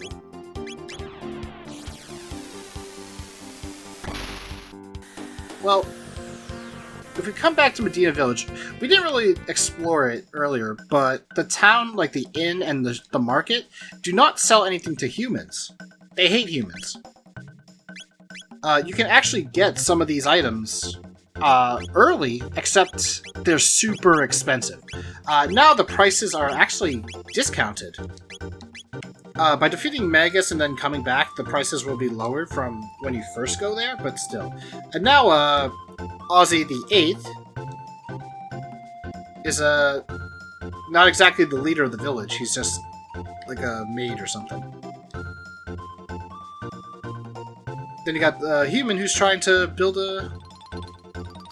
relations between humans and the fiends. They're trying to make a truce, if you would say.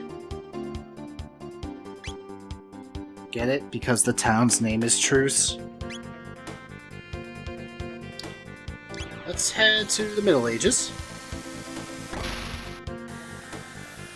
Again, because there is one more thing to do here. Actually, there's two more things to do here. I'm just going to do one of them right now.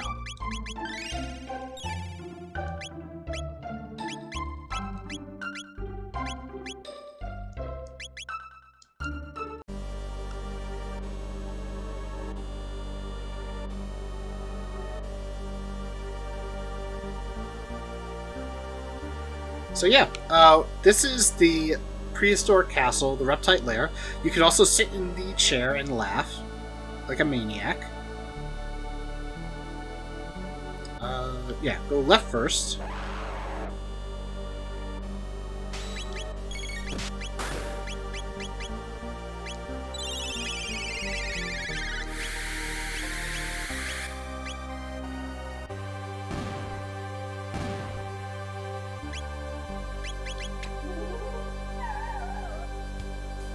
Ah, more ruby armor.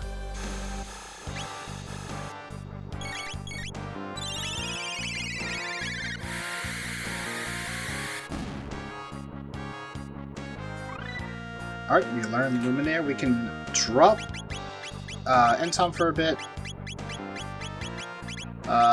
Let's put in Snake for a bit.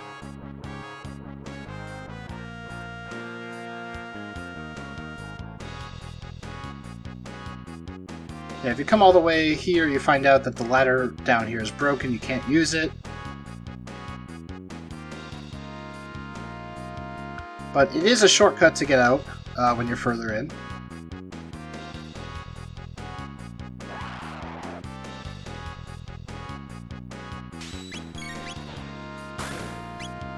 Ow.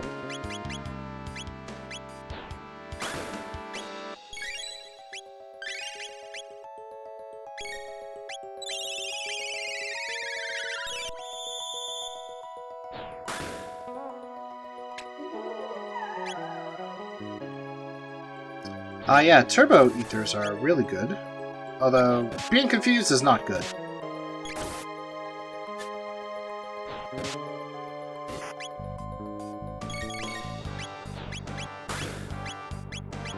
I forget what actually works on these guys.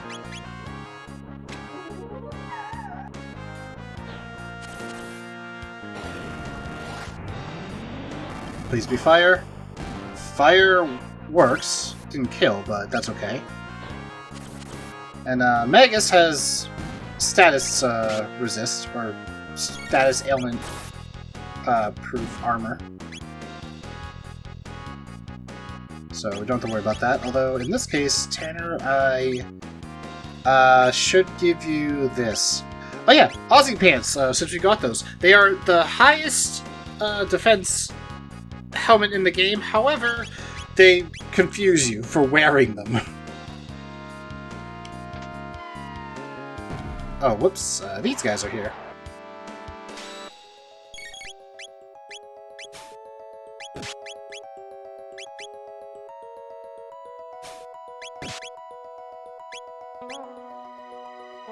The Flea Bustier that we picked up earlier also gives you a high amount of magic defense. I think it's like 12 points, which is the best in the game.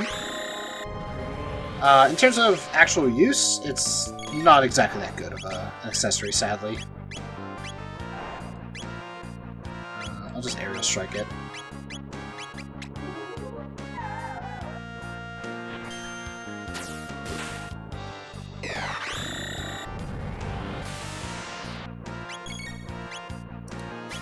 Let me fire them.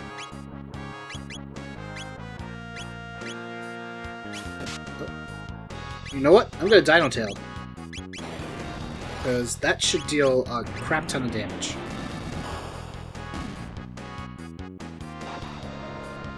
So Dino Tail is a tech that deals more damage the lower your health is. Frog has a similar move with Frog Squash.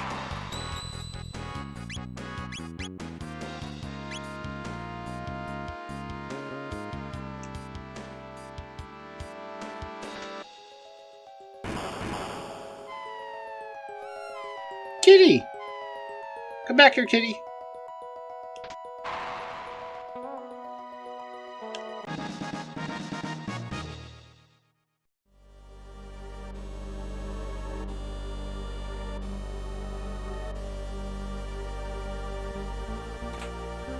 I ether here and saw the capsule here. You can kind of see that treasure chest in the bottom right corner. That's a very important one. Oh, it's a male-only armor? I thought it was a female-only armor. Oh, no, it's not. You can wear it on anyone. It's just a regular accessory.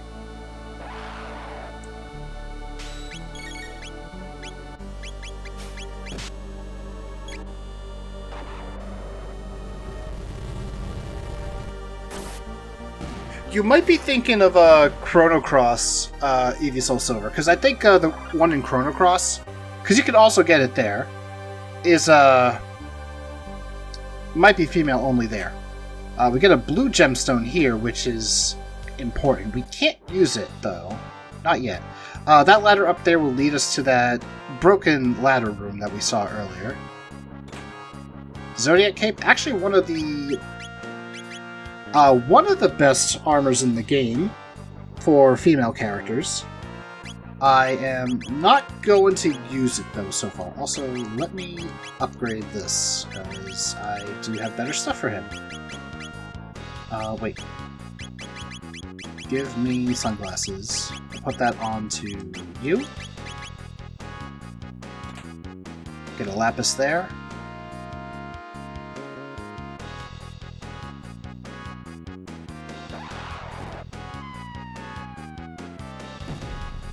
well then.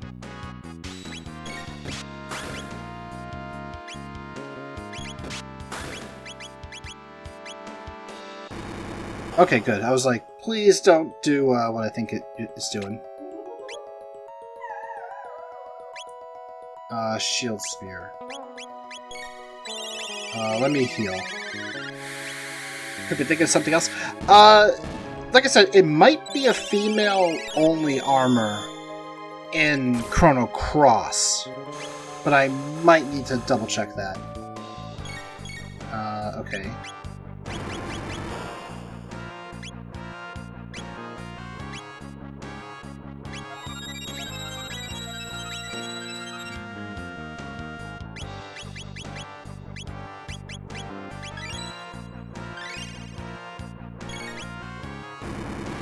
I'll take the heal.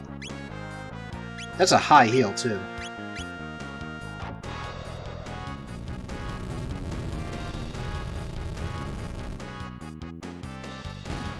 Yeah, even with the higher defense, it takes so much damage. Okay, we got Dark Mist, which is a really good Dark Shadow spell. I think it's on the same level of Dark Bomb, except it hits all enemies regardless of their location. Dark Bomb requires you to kind of aim it. Quote-unquote aim. Wrath Band, I know that is a useful accessory for counterattacks. Let's see if I can do another Dino Tail here, because we have to deal with these guys.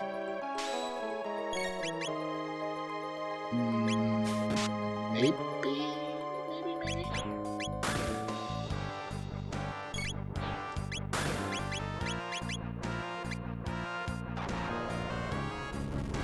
Okay, male only in Chrono Cross.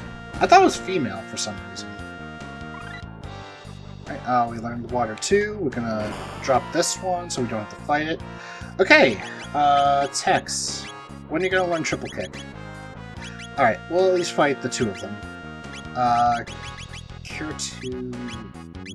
Nah. Flare... I definitely want Flare, so...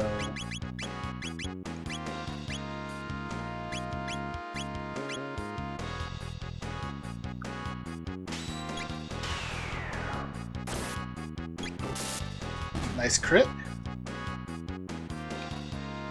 Alright, now you.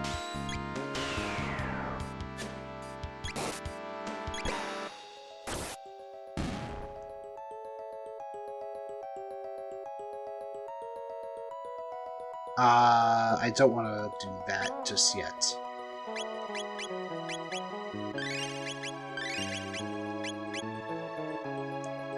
Actually... I guess I'll do a fight with them.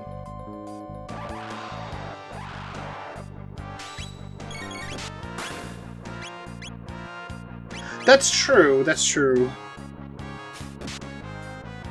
Flea does say they're man. They are a man. Even though they look like a woman.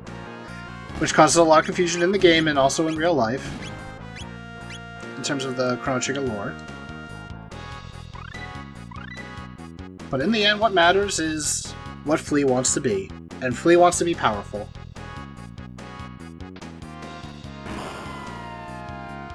Alright, we did get Triple Kick, which is one of the most powerful attacks in the game, especially for Isla.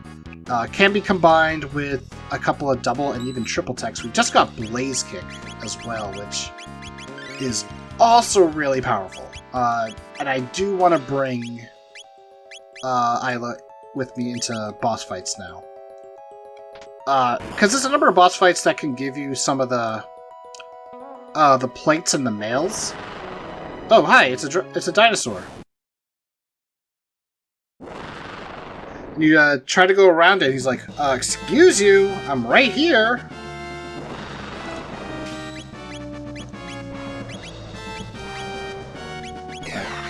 The first thing I'm going to do is I am going to cast Barrier on everyone, because that is magic defense. If you know what this boss is referring to, aka the Tyranno in Tyranno's lair that we fought, you are aware he is going to breathe fire at us. Are we playing Monster Hunter? Yes. Look at that, 2k damage.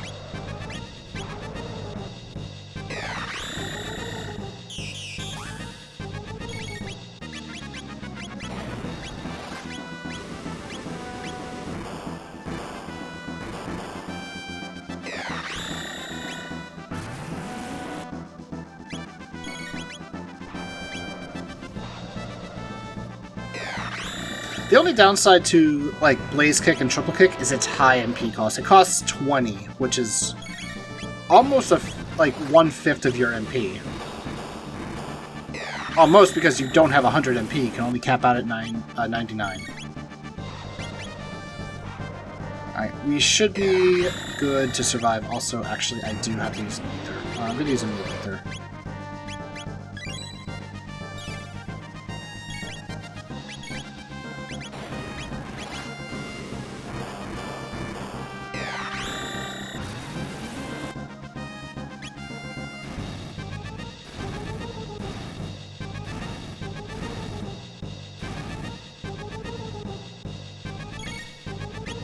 Such pitiful damage.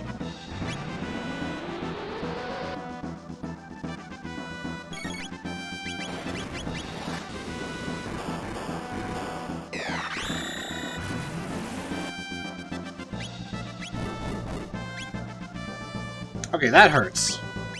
Also, don't heal. I hate you for healing.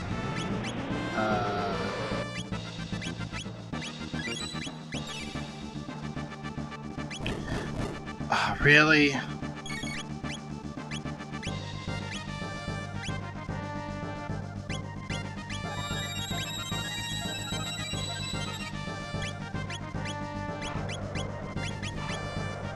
I didn't need to keep Flame alive because I do want to learn Flare.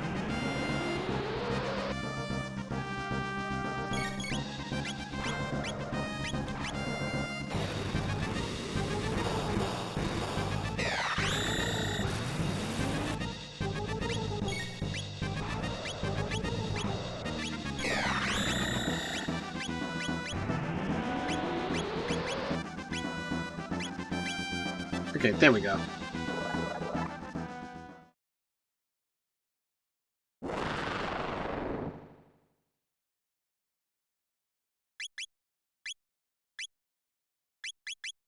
How much more do we need? 76. Alright, we found the rainbow shell. Apparently, Isla wants to eat it, or Tana wants to eat it, thinks it's probably made of candy.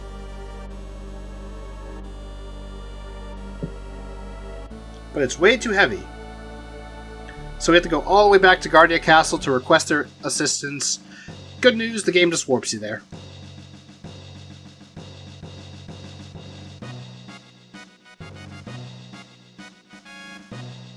And the Queen convinces the King to allow us to, or to do this favor for us.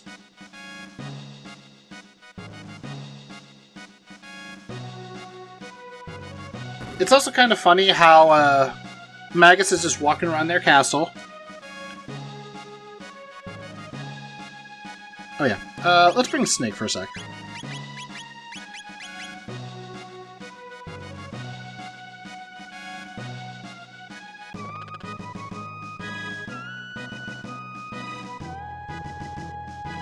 Yeah, that's our good old boy, Snake. Alright, oh, there is actually another thing I can do here. I thought I was all done with the medieval times, but no. There's still more! I'm not gonna try charming those enemies. I'm actually gonna say screw that and go into the Northern Ruins. Oh wait, no, not the Northern Ruins. We have to go talk to the Carpenter first. Give him the tools, talk to him at his house right here. He offers to help fix the Northern Ruins.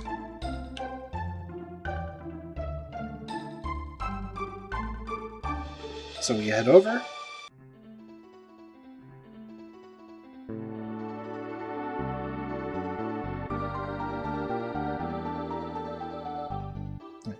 He fixes this side first. Mentions that we can't really do anything because of the monsters, so please take out the monsters for us. So, we're going to do just that.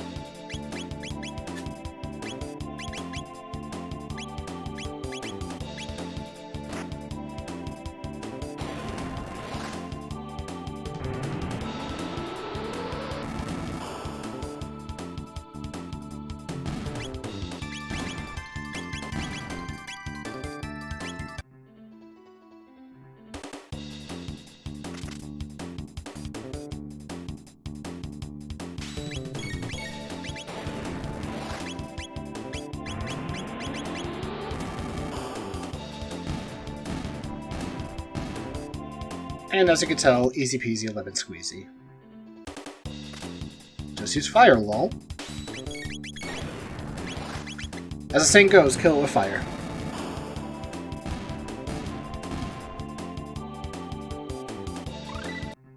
Alright, we now have Flare. Let's put Digi in for Flame right now. Because he does have a lot of stuff that he can learn. Let me also go to the present for a sec, because I'm going to show you guys something. If you try to go to this place in the present day without doing any parts of the side quest, or at least doing, we'll say, second, there's a ghost here. That ghost is Cyrus. The Northern Ruins is pretty much Cyrus's grave. And his spirit is not exactly happy right now, so, yeah, his ghost is roaming around. And by roaming, I mean just standing there.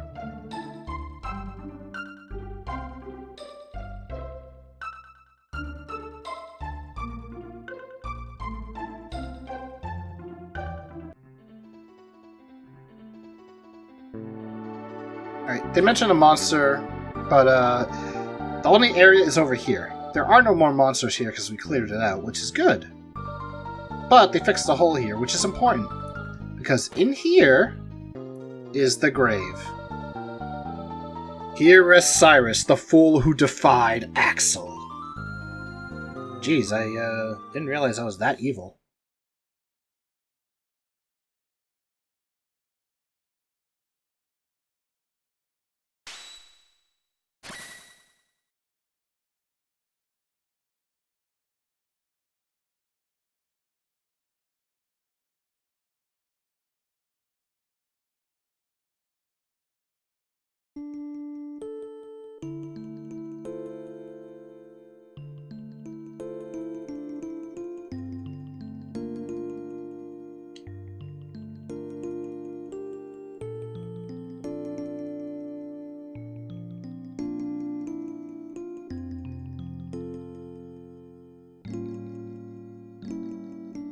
It's good to see that he still thinks of me in his death.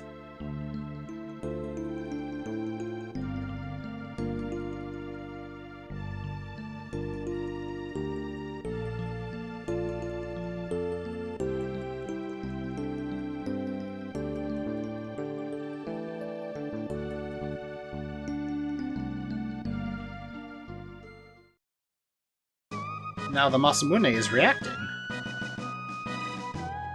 And an interesting little detail, if you have Magus in the party, he does that little pose that you can see at the bottom. If you remember, the Masamune is his weakness. So the light shining from it is kind of affecting him.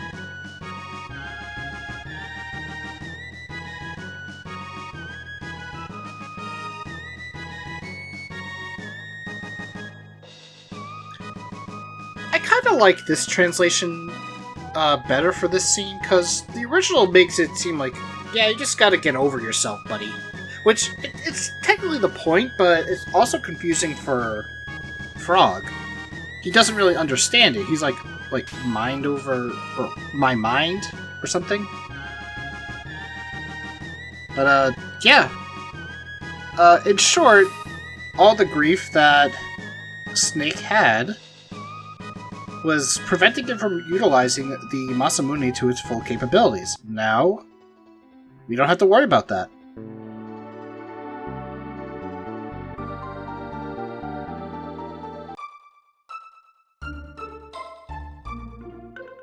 Oh my god, I just realized Max's face on the world map sprite is just really bad on this version.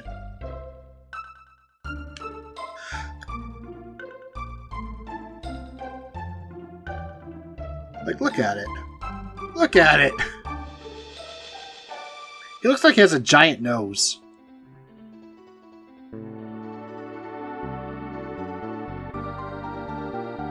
Anyway, because we got rid of the enemies over here, he repaired this area. We have access to the final room.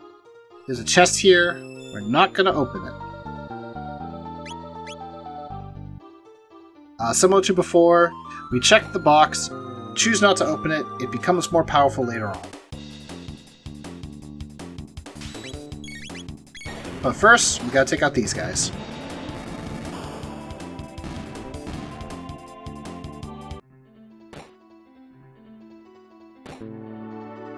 And then these guys.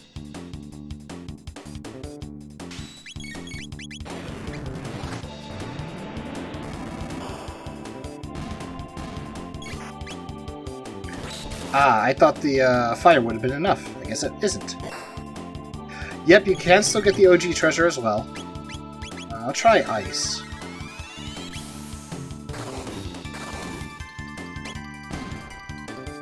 That was enough at least, that's all that matters. Also, Snake is re-equipped with the Masamune, but now it is at its max potential of 200. It is officially his best weapon. In the Jets of Time randomizer on the SNES version, instead of having you upgrade the Masamune, they instead turn the second tier Masamune, which is, I guess, this one technically, into a new weapon called the Grand Leon. Annoying bird, I am the Grand Leon. Doesn't work, but...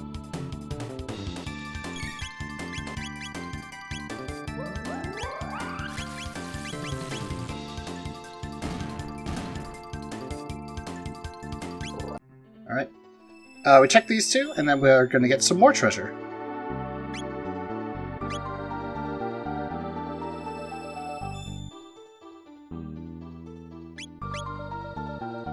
These monsters can combine to make a monster that is needed for the bestiary in the DS version? Wait, what? They can combine? I never knew that.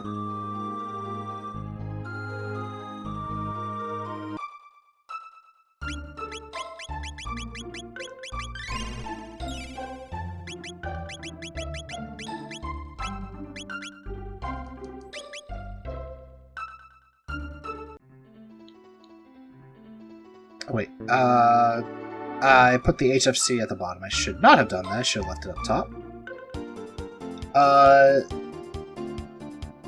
Okay, there is one more thing I have to do in the Middle Ages, but we'll do that later. But we're gonna go back to the present. Leave one of each. Well, dang it, I'm not gonna be able to find out what it is right now. So, in the present time, Cyrus's soul has been put to rest, therefore the ghost is no longer here. Did I really just get tripped off of like a tiny pebble? Well, the Nova armor, which is actually a really good armor for male characters, it prevents status ailments. Becoming the Moonbeam armor is good and bad at the same time. The Moonbeam armor doesn't give you the status protection, but it does give you more defense and a lot more magic defense. Onimaru upgraded to Suzaku, which is a weapon for Chrono. And Siren's Kiss upgraded to the Valkyrie's Bow, which is the best weapon for Marl, or I guess in this case, is the best weapon for Spar. And Entom can get a much better weapon right here. The Suzaku, if you got to see it in the description, it has a high attack, but it also deals 4 times damage whenever you inflict a critical hit.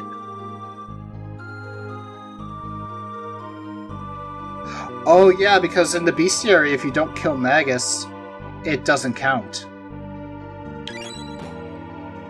And we've got the Turbo Ether there.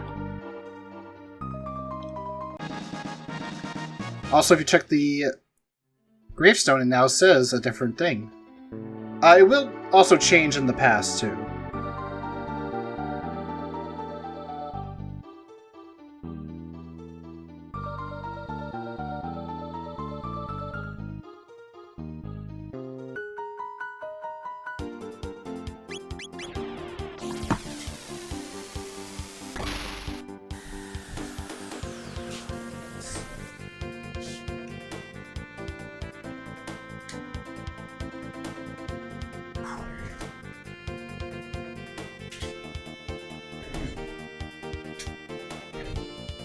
Alright, there we go.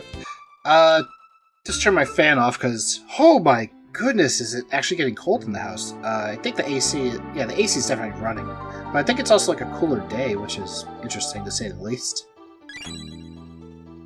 By the way, we come to the, back to the past and we can get more stuff.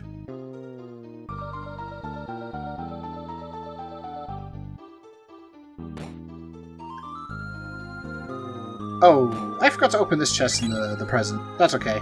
I'll just stick with 1 elixir. Right, here we grab our Nova armor.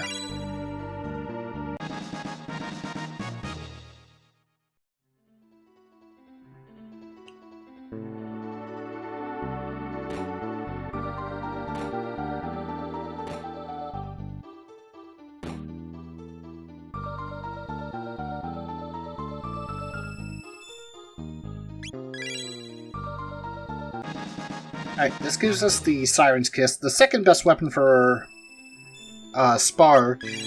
It's also a weapon I dislike because it does inflict a status ailment, which... The status ailment is good, but if Spar were to get confused all of a sudden, yeah, they can inflict that onto you. Onimaru, not as good as the Slasher 2, sadly. It has something special.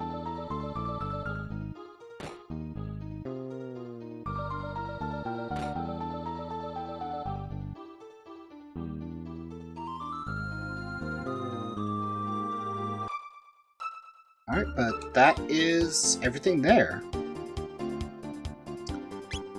I am gonna head to the present.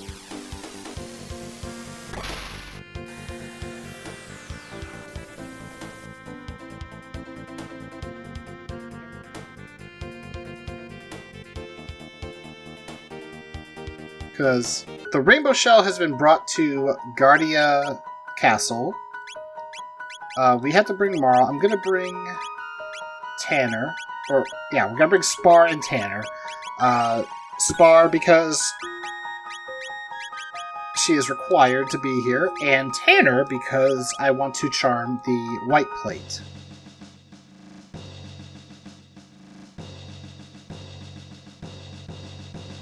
So you'll find that they made a new addition to the castle.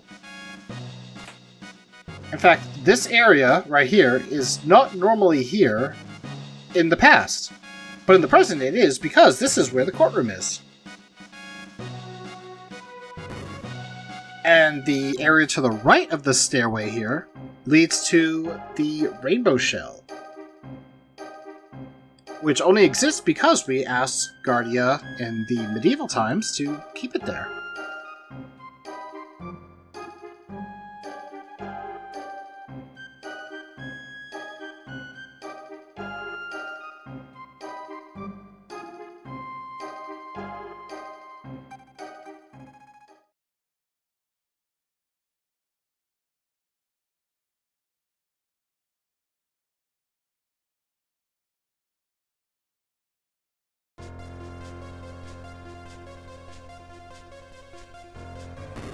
So the king is being charged with treason of selling a heirloom of the kingdom.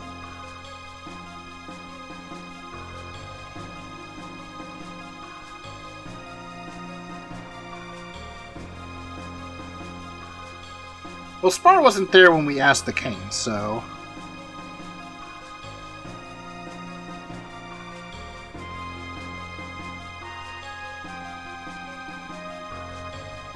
Oh yeah, treasure chest.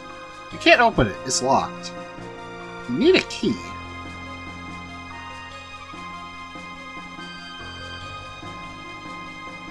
A rat bit my toe. Ladies and gentlemen, this is Guardia Kingdom of 1000 AD. They are supposed to protect us, but they lose to a rat.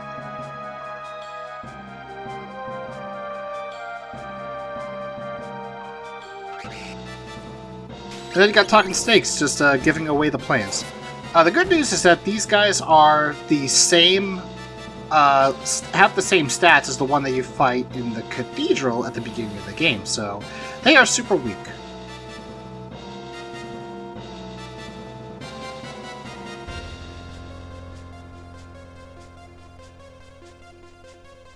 You can kind of see that the Chancellor is definitely trying to frame.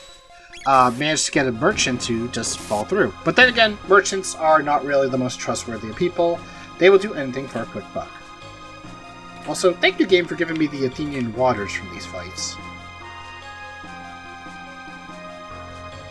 Got to avoid that fight. There is one coming up here. Oh, I was too much to the right. I thought it was coming a little bit closer.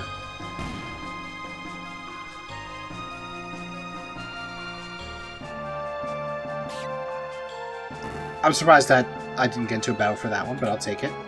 Elixir, Turbo Ether, and Lapis. Then you got these chests that you cannot get. But we find the Rainbow Shell. This paper. Dearest Spar, I know things are not easy with your father, but though it may be hard to realize now, know that you will ever be his daughter. Nothing can break the bonds of blood, neither distance nor words of anger. Someday, you will leave the nest and have children of your own. Then you will understand the truth of what I say. Blood is the sap that flows through the limbs of a family tree, and come what may in future days, we will forever be joined by that. Queen Guardia, the 21st, Lean. Surprised that they left her a message all those years ago. Leave nest. Tanner no leave nest. Dactyl leave nest. Time pass, get big, leave nest. Spar leave nest 2. Big change. Leave nest, have baby. Give milk, have more baby.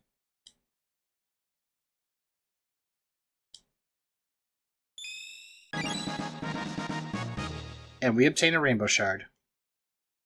And there's a special thing with Isla and Marl here. Spar ready leave nest. Looks still small. Referencing something.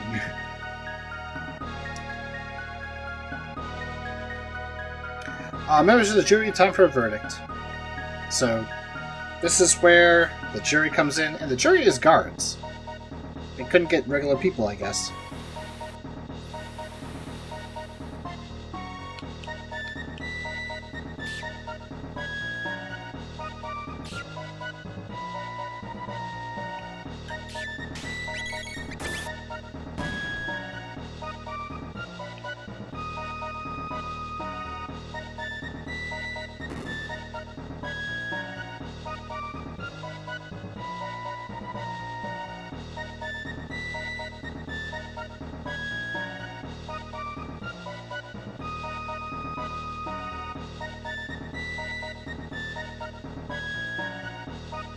So, guard will not let her through.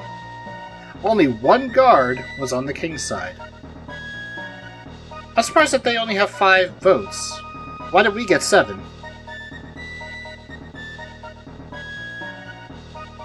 And the Chancellor is getting his revenge.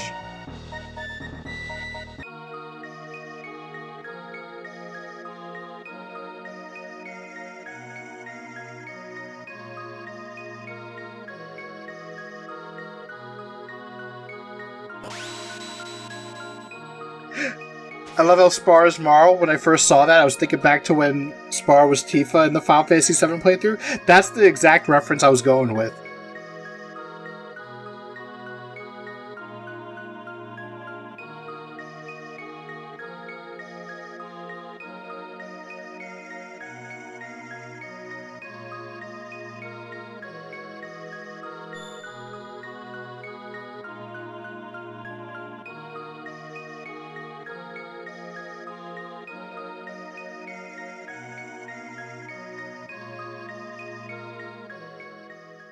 The king just books it.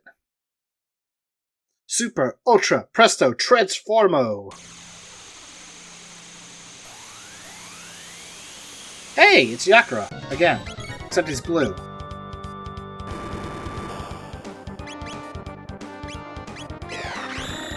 I did forget to kind of give Marl some other stuff. Or spar some stuff. Alright, charm for the white plate.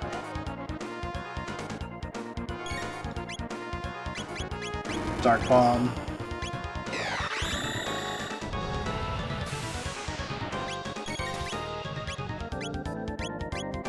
Nice crit.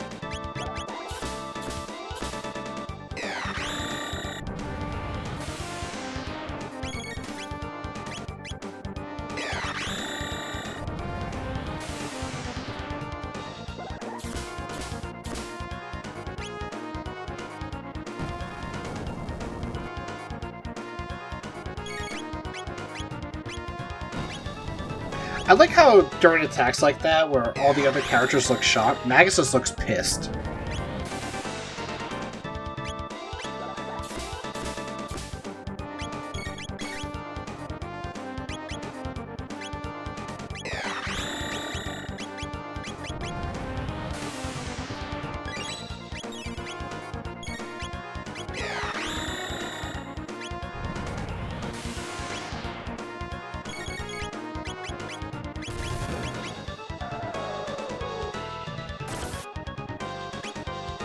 That didn't hurt.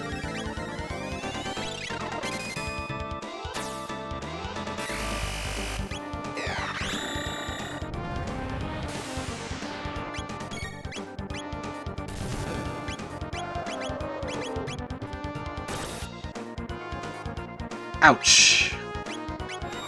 That was way too much damage. Oh, I know what I should have done. I should have used haste.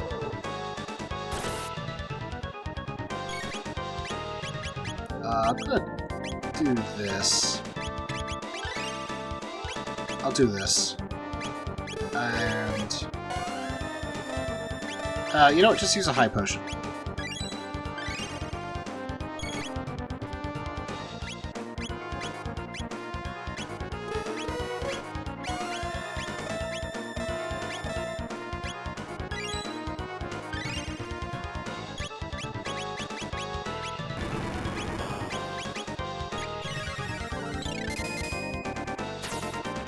I think this is the last hit. Okay, this might be... Nope. I know he's almost dead for sure.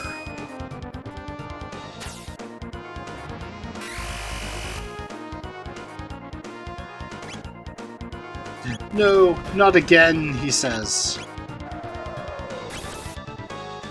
Letting off a final attack to try to take you out with them.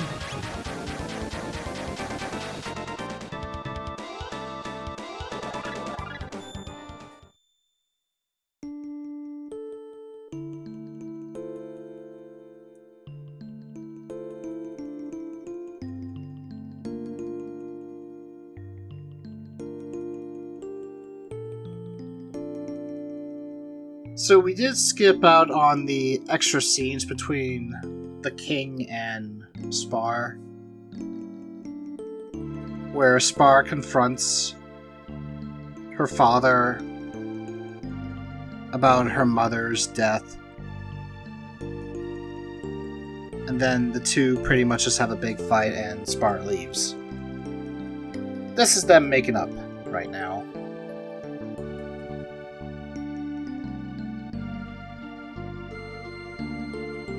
Oh, I should have, you know what? I'll just let this one speak for itself.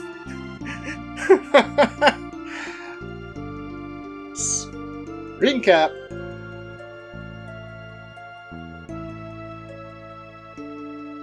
That's all I'm gonna say.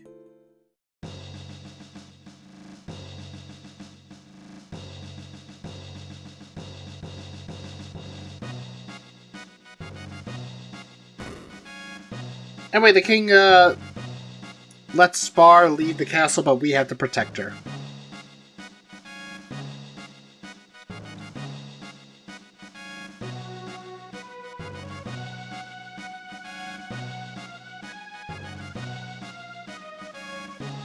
and Melchior offers to use the Rainbow Shell.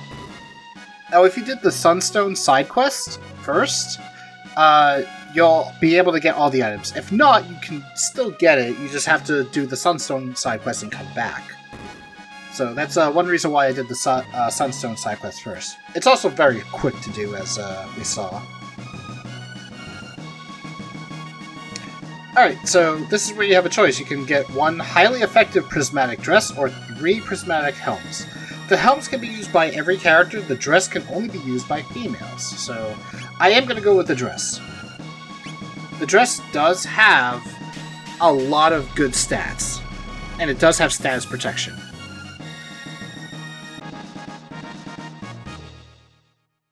And I believe the... Oh, I gotta talk to him again, I guess, for the next part. Yeah, reduces magical damage by 1/3, so it's practically a free barrier. Oh wait, no, it doesn't protect against status elements. That's the prismatic helm. Alright, with the Sunstone, we gotta talk to him again. He gives us the Prism Spectacles, which are similar to the sunglasses in that they boost damage, but these ones boost damage even more. And he makes one final item.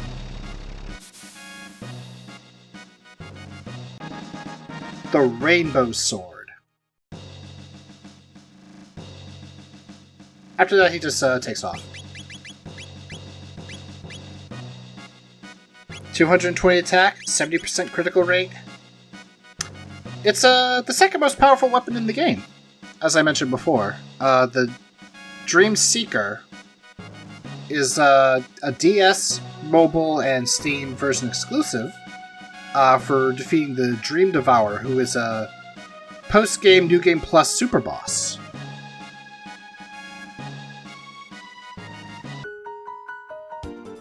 And that weapon has higher attack, while also providing a 90% critical rate.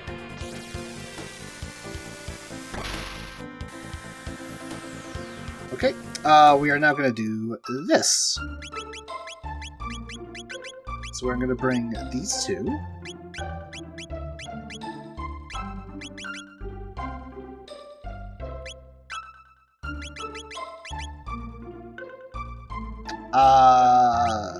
Actually...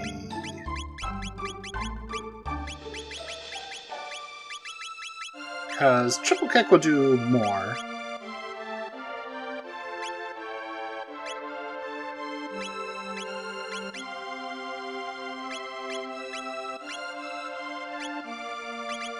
I'm gonna put on the... No, actually I don't need to protect status from status zones right now. Shelter here. It is time that we do the Sunken Desert. So, you can enter here earlier just for the treasure. It is possible to survive and deal with the enemies. Just gotta use ice and water. It'll usually instantly kill them.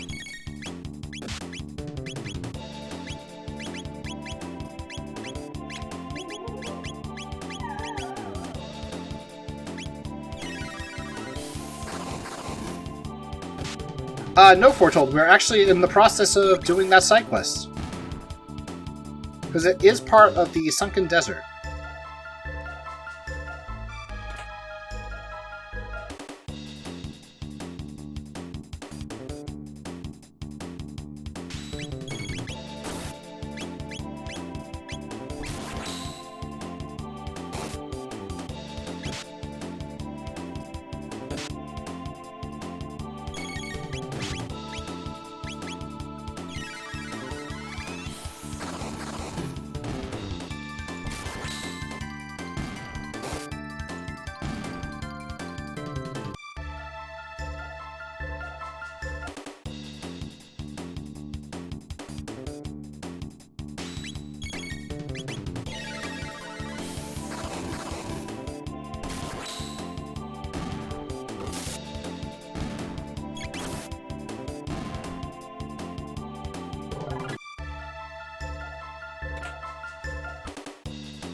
This is where we find the Retinite enemy, who is the cause of the desert.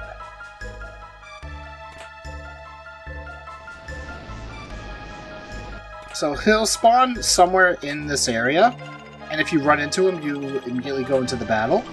You could just grab the treasure chest first and leave if you want to risk it.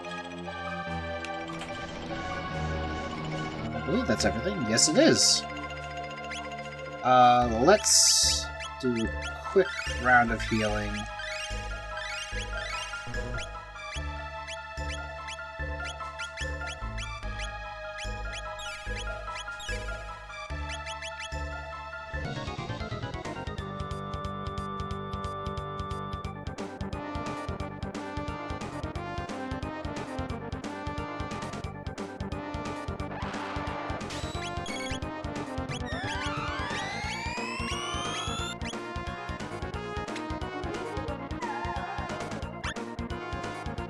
How dare you not give me anything? I know you have something.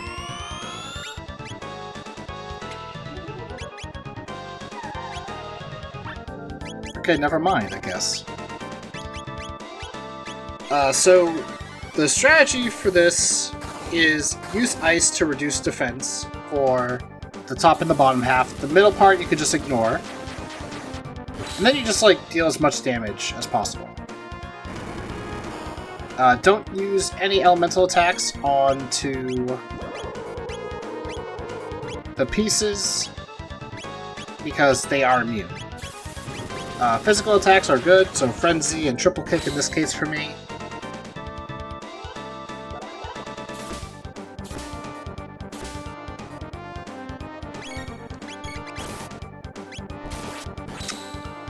I gotta be careful. Although that actually kind of works out, because we are technically a bit too strong right now.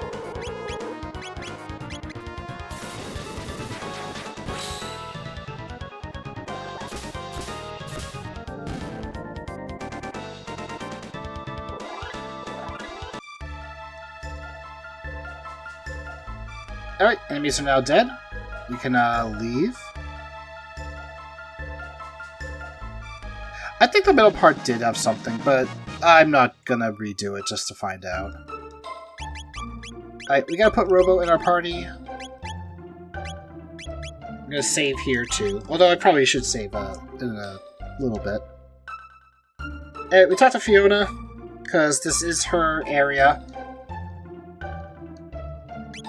And Digi offers to stay and work the field, as we can see right there. He looks like he transformed. Why didn't he transform into a ship for us? Anyway, head to the present. And now we have a nice, luscious, beautiful forest.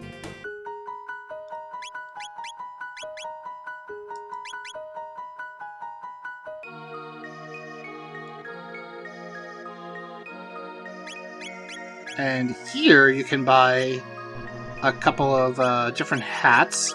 They are very expensive, but the Vigilance hat is one of the best if you want to prevent status ailments and you don't have armor that can do that, or Prism Helms.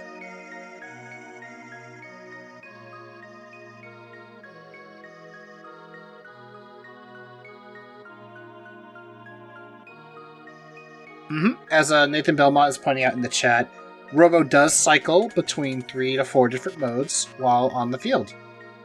One of them I know is like a scarecrow. The other is him planting seeds. The other was him tilling the land.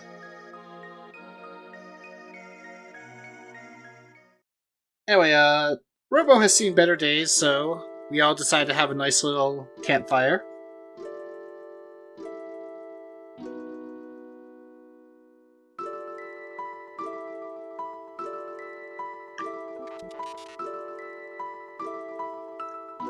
So this is kind of like when, during the 400-year period that Robo got to live from the Middle Ages all the way to the present day. He pretty much just kind of started thinking and learning a little bit, finding out that, yeah, some entity wanted us to be going through these gates. Why? Who knows? Fun fact though, the sprite that you see for Marl is the same one that you see on top of Death Peak after you save Chrono. And Frog kind of makes a good point. Lavos has played a very important part. Hey Kuro, yep, we are getting near the end. We are finishing up the side quest, then we'll be going through the Black Omen. And of course, I have to ask the proper question. Who does it think it is?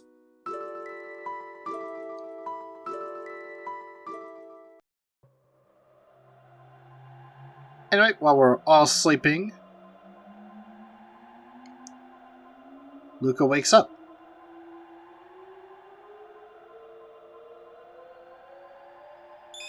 Alright, sounds good, Spar. And we find a gate. However, it is red.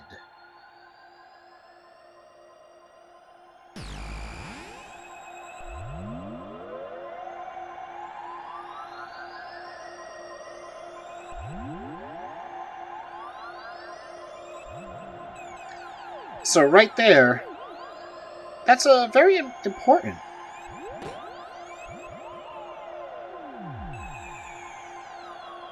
Use it in emergency. Tabin. If it's not becoming clear, this is Luca's house. And right there is Luca. A young Luca. And here you see Laura, her mother. You kind of can't really tell because the sprite doesn't really have anything to show it, but Luca's mother, Laura, is sitting down because of an accident. This is the day of that accident.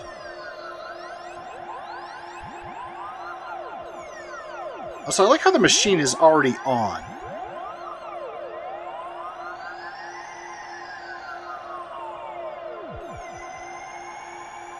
So, Flame can't pull it out, and all of a sudden the machine starts. And now we have to enter the password, but the young person doesn't know.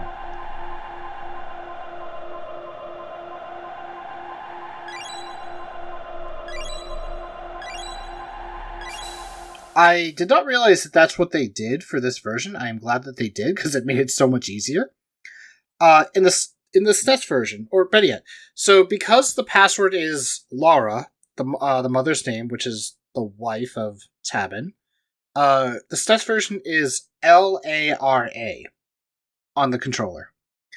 If you fail, the screen goes black and you hear like a distorted SNES scream that you kind of hear throughout the game.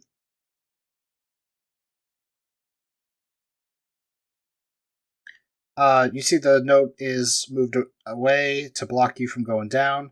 A new one is here that was closed. I think I better study a little more about machines in case anything like that ever happens again. You can see the date, 10 years ago. But yeah, if you fail, you don't change anything. But by doing this, you manage to save Laura's legs.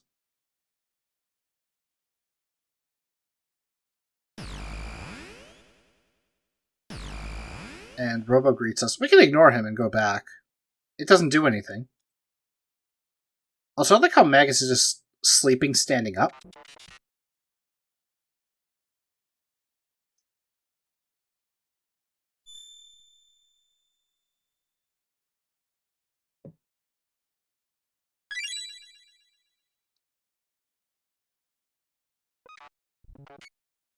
And Digi makes a present. For Flame. A little bit of amber.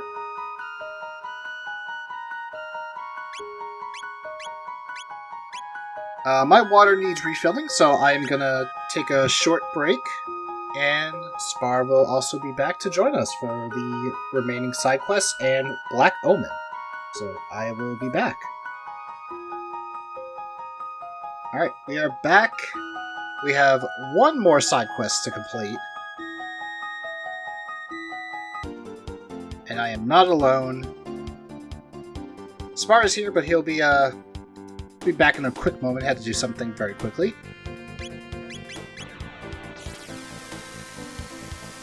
Kai really loves spaghetti. But we are going to head to the Genocide Dome.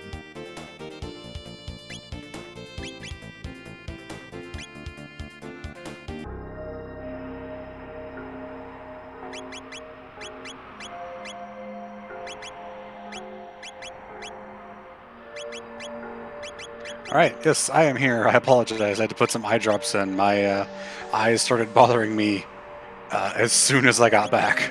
No worries. So we already did the Rainbow Shell and the Sunstone quests, right? Correct.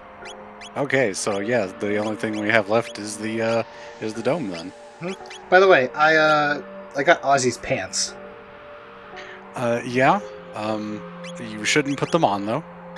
You think I'm gonna put them on? What do you think I am, crazy? Also, the fact that Ozzy's pants are a helmet should be pretty questionable in and of itself. Exactly, it is a helmet. And now for the Genostome, or the Genocide Dome, as you called it earlier. Wait, is that? Oh yeah, they just kept the genocide out of it for obvious reasons. Yeah. This is the other place that I mentioned early on that I usually do grinding on, because you have another set of automatic conveyor belts that you just run through enemies, which is right here. And you can just sort of auto-attack these things, and then jump right back in and ride the thing again, and then just keep fighting more and more enemies. Yep, and okay, I guess I forgot to heal Flame, so sorry, Flame. Yeah. Did we rescue Intom already? Yes, we did. Alright. Who, if anyone, did you give the hug to when we rescued Intom? I gave it to Flame. Okay. So Intom and Flame got to hug it out after bringing Intom back to life. I kind of realized, oh crap, I should have put Spar in the party. But in the end, it was pretty much the same party that fought Lavos at that point, so. Mm-hmm.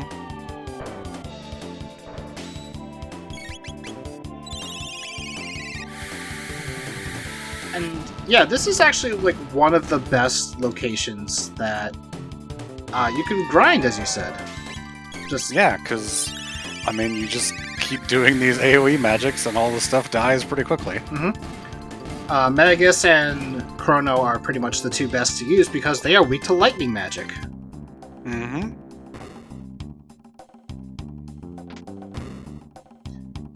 So yeah, Genocide Dome is a very interesting place, to say the least.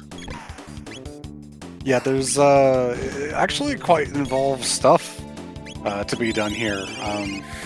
Some timer puzzles. Like, you've got to get stuff done within a certain amount of time to be able to access it. You need specific items obtained in the dungeon that need to be used elsewhere and stuff like that. Mm-hmm.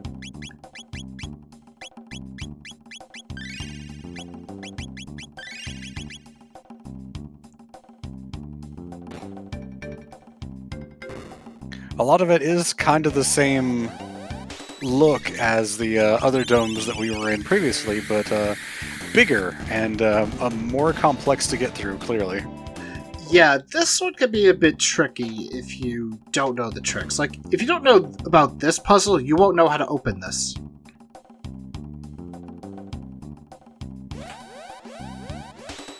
You're also pretty required to have Robo for this one, as far as I know. Yep, you have to. This is his main side quest. Generally, everyone has one side quest that is pretty much about them. Aside from Chrono, I guess, because he gets the main quest is really about rescuing him, so I guess that's what that's about. Yeah, that's pretty much his side quest. The Isla doesn't really get one. What do you think about it? No, I suppose not. Other than running into the dinosaurs again. That's. I guess you could say that's part of hers. Otherwise, Otherwise, I guess it's because she's also a big part of the main quest whenever you have to go back to prehistory. And because you have to rescue the villagers and stuff. Oh, like the only time that you rescue the villagers is in the main quest. Like I said, she doesn't really have a side quest assigned to her, which is weird. Yeah. But yeah, you get the frog side quest with the Grave Osiris. I don't know why I just did that. That was already done.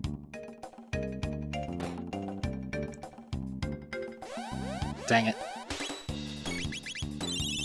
It's, Magus is obviously Ozzy's fort. Luca has the one where you leave Robo in the forest, and then the portal that takes her to where she saves her mom. This is obviously Robo's. Marl has the rainbow shell, which is very, very, very slightly connected to Chrono, because the guy who tells you about the rainbow shell, the explorer, was like a friend of Chrono's. If you go and pour the spirits out on the guy's grave. I can't remember the explorer's name. Toma. Toma, that's right, yeah. Yeah, you don't really need Chrono for that one, so... No, but there's like an extremely tangential connection because he was Chrono's friend. Yeah. Yeah, nice jump, Robo.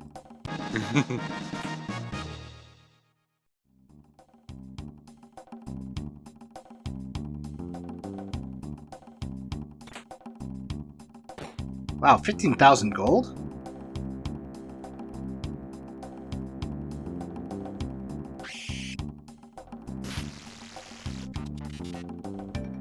Gosh, this is a pretty scary room when you think about it.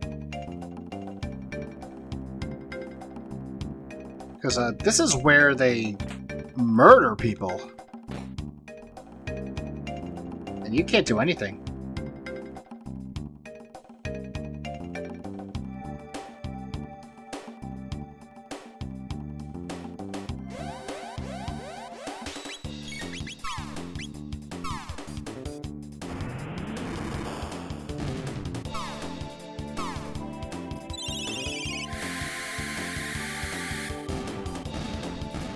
This is probably the one that people will leave for last, because I think it's some of the highest level side quest stuff in the game. Mm-hmm. It is one of the most difficult. Oh, okay, so I did learn Flare. My favorite spell in the game, Flare. Really, really strong. I tend to dump all of my magic capsules onto Luca, and when I get Flare, I just spam that on anything that's weak to fire or vulnerable to it. I mean, smart choice. Hey Clover, welcome to the stream. Hey, welcome, welcome.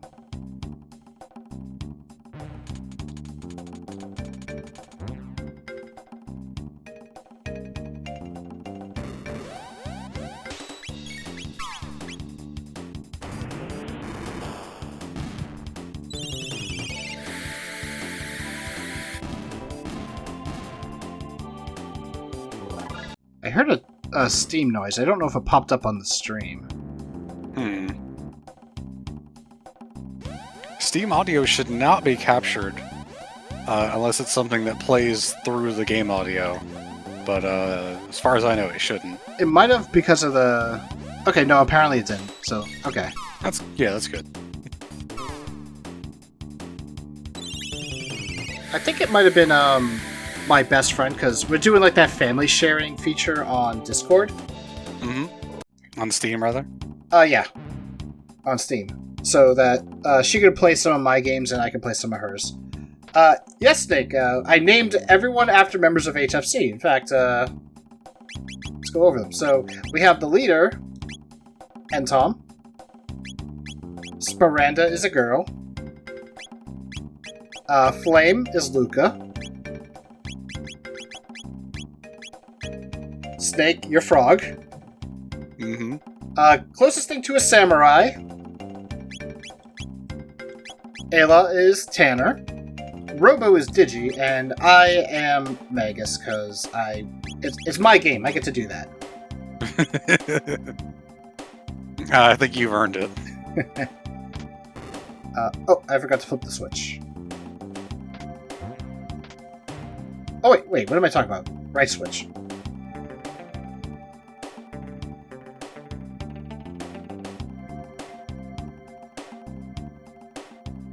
I think that shining light over in the corner sends you back to the beginning of the dome. Yep, it does. It's mostly just to get your attention to be like, hey, by the way, if you want to get out of here because you're technically trapped, just take this. And with that, you can redo the conveyor belt like I was mentioning. Mm-hmm.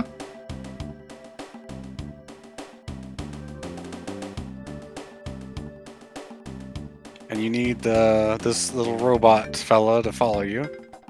Yep, because there is a doll that we need to open up the path to Mother Brain. Not that Mother Brain, by the way.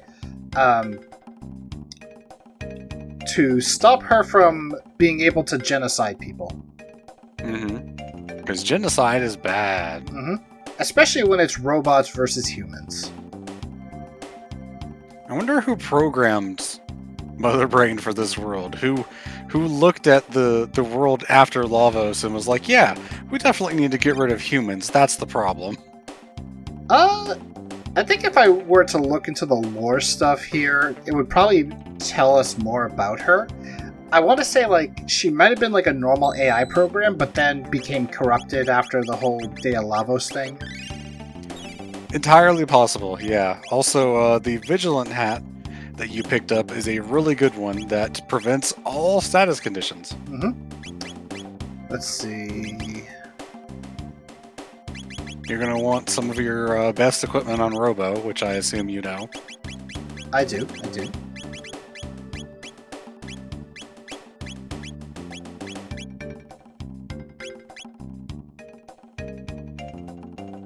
Well, fortunately, Mendez, all of the runs will be up on YouTube eventually. Flame is working hard to get the stuff done.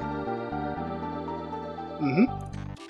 Even this entire run, which has almost been going for 10 hours now, will be put up on the channel, which is great. Yeah, 10 hours is about how long I expected it to go. That's how long the playthrough was when I played this on stream years ago. Mm-hmm. But I don't think I did all side quests in that run. I can't remember. Of course, that is also including all the break times I took and a couple of the issues that we had. Yeah, correct. That's true, too. We have this side quest, and then we're heading to the Black Omen, which is almost a point of no return, basically. So once we go in the Black Omen, we're basically headed for the finale. Pretty much. Granted, after we complete the Black Omen, we can still do other stuff if we have any, but we'll most likely be ending.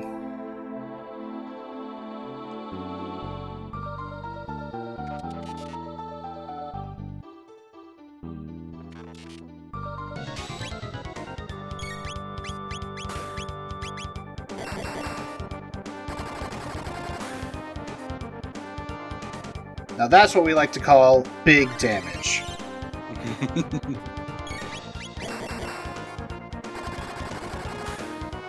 Mendez asks, what do you guys think of Chrono Cross? I have quite a bit to say, so I'll let you go first because I know that your experience is a lot less than mine. A lot less in the sense of, as I said at the start of this stream, I played it once and didn't really understand what was going on and kind of dropped it. I kind of want to try it again at some point. Maybe if they ever fix the Radical Dreamers remaster, I might try that out. But otherwise, maybe I might just have to settle for, the other way. Mm-hmm. So, as a game on its own, I really like it. As a sequel to Chrono Trigger, I still like it, though I can see why a lot of people kind of don't like it.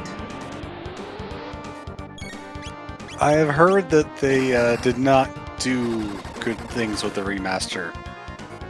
It is, as far as I've heard, not the best way to play the game, although it is the only official way to play the visual novel, or not even visual novel, just novel, Radical Dreamers part of the game. It's technically a visual novel. I guess.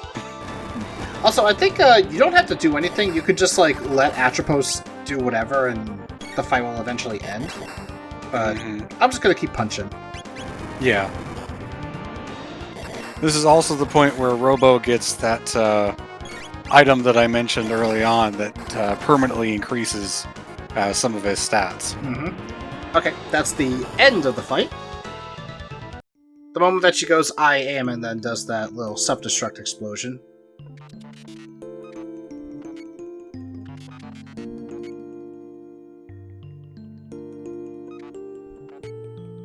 As for the Chrono Cross remaster, the remaster has a number of issues with the frame rate where it will stutter, even on modern machines. So it's one of those things where it's a not good port. From my understanding, the issues were fixed. I want to say like within the past year. Yeah, Snake is saying that the remaster got fixed up to 60 FPS, so Okay. maybe it's worth checking out now.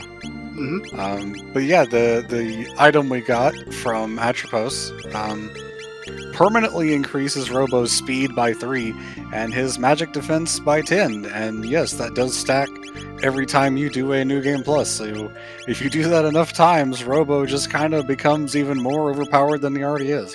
And even better is that it doesn't even... It's not an equipable thing. It's just a passive bonus that you get. Yeah, and again, it's permanent. Yeah, Square Enix ports are really a coin flip. Though, at the same time, it depends. Was it done in-house by Square Enix, or was it done by, like, a third party that Square Enix requested?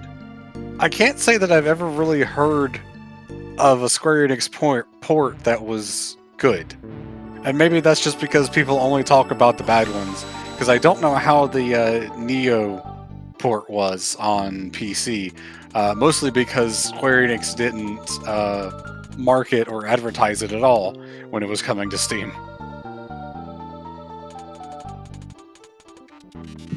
I want to say it was not as good? Again, yeah, I haven't heard anything about it. Yeah, Mendez in the chat there saying Neo's on PC. Yeah, Neo: The World Ends With You is on Steam. That's true. And Kuro asks, aren't they going to remaster this and turn it into Octopath style? That would be nice. Yep. Assuming that they do it properly and not screw up the game. Alright, so I'm going to show off a Magus Triple Tech. Omega Flare.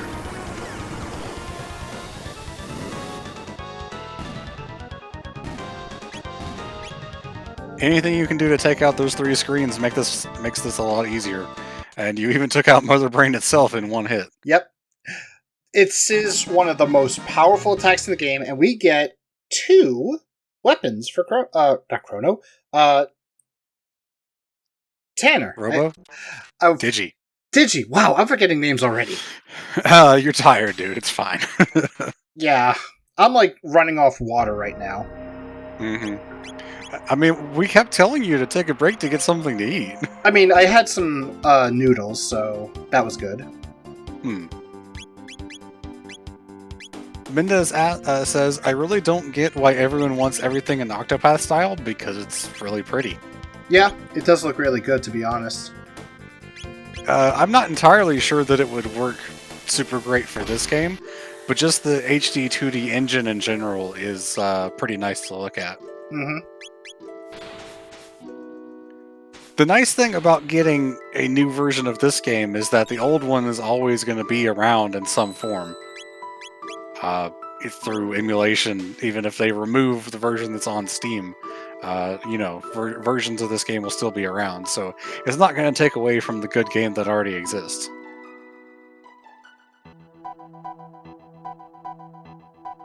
Here's hoping that if they do make a remaster, they do not do the stupid thing of removing the original version. Oh, for sure. A remaster of Xenogears would be nice as well, although I don't know if they would be able to do HD 2D for that, because it had 3D in it, didn't it? I think so? I've never really played Xenogears, but I think it did. Well, yeah, Mendez, the PSP versions are gone because they were on the PSP.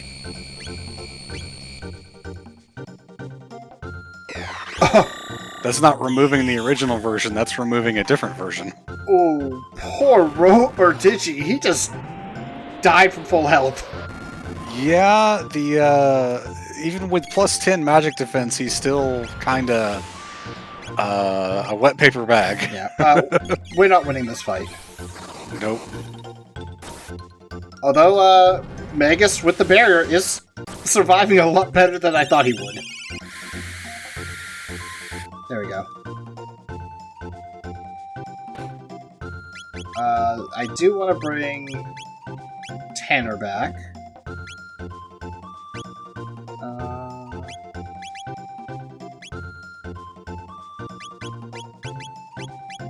And we'll bring back Entom.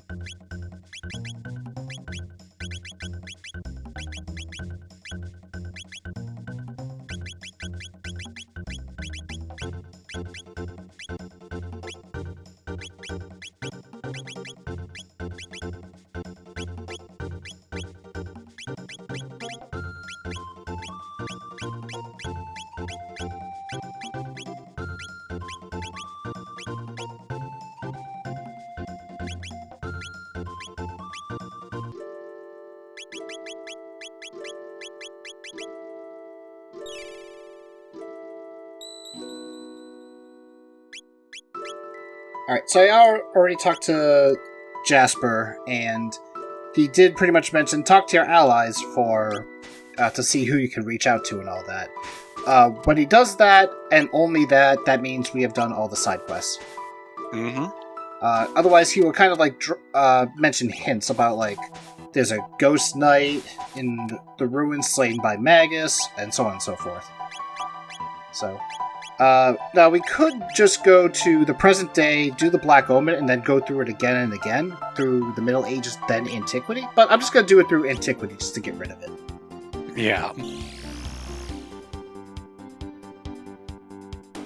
Also, I just saw the tweet you posted. Oh my god.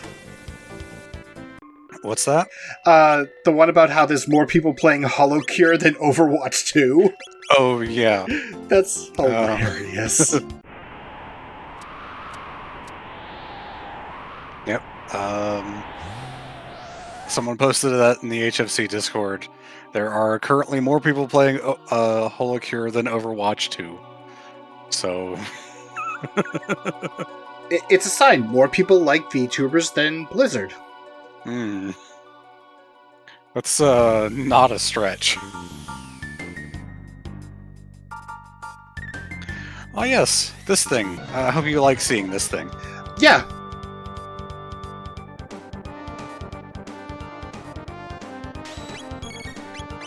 I'm really surprised you're not using Frog with the upgraded Masamune.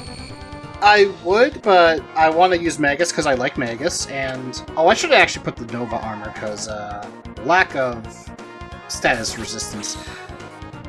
You just got another Vigilance hat, actually. Sucks, especially when he does that to me. Mm-hmm.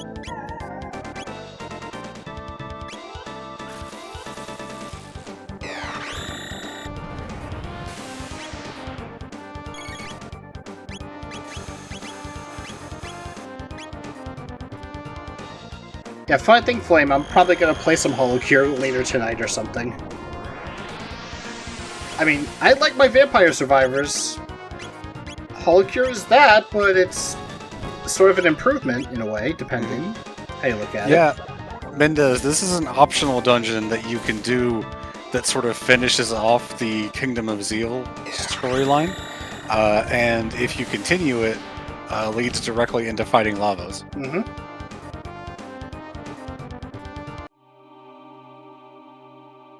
HoloCure is a VTuber game that is, I believe the term that was coined or mentioned earlier in the marathon was reverse bullet hell. It was one of the games that Flame played for the marathon this year, and that VOD is already up on the YouTube channel. Mm-hmm. I remember watching that live. Mm-hmm. There is quite a number of things that I'm going to be getting deeply into as soon as the marathon ends. There are updates coming out. One is actually out already. Updates for some visual novels that I have been keeping track of. I'm also going to be playing more of FF16, and of course, Sea of Stars comes out in just a couple weeks. So, True. just a little more than a week, actually. True. I would very much like to do a launch day stream for Sea of Stars, but I might just be too goddamn fucking tired.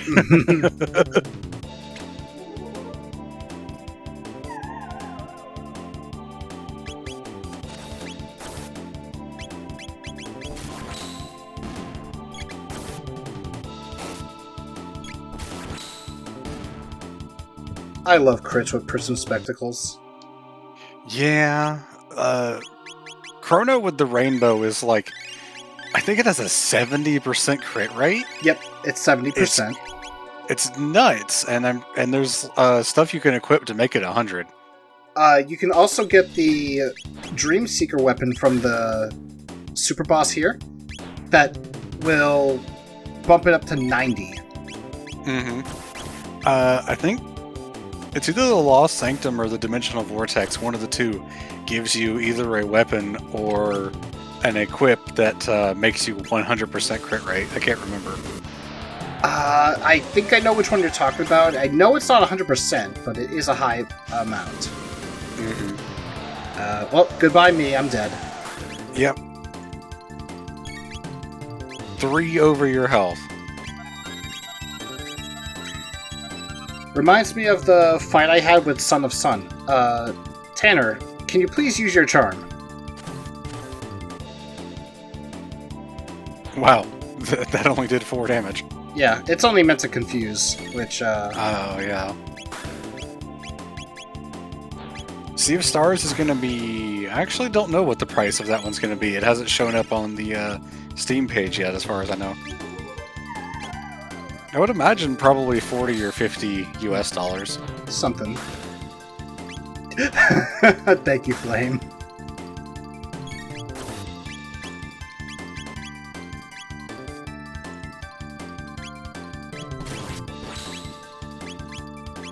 Yeah, also, charming these guys gets you Nova armor. Oh, that's what you're going after. I'm mostly trying to see, like, what, who has what here, because I know, like, there's a lot of good ones here.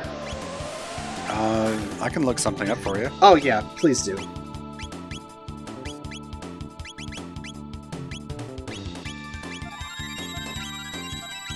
Also, Dino Tail is about to kill this thing.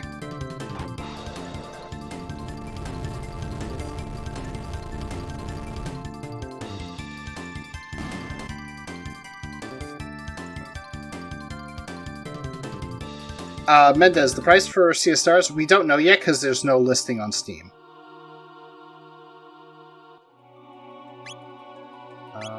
To be specific, the game is on Steam, but it does not have a price listed. Yeah, no price listing yet. So what mainly things are you looking for? Mostly like as capsules far as stealing? and tabs, but then again, I want to also like know from certain enemies. These guys right here. Do you know what they're called? Synchronites. Oh, these are not going to be... Okay, Synchronites have... gold earrings. Not really worth it. Mm-hmm. They were studs, maybe, but... Yeah, I am also assuming that all of this is the same, because this looks like the SNES version. Yeah, the items would be the same. Enemy names might alter, but for the most part, it should be the same. Mm-hmm. Yeah, I was worried about that because I didn't see Syncrite right away, but they're in alphabetical order, so I had to look for that.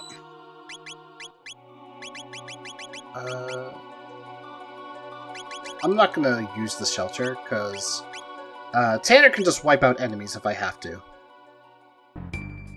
The reason why I hit hard... Oh, actually, I am gonna have to heal for this fight, because they can actually wipe her out. The reason why I hit hard is because Dino Tail is an attack that's based on your HP. The lower it is, the more damage you deal. And what enemies are these? Panels. I believe these have tabs, which is... They have speed tabs, yes. Exactly, so...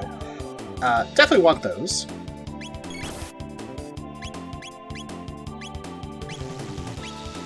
And there are a lot of these in this dungeon.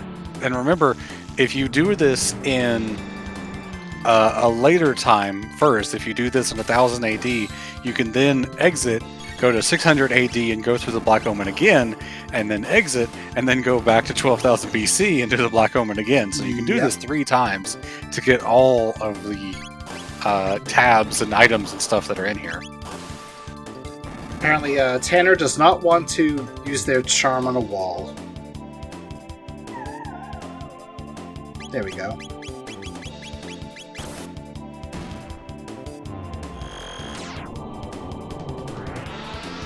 Luminaire, also one of my favorite spells.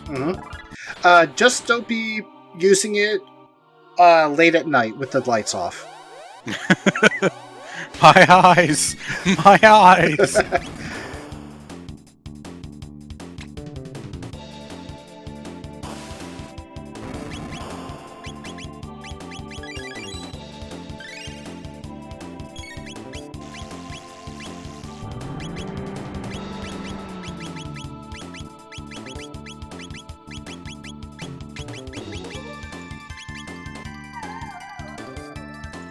You were almost flipping the menu in time with the music that I had playing. I was actually doing the battle theme.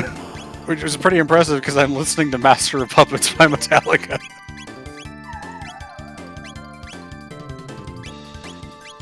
Does that mean the Master of Puppets has the same beat as the battle theme? Maybe. I was in the solo, so the beat would be different. Okay.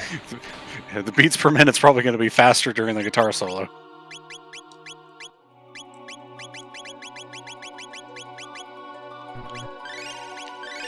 There we go. Yeah, so be careful when using speed tabs, by the way. Because if you have an item equipped that will increase your speed up to the maximum, and you use a speed tab on someone, when you remove the item, it will still go down by that amount, and that speed tab will be wasted. Yeah, I had that happen earlier. Oh, okay. Except it just wouldn't let me use it on Tom because he was maxed out. And then I took off the slasher or swallow, and then I noticed, oh yeah, I can still use it. Yeah. Also, apparently we broke 150 hours of video this marathon. Oh, nice. Okay, I guess it's only those 3. We've had a lot more longer games in this one, because we had Majora's Mask and Pikmin 4, and this one is a little bit longer, and definitely FF8 as well. So I think being able to pick our favorite games rather than sticking to a specific theme definitely allowed us to get some longer games in. It's very likely, I will keep this vague, but it's very likely that the next marathon or future marathons might be a bit on the shorter side to make things easier for us, but I won't confirm or deny anything when it comes to that. What we can confirm or deny is that we may be there. Yes. And speaking of being there, I am about to not be because I'm being called away. Alrighty.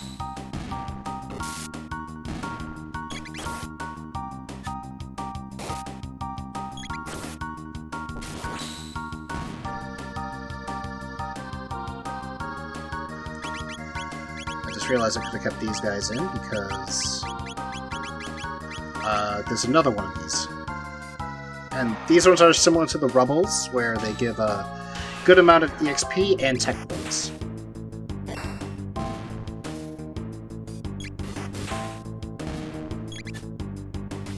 But, yep, as you can kind of see, they don't like to be hit.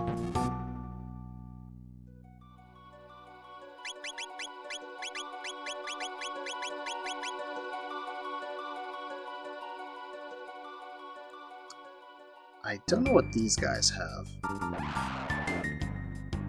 Time to find out.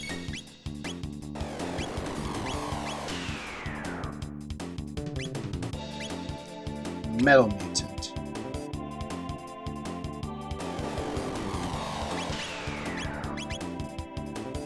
Oh geez, they hurt, even with the light element on.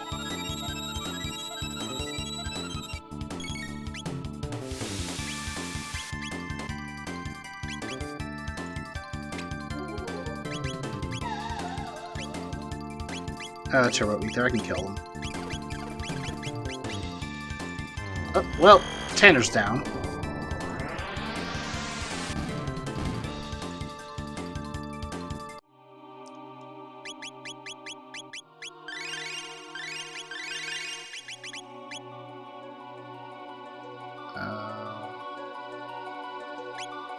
I will need, let's use a regular ether here.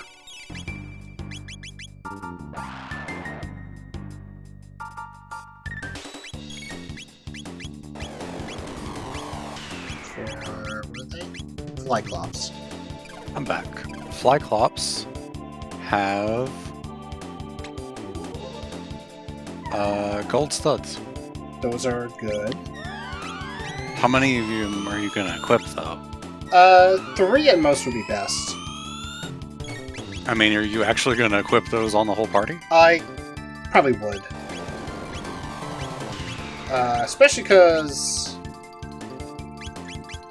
I could spam Luminaire for murdering. And I do- Yeah, but you really only need that on Chrono. Yeah, but also triple kick for Isla. Also, screw those Osmos.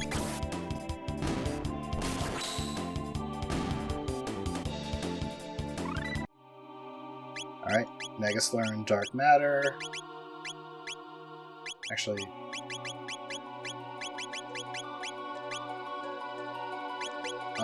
wait. Is the save point up ahead? No.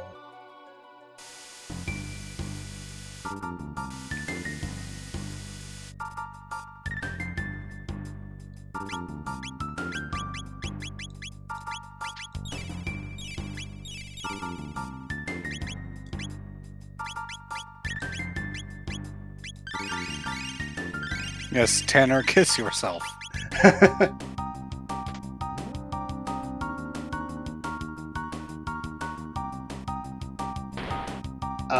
Cybots. Cybots have power meals. Never mind.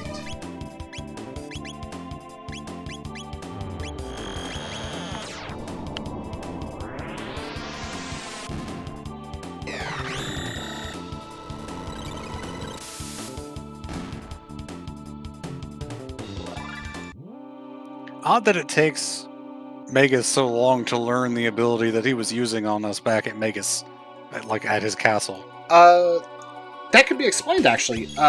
Lavos drains his power. Yeah. But he's gotta, relearn how to do the spell. He has to regain his power, yeah.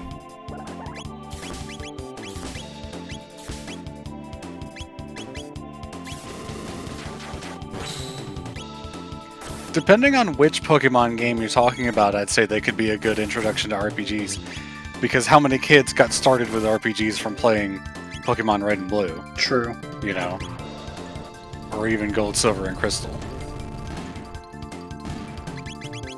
I don't think I have ever actually seen the animation for Dino Tail. It kind of bothers me. Because it looks so awkward, I know. Yeah. Okay, I can't steal from these ones, so just gonna kill them. Yep, because they lock all of your techs.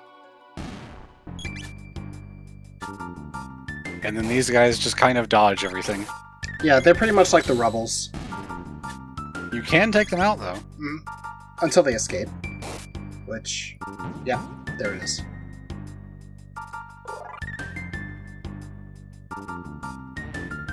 Okay, these guys I know have Mega Elixirs. I hate when they do that.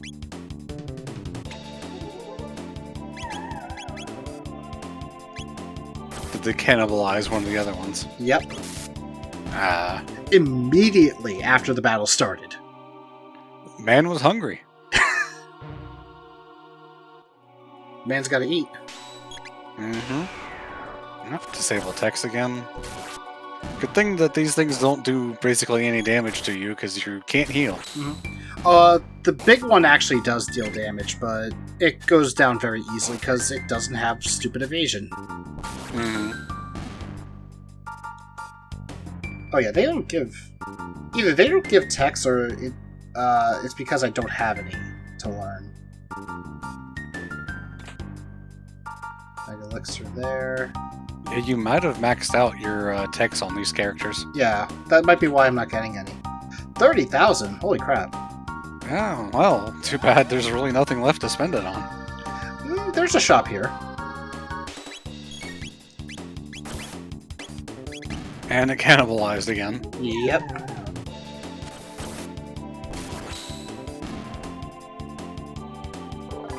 I will, however, say yes to the Mega Elixirs, though.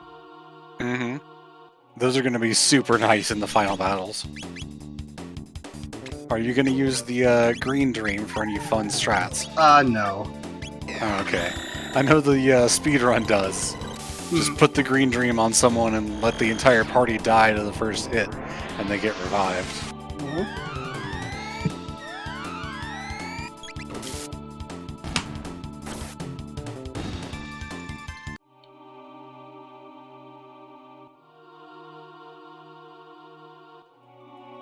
I knew it was the right side, damn it.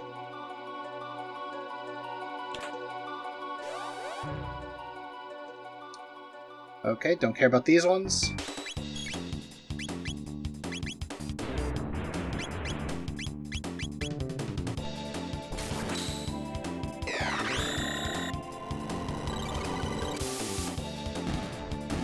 You know, since this was the first time that you saw Dino Tail, have you seen Frog Squash? Yes, that one I have seen. Okay. They do show it in the intro now that I think about it, so yeah, that makes sense. More text in a Chrono Trigger remake would be quite nice. Maybe less text that looked like Dino Tail.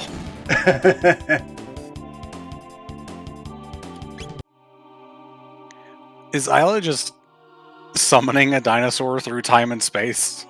Is that how that works? Yes. And right now she's summoning an ad break through time and space. Ah, there we go, the haste helm. I was wondering where the hell it was. And there's one you can steal from one of the mini-bosses as well. Yeah, I think it's the Lavo Shell. It is. Specifically, actually the head, Oh, the head, okay. according to this. Shell... Oh, I think the shell gives the safe helmet. It does. Okay. So yep, we do have a shop here to buy high potions and mid-ethers. Or just ethers. I remember when I got to this shop, I was like, oh, turbo ethers are really good. I'm going to buy so many of them. And I was like, wait, where did all my money go? Yeah. Alright, there's all my money.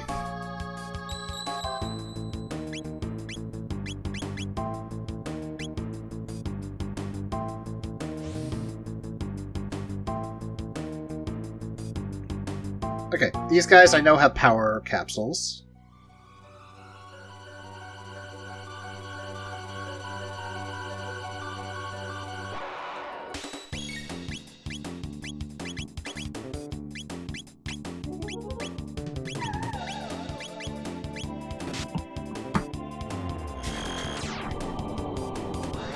The tubster? Yes. Okay. And damn do they hurt. Oh, note to self, don't use dark matter. Yep, they absorb shadow magic, apparently.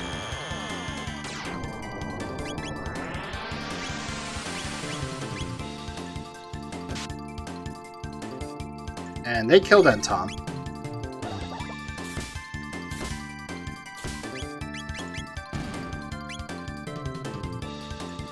And they got away with it, too.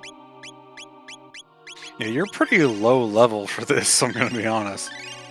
I'm in the 40s, that's low? That's really low. I wouldn't do this lower than 60. Oh, wow, really?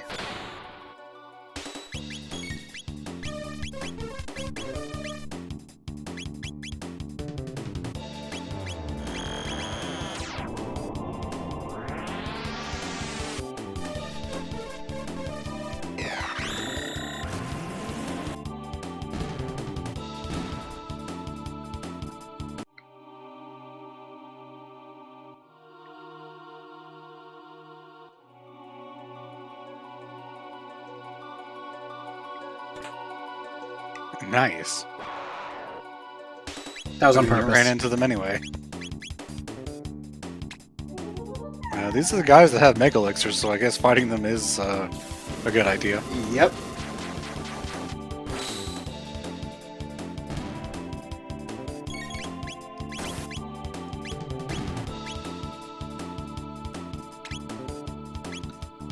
Tanner.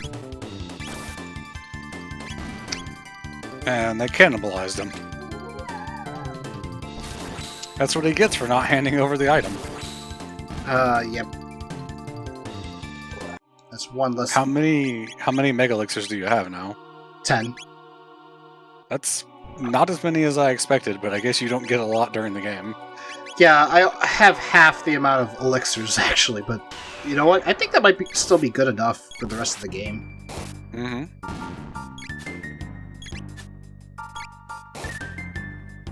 You've got status protection on everyone, right? At the moment, yes. Okay, good.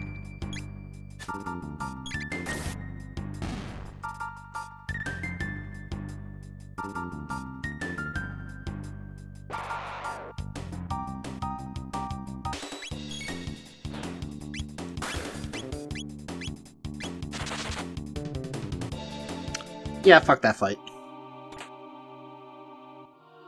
Well, that was just a free Mega Elixir. Darn it. Oh well. Okay, so that fight you run past when the eyes are closed, but the opening and closing pattern is pretty random, so pretty easy to get caught. Yeah, that's the sad part, but oh well. And then it's just more of these dodgy little boys. Oh, at least I got one down. Mm-hmm. And you had enough time to attack one, but not kill it. Yeah, if it was a crit, maybe.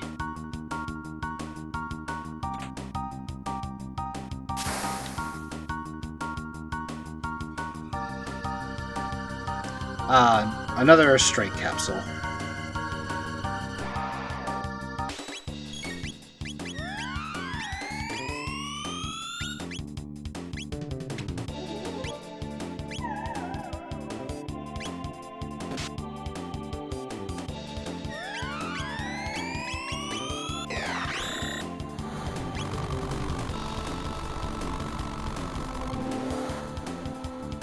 Black hole, you failed me.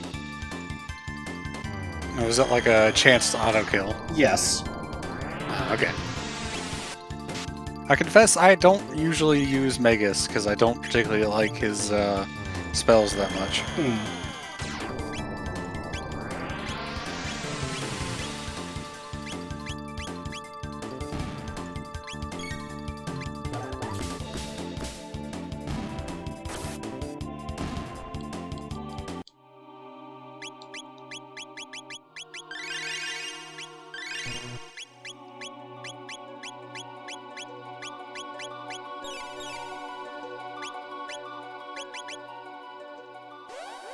Oh, darn it. I tried to stop and then I'm like, I think I passed it, and I did.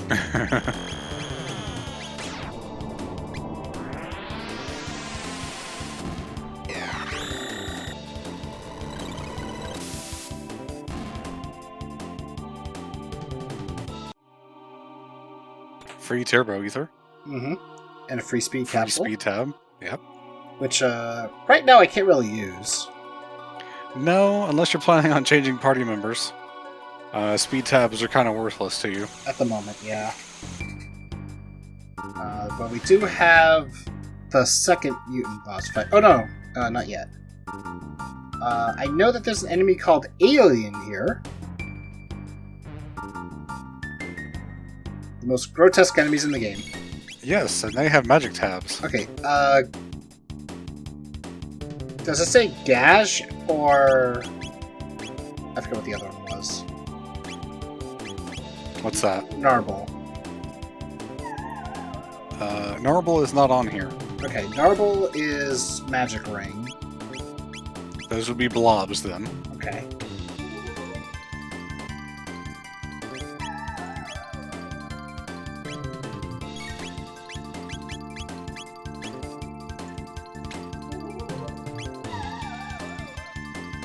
Okay, let's try it.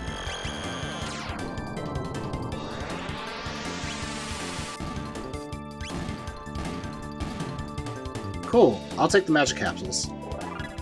Nice. Now... an elixir. I'm gonna avoid these guys.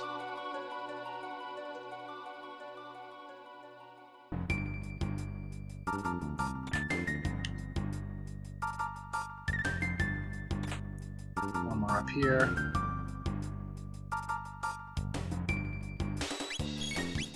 If I remember correctly, these guys can also one-shot party members. Hmm. And it's a counter, too. But I'm guessing that the counter is for physical attacks. That sounds right, yeah. At this point, you should pretty much be spamming magic anyway. Yeah.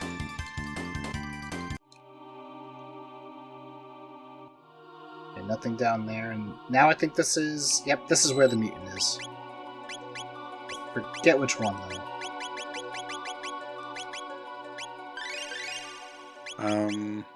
Let's see, we have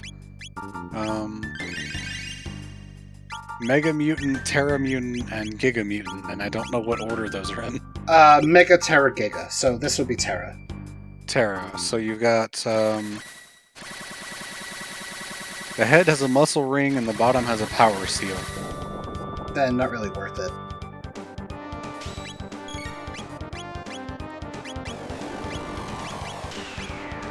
Basically the same model, just changed to look like baby food coloring. Yeah. It's not a good color.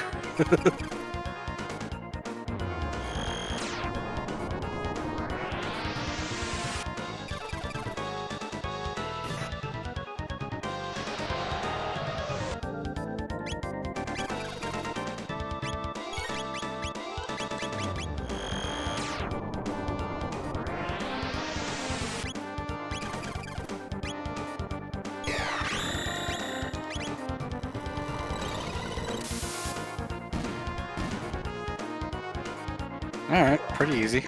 Yeah. I know the Giga Mutant is annoying. Mm-hmm. What does the Giga Mutant have? Giga Mutant has a wall ring and a hit ring. Okay, so I don't have to do any more after the lava spawn then. Unless you run into any more panels. Panels have speed ones though, so I don't think I need those. Oh, true, yeah.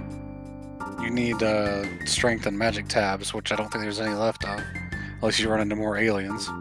Or I can run into more of these things, the Ruminator, or Hydrocondas.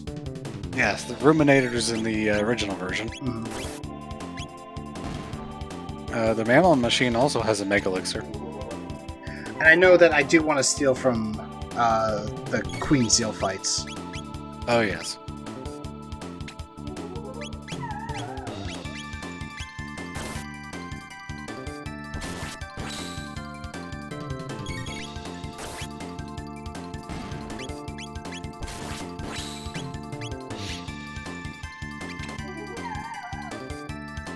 Alright, time to kill them. We have stolen your lunch money, now you shall die.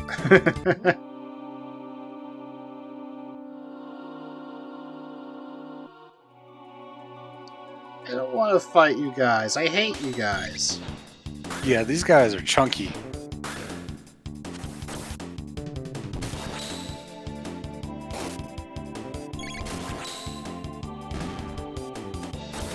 Well, you're trying to escape. The auto battle's going to win for you. I don't know if I can escape this. I think it was trying to pop up that it is impossible to escape from.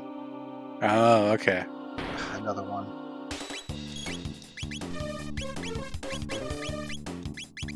At least it's these things which are easy to take out. Yeah, it's true.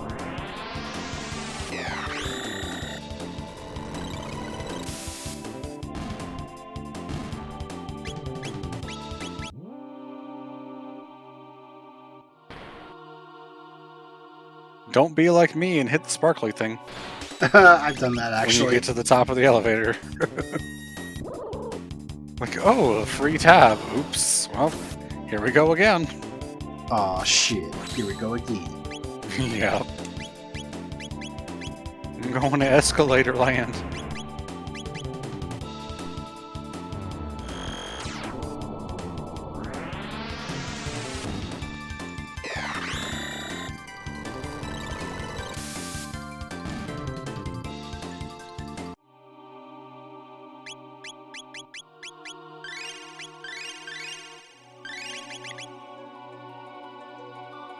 Alright. These things.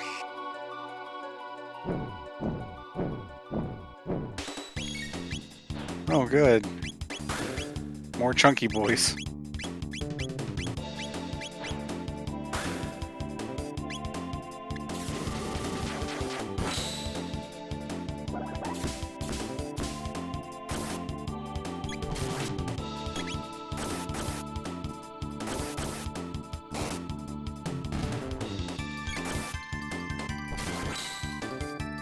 They're not even really that much of a threat. I mean, you're just taking damage because you're doing auto attacks mostly.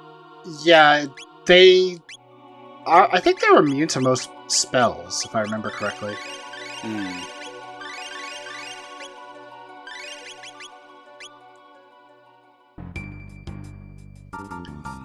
Alright, we got 2 of these guys.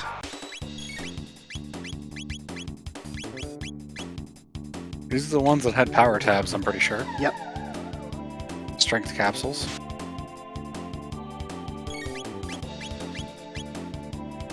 Quick reminder, as we're approaching the end of the game here, we are raising money for the Child's Play charity, which provides toys and games to kids that are stuck in hospitals for long stays to help ease their stay. If you would like to donate, you can do so by clicking the button that is below the stream window or typing !donate in the chat, and the bot will post a link to everything. Because you guys donated over $5,000 this year, we have more incentive block to go. Tomorrow we have Kana, Bridge of Spirits. The day after we have Hollow Knight. The next day we have the rest of Pikmin 4, because Tom was a bit too tired to finish it all in one day. And then after that, we have the New Game Plus run of Sonic Frontiers that you guys unlocked just last night by getting us over that $5,000 barrier. So I hope you guys are looking forward to the rest of that. And, just having fun chilling out with, again, some of our favorite games as part of HFC All-Stars. We couldn't have done it without you.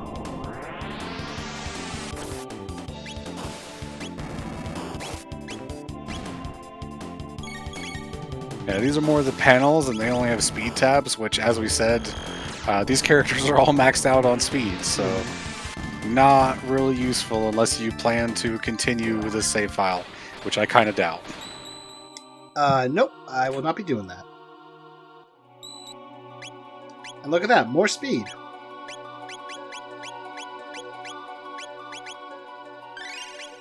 I just used it on Magus. Good job, me.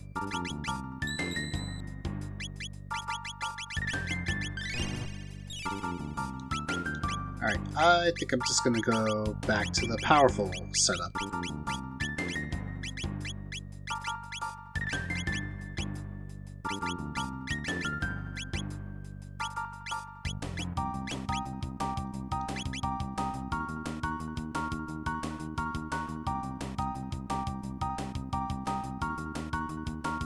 I think this is the Giga Mutant.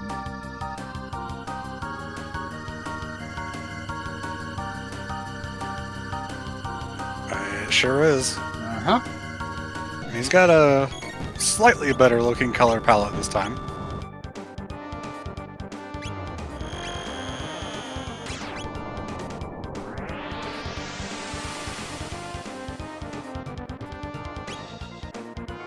Did I mean to do those menu inputs on beat? We'll just say sure.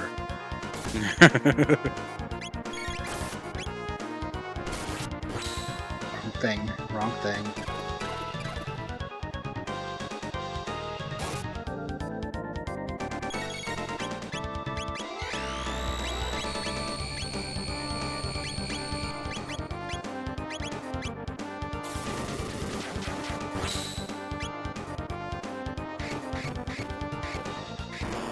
I hate life shavers. Mm-hmm.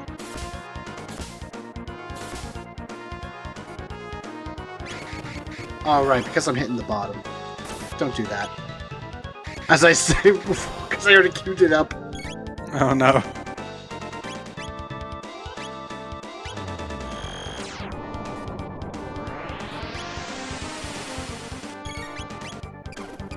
Okay, that's not the worst.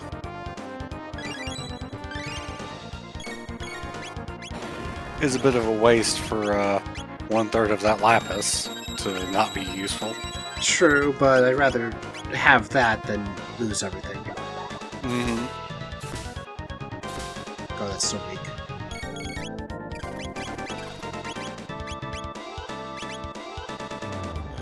Nathan is saying in the chat, in his SNES save file of Chrono Trigger, he has 19 power tabs, 19 magic tabs, and 14 speed tabs. I think he said in the chat earlier that he never used the tab items when he played. And a partridge in a pear tree. That's a lot of stats left on the table. It really is, yeah.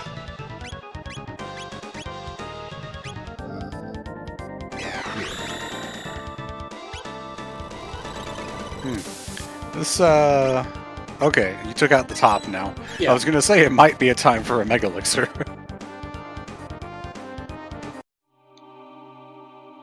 Because that one was getting a bit touchy at the end. White gemstone, that lets us use the Poyozo dance tech, which is Isla, Marl, and Luca, or Tanner, Spar, and Flame. Mm-hmm.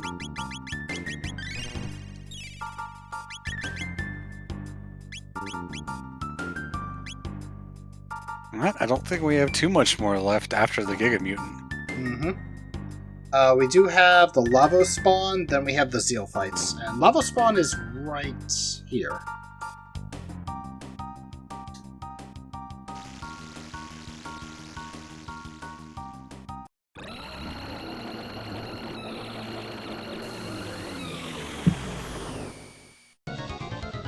Isn't it just so cute? Don't you want to pet it? I don't know, do you want to pet something with, like, giant spikes?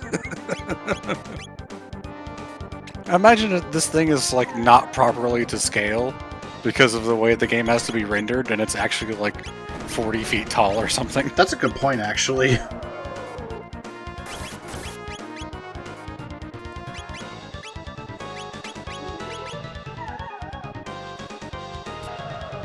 Guardian Helm, which I think is the safe helm Yep. in the original version.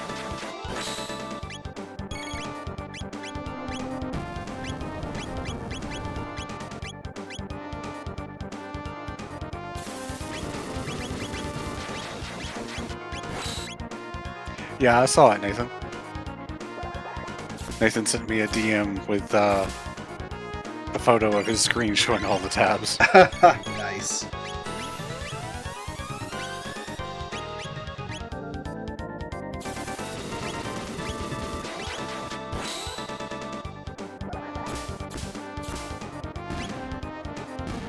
And done. Nice.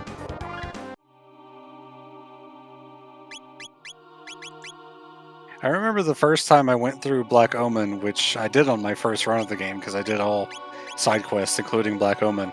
I think it took me over 2 hours. It took me a very long time. I can see that, actually. I think I died on Queen Zeal multiple times, come to think of it.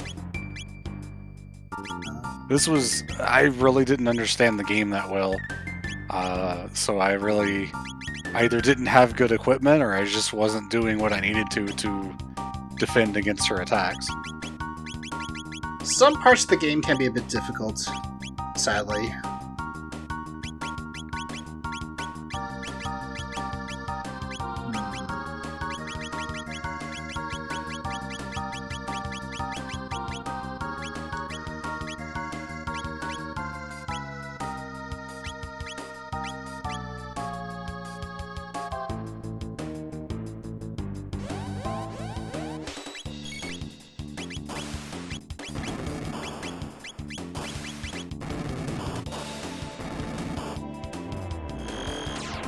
There we go, we got the perfect setup.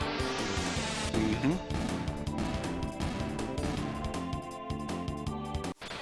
Just need a save point. I just need $1 billion. Don't we all? Didn't work.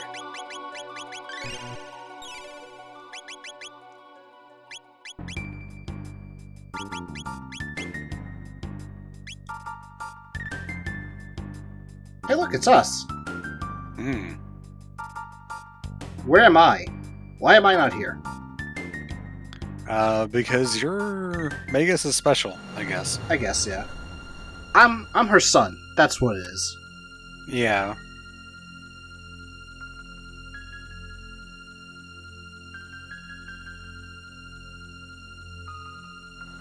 Alright, this form has just a Mega Elixir to steal. Yep. I will take it.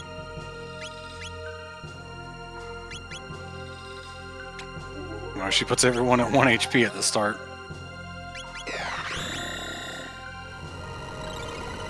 I guess the Mega Elixir is there to make up for the fact that she starts you at 1 HP. In a way, yes. The first attack that she does after that is, Oh, I should have used the other attack.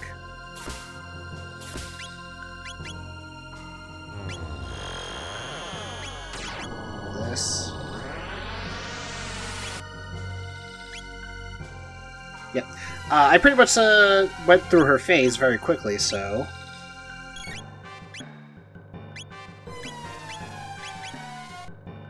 She's just doing the attack that reduces everyone to 1 over and over. Yeah, because I just phase skipped with all the damage I dealt. Okay. How much will this do? Wow. And another Mega Elixir for your trouble. Yep.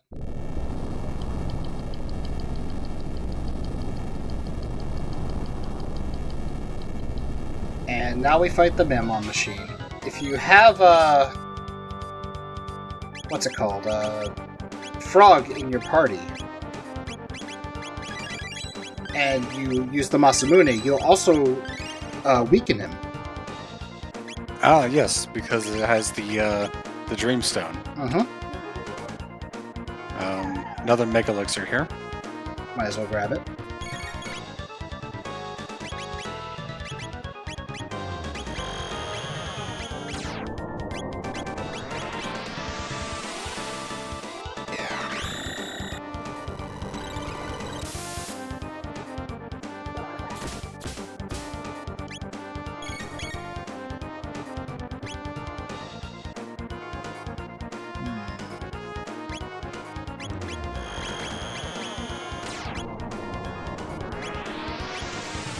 I like how most of the game is spent using combo text to do damage, but now you're at the point where each party member is so individually strong that it's better to have them all attack on their own. Pretty much, yeah.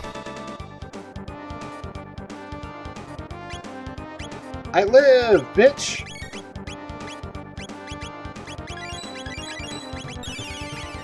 There's one Mega Elixir. Mm-hmm. Which I would argue wasn't really necessary. Mm-hmm.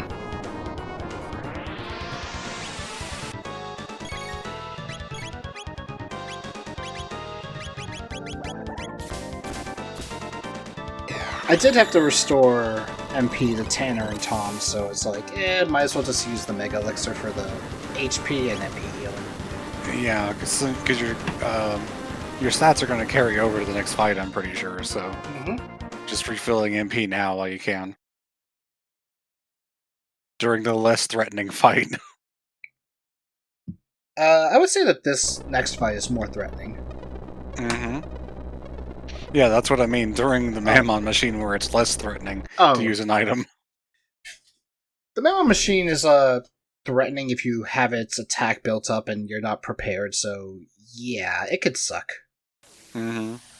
This is the one that definitely screwed me over during my original run.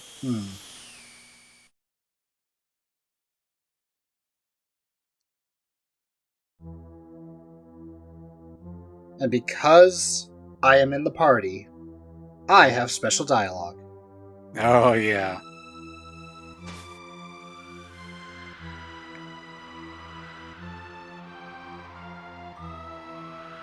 And of course, we get Magus' theme song.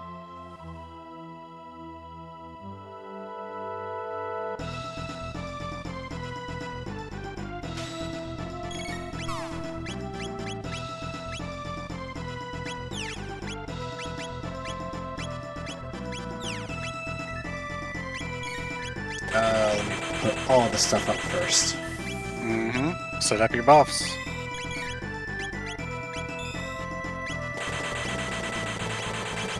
Shame you don't have items that can add haste, but you know.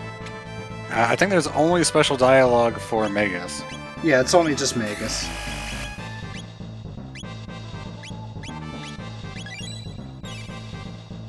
Also, Tanner, how dare you miss your charm?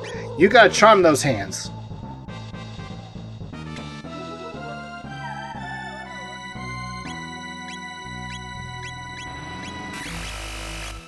Oh, and when you charm them, they take all your MP. Well, that one does. If I charm the one on the left, it's gonna reduce HP. Ah, which is also bad. Mm-hmm.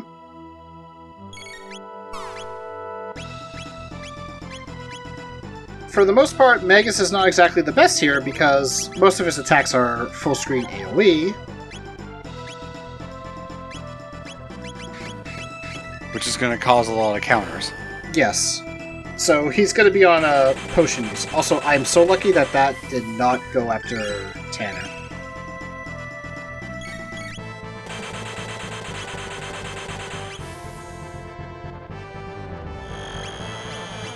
Now I can, however, do this.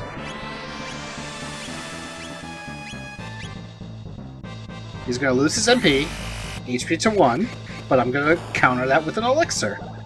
Nice.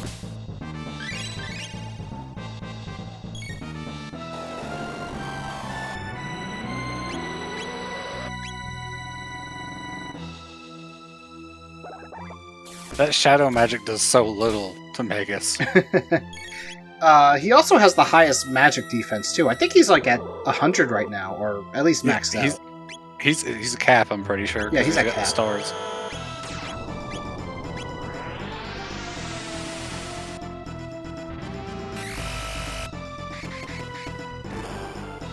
It's too bad you don't have a single target Luminaire. The closest I have is Frenzy. Yeah. Oh, darn. She did that thing. Ooh. How dare you? There goes Magus. Okay, I was about to say, what the hell are you doing? At least it was just MP.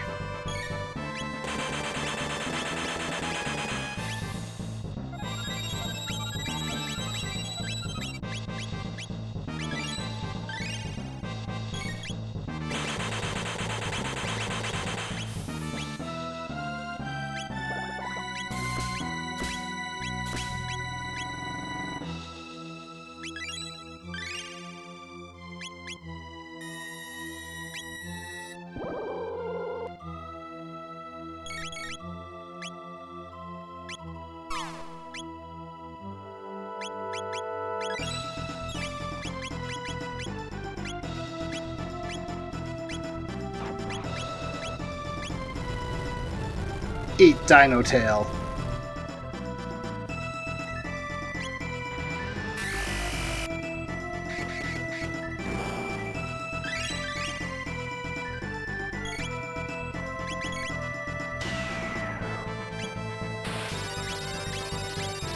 I love Starburst, except when it's hurting me.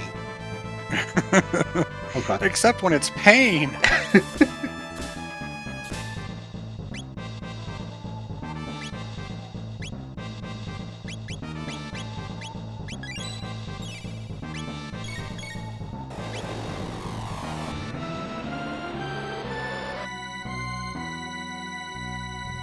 Oh, dang.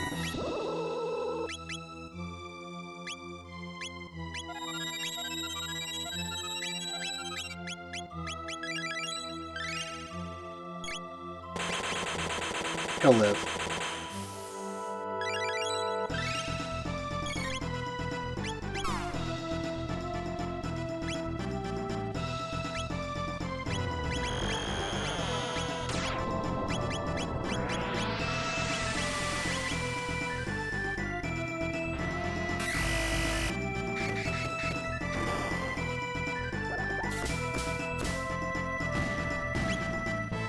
Alright. Unfortunately, Entom got left at 1 HP and 0 MP, but we're moving on. He'll be fine.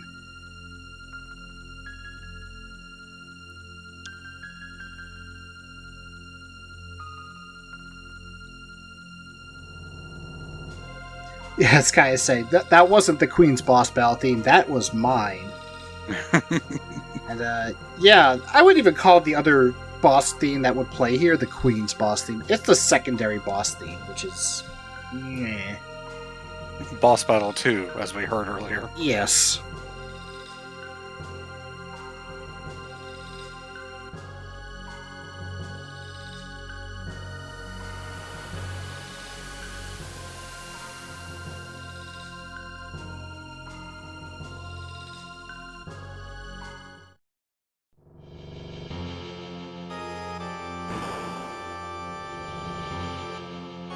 Who dares awaken me from my slumber?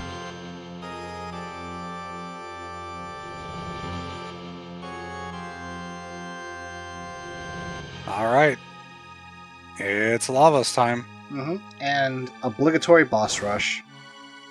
Yeah, sort of. We fight things that resemble the bosses and work basically the same way.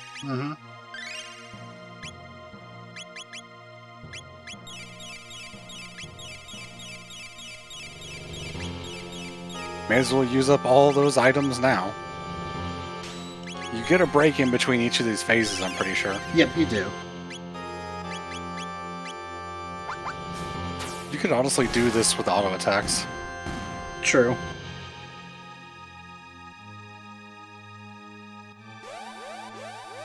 Or at least normal attacks. Auto would probably target the wrong thing.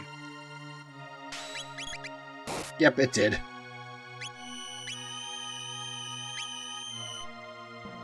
But look how little damage. Uh-huh. And it doesn't matter. Yeah, 2 attacks and it went down anyway. Next up is Heckran, I think? Yep. He still has the counter attack he can do. Won't matter. Nope.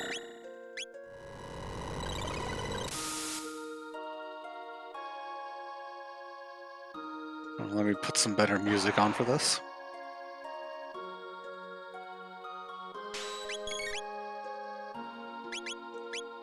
Yeah, the music here kind of gives that gotta save the world feel. Mm-hmm. My MP!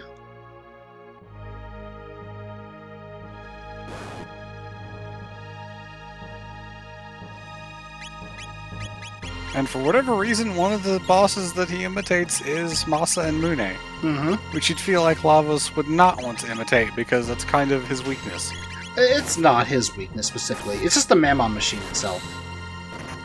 Right, because it's made from the same stone, I think, right? No, it's not made from the same stone. It's just a machine that is made to absorb his power. The Dreamstone, for some odd reason, is really powerful against magical beings. And the Dreamstone existed before Lavos fell to Earth, so... Yep. It's not like it's connected to the meteor. It's not. And this is Nizbel. Yep. so gotta use lightning.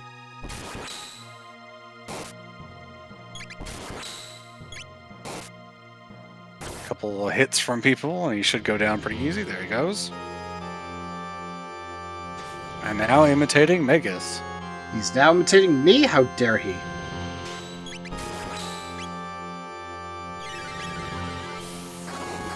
I'm actually okay if we just attack him right now. I kind of wish Ayla didn't. Or Tanner didn't. Damn it. Snake says, "Hey Axel, stop hitting yourself." No.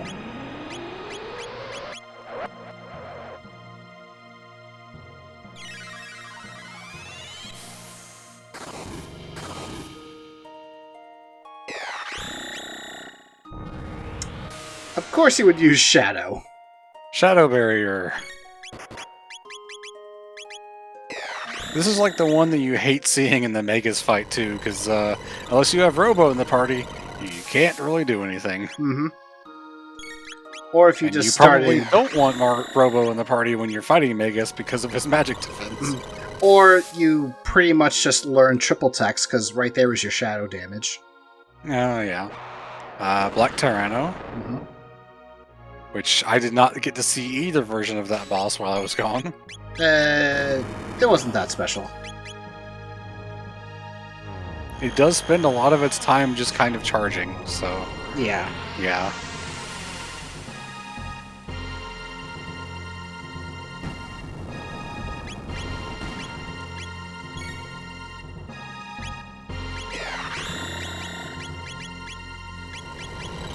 By the way, it can be hard to tell sometimes, but whenever an enemy hits you with sap, it is actually slowly sapping your party's HP anytime you don't have the menu open or an animation going. Mm-hmm.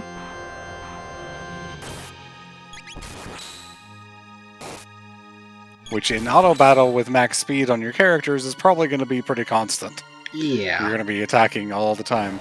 Now one of the toughest ones, Giga Gaia, which I also missed while I was gone. Yeah, that one was a rough fight, actually, for me. Yeah, it kind of is. Like I said, my first time I played, and subsequently the times that I played after that, up until last year, I would always get Luminaire and Flare and just spam those. So I had to spend a long time grinding. Mm-hmm. What even is Giga Gaia? It's just kind of a beast that Queen Zeal summoned to guard the Mountain of Woe.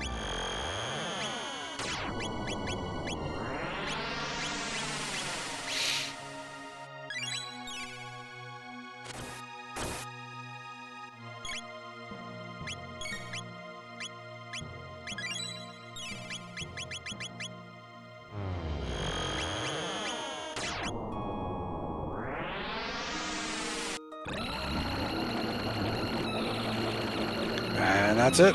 Oh, Lordy Angie. First phase done. Yep, now we have to do the actual fight. Yeah, now we fight Lavos itself.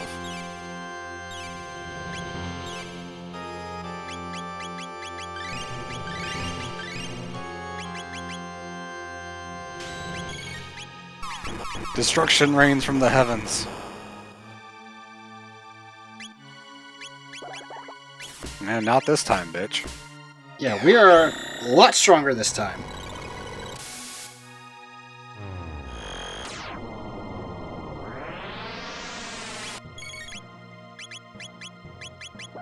Also, according to Kuro, I have disturbed the durian fruit's nest.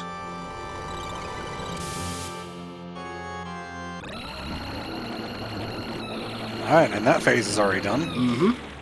Time to see what's inside the shell.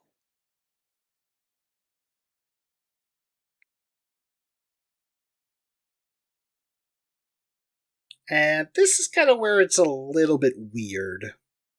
Oh, that's right, I forgot about this part. And you can go back from here. Yep, you can. So if you have any unfinished business, you can definitely take care of it. Despite the fact that Mega says there's no turning back now. I mean, the only way to make this be a no turning back moment is to crash the HFC into it. Yes, if you while you're piloting the ship, the Epoch, or the HFC for this run, if you choose to head directly to Lavos through the time menu, you crash into the shell and skip that entire phase. And it just destroys the shell instantly. And like Axel said, you're stuck there. Mm-hmm. You can't exit from that point. I think that's everything I want. Quit. Did you ever explain about how Isla's weapon works? I did not actually. Yeah, she uses her fists, and the different fists that she has actually improves based on her level. Mhm. I think the max she gets the max one at level 99. Yep, it's a bronze fist, which whenever you deal a critical hit, it's a guaranteed 9,999 damage. Ah, okay. That I did not know. Also, yeah, this part of the core of Lavos looks quite a lot like Cell.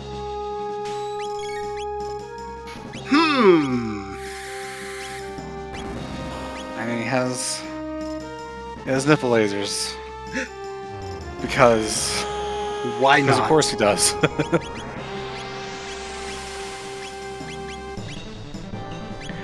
I have found, in my experience, I did a New Game Plus run, and when I got to the point where in the story Chrono dies, that fight that you have against Lavos, which is meant to be a losing battle, when I did it on New Game Plus, I found it was harder than when I did the actual end of the game boss version of Lavos, for whatever reason.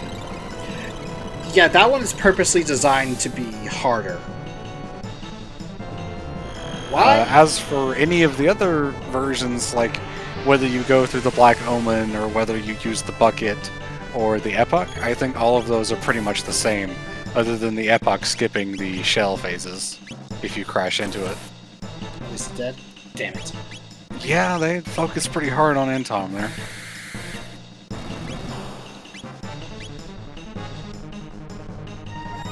Oh, Tanner's dead too, jeez.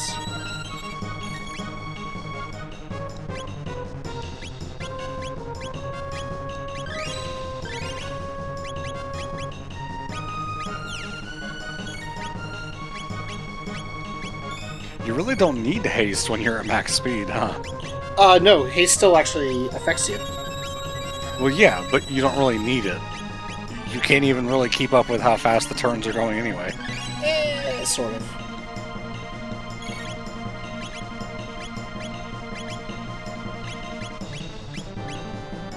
Yeah, haste cuts the time for your ATB gauge in half, no matter what your speed is. At least that's what the description says it does.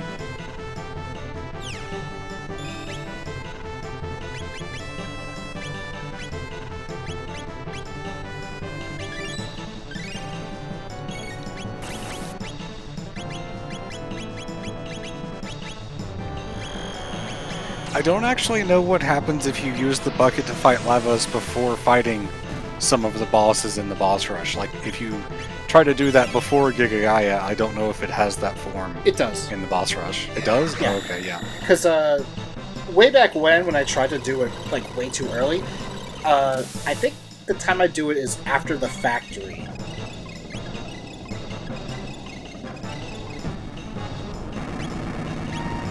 I don't recognize that attack.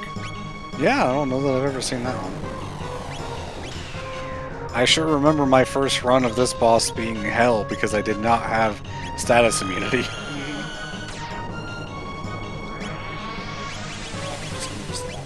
Yeah, I would usually try to fight through the bucket after the factory. Try to get as far as I could, but I was still able to fight like Zombor and Hecarim and Masamune. Was even able to beat some of them too. Yeah.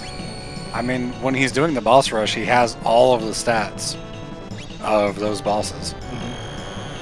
Oh, right, some of his status ailments go through immunity. I forgot about that. Well, he removed the immunity off of Magus, so... That's right, yeah.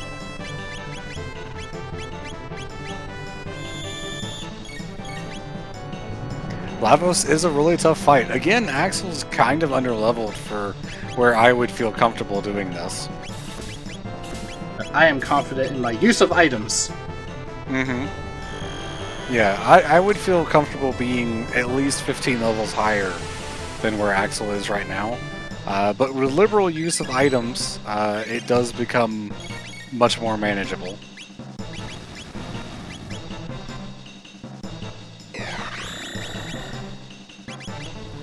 It also means we don't have to spend a lot of time on screen grinding. That's true. So there's that. Because if I was the one playing, we definitely would have spent a decent chunk of time just fighting enemies to grind levels.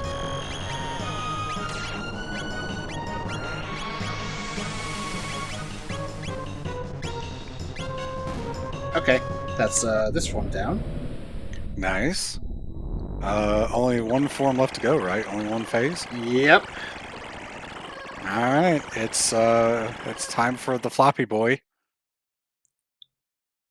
I forget Floppy Boy and his 2 pods. I forget if any of the shields and barriers I put up will carry over. They almost certainly do not. Oh, damn it. I don't think 15 levels would have taken 2 hours if I found a good spot for it, but it would have taken a bit. Yeah. Certainly would take less time if I had been playing on an emulator, but I would have been playing the PC version, so I would not have been playing on an emulator. Mm-hmm. And here we are, the final phase, the Lavos core. I think the real one is actually the pod on the left. Alright, I want to put a shield here, a shield here.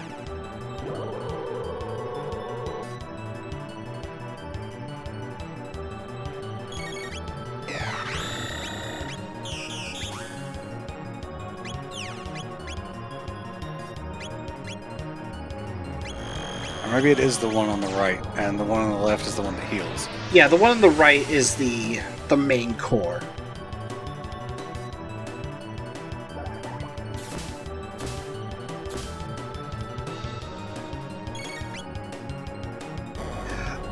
Oh, that's why I threw those shields on.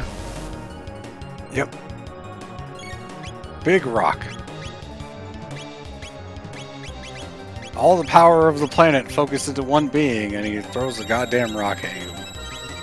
It is the most powerful physical attack in the game. And it killed Magus even with a shield active. Mm-hmm.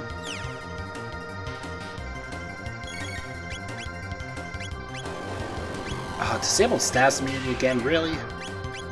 And there is no way to reapply that as far as I know. Probably death. Yeah, that might be it, actually.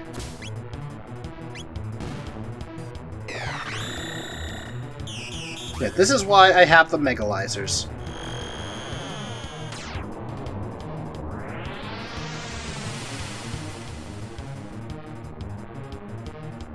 And the background changes the longer the fight goes on through different time periods. Mm-hmm. No, Megazords.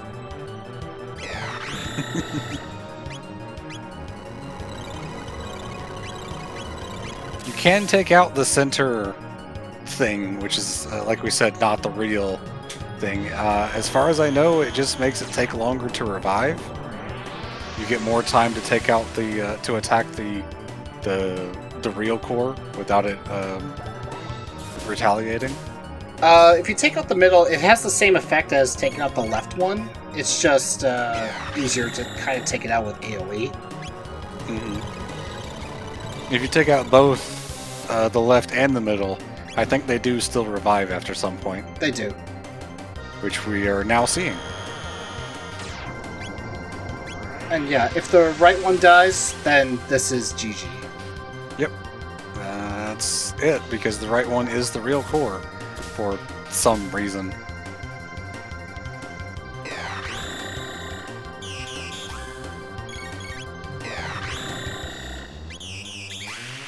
It restored its defense and then lowered it again. Yep.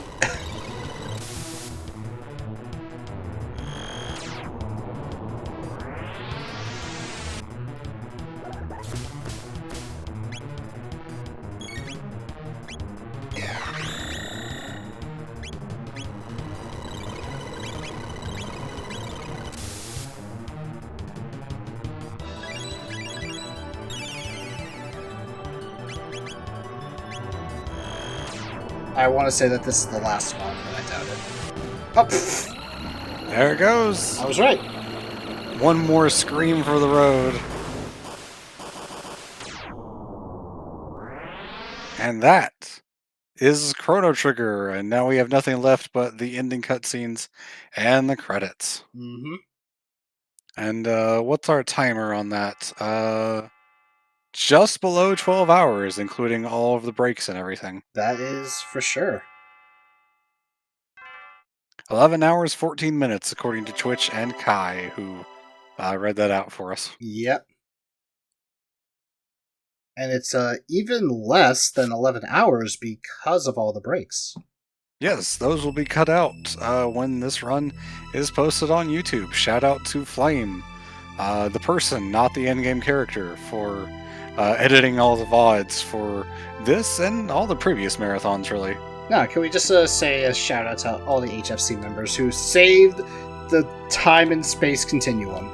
Yes, thank you to Entom, me, Flame, Snake, Digi, And Tanner.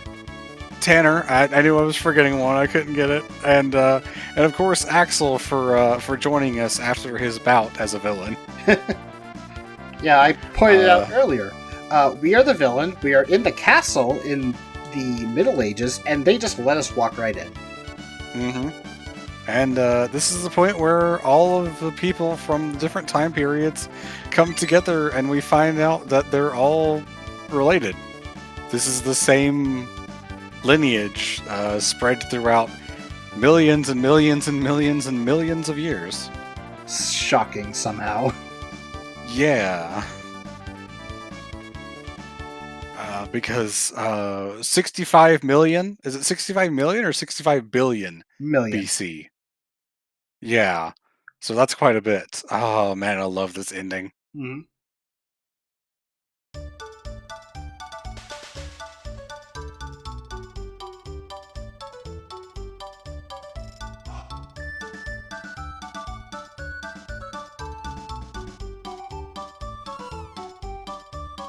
And because we saved Laura, she is now standing. Oh, yeah. If you do not do that side quest or you fail it, she would actually be sitting on the fountain. Mm-hmm. And Melchior is here. Apparently I'm a bit tired after co-comming all of this too. Probably not nearly as tired as you are, though. I'm more hungry right now. I don't know if you can hear it, but my stomach is rumbling. Yeah, go get yourself some food once this is over, dude. I'll probably make myself a burger. Mm-hmm. I got some hamburger meat I gotta use, so might as well.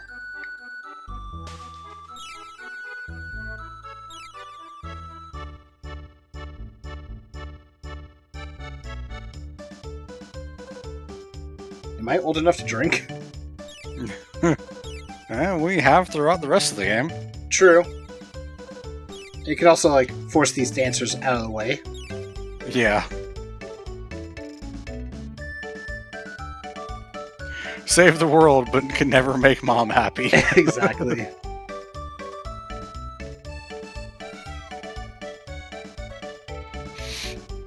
Man, this is just so good. This is like the true ending, I think, for completing everything and basically getting to the end of the game before fighting Lavos. Pretty much. The only difference is, of course, letting Magus live. But yeah. The other endings you get depend on when you fight Lavos, mostly. yes. Because you can fight him at different periods. There's one where the dinosaurs remain as the The dominant species. dominant species. I was thinking of the word dominant.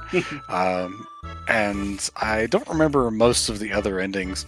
I know there's the New Game Plus one, New Game Plus specific, where you like get transported and you speak to in-game version of Akira Toriyama, Yes. which is kind of cool. Which was added in the DS version, I think, including the ones added for DS and included in the releases since then. There are 13 total endings, and there is one achievement on Steam for each of them, and there are no other achievements, Mm-hmm.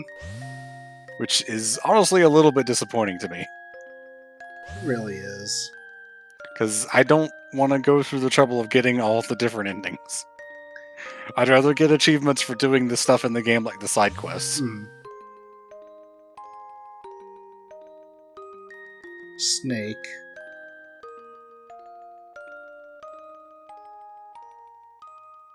Aw, Spar, how nice of you. And the frog gets the kiss. It's a happy ending when the princess kisses the frog. Mm-hmm.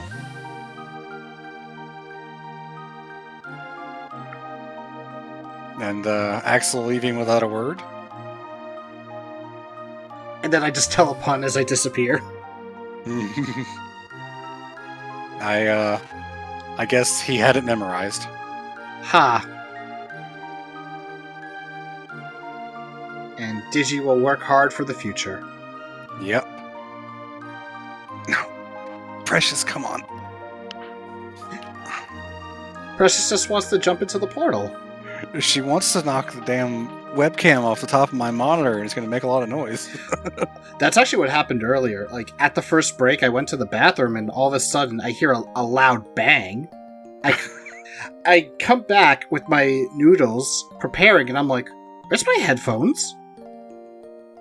And then I see them on the floor. I heard the dogs barking and kind of fighting before the bang hit, so they must have been in my room, causing a ruckus, and then all of a sudden, boom, they knocked over my headphones. Mm-hmm. Good news, they're still working, which is the most important part. Yep. I love the bit of that we kind of talked over right there of Robo going back to his time, even though technically without Lavos, his time shouldn't exist. Yeah. So there's really no telling what's going to happen to him. Mm-hmm. I think I did mention it before. There is like a website that goes over all the events that occur in Chrono Cross and Chrono Trigger, and even Radical Dreamers. Just like kind of explain the timeline as best as it can. Also, Precious is about to jump into the portal. And then Chrono's mother jumps in, and she's gone. We still have the gate key, right? Well, the gate is gone completely, so... Convenient ad break, really. Thanks, Twitch.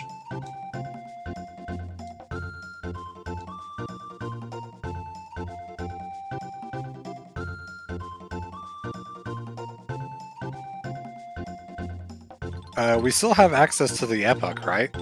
Actually, yes, we do. Yeah, oh, that's right, because we fly it in the ending. Mhm. So we can still look for Chrono's mom, which I guess is meant to be, implied as that's what's happening in the ending. Mm-hmm. And, I gotta make a correction. Since it's actually Entom's mother, it's either Gyro or... What was the name of his other cat? I can't remember. Not sure, actually. Ah.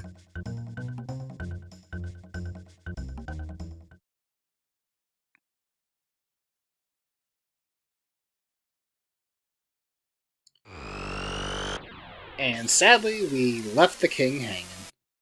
Yep.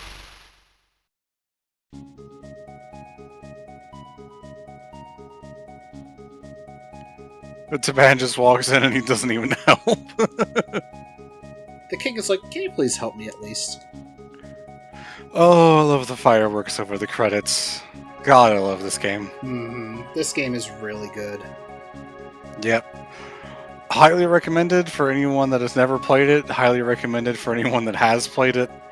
Like I said, it's just the quintessential RPG. Mm-hmm. And was pretty much featuring a lot of the masterminds at Square at the time. Hironobu Sakaguchi, Nobuo Uematsu, and even some non-Square people like Akira Toriyama for the art. Yep. who actually does a lot of work with Square because he did this and pretty much the entire Dragon Quest series in terms of character designs. And I think he also worked on a non-Square RPG that some might remember called Blue Dragon. Mm-hmm. Yep. And actually, did Nobuo Uematsu also work on the music for that? That I don't know. I feel like he did. I like how these credits are not stretched into widescreen, though.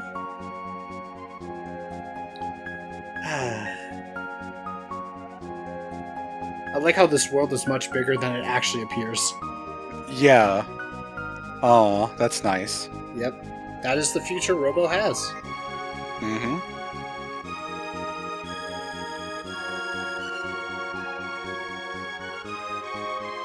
Now, if you actually fight Magus at North Cape, Frog would be in his human form here.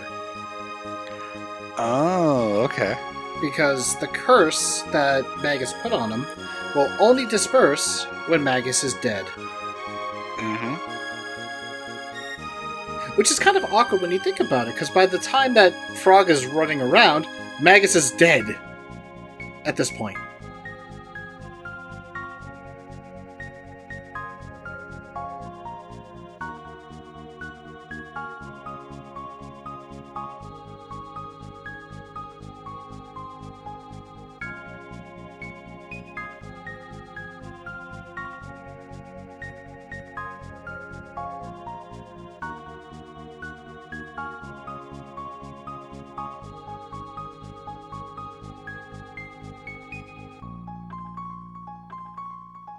So I think there's a part of the game that explains that Lavos, the red star, the meteor that falls to Earth, is not the only one of its kind, and there's more out there, which is a terrifying prospect. Something like that, because I'm trying to remember who, because I vaguely remember reading that in one of the future lore dumps. It's pretty much he lands on the planet, absorbs its power, destroys it, leaves its spawn to feed, and then leaves. Yeah, and then the spawn are sent out to other planets or whatever. They kind of work like the Leviathan seeds in Metroid Prime 3. Yes.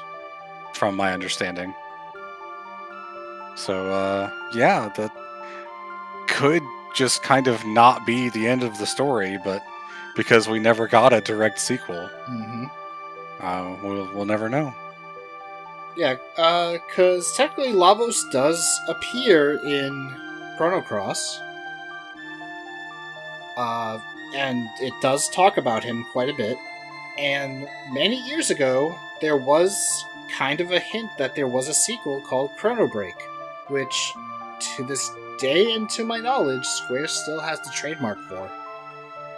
Okay, well, kind of doubt that will ever happen, but regardless of all of that, that is the end. And thank you all for sticking around and watching this run of Chrono Trigger, and thank you so much, Axel, for playing this for us. Tomorrow, we have Kena, Bridge of Spirits, played by our very own Ntom64. So I hope you guys will tune in for that, and the rest of the incentive block for HFC All-Stars. I forgot this cutscene happened at the end.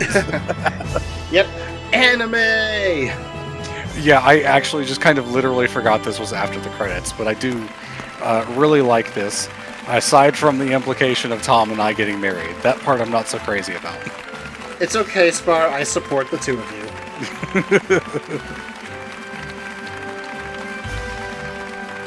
Just like two people clapping. Then you got Isla and Kaino. And they're doing their thing.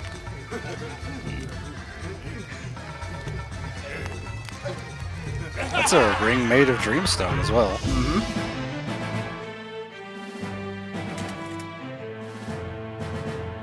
Okay, if you look closely, that is not Frog. That is human.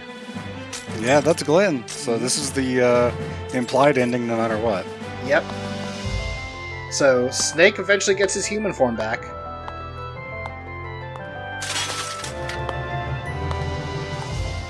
Snake would then go on to join the Galactic Federation or whatever the fuck they are in Radiant Silvergun.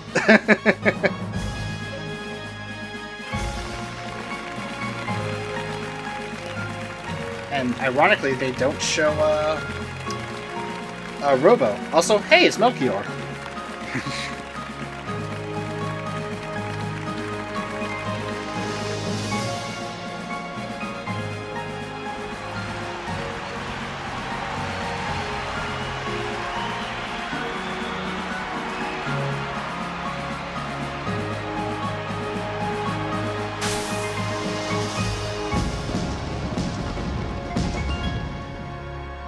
And they lived happily ever after. Oh, right, I remember the end of this one, which has a decent bit of controversy surrounding it, actually. Mm-hmm. And then you got this part.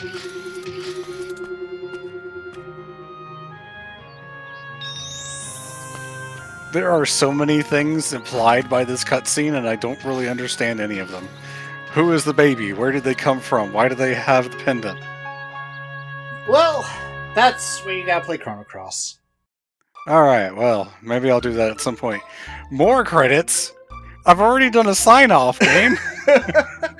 Well, there is a skip option. Well, I mean, up to you. I mean, we get to see some concept art, of course, which is always pretty good. Yeah, I would let this play, because the concept art is really cool. We get to see some of the stuff that, like we said about the box art several hours ago, is impossible. Things that don't happen. Yeah, although that one could be possible. Oh, there it is. Yep, there's the box art. The Heck ran in the snowfield with Marl casting fire. Alright, thank you for watching, Kai. It's been great great having you here. I want to say that the extra credits here are basically for the PC port itself. I believe they are, yes. Like how Tony Hawk's Underground had a specific, like a separate credits for the PC version as well. They didn't have any music for those credits, though. Complete silence. Oh, that's really weird. Oh god, I was about to talk about this this image specifically. Okay. The player's guide has a closer version of this, so it looks a lot more goofier. If I didn't know any better, it would almost look like Marl was lifting her top up. Exactly. And of course, Chrono has the goofy smile because, oh my goodness, I'm about to go see some boobs. Yeah. Ah, we got the corridor of time too. I would say this part of concept art can be accurate, though you're inside the castle, not exactly outside. Yeah. But this is a lot more dynamic looking for artwork. Oh, for sure. Than the dark, dreary castle. Mm-hmm. Digital Hearts. We saw them in the credits for Metal Gear Rising yesterday. That's true.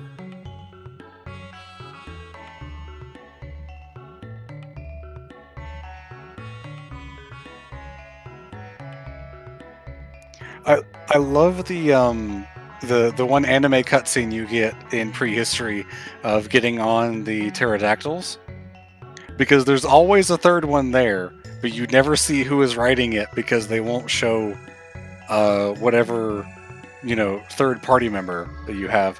I did not know that Koji Fox worked on the localization for this, but it makes sense. He is like the localization guy for Square Enix nowadays. I was about to say, who is Koji Fox, but I guess that answers the question. Yeah, he is. He's the lead localizer for Final Fantasy 14 and 16. He works a lot with Yoshi P. Ah, and a nice little image of inside Luca's home.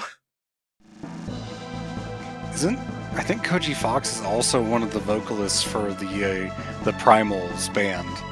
That plays a lot of the 14 songs. Ooh. Then, dang, he's a man of many talents. Uh-huh.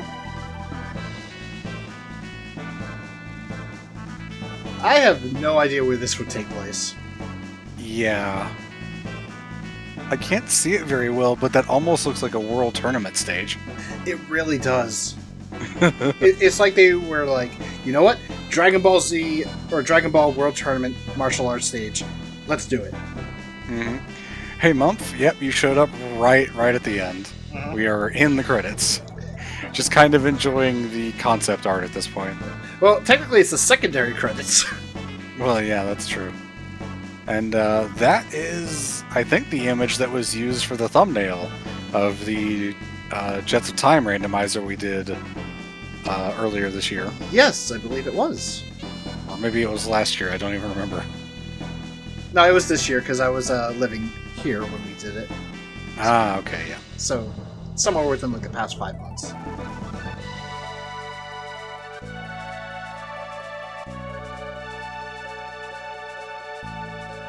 Special thanks to Shueisha. I'm not really sure what they did.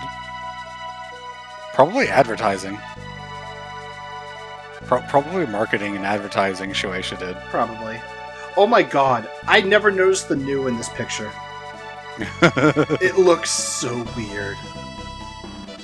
I really can't see any detail in that, unfortunately.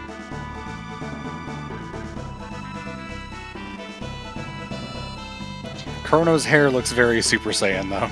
It really does, yeah. Chrono Trigger. Mm-hmm. For all the logo of the game looks very basic, it's much more than a basic game. It's such a wonderful game. Hmm. Apparently, Shueisha is a manga publication. Yeah, I know it is. Oh. They're the ones that do Shonen Jump. Oh.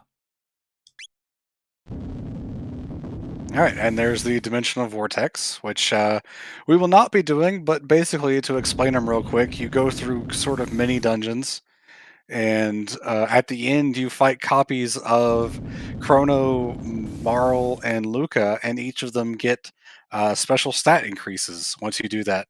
And after beating all three of them, you can actually access the final super secret boss, which is the Dream Devourer, a super powered up version of Lavos. How do you get there? You fly to it. Yeah, those cutscenes will show you where all of them pop up in the different times. And there are a lot of stuff. Those are the anime movies. Mm-hmm. They don't have the Robo one in here, do they? Reflections, I think, is just the opening. Yeah, it is. Yeah, so the Robo one's just completely removed. Yep. For the Femlor, Fly the Dactyls. What was this one? Oh, never mind. I know which one. Yeah. And then this is the one that we just saw. Yep. All right. So, once again, that was Chrono Trigger. To do a proper sign off, I hope you guys tune in tomorrow for Arcana Bridge of Spirits, and we will see you guys next time. Take care, everyone.